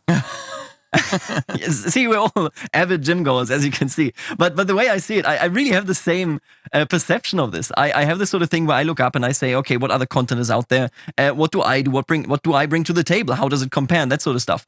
And I think at the end of the day, that is something that is just naturally a part of me, of my personality, that I want to orient myself upwards. But at the same time, a big step for me was coming to peace with the fact where you are. Or where I am in this case. So that I say, okay, you know what, this is the community, this is the content that I make, and being happy with that while not giving up. That's just, you know, where I'm personally coming from, while not giving up. Hey, of course, I want to do more, I want to do greater things, I want to get better at, you know, streaming, editing, etc., etc. But I think a big topic of being in this sort of wild west of content creation, where there aren't that many people that look to you and say, okay, here's everything you need to know, here's your 3 years apprenticeship of being a content creator, was definitely a challenge to sit down and say, hey, you know, I can establish where I am, what I'm doing, and it makes sense. It's not just, I'm not just lost in the middle of nowhere. Yeah, so it's the bleeding edge, living on that cusp of new technology, new creations, finding ways to innovate. And honestly, without you guys, I would be lost as a community manager, right? I look to you guys, my influencers, my community, that you guys are my models. What do you do that works? What do you say? How do you present yourself? How do you carry yourselves? And without you guys, honestly, community management would not be what it is. It's because of influencers, because of people creating content, creating these communities, that we have any idea of what it is that people want, what they want to see, who they want to see. Yes, we do look to you when we look for numbers or we look for a good, positive environment. We know that you guys are going to provide that. That is something that we as community managers look to you for. But the same can be said, right? Without community managers, influencers would be doing their thing. And, you know, I don't want you guys to be lost in the noise. I want to bring all of our influencers as high up as I can, bring you the recognition you deserve. On that note, trying to recognize all of that, how has the changing numbers, the changing popularity, and the changing content you've done, how has that affected and shaped you? Is that something that drives you, or is that something that you use to help guide you in the process? Just to add to what you were saying about, you know, us with influencers and community, I think just another really good thing about live streaming, because I can't really comment on YouTube because I don't really do that much. I have somebody that does my videos, so I could never do what he does. I'm not. I can't do the editing and the planning and all that stuff. I'm not good at. I'm terrible at that. Very few can. Yeah, that's why I just do live stream. Exactly. I just do live stream and just wing it every night and just just see how things go. That's more my style, though. You know, we're not a whole lot of planning. Just let it go and just have fun with it. But I think it's good that as gamers, you know, we've always had the trailer. And the trailer was, they got us all excited. We can't wait to get the new game because that trailer was awesome. And then so many gamers have been burned by trailers that, you know, the trailer was, you know, designed to make it look like something. And then they actually played it. And that segment was like 5 minutes of the game. And now the rest of the game was just like, bleh. The great thing about live streaming is that they can literally sit there and watch you. You can't hide it. If the game sucks, it sucks. You can't hide it. And I think that's just great for gaming in general, and great for developers, because when they're like, "Hey, we made a great game, and this is something that you can just watch to see if is something you'd be interested in." And I think that's wonderful for the entire industry, that people could just now get an unfiltered look at games, and they don't have to have, you know, they don't have to watch a trailer or something just to get an idea if it's going to be something that they would want. And they can actually talk to someone playing the game if it's something that's going to be valuable to them in the long run, you know, because, you know, the $60 is still $60, you know. But and now I turned myself around. So the question was, how has the community influenced you, or is it just a guidepost that you use to steer your career? Oh, my community turned me into this. This is literally because of my community. We were playing Grand Theft Auto.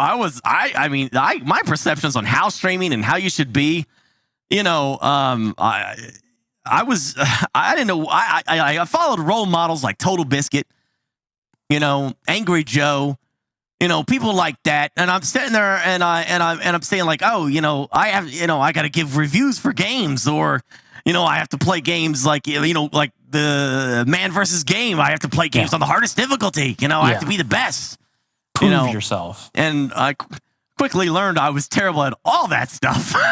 Everything that I thought that I wanted to do, awful. I did reviews that were garbage because I don't know how to articulate my opinion on games. Ultimately, my value is: am I having fun? Yes, me like game. Me not have fun. Me no like game. Yeah. It's pretty much as blunt as I can be about it, man. So over time, I just kind of listened to chat, and chat was more about fun and goofy and having laughs. So I focused on a lot more on that stuff. And then the whole pirate thing came because chat was just, really, we were playing Grand Theft Auto, and in that you're a crew, right?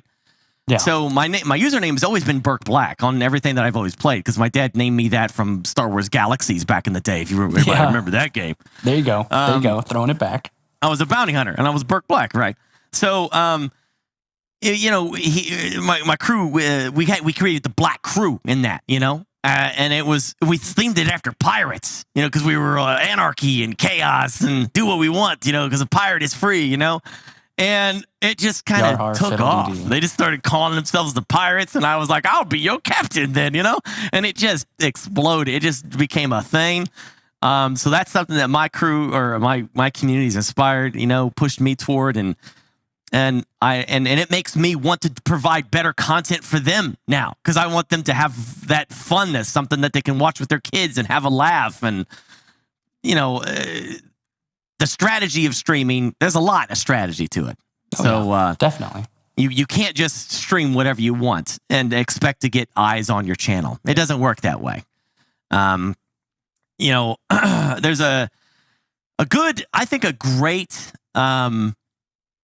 just general guide, and I've followed this in my streaming career, and it's always worked for me. It's different from me now because obviously my viewership is different from then, so it doesn't apply the same. But I've always liked, how if using Twitch as an example, because I couldn't tell you about YouTube.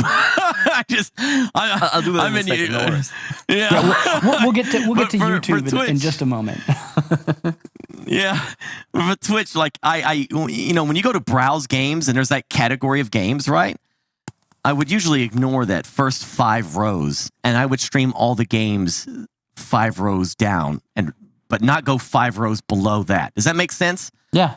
So row 5 that to middle 10. ground. Yeah. That middle ground. That's where you're going to find people that want to watch, because the big dogs ain't streaming those games necessarily, where your small channel is going to be drowned out by tons of other streamers. And you can find a place or a niche very much like Paradox games are fantastic streaming games, especially for small channels.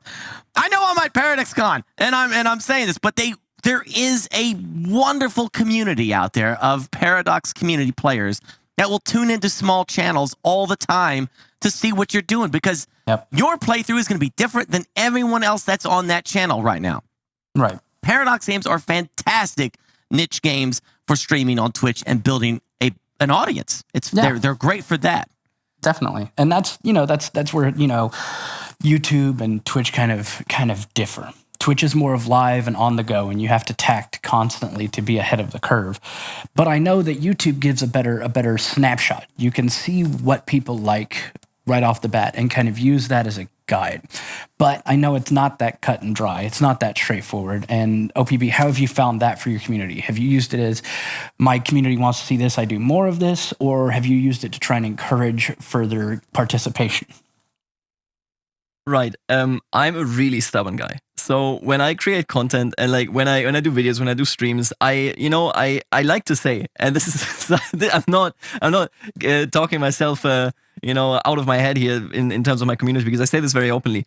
I talk a lot in my Discord, for example. I talk a lot in my YouTube comment sections. I did those videos, for example, on the dev diaries before the game was released. There was a huge FAQ. We went through that and we talked about that as a community. So there was all that sort of stuff in that where I really enjoy seeing the community feedback, because obviously I live in a bit of a bubble. I have a very strong opinion on what games I would like, what I would like to see in the game, etc. Right. But I would also like to hear what others say. But when it comes to my actual content, I definitely read comments that suggest things that tell me what I should do and what I could do.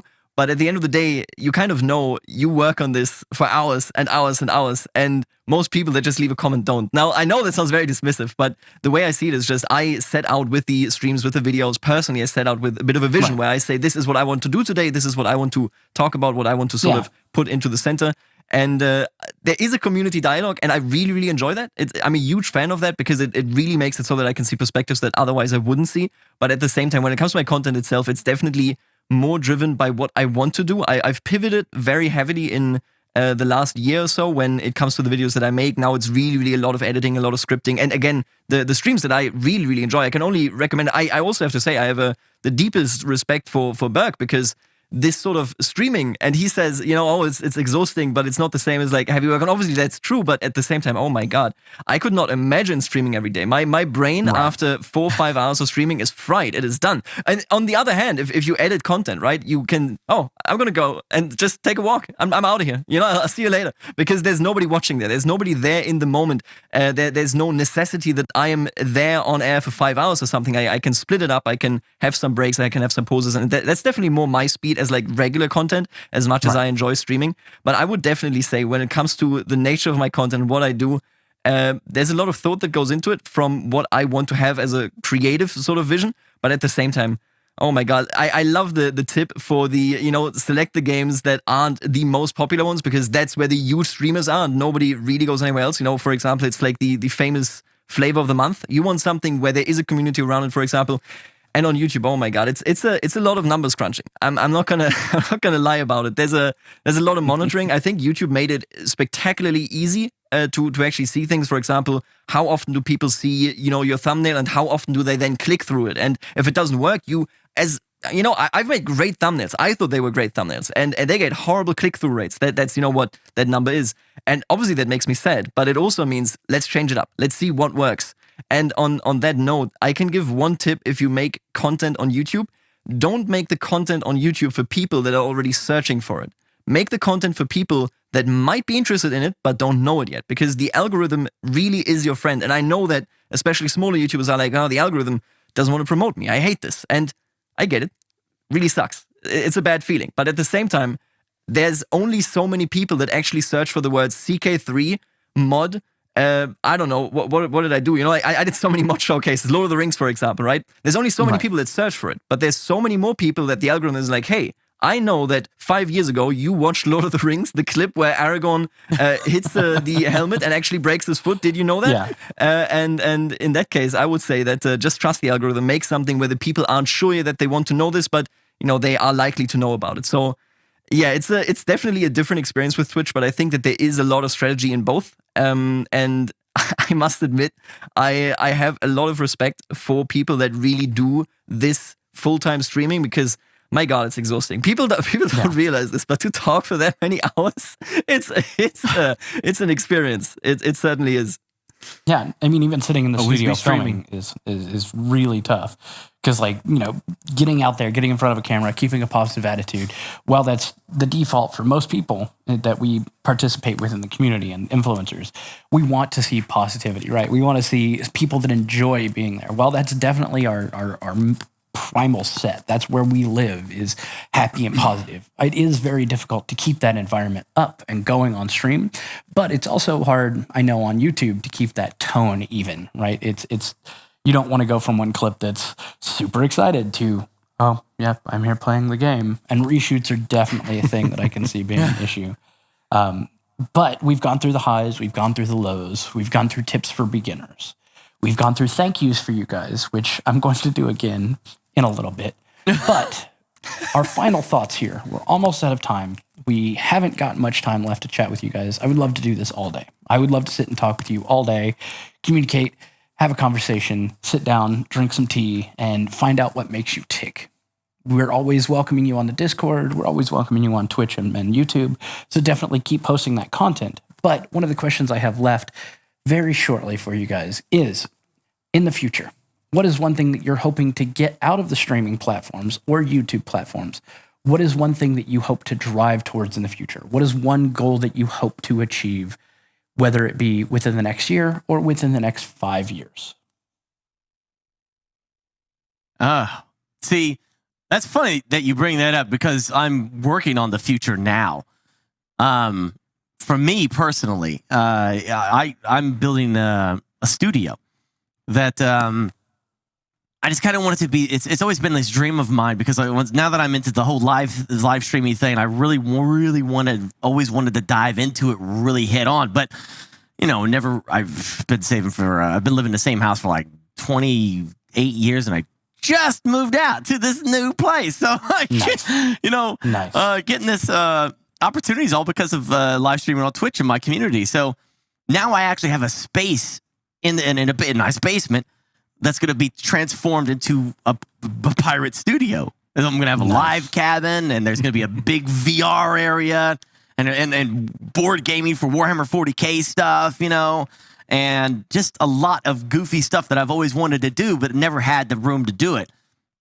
And basically, I just want to keep taking the bar up on Twitch. I want to get more creative, do more innovative things, more theatrics. I love theatrics. I don't like being the streamer that just sits there and just plays the game. I want to get crazy and really blow people's minds. I want if somebody comes into that channel and they see me in front of that live pirate scene, right? With it's going to have windows and it's going to have like shelving. It's going to be made of wood. It's going to look like a real cabin. And if somebody comes in there and they go in the corner. Exactly. If they go in there and they look at me and they go, is he actually on a ship in the Caribbean? Right. I can't. Yeah. Is he really? I feel like I've done my job at that point. That's what I want. I want that sense of the disbelief. And as far as the future goes, I mean, I have no idea. It's like it's just like he was saying. It's such a new thing. I don't think it's ever going to die out. I think live streaming is here to stay. I think the idea of watching this content, regardless what Bill Maher says, is entertaining to people. Right. That's definitely I think people why I have find a job. entertainment. Yeah, I think people find things entertaining regardless what it is. Anything could be a waste of time. Anything, playing kick the ball back and forth is a waste of time. But if you're having an enjoyment in something and it's entertaining to you, that's all that matters. Right. So I don't think live streaming is ever going to be something that fades away or goes away. It could change. It could be different formats, Twitch could shut down tomorrow and something new would take its place. But I don't think any of this is going anywhere. It's definitely here to stay. And what that future holds for it, I honestly don't know because we don't have anything to base it on. I don't know what else to say. Like, this is where this platform is very much like this. So this is where it's going to go. I don't know. But I am here to stay. Right. I have no intentions of leaving. I could do this forever. I love it too much to just be like, all right, see ya, I'm out. Not to say that if I get older as a man, I might take more days off and cut some hours. I'm sure I'll probably end up doing stuff like that. 10 hours a day every day except for one day is that's a lot of hours. But that's all I could possibly see. But my audience, I'm assuming, will grow with me just like the Rolling Stones audience did with them, right? Exactly. Well, I'll be 80 years old. They'll be 80 years old. And we'll all be like, hey, let's see the Call of Duty 27. It's looking real good. Yeah, it's ready to play that. And I know we're both looking forward to it. What about you, OPB? What are you looking forward to in the future? What does the future hold for you? In 2 years, I'm going to check where Berg Black is so that I can then say in 5 years I'm going to be there because, currently no red thread, but once Berg has done it, I can take that as an inspiration. But yeah, no, for me, I mean, to put it into numbers, I guess, because obviously I want to do this for as long and as successfully as possible because it's a lot of fun. It's something that you don't really encourage or rather find anywhere else. But at the same time, to put it into numbers, I would like to collect at least one, otherwise as many play buttons as I can because, one day when I'm old, I'm going to be like, look at this, nobody else got it, but here we have it. And that would definitely be the starting point where I then start telling the kids, hey, okay, here's my 50-minute story about how I used to be on YouTube. But who knows where that goes, for how long it lasts. Again, I would like it to last for as long as possible. I mean, who wouldn't? And beyond that, just in general, being able to try out new things is something that I'm very interested in, that I basically value, in this job above all other things. I've never considered myself a creative person, but weirdly enough, everything that I've learned about, Premiere, about After Effects and so on and so forth, I would like to learn more and then hopefully put that out so that one day I can look back and say, hey, this actually looks like a totally professionally created video right there. Or, again, stream. I'm also looking into that at the same time. I would like to step it up, have this sort of energy that Burke has going on streams as well. But that is all stuff, essentially for me, to sum it up, I just would like to improve. That is the fun in it for me, and that is where I want to keep it, yeah. Well, boys, while that doesn't sum it up, I think that gives us a good idea of not only where you've been, but where you are and where you're going. I, for one, definitely look forward to seeing both of you in the future. Can't wait to work with you again. I know it's been a blast. It's been a fantastic ride so far. And there's only more in the future in store for all of us, including Paradox and including the entire streaming community. So, Burke Black and One Proud Bavarian, thank you so much for joining me today. Cheers. Thanks for having us, man. Appreciate it. And for you at home, definitely make sure that you tune in. Check out One Proud Bavarian. Sorry about that. So you at home, make sure you tune in and check out One Proud Bavarian on YouTube and Burke Black on Twitch and follow along as you make sure that they're giving you the best bang for your buck in the community, as well as join them on their journey and their road to see what the hubbub is and how you can better shape your community based on the models and the role models that they've given you. Thanks, guys.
Howdy, everyone. Welcome back. I don't know who that handsome guy was that was interviewing people, but sure I'm a fan of him. He's all right. I can tolerate him. Yeah.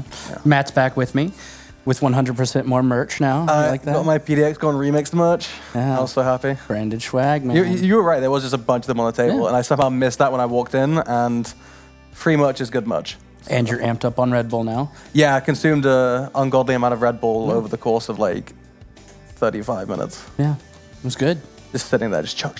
Nice and cool out there. It is so much cooler out there. This room is quite warm. It's like a slow ramp, too. You don't notice it. Yeah, you only get the wave of fresh air when it just hits you, and you're like, oh my god, air. Might have something to do with the fact that we're in a desert. We are in a very hot desert. Looking around, it's pretty toasty. Yeah, keeping it warm, keeping it real. Sand as far as the eye can see. Sand. I'm withholding so many prequel meme jokes right now. Oh, no. Yeah. No idea. Did you catch the one yesterday? No.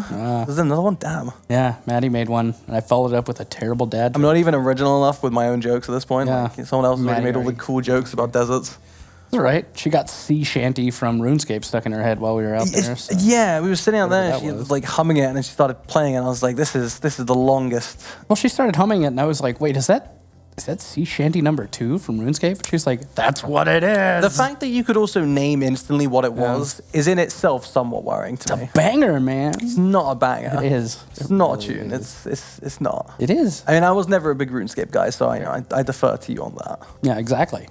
Defer to me. Jeez, all right, Troy. Sorry, my bad. Didn't know we had such serious thoughts about RuneScape and PDXCon. Okay, fine. A real question, though. Previous panel. I'm going to give you multiple choice here. Who is your favorite content creator? Is it One Brown Bavarian, Burke Black, or C, both of them? C. Now I'm going to go for C, because that is the most diplomatic answer. And as you taught me in the last panel, diplomacy, and it's a very important skill that I need to gather a bit more of. Yeah.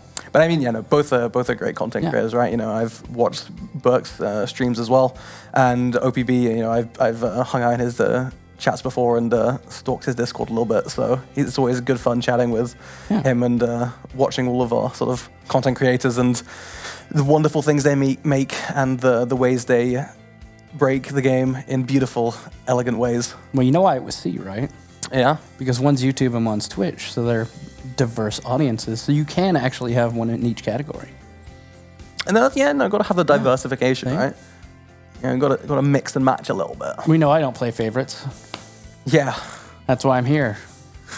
Well, the neutral, impartial host. Very neutral, impartial Very host. neutral. So, Troy, what's your favorite Paradox game? And why is it Crusader Kings 3?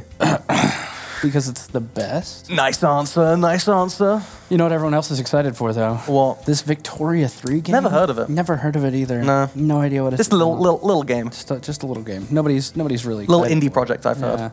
But that leads us to our next panel. Yes. Which is going to be a look back at Victoria 2 with Martin Onward, Den, and Grooky. They're going to be talking about Victoria 2, the road so far, and looking back at the past. So it's going to be really interesting. That's right up next. So everyone has time to grab a drink, stretch their legs, and It's going to be a good history lesson. Yeah. Because in terms of like Paradox timelines, Vicky 2 is some old stuff now. It is. That's been a while. It has been a while. Like everything before CK2 to me is like old.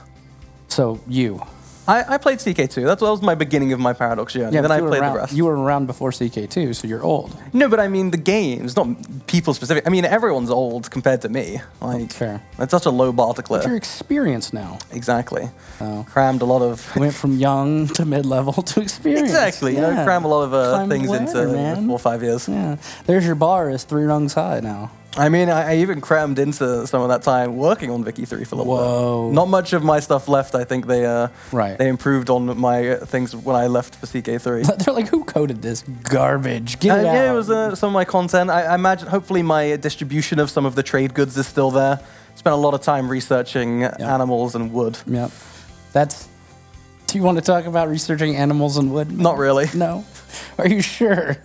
I'm sure that it's been improved upon since my vague Googling of, how many sheep did this country have in this time period? I heard you did a lot of that. There was a lot of Googling. And everyone's like, how do you get all your research? Is it like history textbooks? And at least when I was a content designer, the answer was some textbooks that I could steal from other smarter people and a lot of Google. Heard you had a lot of stock in that, invested in it. Yep. I'm really trying to ignore the animal-based puns. I realized I opened the door for that myself. Like, I played myself, I know. Yeah.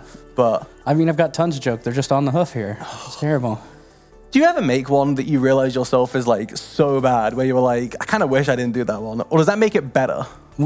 Actually, we were making... we're not going into this story too deep, but we're making off-brand wrestlers that are puns on the original wrestlers' names. Okay. That was like an hour and a half of time. It was seriously like an hour and a half of time. We went through so many. That's a lot. That's a lot of names to redo. It was a lot. It was a painstaking effort. And we got to the end and we're both just like, what have we done? This was we have created a monstrosity. Yeah. It still happens every once in a while. We're just like, oh no. We remind ourselves, and one of them we're like, oh, that was a terrible joke. We made terrible life decisions that day. Yeah. Well, it's like poor Ewan, man. Every time I make one, I can see his soul shift out of just his a little body. bit more. Yeah. Like, I mean, I didn't hate puns when I started working at Paradox. But the more and more I worked with like Zach and Jesse and you, and now me, like the more and more I understand where Ewan was coming from with his pure hatred. Yeah, because it's a lot. It is. It's a lot. And there's always that. You're so proud of yourselves when you make one, and you can see the little grin where you're like, yeah. I'm like, you sick animal. I mean, that's why we're all in this room today, is to make less conventional jokes. Oh no, Troy. Yeah. Really? See, you want to laugh at the jokes. It's a real paradox. It's okay. That was awful. That Did was you the like worst that one? I think that was the worst one yet. You're punning about our own company with the name. That's why they hired me. That is true. Does it include a line in your contract? You know, like community manager and pun machine. Yes. There wasn't even community manager. Oh, it was just a puns? Pun machine. That was it. I mean, that explains a lot. Yeah. It's working out pretty well for you. Right? Yeah. I thought it was a good idea, and here I am. A year later, and still on change. Here I am, suffering through. Wasn't in my contract, listening to puns. Yes, it was. Tell you that. Actually, it was. Was it in the fine print? I just when didn't you look down. from mid-level to experienced. I knew my manager messed me there. He was like, "Yeah, you know, just no more details. It's fine." I was like, "All right, cool." I missed the bit where it said you are now subject to choice puns for 4 hours every day. Literally, quite literally. Now, in your job, these puns are a disease that you can contract. Oh, I did. Because I want to laugh sometimes, and sometimes I just want to throw a bottle across. Just take this wonderful, just throw it at you. Yeah, like it's the normal reaction. I'm wondering, you're gonna how many puns do you reckon you can get off in the next panel? Oh man, there's so many. It should be a little counter, like Troy puns. Troy puns. I'm once this is all out, we should get some poor soul to watch through all of it, and for your segments, and count how many puns there were. Yeah. Because I'm sure it's going to be a lot. Over the course of 3 days, that's a lot of time. It is, but we don't have any time for puns now. Oh. Yeah, we have to go to the Victoria panel again with Martin, Dan, and Grugy. We'll pass it over to them, let them discuss the history, and hopefully not make enough puns to make you want to quit the company. I mean, they might get close. Yeah. I have belief. Well, we'll pass it over to them, and we will see you guys in the next panel. Enjoy, stay hydrated, and have fun with the Victoria panel. Enjoy.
Hello, and welcome to Together for Victoria.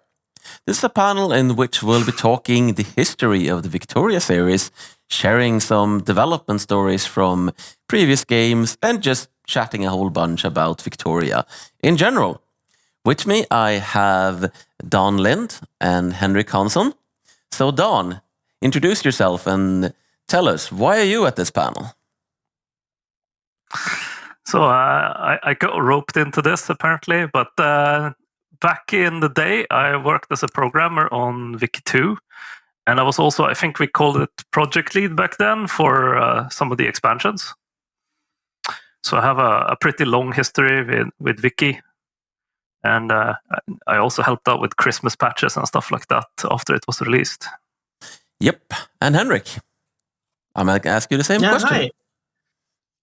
Yeah, so I worked on the Christmas patch together with Martin here and Don, and then also I was part of the initial setup of Wiki 3.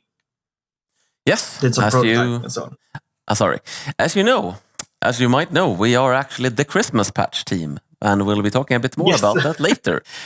All right, so I'm thinking we'll start a little bit by actually having you, Don, talk a little bit about sort of the background of Victoria 2 and as much as you can cover it, Victoria 1, because you have actually been out of Austria, you have been at Paradox the longest, and you've also had the most development history on Wiki 2. I was on the last expansion and, the Christmas patch, but you were actually with the project earlier than that, right? Yeah, so I was there from scratch, actually. I wasn't involved in Victoria 1. I think the only people who were working on that, who are still at Paradox, are Johan and Henrik Forés. I think that's probably it. It was a pretty small team. For Wiki 2, I was in there from the beginning as a programmer. I was a long time ago now. It's like 10 years or something, right? Oh yeah, you did quite a bit of work on the original economy code, didn't you? Yes, we all did. I feel like we're going to be talking a lot about the old economy code today. Oh boy, probably. I mean, it is a little bit of the elephant in the room if you're talking about Wiki 2. So I don't think we should feel shy in sharing our hurt. No. But So were I you can also start with the basic stuff. Hmm? Yeah. So Victoria, like back then, usually when we started a new game, we took the latest game we had, and we basically started modifying that to make a new game. But for Wiki, we wanted to sort of have a map that was more like EU and EU3 in this case. So we took, if I remember correctly, the Hearts of Iron 3 code base, and then we spliced in Divine Wind. So there was like diplomacy and some of the politics and stuff from EU, plus the map melded with Hearts of Iron to make the core of the game, basically. All right. How long was the development of the original before all the expansions?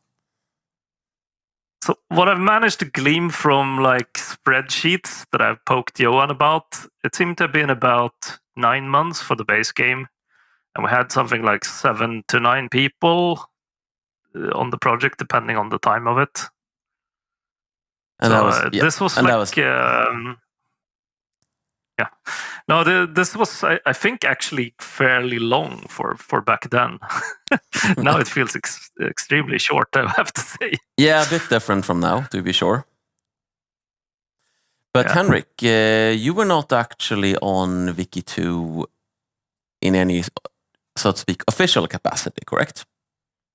No, I mean, I was just a big fan of the game, so I did dig through the code while I was not working on it. So we did get to the just wanting to know how certain things worked, and then eventually you and Don started working on the Christmas patch, I think, and then I was like, hey, I have some issues I want to fix, things that have been bothering me a lot. So yeah, so I joined in on that and fixed, for instance, the bug where you're if you embark your troops on ships, they would just disappear in multiplayer. So like that, like because I always got trapped by that, and then I had like 1,000 on 1,000 of troops just gone from the game until I reloaded the save. So yeah, I did get to fix some issues with it. Right, but before we talk more about the Christmas patch, let's actually tackle that big old elephant. Let's talk about the economy code and our own experiences with it. Seniority, so Dan, you go first. All right. So the design we set up for it was supposed to be this closed system. So Wiki 1 had a pretty gamey economy, but we wanted to try and make a more real economy for Victoria 2. So we made this closed system where money doesn't get injected from somewhere, for example, at least not initially. And as it turned out, that was incredibly hard and also incredibly performance intensive, because I think when we did this, I didn't even have a multi-core processor. I think it might have had hyper-threading maybe, but I'm not sure. So you couldn't really parallel size stuff when we made the base stuff at all. And I think probably the thing we spent the most time on was the economy code, because we rewrote it so many times for performance reasons. And for each rewrite, it became more and more hard to read. Yeah, all the optimizations.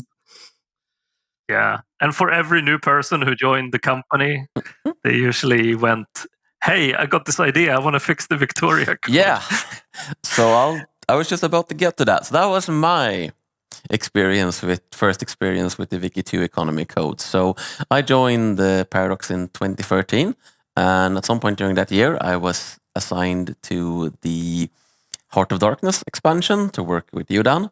You were the project lead on that. And, of course, being green and full of enthusiasm and like, I know what I'm doing. I can fix anything. I go, okay, I'm on Wiki 2. I love this game, but the economy is really broken. I'm going to fix the economy code. And you were like, you just looked at me and went like, yeah, good luck, basically. And then I think I came back to you the next day or something like that. Do you remember? And I went, yeah, you were right. Because just going into that code and even just trying to parse it, because, this is, of course, not the original code. This is after it's been, I'm guessing it was pretty complex and not that easy to read to begin with. But then, many optimizations and tweaks and changes to make it run better later, and just trying to follow how things happen in the buying order was a complete and utter nightmare. I mean, we even had bits, I think, we rewrote in assembler actually for performance, so that didn't help readability. And actually, I think if you go by modern compilers now, which we didn't have back then, the assembly code there would actually make things slower, because it meant like the compiler would go like, oh, I can't optimize anything in here because I don't know what assembly code does. So it would actually, back then it would made sense, but today, like, programming has become so different, and essentially like, multi-threading and so on, and just how you split up tasks to do, which we can do a lot better now. Yeah, and of course, the economy code also contains the most infamous piece of code in all of, I would say, Paradox history. What's it called? The money injection bonsai? Yeah, so I figured we would end up there. That's why I talked about how the economy was a closed system where we never had to add money to it. Because as it turns out, we had bugs somewhere in that system where money disappeared. And we could not find where it was, I mean, for years. I think maybe Henrik found some of it. I found one as we were starting up Caligula, but like the core problem was that we were leaking money somewhere and we could not figure out what it was. And the solution that we needed, which was I think the week before release, was we need to get the money back in somehow. So I remember it because like one of the programmers, Frederick, on the team then was him and I was looking at it, and it was kind of late, and we were sort of almost ready with the Goldmaster version. or maybe this was even for the patch, I can't remember.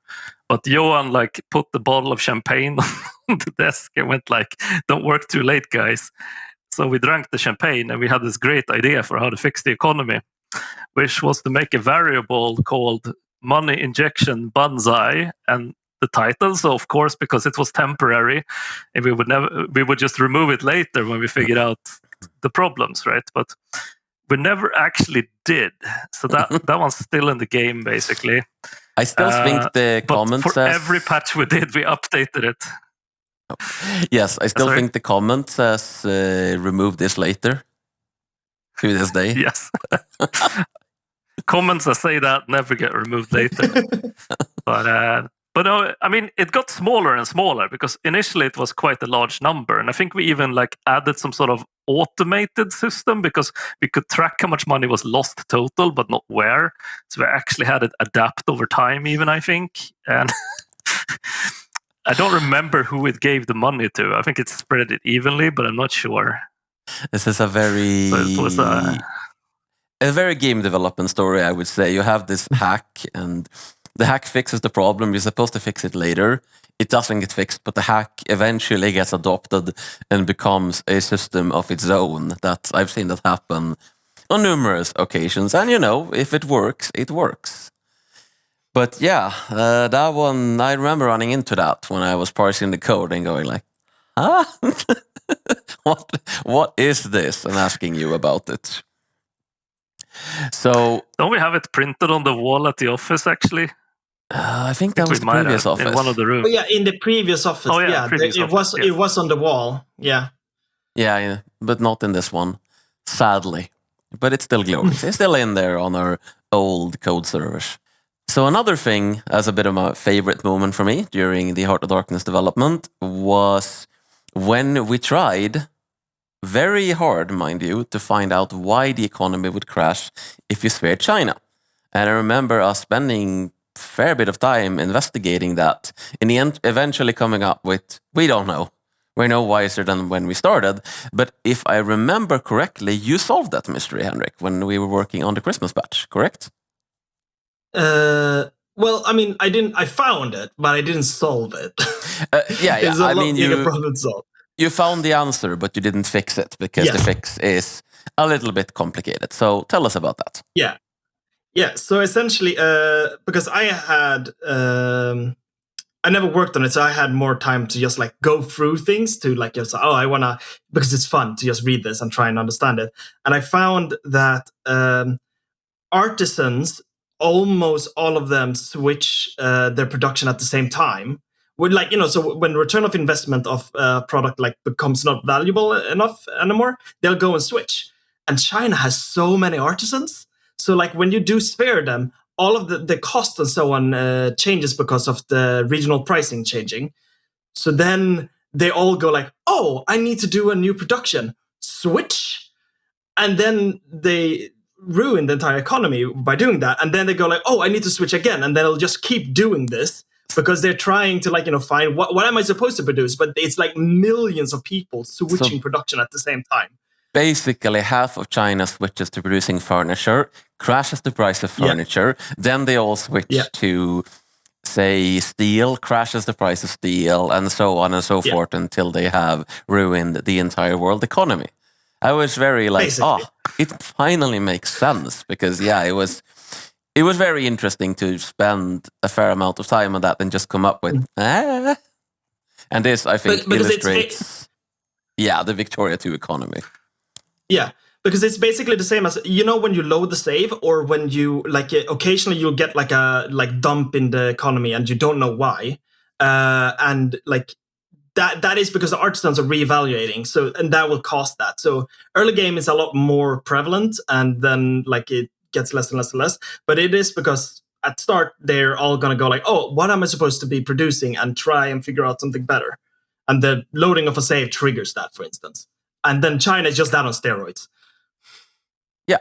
I just want to point out that I think it's part of it being an accurate simulation that it crashes once in a while and nobody understands why.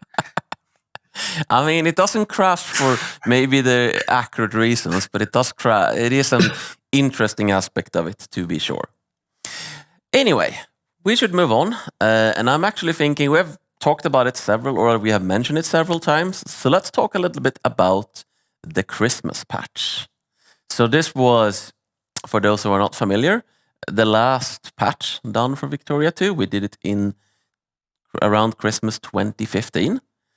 And it was basically not an official patch, but rather the three of us on your initiative, if I recall correctly, Dan, getting together and making just like, we're just making this patch. So I'm actually going to ask you, Henrik, since you've gotten to talk the least so far, is like, tell us what you remember about the Christmas patch and why we did it, because I think you can speak for all of us there.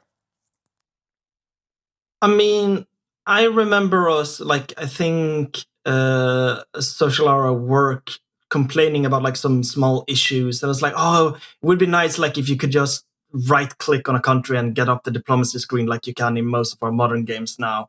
Like small like quality of life things like that, and then like some bigger bugs that could be fixed and so on.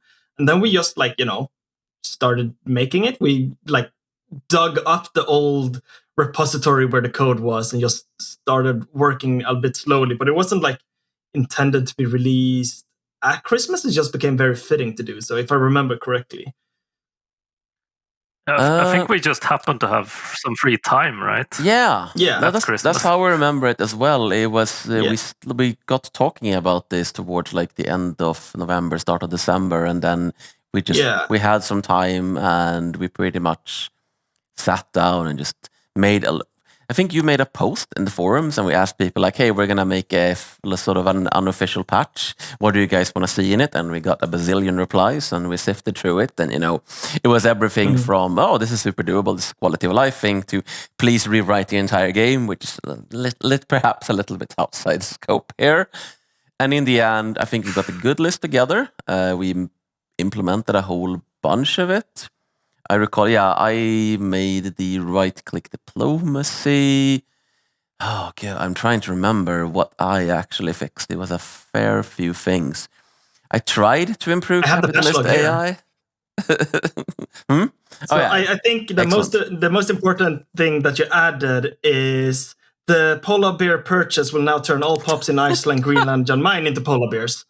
I think that's the most important thing you added. I mean, I was getting to Jan Mayen, but I guess we might as well talk about that here then. So, Jan Mayen interjection. So, I mean, of course, I'm the one who implemented this, but I would prefer to hear it from your perspective, Dan, since if I recall correctly, it was something I dropped on you after you made an offhand comment. Oh, man, I don't exactly remember, but there was some talk about why there wasn't why Jan Mayen didn't exist on the map, right? Because it wasn't even on the map initially, right? No, it was on the map. This was actually the opposite. I noticed that Jan Mayen was a thing in the game and that there were 12 people living there, and I think 18 actually. And I asked you, like, why is this a province? Like, why is this a province in the game with 18 people? It's not even inhabited today. And you were like, oh, put on your best troll face, like, no, you're right. It should just be a province. It should be a country. And so I made it a country. So I went back to my computer, implemented it, and then I sent you a screenshot with Jan Mayen as a country and was like, done. Because, you're the project lead. And you made the flag a polar bear, right? Yeah, you're the project lead. You tell me it's supposed to be a country. I make it into a country. That's how development works. And it, had a blue polar bear, or the blue background with a polar bear by default, a red background with a polar bear for communists, and so on. It was beautiful. And, that was just the original. You could just release Jan Mayen and people had a bit of fun playing at this because it's a ridiculous country to play. You have no economy whatsoever. You have 18 fishermen, but they're highly literate fishermen. So you do get a lot of tech points. So you could become a secondary power. Yeah? There's usually a guy making alcohol for the fishermen as well, right? Yeah, there might be like one artisan or something. So yeah, you could, so even though you're this ridiculous little community of just a few fishermen and maybe one guy making alcohol, you do get a lot of tech points, which means that if you focus on the prestige techs, you can become a secondary power and then you can try to become a great power and lead John Mayen to greatness. And the fact that people thought this was a fun thing to do meant that we were like, okay, we should actually do something with this in the Christmas patch. And I think we did a little bit above and beyond. So it started, if I recall correctly, with me adding the polar bear purchase, which is a decision you can take.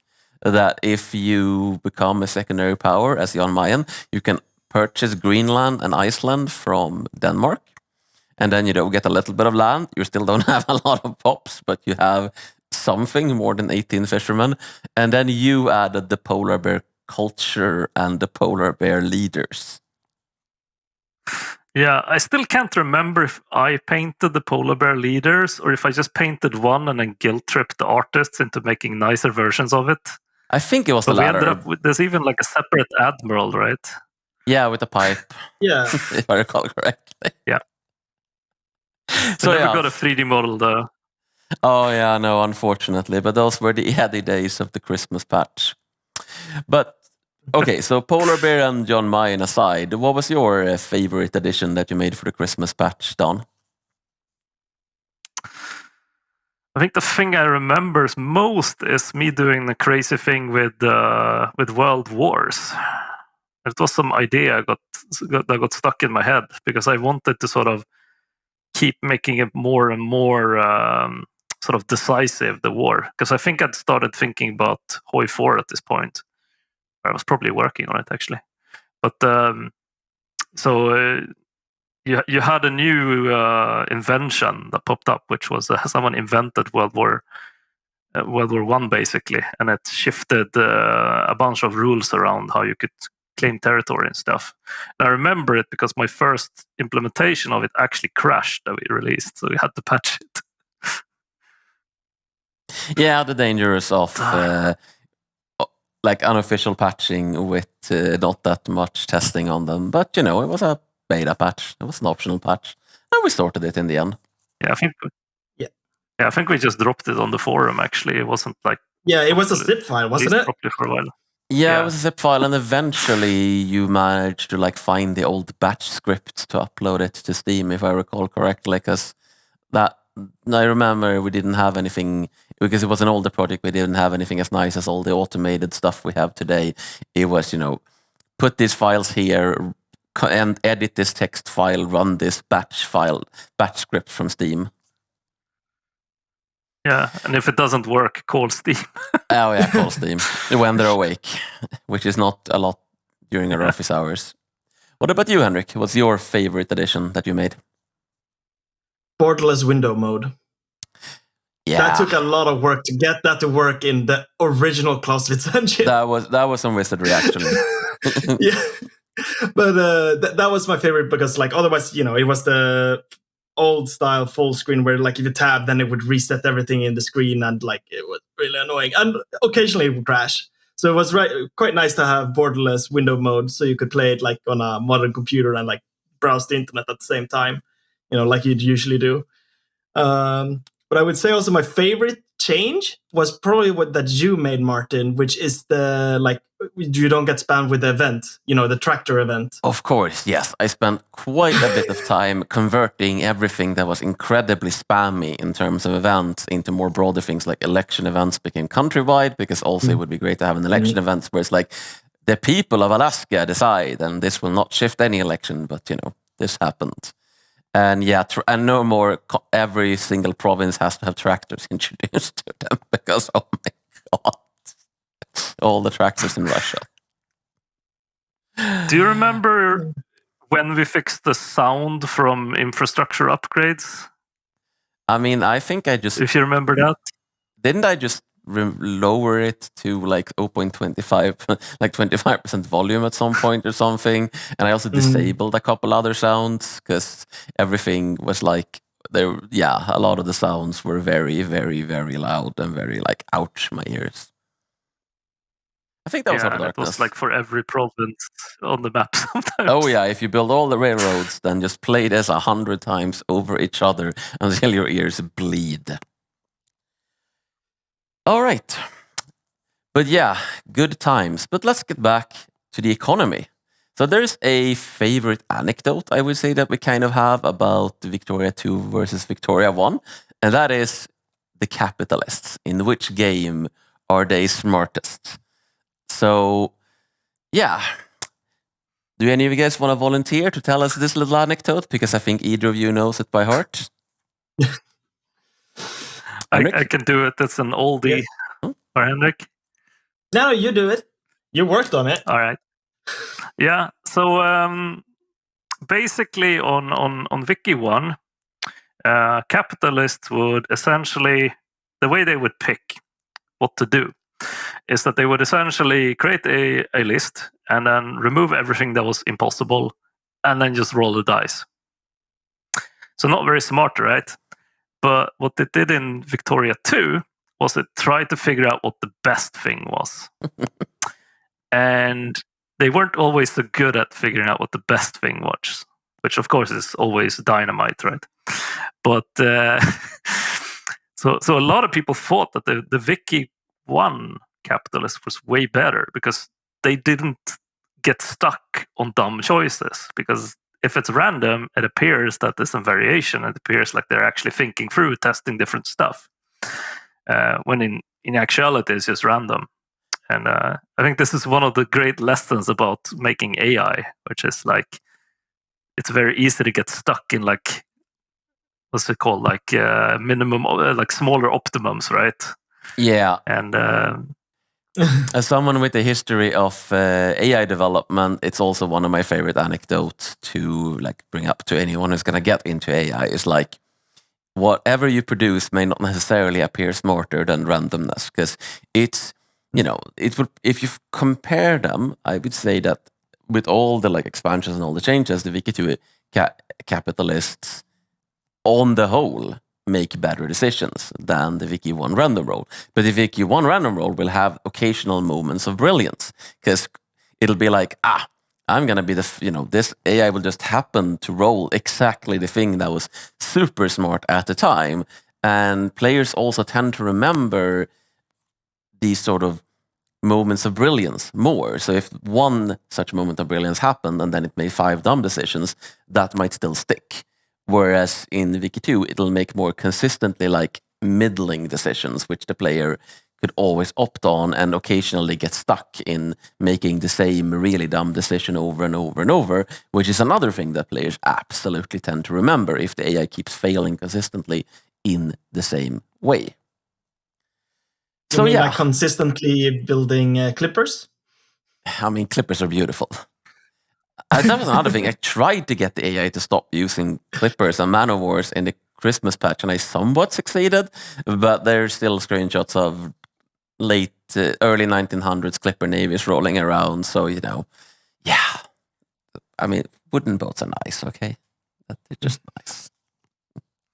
Let's actually move on from the economy, because we should probably talk a little bit about something else. Something I kind of wanted to ask you, Don, is we did make several expansions for Victoria 2, and you were somewhat involved in all of them. So I would like to ask you, like, which expansion features do you really think worked out? Like, what were the good ones that got added to the game? And which didn't work out?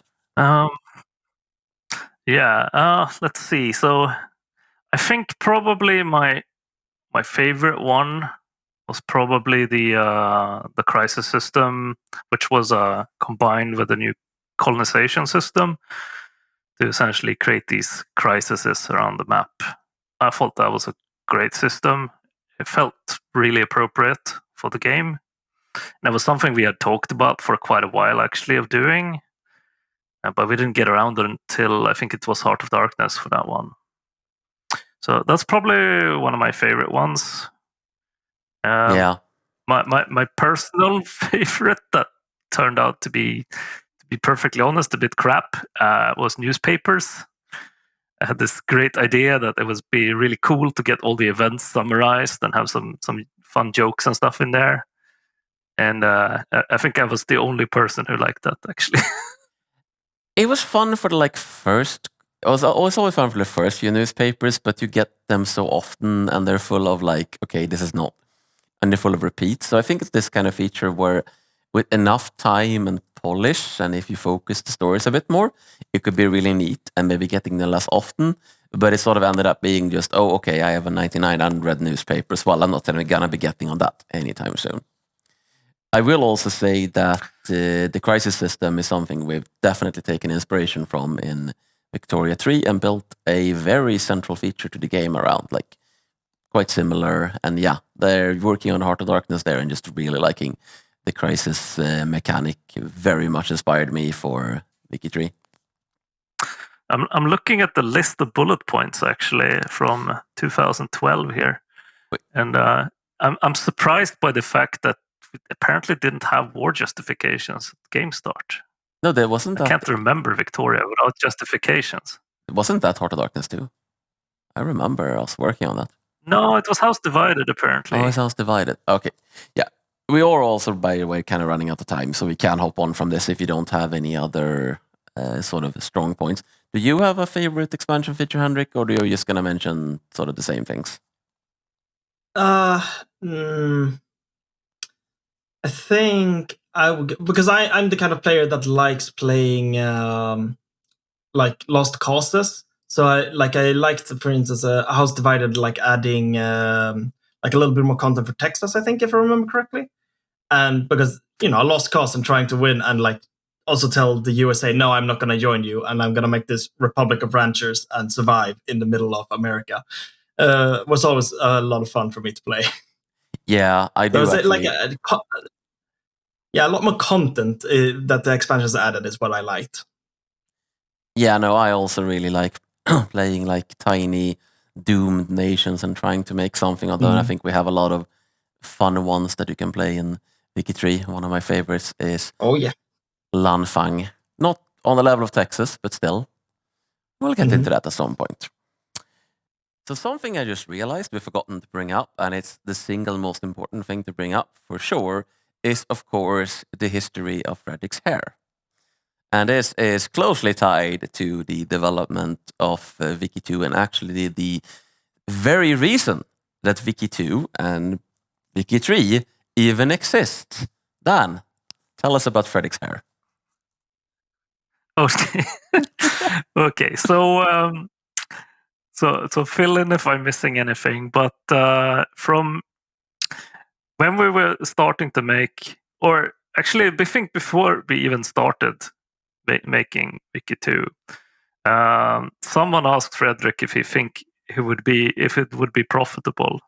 And he said, I don't think so, and I will shave my hair off if it is, right? And then it turned out that it actually worked out. So he shaved all his hair off live on stage in Germany, if I remember correctly. E3. We have sadly not found the video of this, though. Was it E3? No. Yeah, E3 2010. I don't remember who it was that shaved it, but she, Fred linked to her on Twitter. I tried to dig up the video. I know it's somewhere on the internet, but I couldn't find it. Oh yeah, so basically... I should make all financial gambles. Fredrik lost his hair and we all gained Victoria 2 and Victoria 3, so I think that was a pretty decent trade, in all honesty. Right. And Gamasutra did ask him. Gamasutra did ask him, like, why did you approve a game that you didn't think was going to turn profit? But it was he answered Gamasutra with it's because of the passion the fans have for the game, and we can see that with the Wiki 2 community and now also us within the company wanting to make Wiki 3. There's a lot of passion behind this game. Oh yeah, series. I mean as a Wiki fan, getting to helm Wiki 3 has been pretty goddamn amazing, and not being able to talk about it for several years has been... So, well, by the time you see this, it's all out in the open, and I'm super looking forward to it. But to wrap up, I'm going to ask the both of you a question, and then I will answer the question myself. What do you think is the biggest misconception around the entire Victoria series? Yeah, so I think the biggest misconception is that the person who wrote the code left the company, which is wrong. I'm pretty sure it was Johan that wrote it originally, and then there's been several people afterwards that have changed things, optimized, and so on. and and then because of this, nobody would know how the economy works. But I would say, like, we still have that internally, that knowledge, and it's. I've never understood where that misconception comes from. Yeah, I'm not sure. I think it's misunderstandings on how code works, because we have all the code. It doesn't mean we understand it necessarily, or that whoever wrote it in the first place did. Yeah, or it might just be a story that's been sort of lost. It's like this weird, people find out this person moves on. That through the game of telephone is converted into this person who wrote the code moved on to it's a story that kind of sounds good. The explanation makes sense in people's heads, so it spreads. So I think it continues to spread to this day, even though we keep going. No, that's not actually what happened. So I think it's a little bit because Johan writes it originally, or whoever it was originally, and then there comes in Septoman, who optimizes the game a lot, and especially the economy code, and then it's not recognizable for whoever wrote it originally, because a lot of work went into trying to make that run smoothly. I think Don, you referenced that there were hyperthreading. I think there was some multi-core programming as well, in the economy, very slight, to just help it a little bit, for instance. Yeah, there probably was. I just remember the original algorithm being made in a way that made it incredibly hard to use. I think it's also the Wiki community has also not really had much content in many years. So I think this kind of mythology stuff grows out of that probably as well. Yeah, but I do think that there is one bigger misconception around the Victoria series than the one you just mentioned. And that is the idea that Victoria 3 will never be made. Because Victoria 3, as you know by now, is not just being made, it's just been announced, and you can wishlist it on Steam right now. And with that, I want to thank you, Dan and Henrik, for being here today and for babbling all the Wiki memories with me. And I will see you all soon.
Oh man, I'll look back at Victoria. I'm so glad to be here. Welcome back, guys. Once again in the desert, hanging out with me, I have a very special guest, Martin Anvar. Say hi, Martin. Hello, it's me again. Good to see you, buddy. Excellent panel. Loved hearing all the history. Good to see you too. Yeah, I just teleported from the stage back home, so, it's all good. I guess we did some talking about Victorian history, or rather the history of the Victoria series. I mean, they say that Stockholm's small. I didn't know it was that small, that you could just, boop, and there you were. Pretty impressive. No, it's not that small, I'm just that fast. Perfect. We also have a look at art of Victoria coming up, I understand. Is that correct?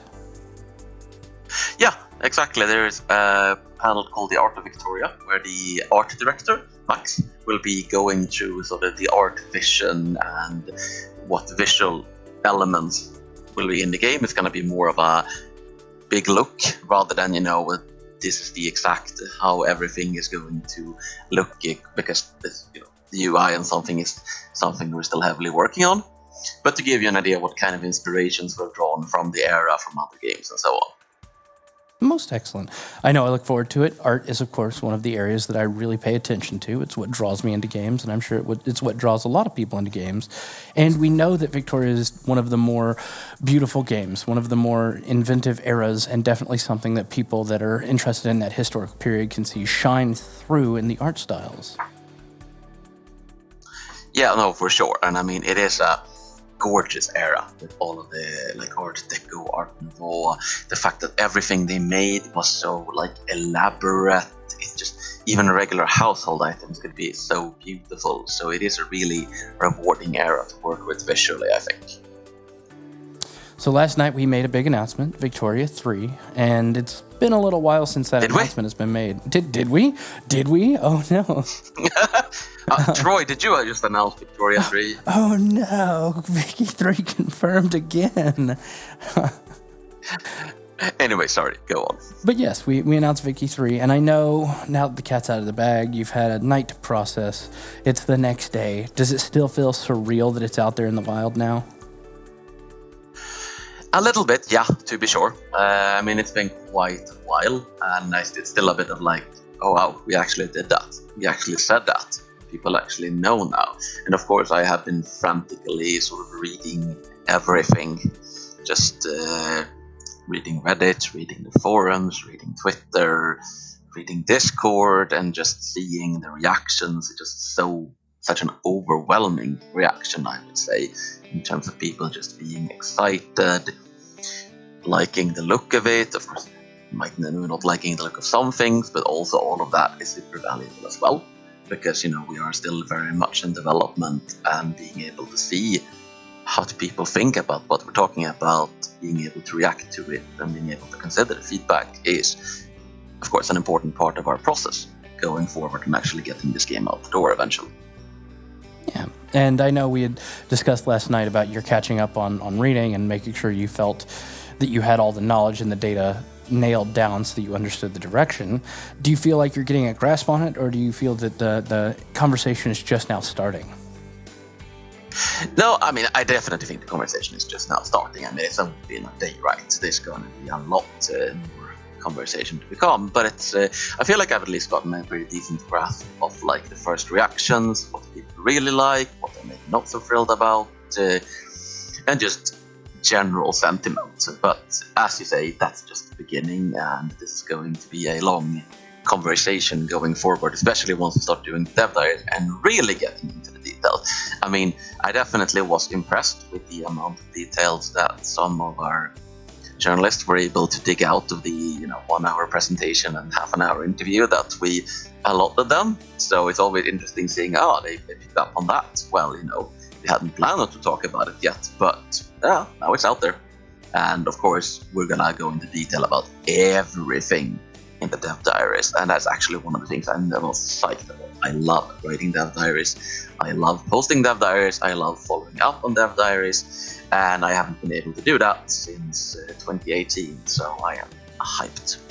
Well, speaking from the community perspective, I know I love seeing dev diaries posted. I love seeing the feedback to dev diaries, and I definitely love seeing how you guys in the dev team communicate back to the community once we've published those dev diaries and collected the feedback.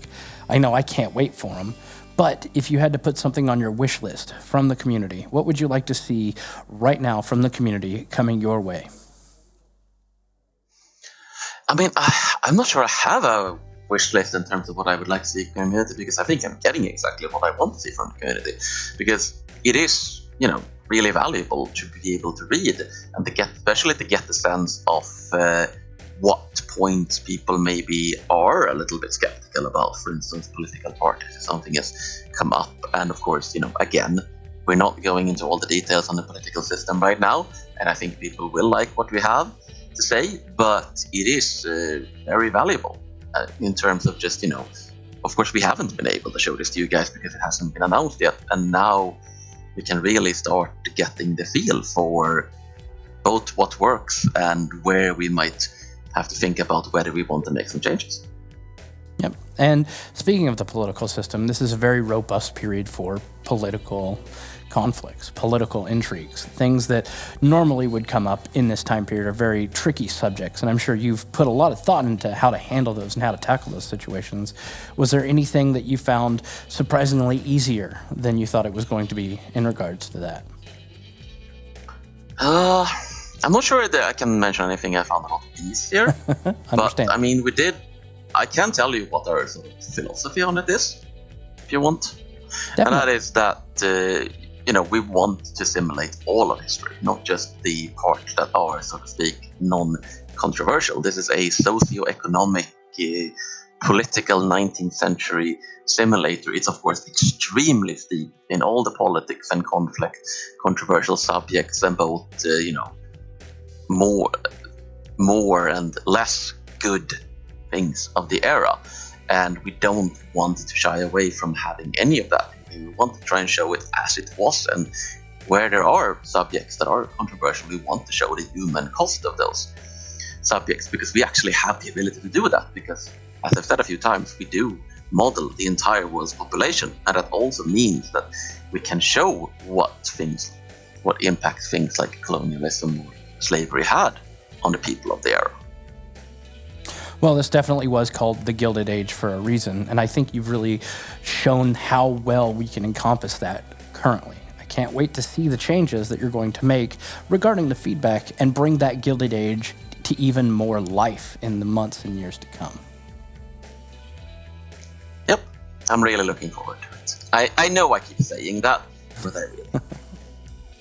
Well, coming from community, I think you have a right to be proud, and I think you have a right to keep saying how excited you are, because I think they're just as excited as you are. Yeah, no, it's great. It's finally out there. Wiki3 finally confirmed. Well, Martin, thank you so much for a look into Victoria with the path that we've led so far, and in this coming panel with the making of art for Victoria. Thank you so much. Thank you. And you at home, thank you as well. Thanks for tuning in. Make sure you're staying hydrated. Activate your Twitch extension if you haven't already. Tune into the Discord, and we'll see you online. Enjoy the next panel, and we'll catch you after.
Welcome. My name is Sanna, and I'm part of the community team for Victoria. And today we're going to take a look at what Victoria 3 looks like. We're going to talk about the art of Victoria 3. And with me, I have the perfect guest to talk about this, namely the art director for Victoria 3. Welcome, Max Sjöholm Elmberg. Thank you, Sanna.